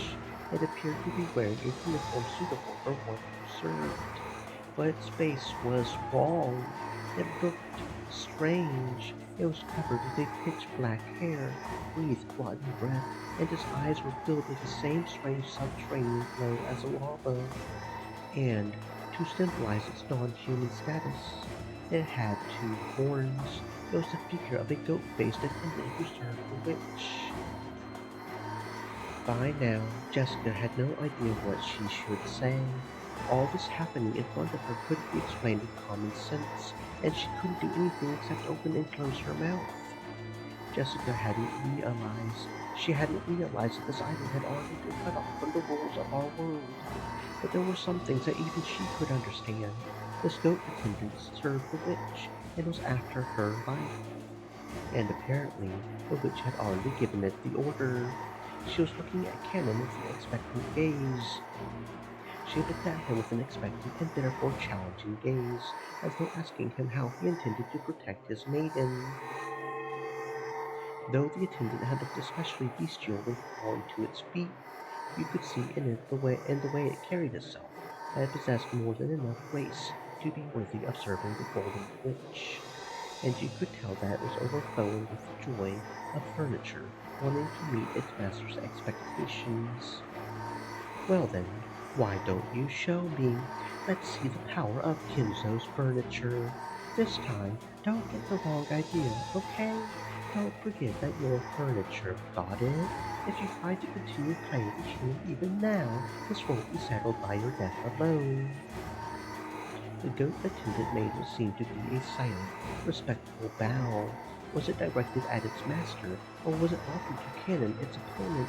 Then, on the attendant's hand, a blade of wicked malice appeared. Well, what the hell is that? Jessica had been unable to understand what was happening before her eyes for a while now. All she understood was that this glow in front of her existed for the purpose of ending her life. And right now, that was enough. Cannon spoke quietly to Jessica, who was hiding behind his back. Milady, please stay back against the wall. Never let your back leave the wall. What? It's only right for the maiden to obediently hide behind the great knight's back.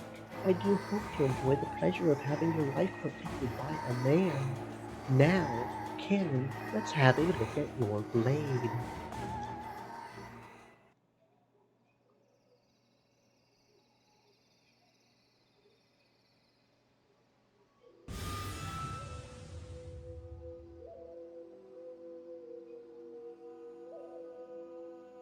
Beautiful. At least when it comes to giving birth to furniture, Kinzo might even reach up as far as my feet. A thing like this can't even be used to trim the roses. Kakanankan, what's... I didn't want to show you. So you've taken it out. How does it feel to expose your subhumanity in front of the girl you care for? Be silent. So you'll act composed even though you're really burning with wrath. Yes, they do say that truly hot flames burn a cool blue. Is that how you are now? There's no way I can kill you with my power. You are the moon. I could never smash the moon by throwing a rock. However, in order to manifest yourself, you've had to reflect your image off the surface of the water. If you throw a rock at the surface of the water, you might be able to disturb the moon's image for some time, but that doesn't mean the moon has been smashed. So, until this life of mine is over, I'll keep on striking your reflection. I like it, Cannon. Begin, furniture.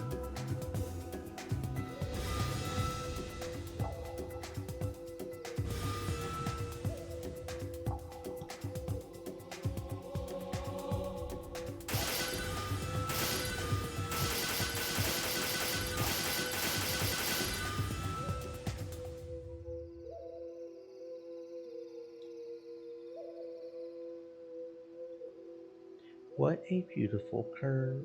The witch's words of admiration broke the silence, and for just an instant they broke Jessica's paralysis. Am I dreaming? Come, furniture of the witch, I'll beat you down to the hell you came from.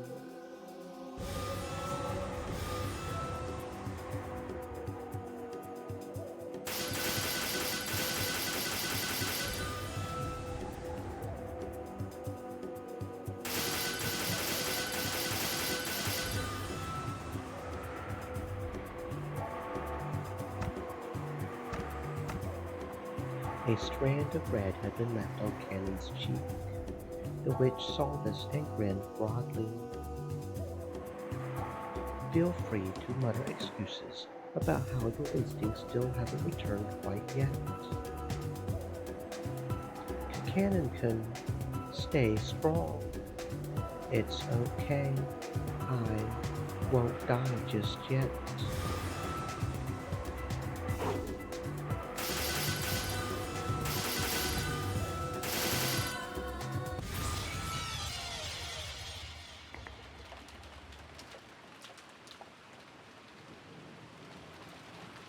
The curve drawn by the goat attendant's blade drew a large arc in empty space. Cannon wasn't there. He was behind it. Go back and await your master's return. Die.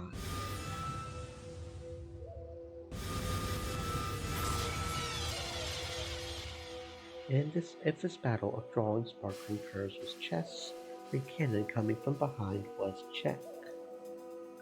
And press, and press, and press, and press.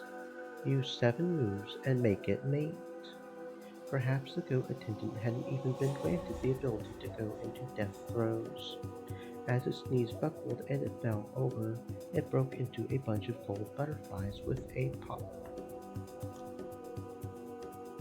So there was no sound of it hitting the ground. Even those unable to understand this battle would surely realize that Cannon had been magnificent. So it couldn't win against a handmade piece. It seems you aren't quite that pathetic.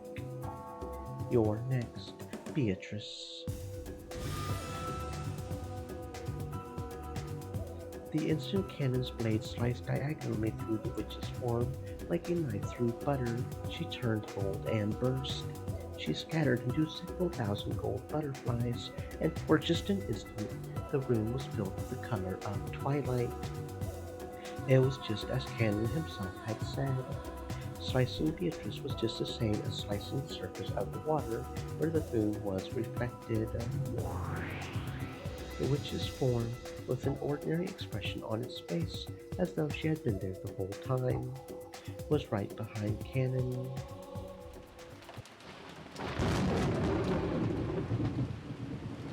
You've provided quite an entertaining show. Out of respect for that, I thought about letting you off the hook, but your rudeness now has made me change my mind. Don't lie. I won't let you kill my lady. Even if that's impossible, I won't let you kill her while I still live. You can't even do that much. Do not speak. Furniture. Be silent. Furniture. Know your place. Furniture.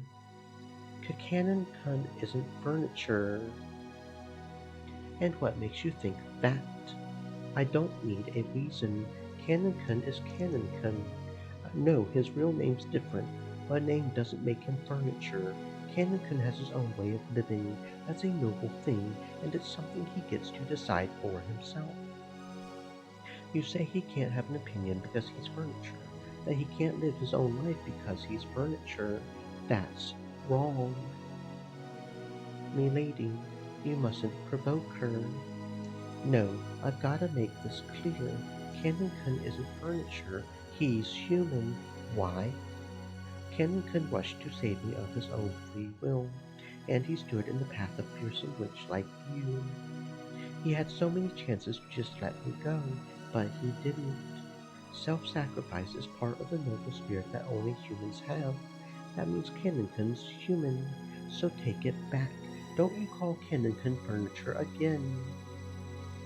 My lady.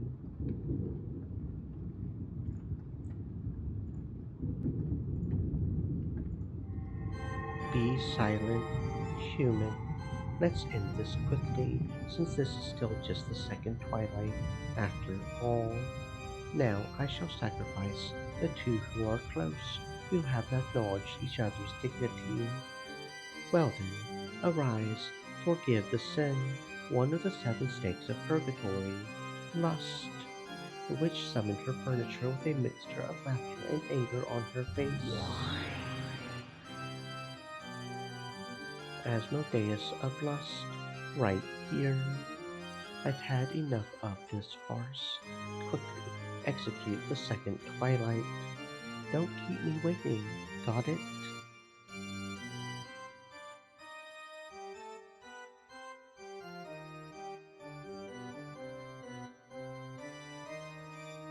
As you command.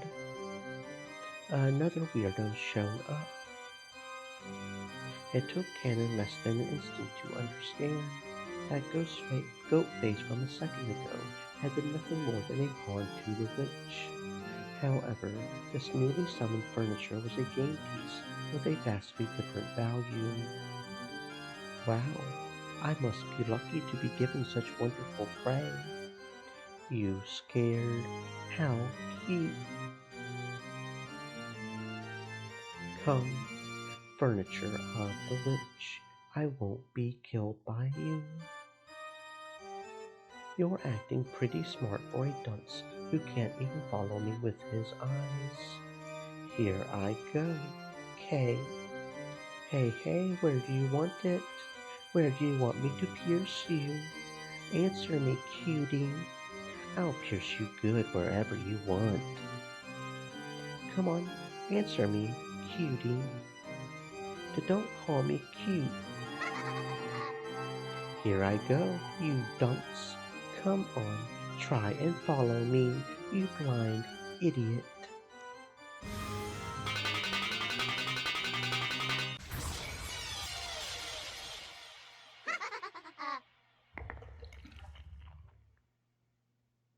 My, my lady. I couldn't follow it with my eyes, but my guess was spot on. Serves you right. Cannon's back had been the target, but Jessica had predicted it. She had predicted that the witch's target would be the complete opposite of fair and honest, his back, but she had no way to block it. She hadn't planned on it being some act of self-sacrifice. She just couldn't think of any other way to protect Cannon's back, so she could do nothing but block it with her own back. The furniture of the witch, which had changed its form into a demon stake, was buried deep into Jessica's back. It was an obviously fatal wound that reached as far as her lungs. When she saw this, the witch let out a loud, evil laugh, because it had hit where the witch had predicted. Everything was as the witch had predicted. What's wrong, Canon? My Lady Jessica just got killed while you still lived, didn't she? Yes, that's it. That face, that look on your face is what I wanted to see. How truly enjoyable. That's enough. Die, make me laugh. Come, arise, forgive the sin, one of the seven stakes of purgatory. Wrath. Satan of wrath. Right here. This prey is yours. Eat him up right now and close the curtain on his stage. If you were a human, I would say it's time for you to step down, but since you are furniture, maybe I should say it's time for the stage manager to carry you behind the stage. I am not furniture anymore. I won't doubt that again. Oh, what's this? You want to be killed by me again? Your chest, it's so warm and it feels so good to pierce it. Come on, let me have another taste, okay? Won't you make me feel really good with that hot, fresh blood in that warm chest of yours?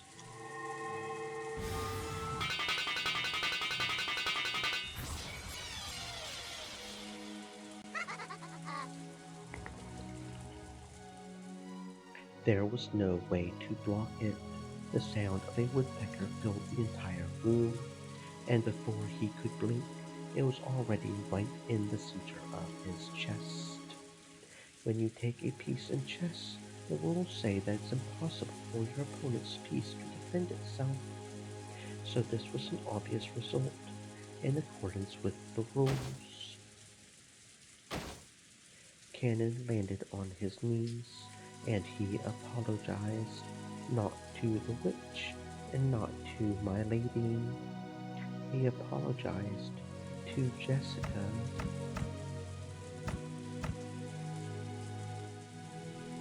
I'm sorry I couldn't protect you. Don't worry about it. You were really cool. Cannon finally fell over. He landed next to Jessica, and the two lay there like the constellation Gemini. You know, Cannon-kun, you aren't furniture anymore. Yes, I was too late, and realizing that, I wanted to ask you what your real name was. My real name is...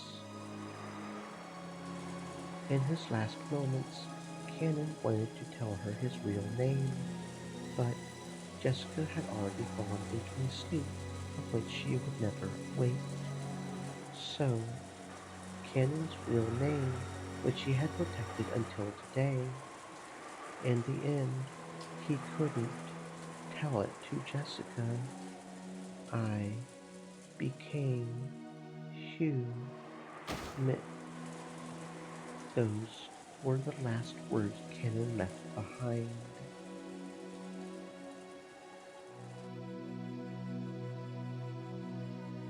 Don't make me laugh, furniture. Even after 100 years, furniture will still be furniture. Have you ever heard of anyone stupid enough to dig a grave for their furniture when they throw it away?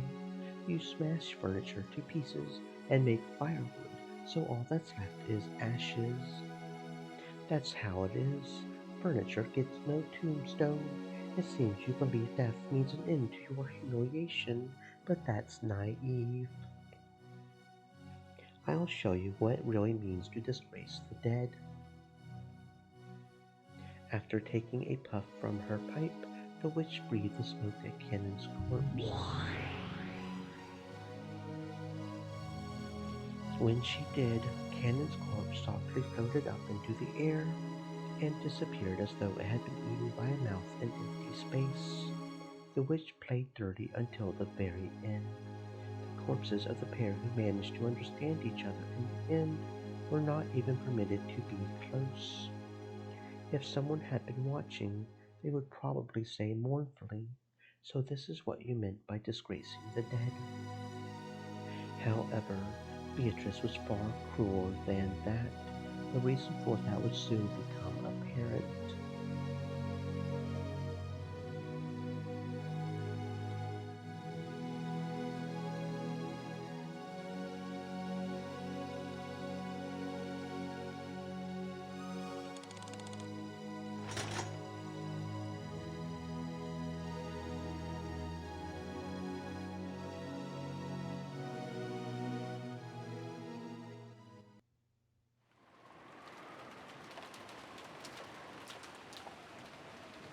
I see.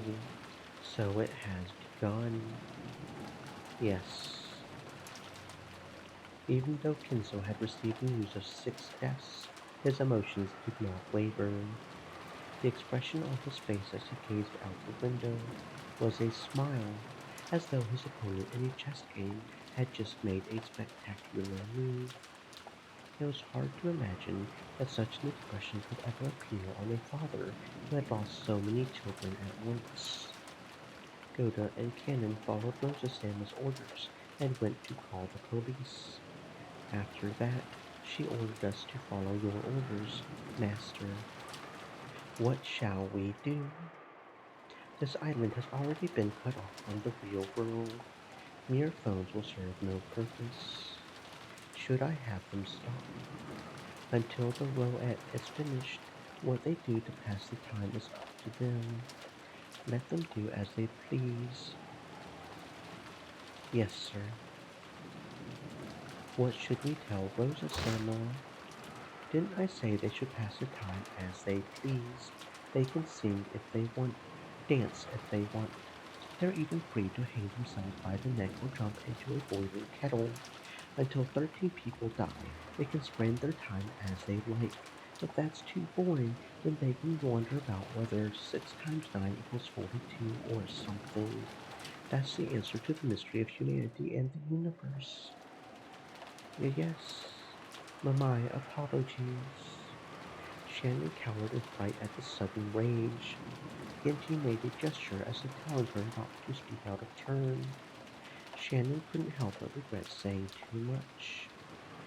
However, you two are always free to do as you wish. Genji, and Shannon too. You have done well serving me until today. Your words are too good for me. But we are furniture who have sworn to serve the master. We stand ready to serve you no matter the time, until the very end. I want to tell you about everything. Shannon, I am going to write a will. I shall need you to transcribe for me. Please, Genji, my usual drink. Yes, sir. Nanjo often recommended that Kinzo write a will because of his health, but each time he had, Kinzo had gone mad with rage. Ever since then, you would think a will would have been the word Kinzo hated most. After hearing such a word come from his lips, Shannon couldn't help doubting her ears for an instant. Shannon hurriedly prepared the side table and some writing paper. Genji followed his orders and began preparing that usual clean, evil drink. I'm ready. Where should I begin? Shall I also speak of my life? It would be fun to leave behind a record of my most memorable games. It can be truly amusing to read the records of old games from centuries past, to journey in search of those players' thoughts. So, should the game record of my life lead those in the future to go on a journey and search for my thoughts? For a while, Kinzo pondered over where he should begin, strutting all over the room with his hands behind his back. Master, here. Yes, thank you, my friend. Well then, If I am to speak of my life, I must begin by writing of my meeting with that witch. Shannon began writing. My first meeting with Beatrice took place a long way back. What year of the Showa era was it? It must have been at the end of the war. So,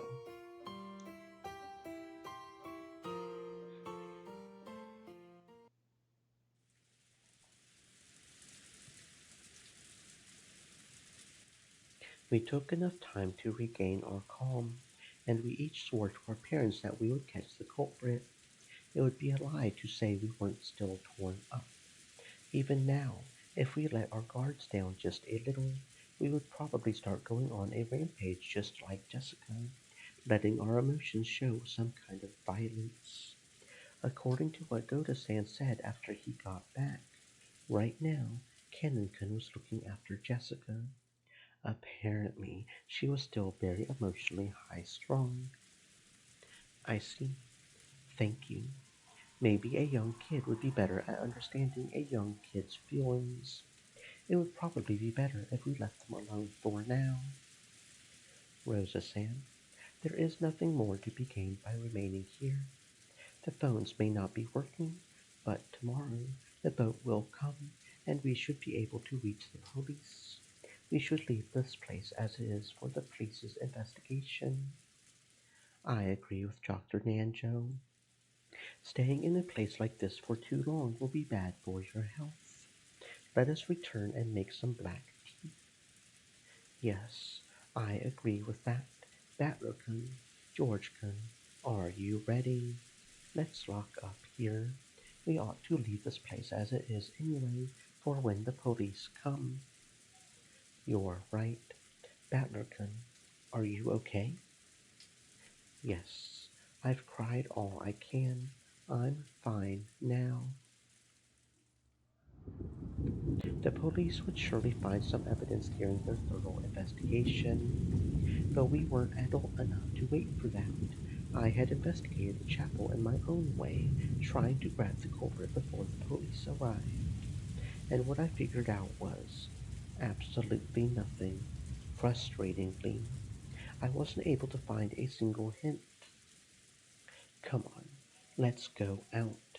Maria, we're going. Don't keep staring at it. Come, come, Maria Sama, let us return. It's cold here. Father, Mother, thank you for everything.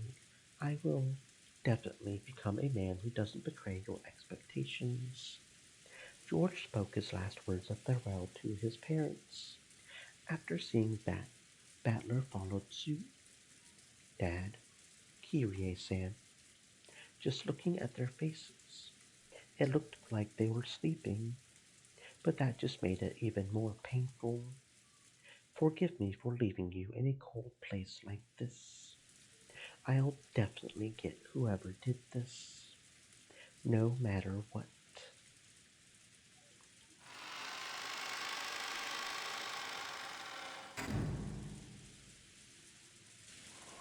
What is this? What a repulsive scribble. Did the culprit draw it? This is worse than vulgar. How horrible. When the door to the chapel was closed, we learned about that creepy scribble for the Stream first Elements time. said, "Stay moist, my friends, hydrate." When we first found this, it was already drawn here. It must have been made by the culprit. So supposedly, the culprit was a witch, and this is a magic circle to summon a demon or something. This is the seventh magic circle of the sun. Don't you even know that? Hey, don't I always tell you not to make that creepy laugh? Maria, go on. What does it mean?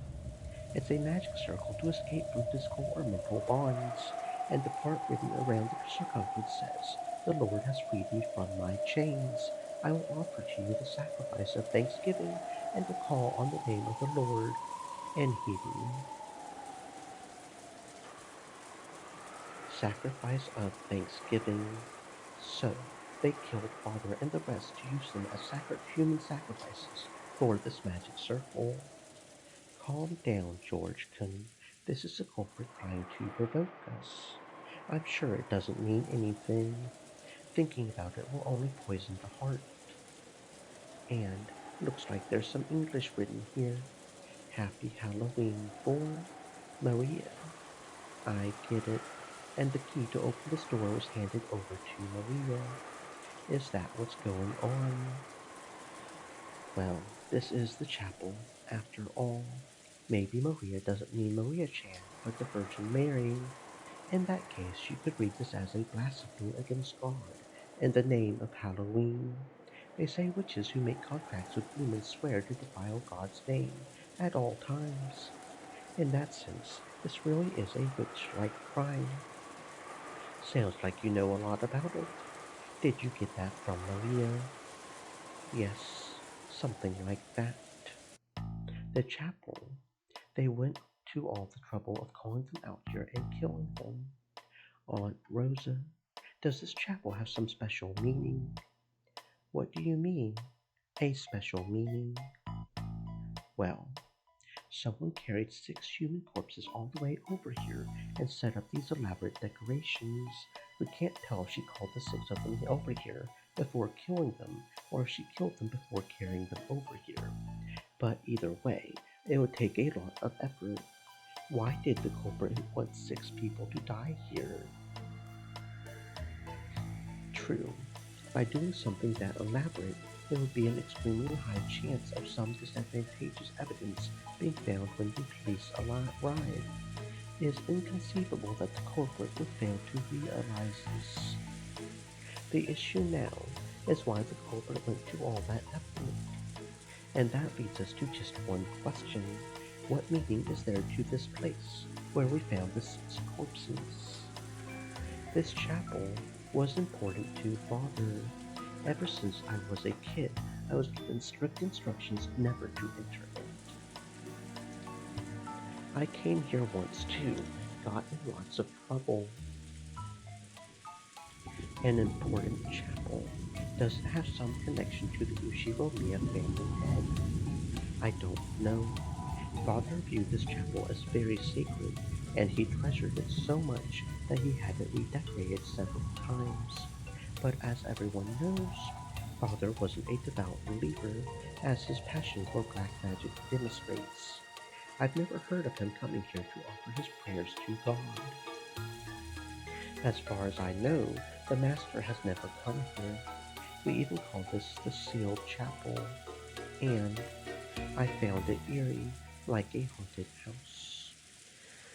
Even though Father has never approached it himself, for some reason, he made the servants give it a major cleaning several times a year. It felt like he kept it clean all the time so that it could be used at any moment. And even so, it's called the Sealed Chapel. Maybe it's indiscreet to say this, but doesn't that sound pretty cool? Dr. Nanjo, you're an old friend of grandfather's, right? Have you heard anything about it? I did ask about it once long ago, but I forgot how he dodged my question. That's right, I believe he said something like, someday, perhaps I too will be able to receive a blessing there. But unless a miracle occurs, that day will never come. What does that mean? What would he do in a chapel? He couldn't mean his own funeral, right? I wouldn't believe that of Kinzo-san. He was a man much more focused on the living now than matters occurring after death. Though, this does seem to be the root cause of the current inheritance problem. Then what would he do in a chapel? Pray? Aren't confessions done in a chapel too? Anyway, it sounds suspicious. I don't know the reason, but just as Dr. Nanjo said, in grandfather's eyes, all this about not being blessed unless a miracle occurred was set in stone as far back as this chapel's construction. How do you know that? See, it's clearly written over there. Look, right there. George Oniki pointed to a relief with a rusty gold letters on the arch above the door. It looked like some message had been written there in English. The rust made it clear that the message had been there ever since the chapel's construction. I'm not that good with English. What is it? This door. Opened. Only at. Probability of. Sorry, my English sucks. I gave up after failing to finish even the first of the two lines. It looked like the others could read it properly. I think it went MBTQ, so how many did that mean? I think. Anyway, this is incredible. Adding up all the fingers on both hands doesn't even get you close. It really would be impossible unless a miracle occurred. Certainly, it's quite reminiscent of the old Kinzo-san, who loved using gambling as a metaphor whenever he got the chance. Come on, can everyone read it? Someone tell me what it means too. You've gotta at least learn English. How did you get into high school without even being able to read this much? Mind your own business. So, what's written there? Simply put, it means something like this. Unless a miracle occurs, this door will never be opened. Unless a miracle occurs, you will never be blessed. Grandfather's magic is based on astronomically low probabilities. In other words, a miracle for opening this door would probably require an incredibly vast amount of magic. Nice job. You can shut up now. Rosa-san, did you have Maria take English classes? Looks like it's useless to try and learn English unless you start when you're young after all. The sealed chapel. Setting aside whether she was a witch or not, it's rumored that Beatrice actually existed several decades ago and was grandfather's mistress. This is just my imagination, but perhaps the master truly did love Beatrice Sama. However, he was already married, so they couldn't be united. I see. If Beatrice was dead and could be revived with the magic of a miracle, then now that grandmother's dead, he could marry her openly. And if they married in this chapel, you might end up with a pretty fairy tale-like story, right? I don't think that story is so preposterous. It's a well-known fact that father still loves Beatrice deeply. Also, even though I said I found it creepy, I seem to remember that the interior of the chapel was quite magnificent. The thought that father built this chapel in the hopes of having a wedding with his dead mistress might not be that unlikely. By the time he built this chapel, grandfather probably knew that he would never use it as a church as long as he lived. But he prayed for the witch to be revived by some miracle, and he thought that if that miracle occurred, they could be married here. I see. If you think of it that way, this would be a place of utmost significance to Beatrice Sama as well. Even though he knew the chapel would never be open, it's a story of tragic love. Even though Goda-san was even bigger than me, his words were touching. Everyone was silent, but it seemed that they agreed with that view. Even though he knew it was a chapel never to be opened, he still probably dreamed of the day that a miracle would occur. Kinzo-san was quite romantic in his younger days. I think I understand how he felt. I wonder. Then again, everyone went in it 4 times a year to clean, right? So much for it being the sealed chapel. Didn't we just go in ourselves? That wasn't a miracle or anything. We brought the key, click, and we're in. That's all. This is ridiculous. What? Then, what does that mean? Well, what are you talking about?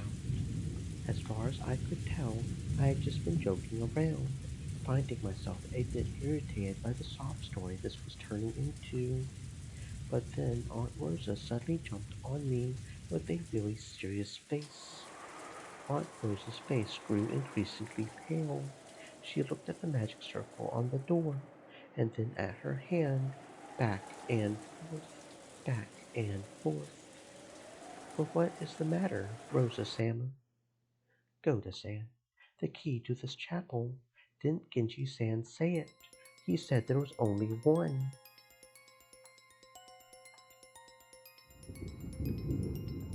It took you all way too long to figure that out. When a kid pulls a prank, it sometimes goes unnoticed by the adults, and the kid who did it gets all disappointed. If such a prank then gets sprung on someone much later, it can really make a kid's day. Maria's celebration just now paid off like that. Yes, that's right. There's only one of those keys. It's the key to the Master's Treasure Chapel, so there is only one, with no duplicates. It is normally kept in the safe in the key box in the servant room, but... That's right, and Genji-san said it had gone missing. So, someone stole it and put it in an envelope and handed it to Maria, and they did it yesterday. What the? So in other words, isn't that strange? That's absurd. This is getting bizarre. Well, what do you mean? I don't have a clue what you're talking about. Me neither. Would you explain it for us? Rhoda and Angela's failure to understand definitely wasn't because they were stupid. They didn't know. They didn't know how long the only key to the chapel had been in Maria's possession. There's no mistake. It was locked up. I unlocked it. There's no doubt. Aunt Rosa kept closing the door, locking it, pulling on it to check the lock, and opening it again. Her face was becoming pale again. Until I took the key out of Maria's envelope and opened this door, it was definitely locked. But this key was in an envelope placed in Maria's care, and that happened yesterday before noon. What did you say? But that doesn't make any sense. You're right. Maria received a one-of-a-kind key from a woman calling herself a witch midday yesterday. In other words, from midday yesterday until this morning, when Rosa-san unlocked the door, this chapel was a closed room. How did they get those 6 people in here, and then how did they kill them? The deaths of 6 people had shaken us badly. When we learned about that weird magic circle and the history of the chapel, we felt as though we had figured out at least part of this puzzle out. But that was all absolutely trivial. From midday yesterday until this morning, this chapel was a closed room. But our parents were with us until last night. How did the culprit get into this building? And how did they lock it up again? What are you trying to pull? Again? A closed room again? Are you trying to say you unlocked it with the power of magic? Don't take me for a fool. If you're demanding that I show you how to open locks with my power, I wouldn't mind. But that wouldn't be the same as me forcing you to surrender.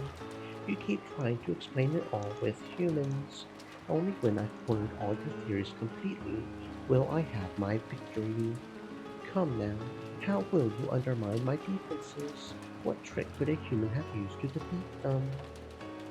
It's just like the closed rooms last time. Not enough information. It's impossible to reason like this.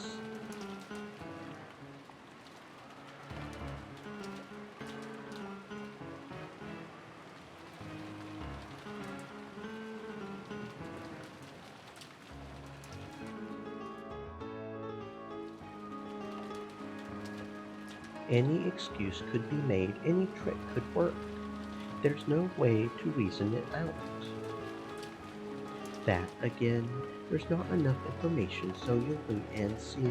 Your information is uncertain, so it's impossible to use your reasoning. This is always the excuse you humans use to let yourself stop thinking. Who do you think you are, lowly human? Are you saying you can't even think unless you're like Laplace's demon? You incompetent fool. Besides, you make it seem like a lack of information works against you, but it's the other way around, you see? The more information you're given, the more it will make you suffer.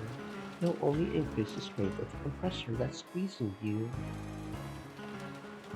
Oh, in that case, let me say this. It's impossible to verify that this is a closed room in the first place. We're already talking about demons. I can play that game too. It would be impossible to prove that this isn't a closed room. Just show how someone could have gone in or out, and you're done. But it's impossible to prove that this is a closed room. You could never deny the endless set of possible methods for getting in. In other words, this is one of those devil's proofs. This concept of a closed room is actually something that can never be proved. So, first you stop thinking of a lack of information as an excuse, and now this. Very well. If that is your mood, then I will accept it. Continue. First off, it looks like you're trying to claim that the chapel's a closed room. Just a short while ago, I spent some time looking around in there, and I couldn't find any way in or out except for the door. But that just means I couldn't find one. It doesn't prove it was a closed room. If there's a hidden door or something that I wasn't able to find, your premises would be blown away completely. In other words, whether I managed to find a hidden door or not, you'll never be able to deny that there existed some method that would let you into the closed room. And this method would be something that would be carried out without magic. After all, it's a hidden door. I'm sure that in this chapel, there's some hidden door that's impossible to find. That's why there's no reason for me to reason it out, and magic is still impossible. So you'll use that logic. How naive. Unexpected move. Let me make my move in response. These closed rooms, used in detective novels made by mere humans, always seem utterly ridiculous to me. Why? Because they're used the wrong way. When a closed room appears in a detective novel, do you really think it's a closed room? You don't, do you? What trick did they use to make this look like a closed room? That's what you think. In other words, there hasn't been a completely closed room in any of the closed room murders that humans have built over the last century. Better not say that unless you want to face the wrath of the mystery fans. Christie's probably grinding her teeth in her grave. But I am different. I have given birth to a true closed room, and I can demonstrate it. Why? Because I am a witch. For the devil's proof, you only had to bring someone a demon to prove that they exist, correct? Well, I conveniently happen to be a witch, meaning that demons are my good friends, and I can bring you as many of them as you like. Sounds great. Dad and the rest used a hidden door to enter the chapel or were carried in through it. How do you plan to beat that move? With this, regardless of whether they were alive or dead. The six definitely entered through the door. Dumbass. The door was locked, so how did they do it? I opened it with magic and invited them inside. That can't be true. Since I can't accept magic, there's no way I'll accept that. You're lying.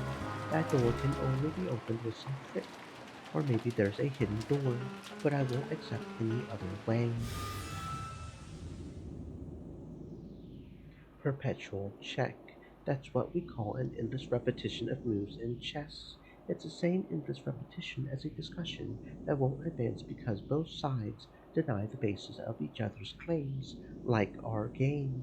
In most games, this would be resolved as a draw, but that would put a terrible damper on our fun. We will have no draws. You will either accept me and submit to me, or you will deny me. At least I agree with you there. We'll settle this without fail, just as you wish. I like that attitude. So I had a thought. I think I'll add a new rule to this game between the two of us. A new rule? I'll bet it's something that'll give you an advantage, right? Of course not. I'll give you the thing people like you always demand. The reason you always stop thinking and then moan about it is a lack of information. And if you're then given information, you start doubting whether the information is true or not by rejecting the source. Isn't that convenient? What clever little words to hide your own incompetence. I'm offering to eliminate that convenient excuse of yours. You should thank me. You said they entered through the door, and I said that couldn't happen. Are you calling that an evasive answer? So from now on, when I speak the truth, I will use red. Well, what is this? Keep explaining. No matter what magical move I use, you can always keep running away by chanting lack of information and by rejecting the source. Even though I would still win in the end that way, it would be extremely boring. Because of that, I would be happy to give you the information and sources you so desire. However, you'll probably doubt each word I say. That isn't bad in itself. I also would use every possible move to make you submit. I don't dislike our posture of searching out our best moves for our own goals. But that won't make a game, so I set up this rule. Everything I speak in red is the truth. There's absolutely no need to doubt it. I can't help but notice the statement, there's absolutely no need to doubt it, is not in red, meaning that's not the truth, meaning there's reason to doubt it. Are you telling me to believe that? This is a game between you and me. In a game, the rules are sacred. Those who take that lightly are not qualified to play. Okay, I get you. I'll accept that rule. Even an elementary school kid can get into an endless argument and find fault with everything. Then let's start it up again, continuing where we left off. I'll say it one more time. Dad and the rest used a hidden door to enter the chapel, or were carried in through it. Then I shall repeat what I said. Regardless of whether they were dead, alive, or dead, the six definitely entered through the door. Is there any proof? Stop. I will supplement the rule. When I speak the truth, I will use red, and when I do, I will not bear the responsibility of establishing that claim by showing proof. They will simply be facts and the truth. My reason is simple. I carried out all the crimes with magic, so for any impossible crime, all I have to do is wave my magic staff and show you how it's done. But that wouldn't make a game. It would be as barbaric as ignoring victory and defeat in a chess match and punching your opponent in the face. Well, that makes sense. Since you're a witch, there's no need for you to show evidence for what happened, since you can do anything with magic. To talk about an unfair game. So, shall we resume once more? The six definitely entered through the door. I unlocked it with magic. How would you get around this magic, this closed room? The key. Genji-san and the others said there was only one key, but that's impossible to prove. The culprit secretly made a duplicate key. Only one key to the chapel exists. Then what about this? The culprit made something other than a legitimate key and opened it. I don't know what, but maybe a wire, a tool for breaking locks. What is this naive move? It's impossible to unlock the lock to the chapel with anything but the chapel's key. Although it can be opened with the power of magic, right? Then what about this? There's something wrong with the door itself. There was some way to pass through it even while it was locked. As to what that is, I can think of a few ways. Maybe it's like those big doors on a castle that have a smaller door in them. It's also possible that they removed the hinges and then removed the whole door before entering. Is this the best a century of human wisdom can manage, battler? When the door to the chapel is locked, it prevents any and all methods of entry or exit. Assuming you can't use magic, right? Is it about time for checkmate? Not even close. You said those 6 people entered through a door, but you didn't say it was the front door. They might have entered through another door, a secret one. You talk too much, you incompetent fool. Then let me expand on my earlier move. The 6 definitely entered through this front door. That screwed up. The door was locked. It was impossible to unlock it without using that single key, and yet 6 people entered through it. How? With magic, you say? Damn it. Damn it, damn it, damn it, damn it, damn it. Are we already seeing the limits of what humanity can manage? Then shout that you resign. When one admits defeat, it's customary to shout it out and knock over their own king. So, do you resign? Then announce your surrender and knock your king over by kneeling. Then you may kiss my shoes. There could be no greater joy than forcing a man like you to lick my shoes. Damn it. It's useless, useless, useless. So I can't win against the witch. This isn't chess at all. I've just been made to take the losing side in a chess puzzle. It's quibbling about details and getting a draw the best I can manage. That's the one thing that'll never happen. Either I will surrender, or you will. There can be no other resolution. What happened to that bravery you displayed when you said this would be torture for us both? What a disappointment, what a total letdown, wouldn't you say, Ushi Romina Battler? Damn it. What should I do? What should I do? I can see it. I can see the place where I'll face checkmate. It's useless, it's useless. All my hard-fought moves have been nothing more than me desperately moving my king around, running away from check. No matter how many times I move, I can't escape from check. So even without waiting for the next several moves, I can see checkmate in my future. Damn it! After a few more moves, I can see where I'll face checkmate. Don't give up, Ushiromiya Battler. If I can see myself getting closed in upon, then if I spin the chessboard around, I should be able to anticipate her next move, right? Remember what Kyrie-san said. When you're thinking about something, then the closer you get to the very, very end, the easier it becomes to anticipate. Spin it around. Spin the chessboard around.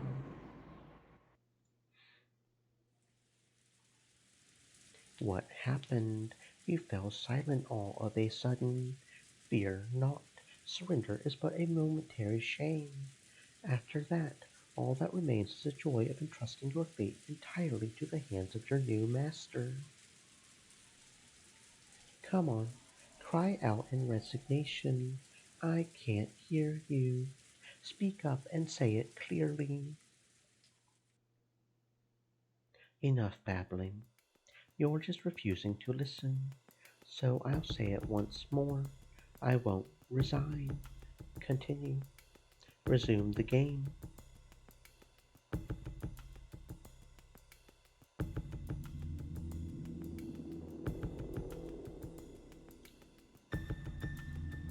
Very well. It is your turn after all. I made the mistake of thinking this roll you made was your own weapon. However, I've realized that it can also become a weapon for me. It all comes down to this. Please do give it a try. I've been focusing all this time on how they entered the closed room of the chapel. That approach was useless. It's useless. It's all useless. Spin the chessboard around. That's right. I was thinking about it backwards. This is how I should approach it. How was the chapel, which wasn't a closed room in the first place? made to look like a closed wound. Here it comes, that thinking technique humans gave birth to over the course of a century. Give it a try. Say this in red for me. If you can't, then refuse. Here I go. Does this man intend to reverse his defensive posture? Impudence. I get that the only way to enter the chapel is through the door, and that there's only one key. But wait. The question is whether that key really was handed over to Maria yesterday before noon. My, but you're dragging this on. Do try and get to the point. It's something like this. We've been under the impression that the key's been unusable since midday yesterday. So, we've assumed that this was a closed room from midday yesterday until this morning. I want to hear you say that this impression of ours is a solid fact. Interesting. So you turn your reasoning not to the door, but to the key. Yesterday, Maria received an envelope from you. She didn't open it, but she might have felt it and known there was a key inside. But it's not like she would have been able to confirm absolutely that it was the key to the chapel. Here's what I'm getting at. The thing inside the envelope given to Maria was a fake. If you think about what you're saying, it's ridiculous. This morning, Rosa definitely took an envelope out of Maria's handbag, and from that obtained the genuine key to the chapel. It wasn't a fake, as you suggest. I know that much. I'll continue. In that case, when Maria first received the envelope, the thing inside it was definitely that same key to the chapel, right? See what I'm getting at? Midday yesterday, you gave Maria an envelope with a key inside, and you told her that she mustn't open it. Maria probably realized it had a key inside. Later on, Aunt Rosa used the thing inside the envelope to open the door to the chapel, and that's why we assumed it was a key to the chapel all along. This is the suspicious part. So this is what you're trying to say. That when I entrusted Maria with the key, that key was fake. And then, by the time Rosa obtained it, it had been switched with the real thing. Yes, that's it. What's wrong, Beatrice Salmon? You've been looking a bit pale for a while now. Those close to me sometimes call me Beato. Beato will do. It's your turn, Beato. The turn of the Golden Witch. Let's see you dodge this. Very well. The key to the chapel truly was the object inside the envelope I gave Maria. I'll move forward. Can you repeat it in red? That envelope was completely under Maria's supervision until Aunt Rosa opened it. If you can't say it, then say you refuse. Check. I refuse. Oh, I've spun it all around with just one move. Now it's your king on the run, Beato. I have a reason for refusing. It regards the definition of the phrase under her supervision. In its purest meaning, Maria would need to have her eyes on it around the clock for that to be true. But Maria didn't go that far. It may have been completely under her supervision when she took it out of her handbag, but after she put it inside, it disappeared from her field of vision. In that sense, the phrase under her supervision would be inappropriate, so I couldn't use the red nothing more. I'll bet that move hurt, and your face tells me you've guessed the next one. Sorry, I'm kind to women. I don't hurt them, and I never betray a woman's expectations. It's time for you to repeat it in red, if you think you can. No one was able to touch Maria's handbag until Aunt Rosa took out the envelope. I will also Refuse this one. I won't explain the reason. That's wrong. It's not that you won't explain it, it's that you can't explain it. That move gives us checkmate, doesn't it?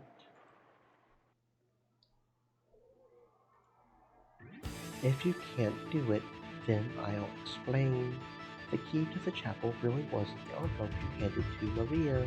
Then Maria put it in her handbag, and the next morning Aunt Rosa took it out and opened the lock. However, Maria didn't have the handbag under her complete supervision. There's no need for magic. It's a closed room. It's possible for a human. The human culprit handed Maria the key, and by making Aunt Rosa use it the next morning, they created the illusion that there was a closed room during that time. You can't deny the possibility that during that time, the culprit took the key from Maria's handbag, used it, and returned it by the morning. Can you say it in red? Repeat it. If you can say it, then say it. It's check again. No, not yet. I removed the check.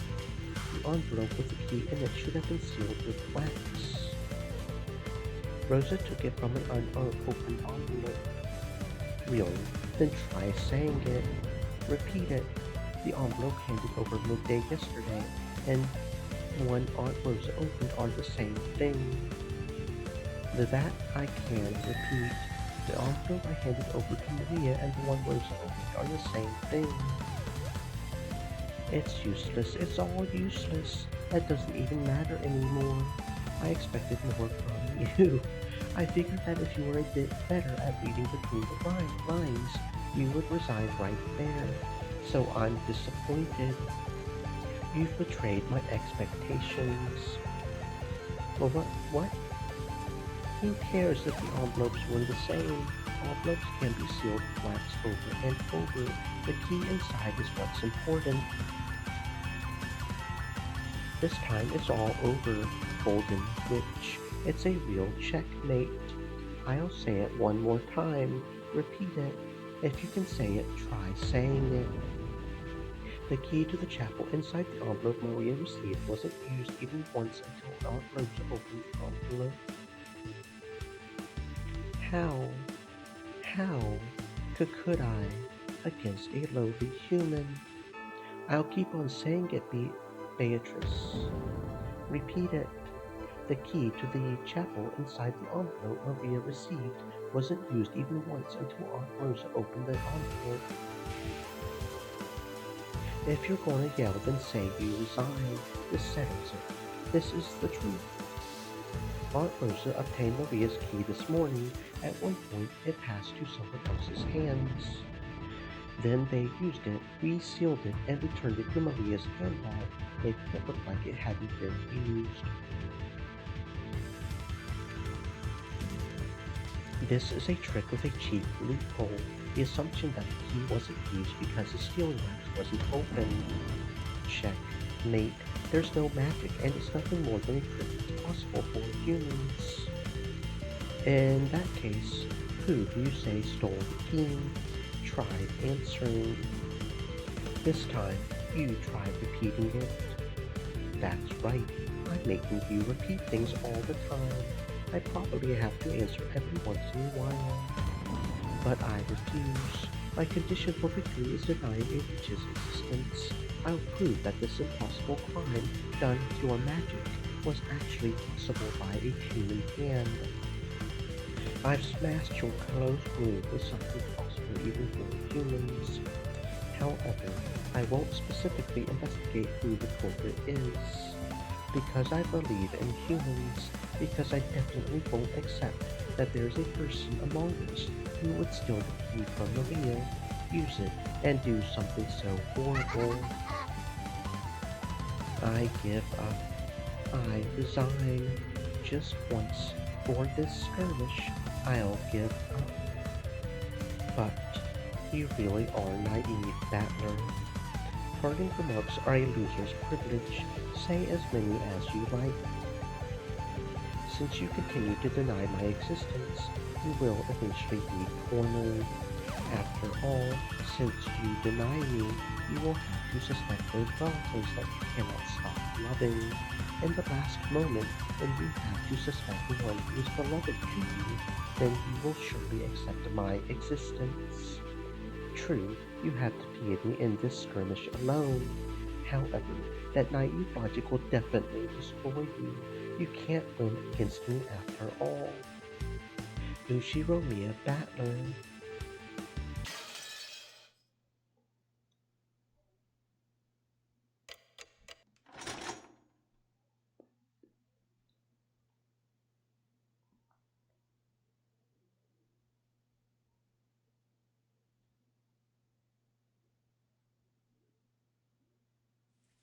Rosa and the rest returned from the chapel to the parlor in the mansion. So many things had happened since early in the morning.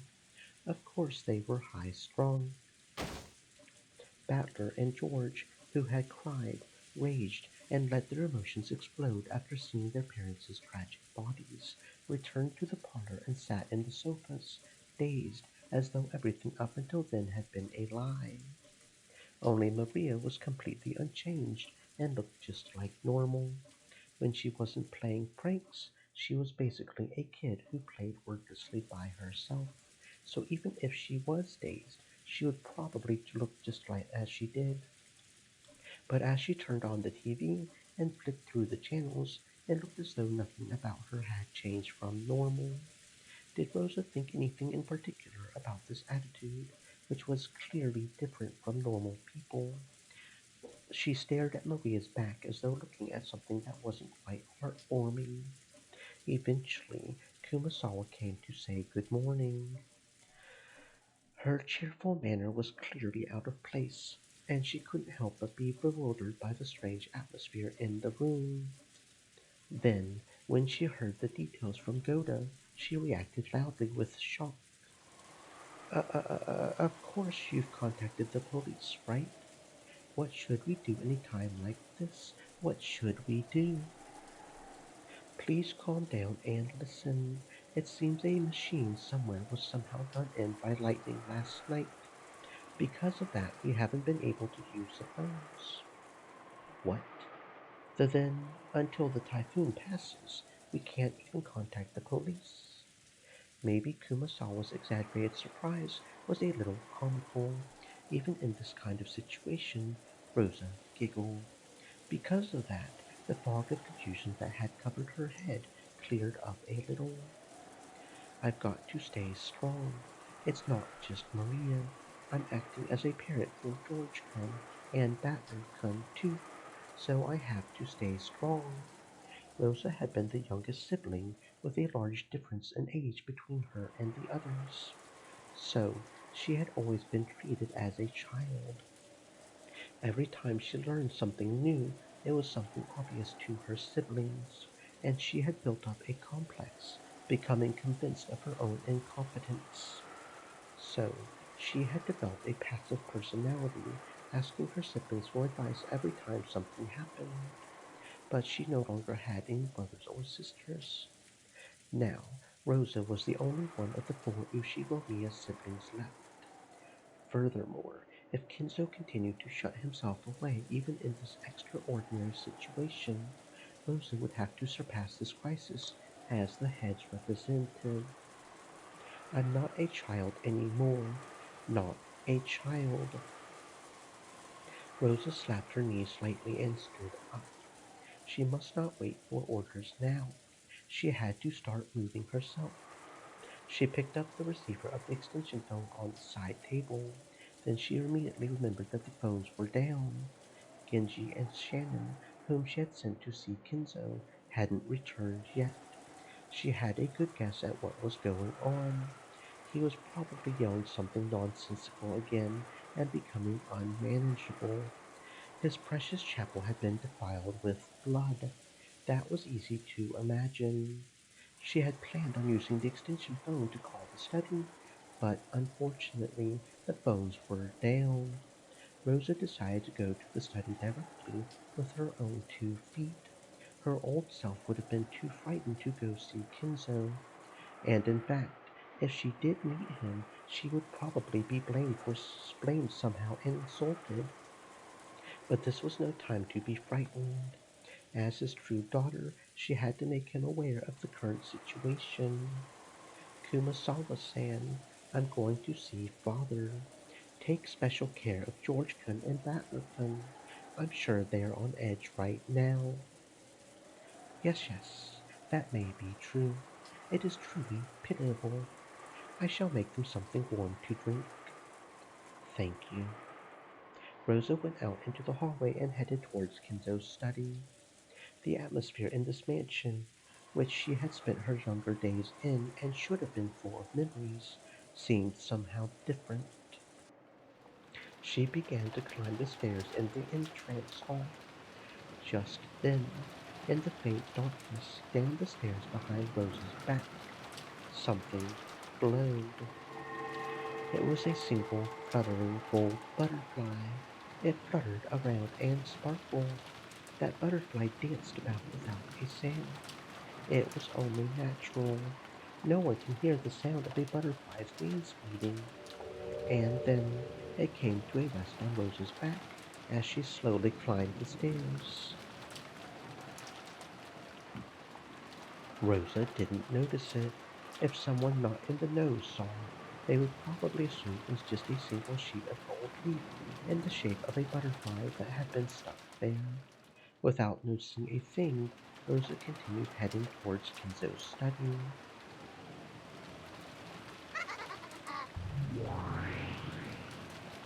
So, how will you entertain me with this next one? There are still many, many pieces left.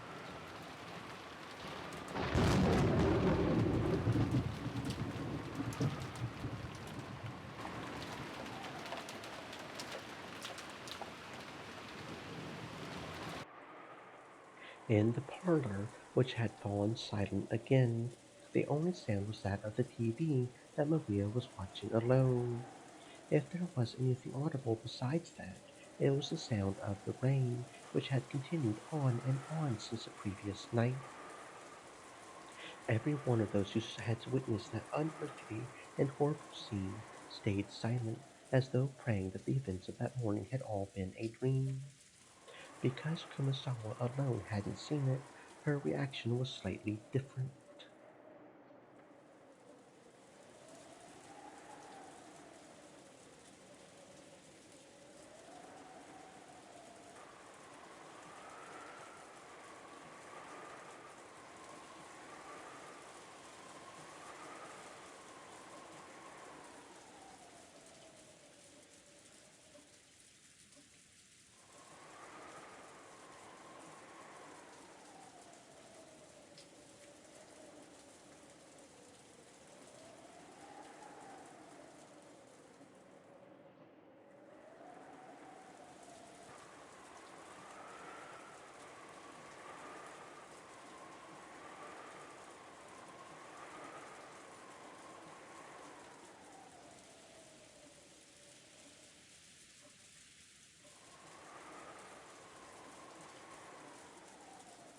BL Mai said.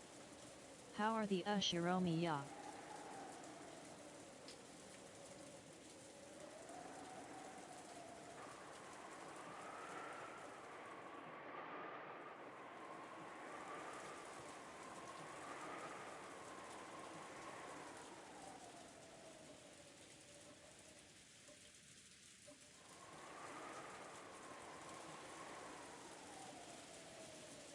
BL Mai said. Oops, that's unfortunate.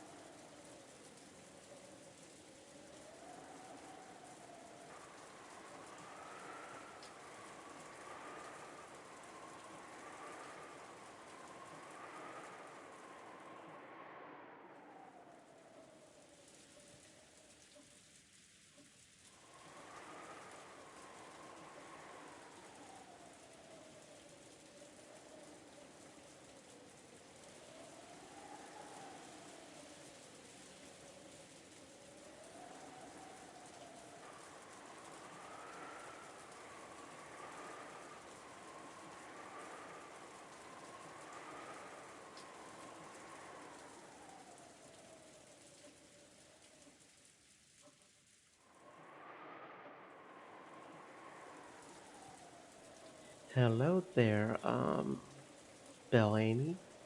Welcome on in. I hope you're having a fantastic existence. Um, they're mostly doing okay. There's a few of them that have died. Just the standard stuff.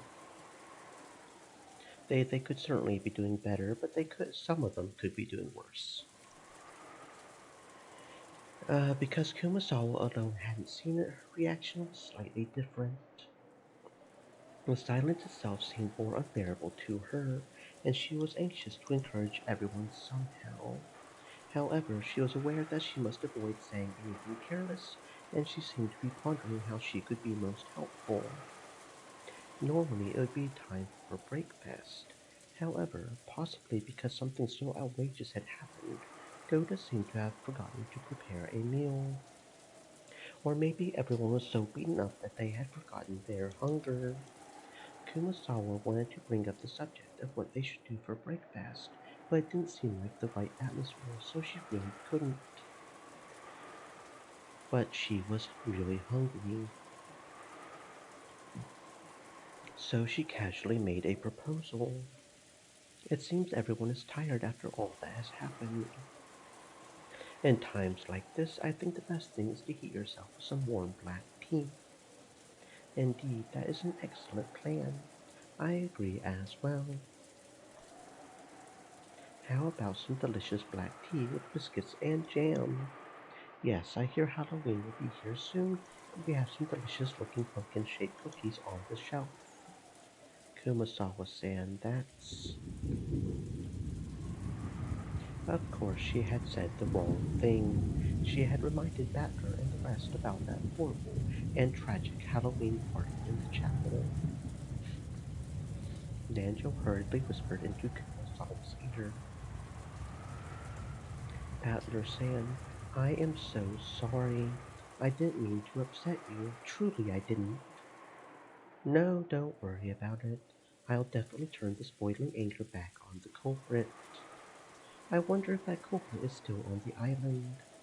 Probably. At least, until the typhoon passes, no boat will come.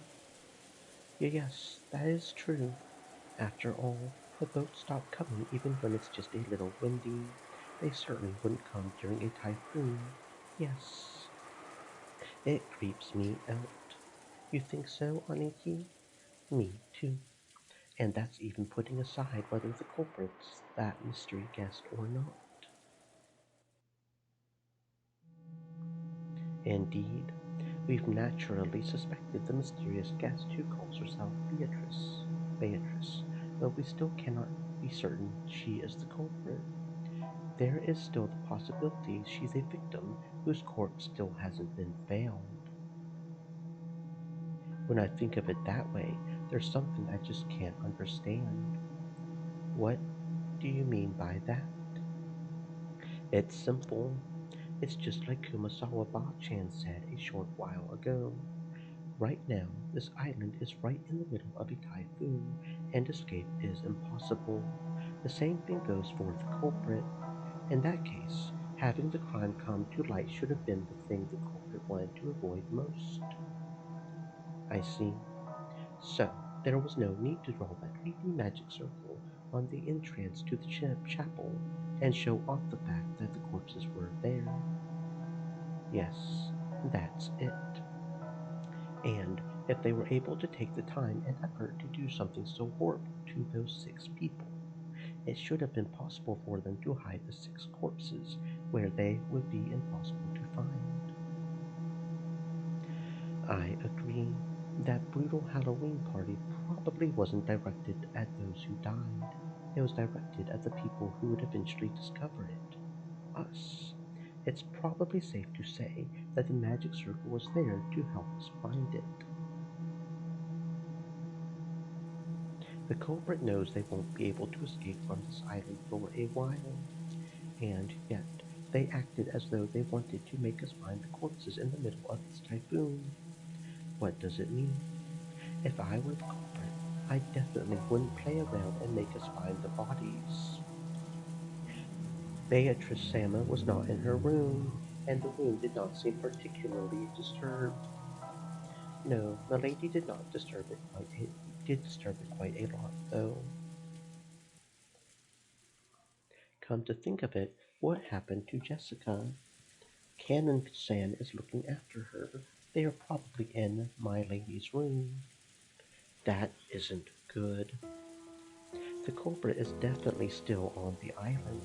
In this situation, I don't believe it's a very good idea to isolate ourselves in small numbers. Well, what do you mean by that? You don't mean to say that the culprit plans to kill all of us. Let us remain calm. That is not yet certain. But unfortunately, we can't deny that the possibility exists. This letter was in the chapel. According to this, the culprit is the witch, and if we don't solve the riddle of grandfather's epitaph and find the gold, they'll massacre the whole family, or something like that. Is that true? Would you allow me to read it as well? As they read the witch's letter, Goda, Kumasawa, and Nanjo's faces grew even paler than they had been. Kumasawa could no longer hide her shaking. If you don't want to die, try finding grandfather's hidden gold. Is that it? Screwing around with us? I'll bet she can't solve the riddle, so she's trying to make us solve it. However, I wonder what the truth is. Madame always stated that the legend of the gold was nothing more than an illusion created by the master. It is doubtful whether it actually existed. True, supposedly they thought it would be nice if it did exist, but only half believed it. The relatives started believing in the legend of the gold only after Kinzo's health worsened and the inheritance problem came up. Until then, hardly anyone believed in it, I understand. So maybe that's why. Do you remember? On the table in the chapel, there were 3 gold ingots. That alone would be worth quite a lot. Doesn't that prove that the legend of the gold was real? Excuse me. Please wait. Just now, did you say there were 3 gold bars? Yes, there were definitely 3 of them piled up. So, what? I happened to hear Kraus Sama say something once. Yes, I just happened to hear it. You see, it's not like I was trying to listen in on secret discussions. No, indeed. Don't worry about that now.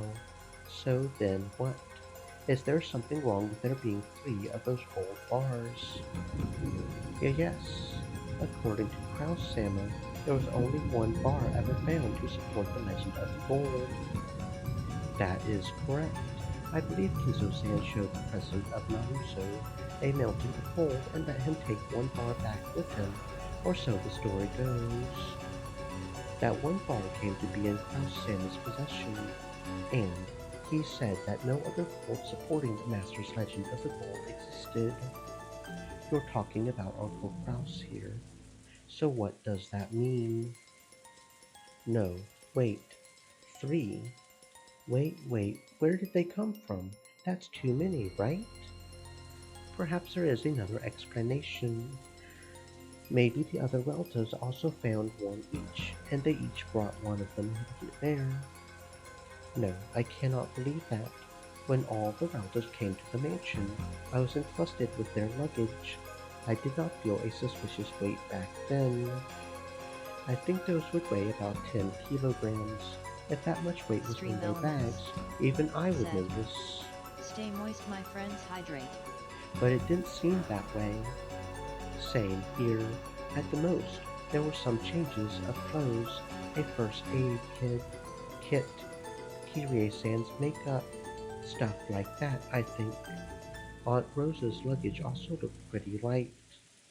In that case, those 3 piled up gold bars were being shown to them, or maybe to us. The legend of the gold is definitely real. It isn't an illusion. They're telling us to try and find out the secret if we can. Could they be scheming to have us solve the epitaph, which points to where the gold is hidden, and then try to snatch it away? Yes, that does make some sense. But there are a couple parts that don't fit. To start, our parents, who should have been most likely to solve everything, were killed first. That seems to create a contradiction right off the bat to me. And something else makes even less sense. If the legend of the gold is actually true, then how were they able to pile up all that gold? It's almost like the culprits already found the gold and is telling us to try and find it too. Maybe the culprit found those three like Uncle Kraus did. Maybe that convinced them that the legend is true and they're trying to make us search for the rest. I think that way fits the best. The pieces on the chessboard aren't lined up at all. We don't have a clue what the culprit is planning, what they want, or what they want to make us do. Is there any point? No matter what we think, is there anything we can figure out right now? It was written down where she wanted to make us do. Couldn't anyone read it? Maria suddenly laughed in a creepy voice. I had thought she had been concentrating on the TV, but apparently she had been listening in too. Without turning away from the TV, she very simply told us what we were forgetting. Beatrice hasn't said once that she wants the gold. All she's asking is whether you're all capable of solving the epitaph's riddle or not. Though I'll bet she's pretty sure you could never do it. So are you saying you can solve it, Maria? I don't care. After all, she'll take me to the Golden Land, so I won't get in Beatrice's way. In any case, it looks like we'll have to ask Maria if we want to learn anything more. Maria, tell us, who is this Beatrice? What is she planning? You know Beatrice is a witch.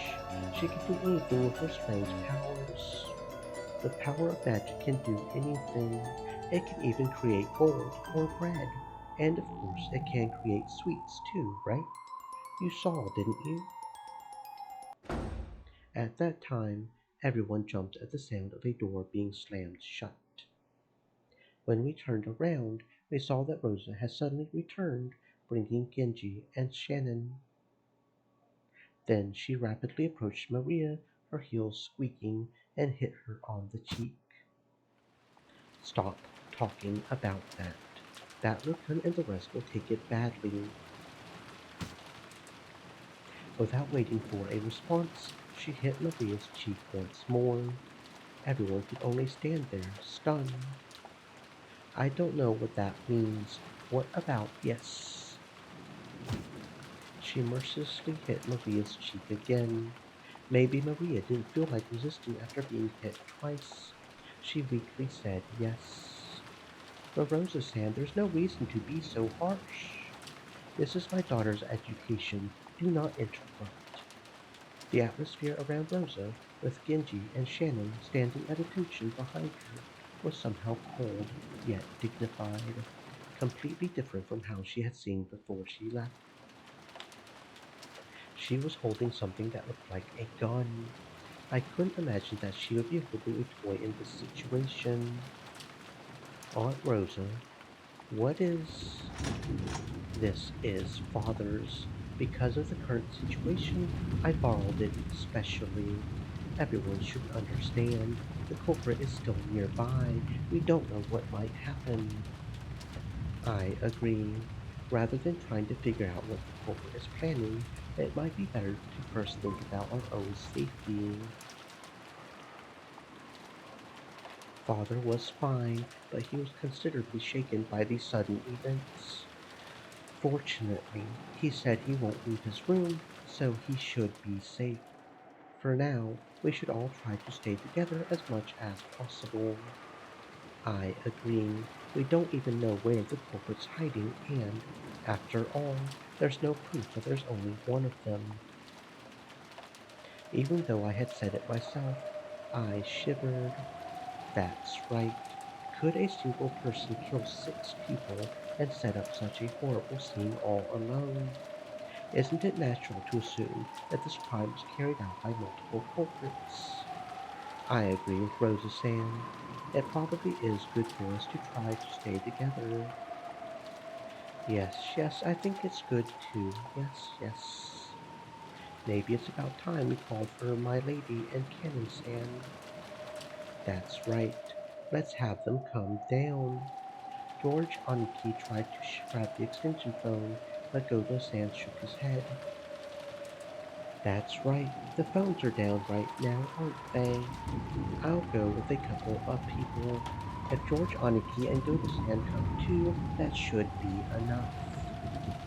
No, let's all go together. It's a wolves and sheep puzzle. If we're in balance while gathered together like this, then maintaining the situation will be safest. A wolves and sheep puzzle. I've got it. I'll show you. Maria, turn off the television. Genji-san, please tell me where Jessica Chan's room is. Let's all go together. Yes, I will guide you. Come on, everyone. We'll move together. Follow my instructions. We stood up. Maria alone looked like she had some regrets about the TV, but she decided to go along with everyone for now and give up. Shannon, thank goodness. I was a bit worried when you took so long to get back. I am sorry to have worried you. The master ordered me to transcribe something for him. Transcribe? Shannon, I am sorry. Excuse me.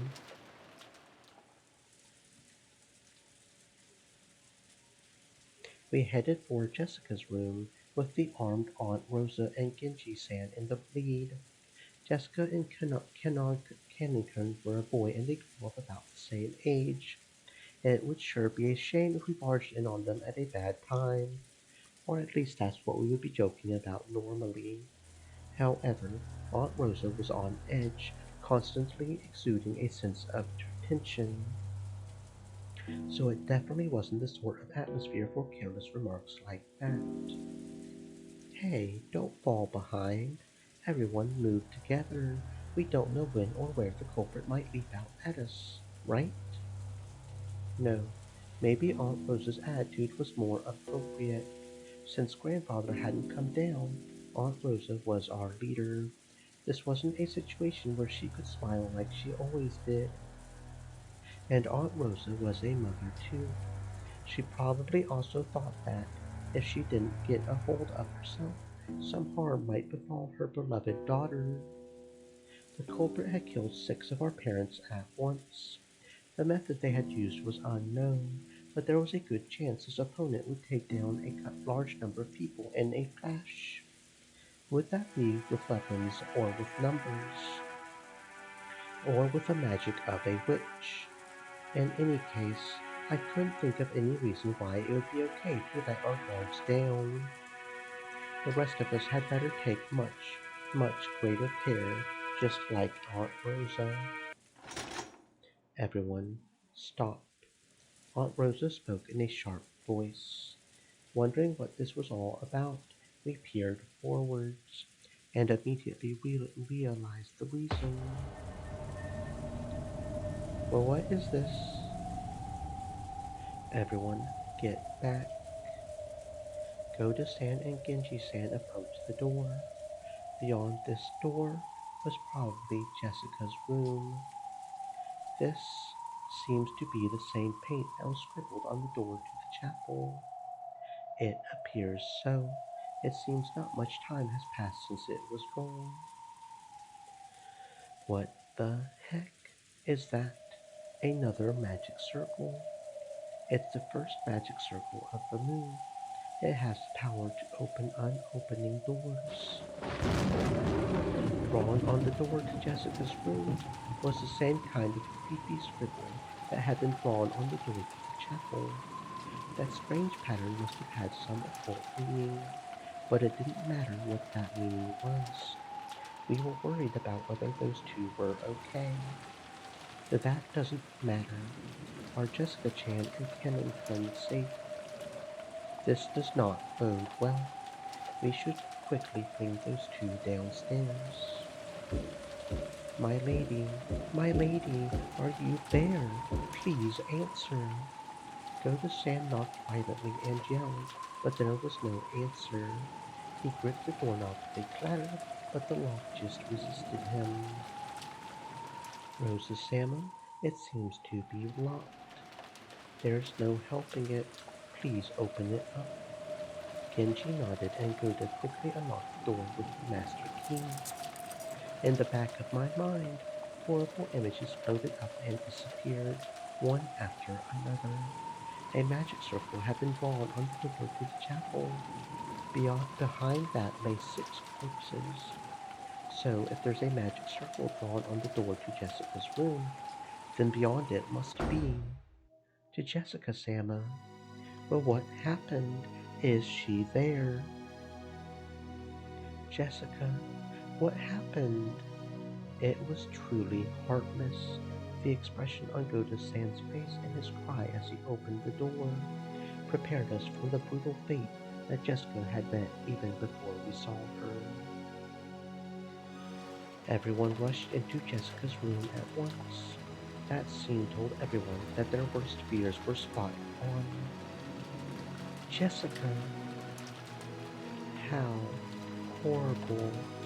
The Dr. Nanjo. Inside the room, which seemed elegant for the bedroom of one so young, Jessica lay crumpled on the ground. There was a large pool of blood on the floor, and there was a knife or something sticking deep into her back. Was it a knife? There was a design on the handle that just had to symbolize something demonic. It had to be a weapon with some kind of occult meaning. This is horrible. She has passed away. This probably reached her lungs. Not much time has passed since she died.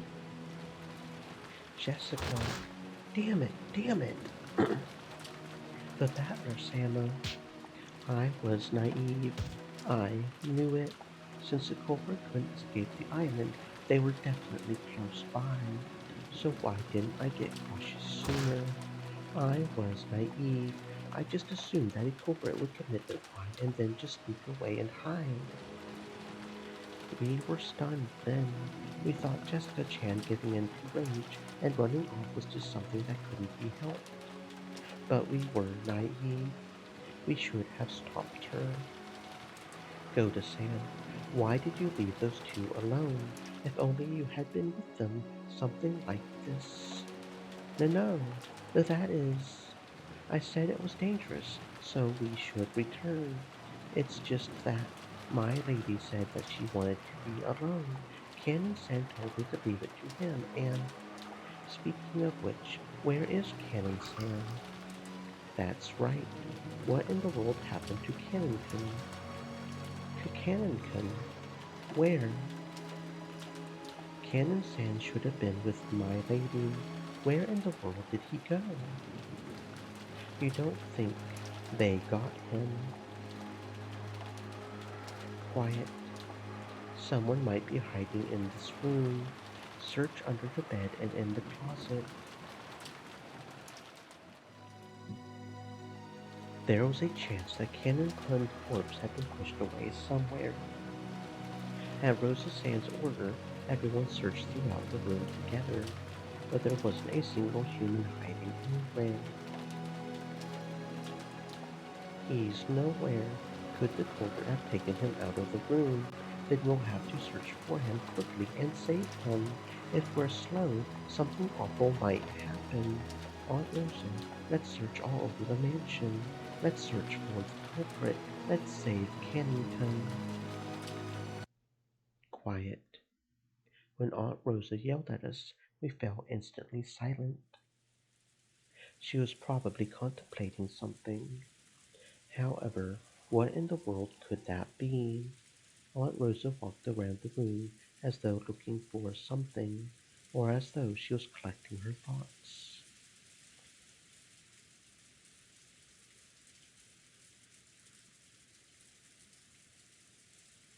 Then She found something on the side table by the bed and picked it up. If anyone knows, tell me, which key is this? Aunt Rosa showed everyone a key with a cute mascot attached to it. Judging from its cute appearance, I didn't doubt that it was Jessica's key, but I had no way of knowing for sure. It is probably the key to this room, to my lady's room. After hearing that, Aunt Rosa made a point of going outside and checking. Without a doubt, it was the key to this room. I wonder why it was set in a place like this. Wouldn't you normally keep such an important key in your pocket? My lady wasn't in the habit of locking her room. It seems she would only do it when she went to school, because she didn't want someone like Krausshammer to look inside her room. I see. She wasn't at school, so it's natural that Jessica-chan would set the key down here. How many keys can open this door? To just the one my lady had. Can't it be opened with your master keys? They can open it. How many master keys are there? Are all the servants holding them?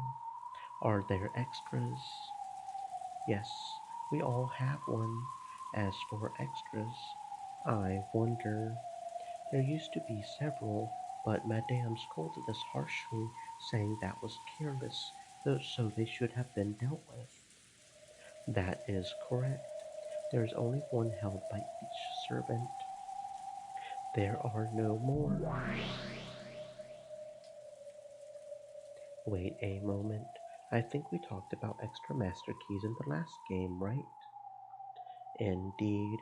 Well, regarding that, I have noticed that having several master keys whose locations are unknown is quite disadvantageous for me.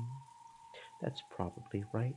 Since you want to make me believe in magic using closed rooms, it would really hurt you if there were more master keys than we thought. After all, every time a trick involving locks shows up, I plan to resist by arguing that the culprit had a master key that someone lost in the past or a duplicate. Yes, that's correct. So I've decided to make a move to defeat that. I'll update our setting. The only master keys are the ones held by the servants, one key each. Messing with me. More importantly, what kind of move is this? What's Aunt Rosa talking about? Who knows? You should try listening in. Thank you. I have the situation sorted out. And I've been able to pinpoint the culprit who assaulted Jessica Chan, or at least one of their accomplices. Well, what did you just say? Who is it? Aunt Rosa, you don't mean Cannon-kun, do you? What? Well, why can't Cannon-kun? This room was locked, and the only keys that can unlock it are the master keys, held by each servant, and the key Jessica had. But Jessica Chan's key was closed up in here, which means it's only possible that one of the master keys unlocked this room. It is as you say. In that case, someone killed Jessica, then locked the door. That person had a master key, and there are only 5 people with master keys. It wasn't me, not me. No, I could never do such a thing. Kumasawa-san got up late. After we returned from the chapel to the parlor, we did meet you there, but it's impossible to prove where you were and what you were doing until that time. You watched us from the shadows, chased after Jessica Chan and Cannon-kun when they were isolated, and stealthily attacked them. Are you saying I visited my lady's room and did something so horrible? I did no such thing. Yes, no such thing. What about you, Rhoda-san? You said you left Jessica Chan and Cannon-kun's care and returned. But I wonder if that's true. Maybe you actually killed the 2 of them, hid Cannon-kun's corpse, and then came back with an innocent look on your face. Nothing of the sort happened. I, Goda, swear that I did not do anything like that. It wasn't us. We were following the master's orders and, yes, you and Genji-san alone are clean. That's backed up by what I heard from Father. The two of you are in Father's room the whole time, transcribing and witnessing for him. Father and I can guarantee that. Thank you very much. In that case, the argument becomes who is more suspicious, Goda-san or Kumasawa-san. I thought that myself right after entering this room, but still, I found it strange. Look at the state of Jessica Chan's body. Doesn't everyone think it's strange? Strange, you say. Jessica Chan was stuck in the back. Come on, they say it all the time, right? That in crimes when the victim is struck in the back, there's a high likelihood that the culprit was someone whose face was known to the victim.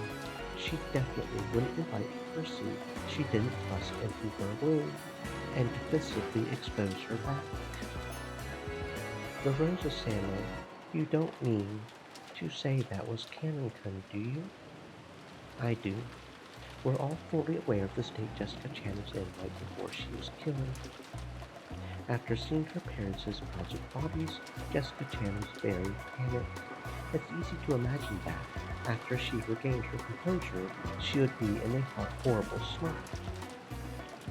It would be very understandable if Jessica's frame of mind led her to shut herself up alone in her room, and those particulars match with Goda-san's story. Jessica Chan said to leave her alone. Then Kennington, who is of a similar age and who may have some adolescent relationship with her, said to leave this matter in his hands. That feeling is also very understandable. So, for that reason, I think Jessica Chan welcomed Kennington into her room. But what if it had been Goda-san or Kumasawa-san? Would she have let them into her room? I believe that I have gained my lady's trust, but even so, then I guess you're still a suspect after all, Goda-san. I assume Jessica Chan probably didn't like you very much, so I don't think she would have let you into her room. I was convinced that you couldn't possibly be the culprit, but maybe I was mistaken. No, I am sad to say that I may not have been accepted by my lady. Well, what about you, Kumasawa-san? We are far too separated by age to understand the feelings of a young person like my lady very well. And for the same reason, perhaps my lady never opened up her heart to us. Right, Goda-san? Yes, that's right. It would have been quite difficult for her to open up her heart to the likes of us. And it would be inconceivable for my lady to ask into her room when she was leaving. Goda-san and Kumasawa-chan each rubbed their hands together, affirming each other with forced smiles on their faces. It was a truly unpleasant rondo. So, it was a person who might be allowed into Jessica Chan's room while she was reading, a person who might have been given access to her defenseless back, and who had a master key. That only points to one suspect. It was impossible for anyone except Kennington. But please, wait. Kennington definitely wouldn't do something like that. Oh, then is there someone else? Let's go to San or Kumasawa-san suspicious after all. Who do you think is more suspicious? Shannon-chan. Come on. I could never. It wasn't me, Shannon-san. Yes, it was not me. Of course, it wasn't me either.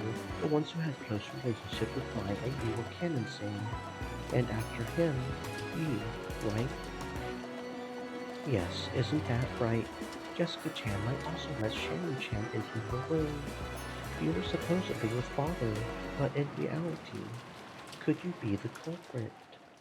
So Shannon Chan couldn't be the culprit.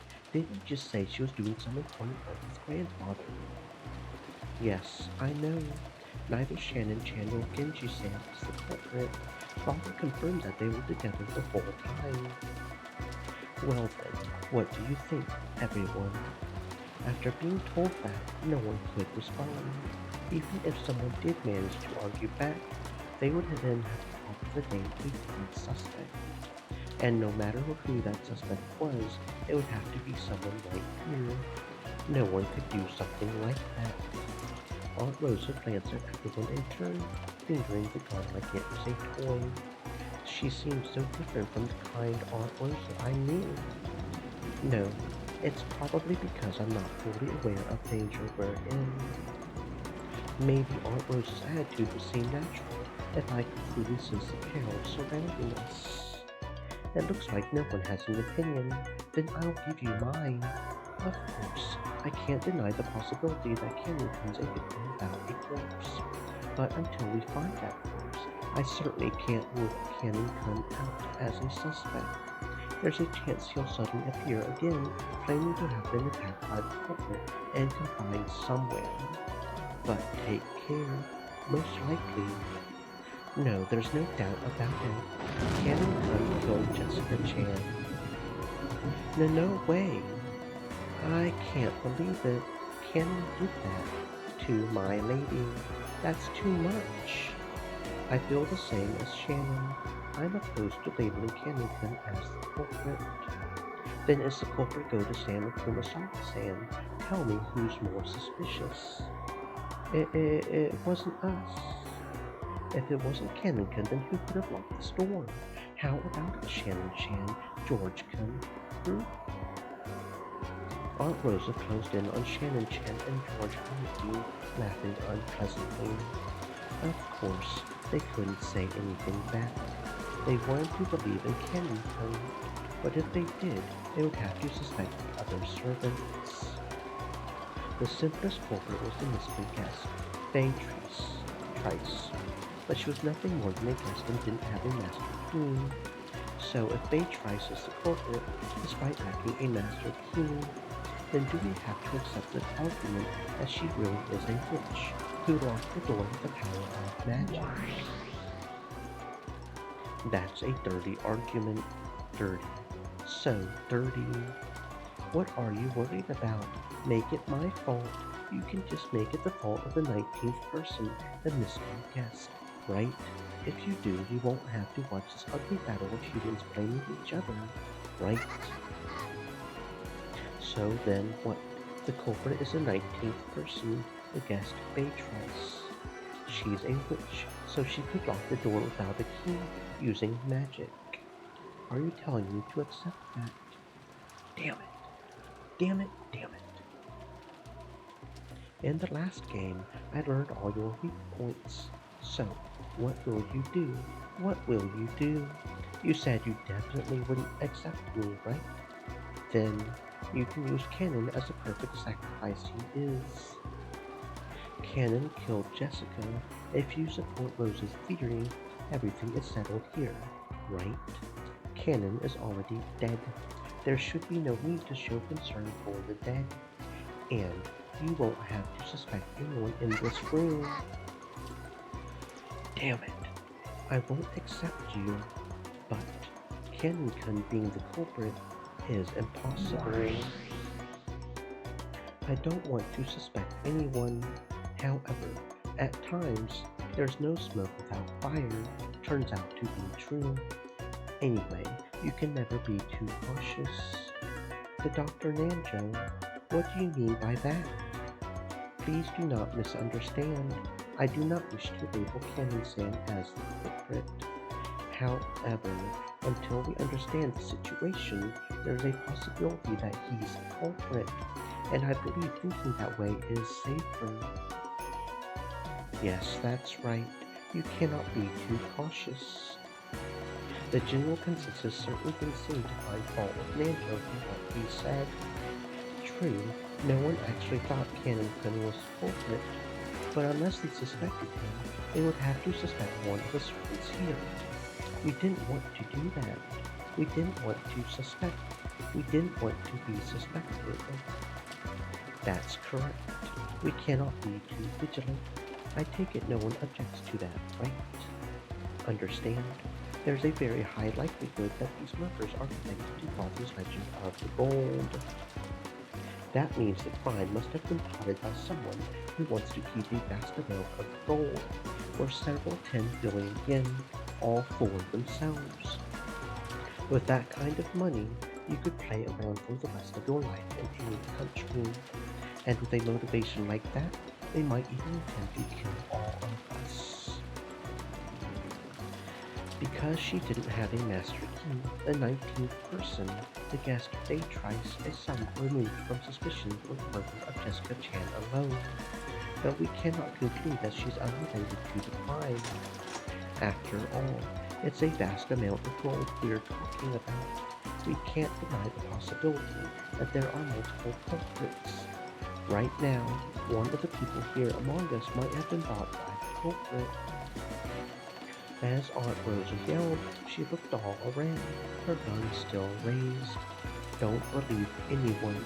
Suspect the person next to you. That's what she was saying. But no one wanted to suspect. They didn't want to suspect anyone here.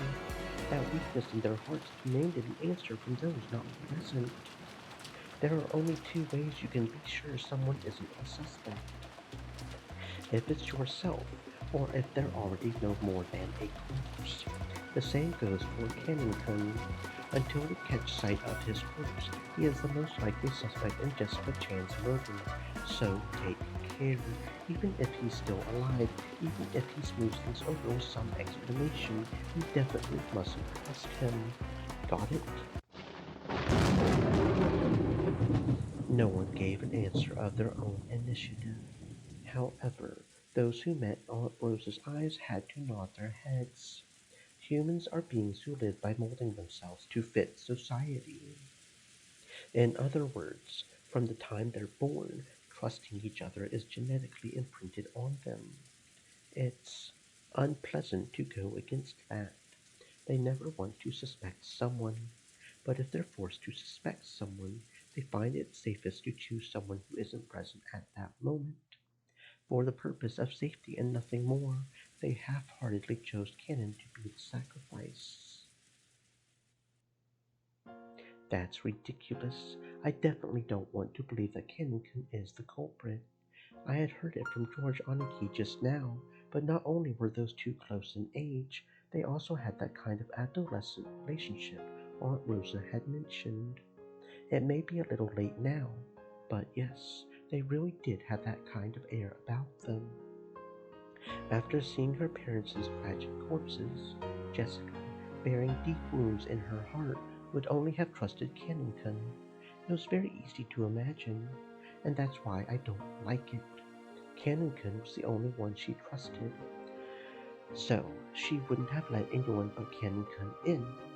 So, Kennington was the only one who could have killed Jessica?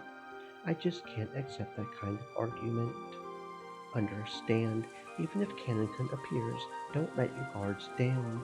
As long as we cannot prove Kennington's innocence, we will assume that Kennington is the culprit who killed Jessica Chan. That was Aunt Rose's claim. By using the vague word, assume, she managed to convince everyone in the end. Everyone nodded weakly, and, with the excuse that they were just assuming it for the time being, they concluded that Kennan was the culprit who had killed Jessica.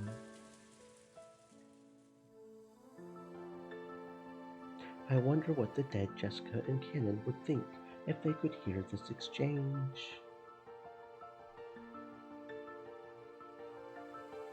Jessica was crying. She was crying into the chest of the person who had put his life on the line to fight for her, Cannon. It was frustrating, so frustrating that it felt like her chest would explode.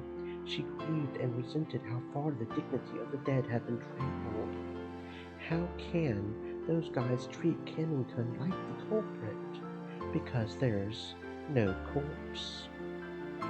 How can they treat you like the culprit just because there's no corpse? You risked your life to fight for me, right? Then, that witch erased the corpse for fun. For them to call you the culprit after that, it's horrible, it's too horrible.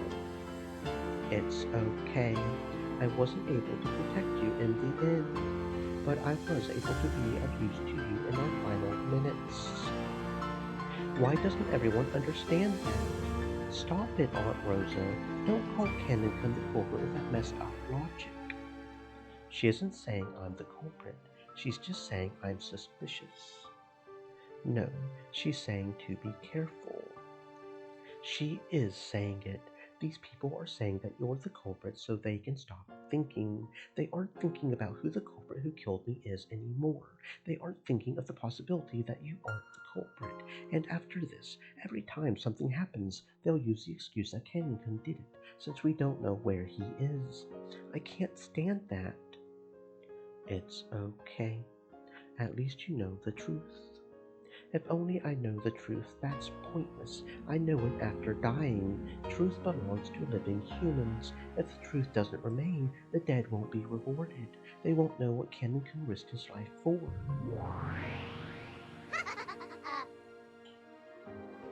Truly a splendid sight. You hardly ever find a sweeter honey than the laments of the dead. Lament, lament, no matter how much you lament, the voices of the dead never reach the living. Damn it, damn it. It doesn't matter who. Hear my voice. Kennington isn't the culprit. Kennington's corpse was just erased. Why? Why don't you understand that? My lady, I can't stand this. It's too sad. I hate it this way. It's like Kennington died for nothing, right? The honor of the dead means nothing unless it's acknowledged by the living. It doesn't matter who. Notice it, please. Kennington isn't the culprit. Don't go, everyone. Please, don't let it end like this. Don't go. Rosa announced that this room would be sealed until the police came. The rest didn't want to suspect each other, so they happily accepted that. For now, they accepted that Kennan was the culprit. Without even imagining how much disgrace they gave to the dead, they accepted it.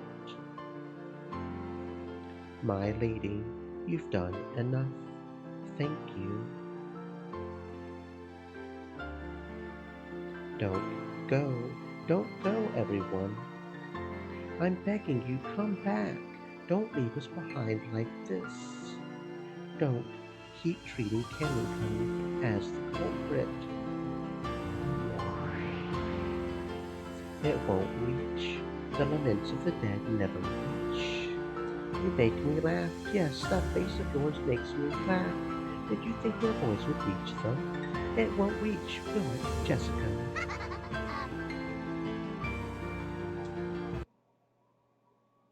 It's all useless. Battlerfin, did you say something? Yes, it's useless. It's all useless. Just as everyone was about to leave the room, Battler stood alone with his back to them, still looking down at Jessica's corpse. What do you mean? It's all useless. Do you have some objection? I agree that we've got to stay on our guards. But sorry, I'm not buying that about Kennington being the culprit. So you're speaking up at a time like this. If Kennan wasn't the culprit, and it wasn't my doing, how would you explain the supposed boom that Jessica's room has become? To be honest, I don't even have a clue on that point. Seriously, why did I have to go and say it's all useless? Guess I had better take responsibility for my own words. I'm empty-handed with zero weapons to argue with, but I'm not going to sit around on the sidelines anymore. They trust. The Battler Salmon. Is there some proof that Kennington isn't the culprit? The expression that rose on those two faces was definitely one of anticipation. They didn't want to believe that Kennan was this culprit. They really believed in Kennan, so they were expectant because they wanted to strengthen their belief in him even more. Then, Battlerfin, which of the other servants do you suspect? Go to Sam? Or is it Kumasawa Sam? Quit it, Aunt Rosa. I know the person called Kumasawa Bosch well. She'll sometimes slack off while on the job, but she always makes things fun for people. Even if her eyes were dazzled by money, she isn't the kind of person who would kill for it. The Battler Santa. And I just met Yoda-san yesterday. Honestly, I still don't really understand him, but there is something I do understand. I... I've never seen anyone who cooks as happily as he does. He's the same as Kumasawa Ba-chan. Goda-san likes to make people happy, as if a person like that could kill those who praise his own food as delicious, even if money was piled up in front of him. Then, who do you think killed Jessica-chan, Battler-kun? Who do you think shut Jessica up in a room that could only be locked by a master key? Wait, before I argue about that, there's something I want to make clear. I don't want to talk about if so-and-so is not the culprit, then so-and-so must be the culprit. I just want to talk about how it's completely impossible for Cannon-kun to be guilty. You say you can prove that Cannon is the culprit. How? It's actually simple, and it's something I almost overlooked. Thank you. Repeat it. If you can say it by saying it, Cannon-kun had a master key on him. Cannon-kun doesn't have a master key on him. How could you possibly know that? A short while ago I heard from Yoda-san about what happened.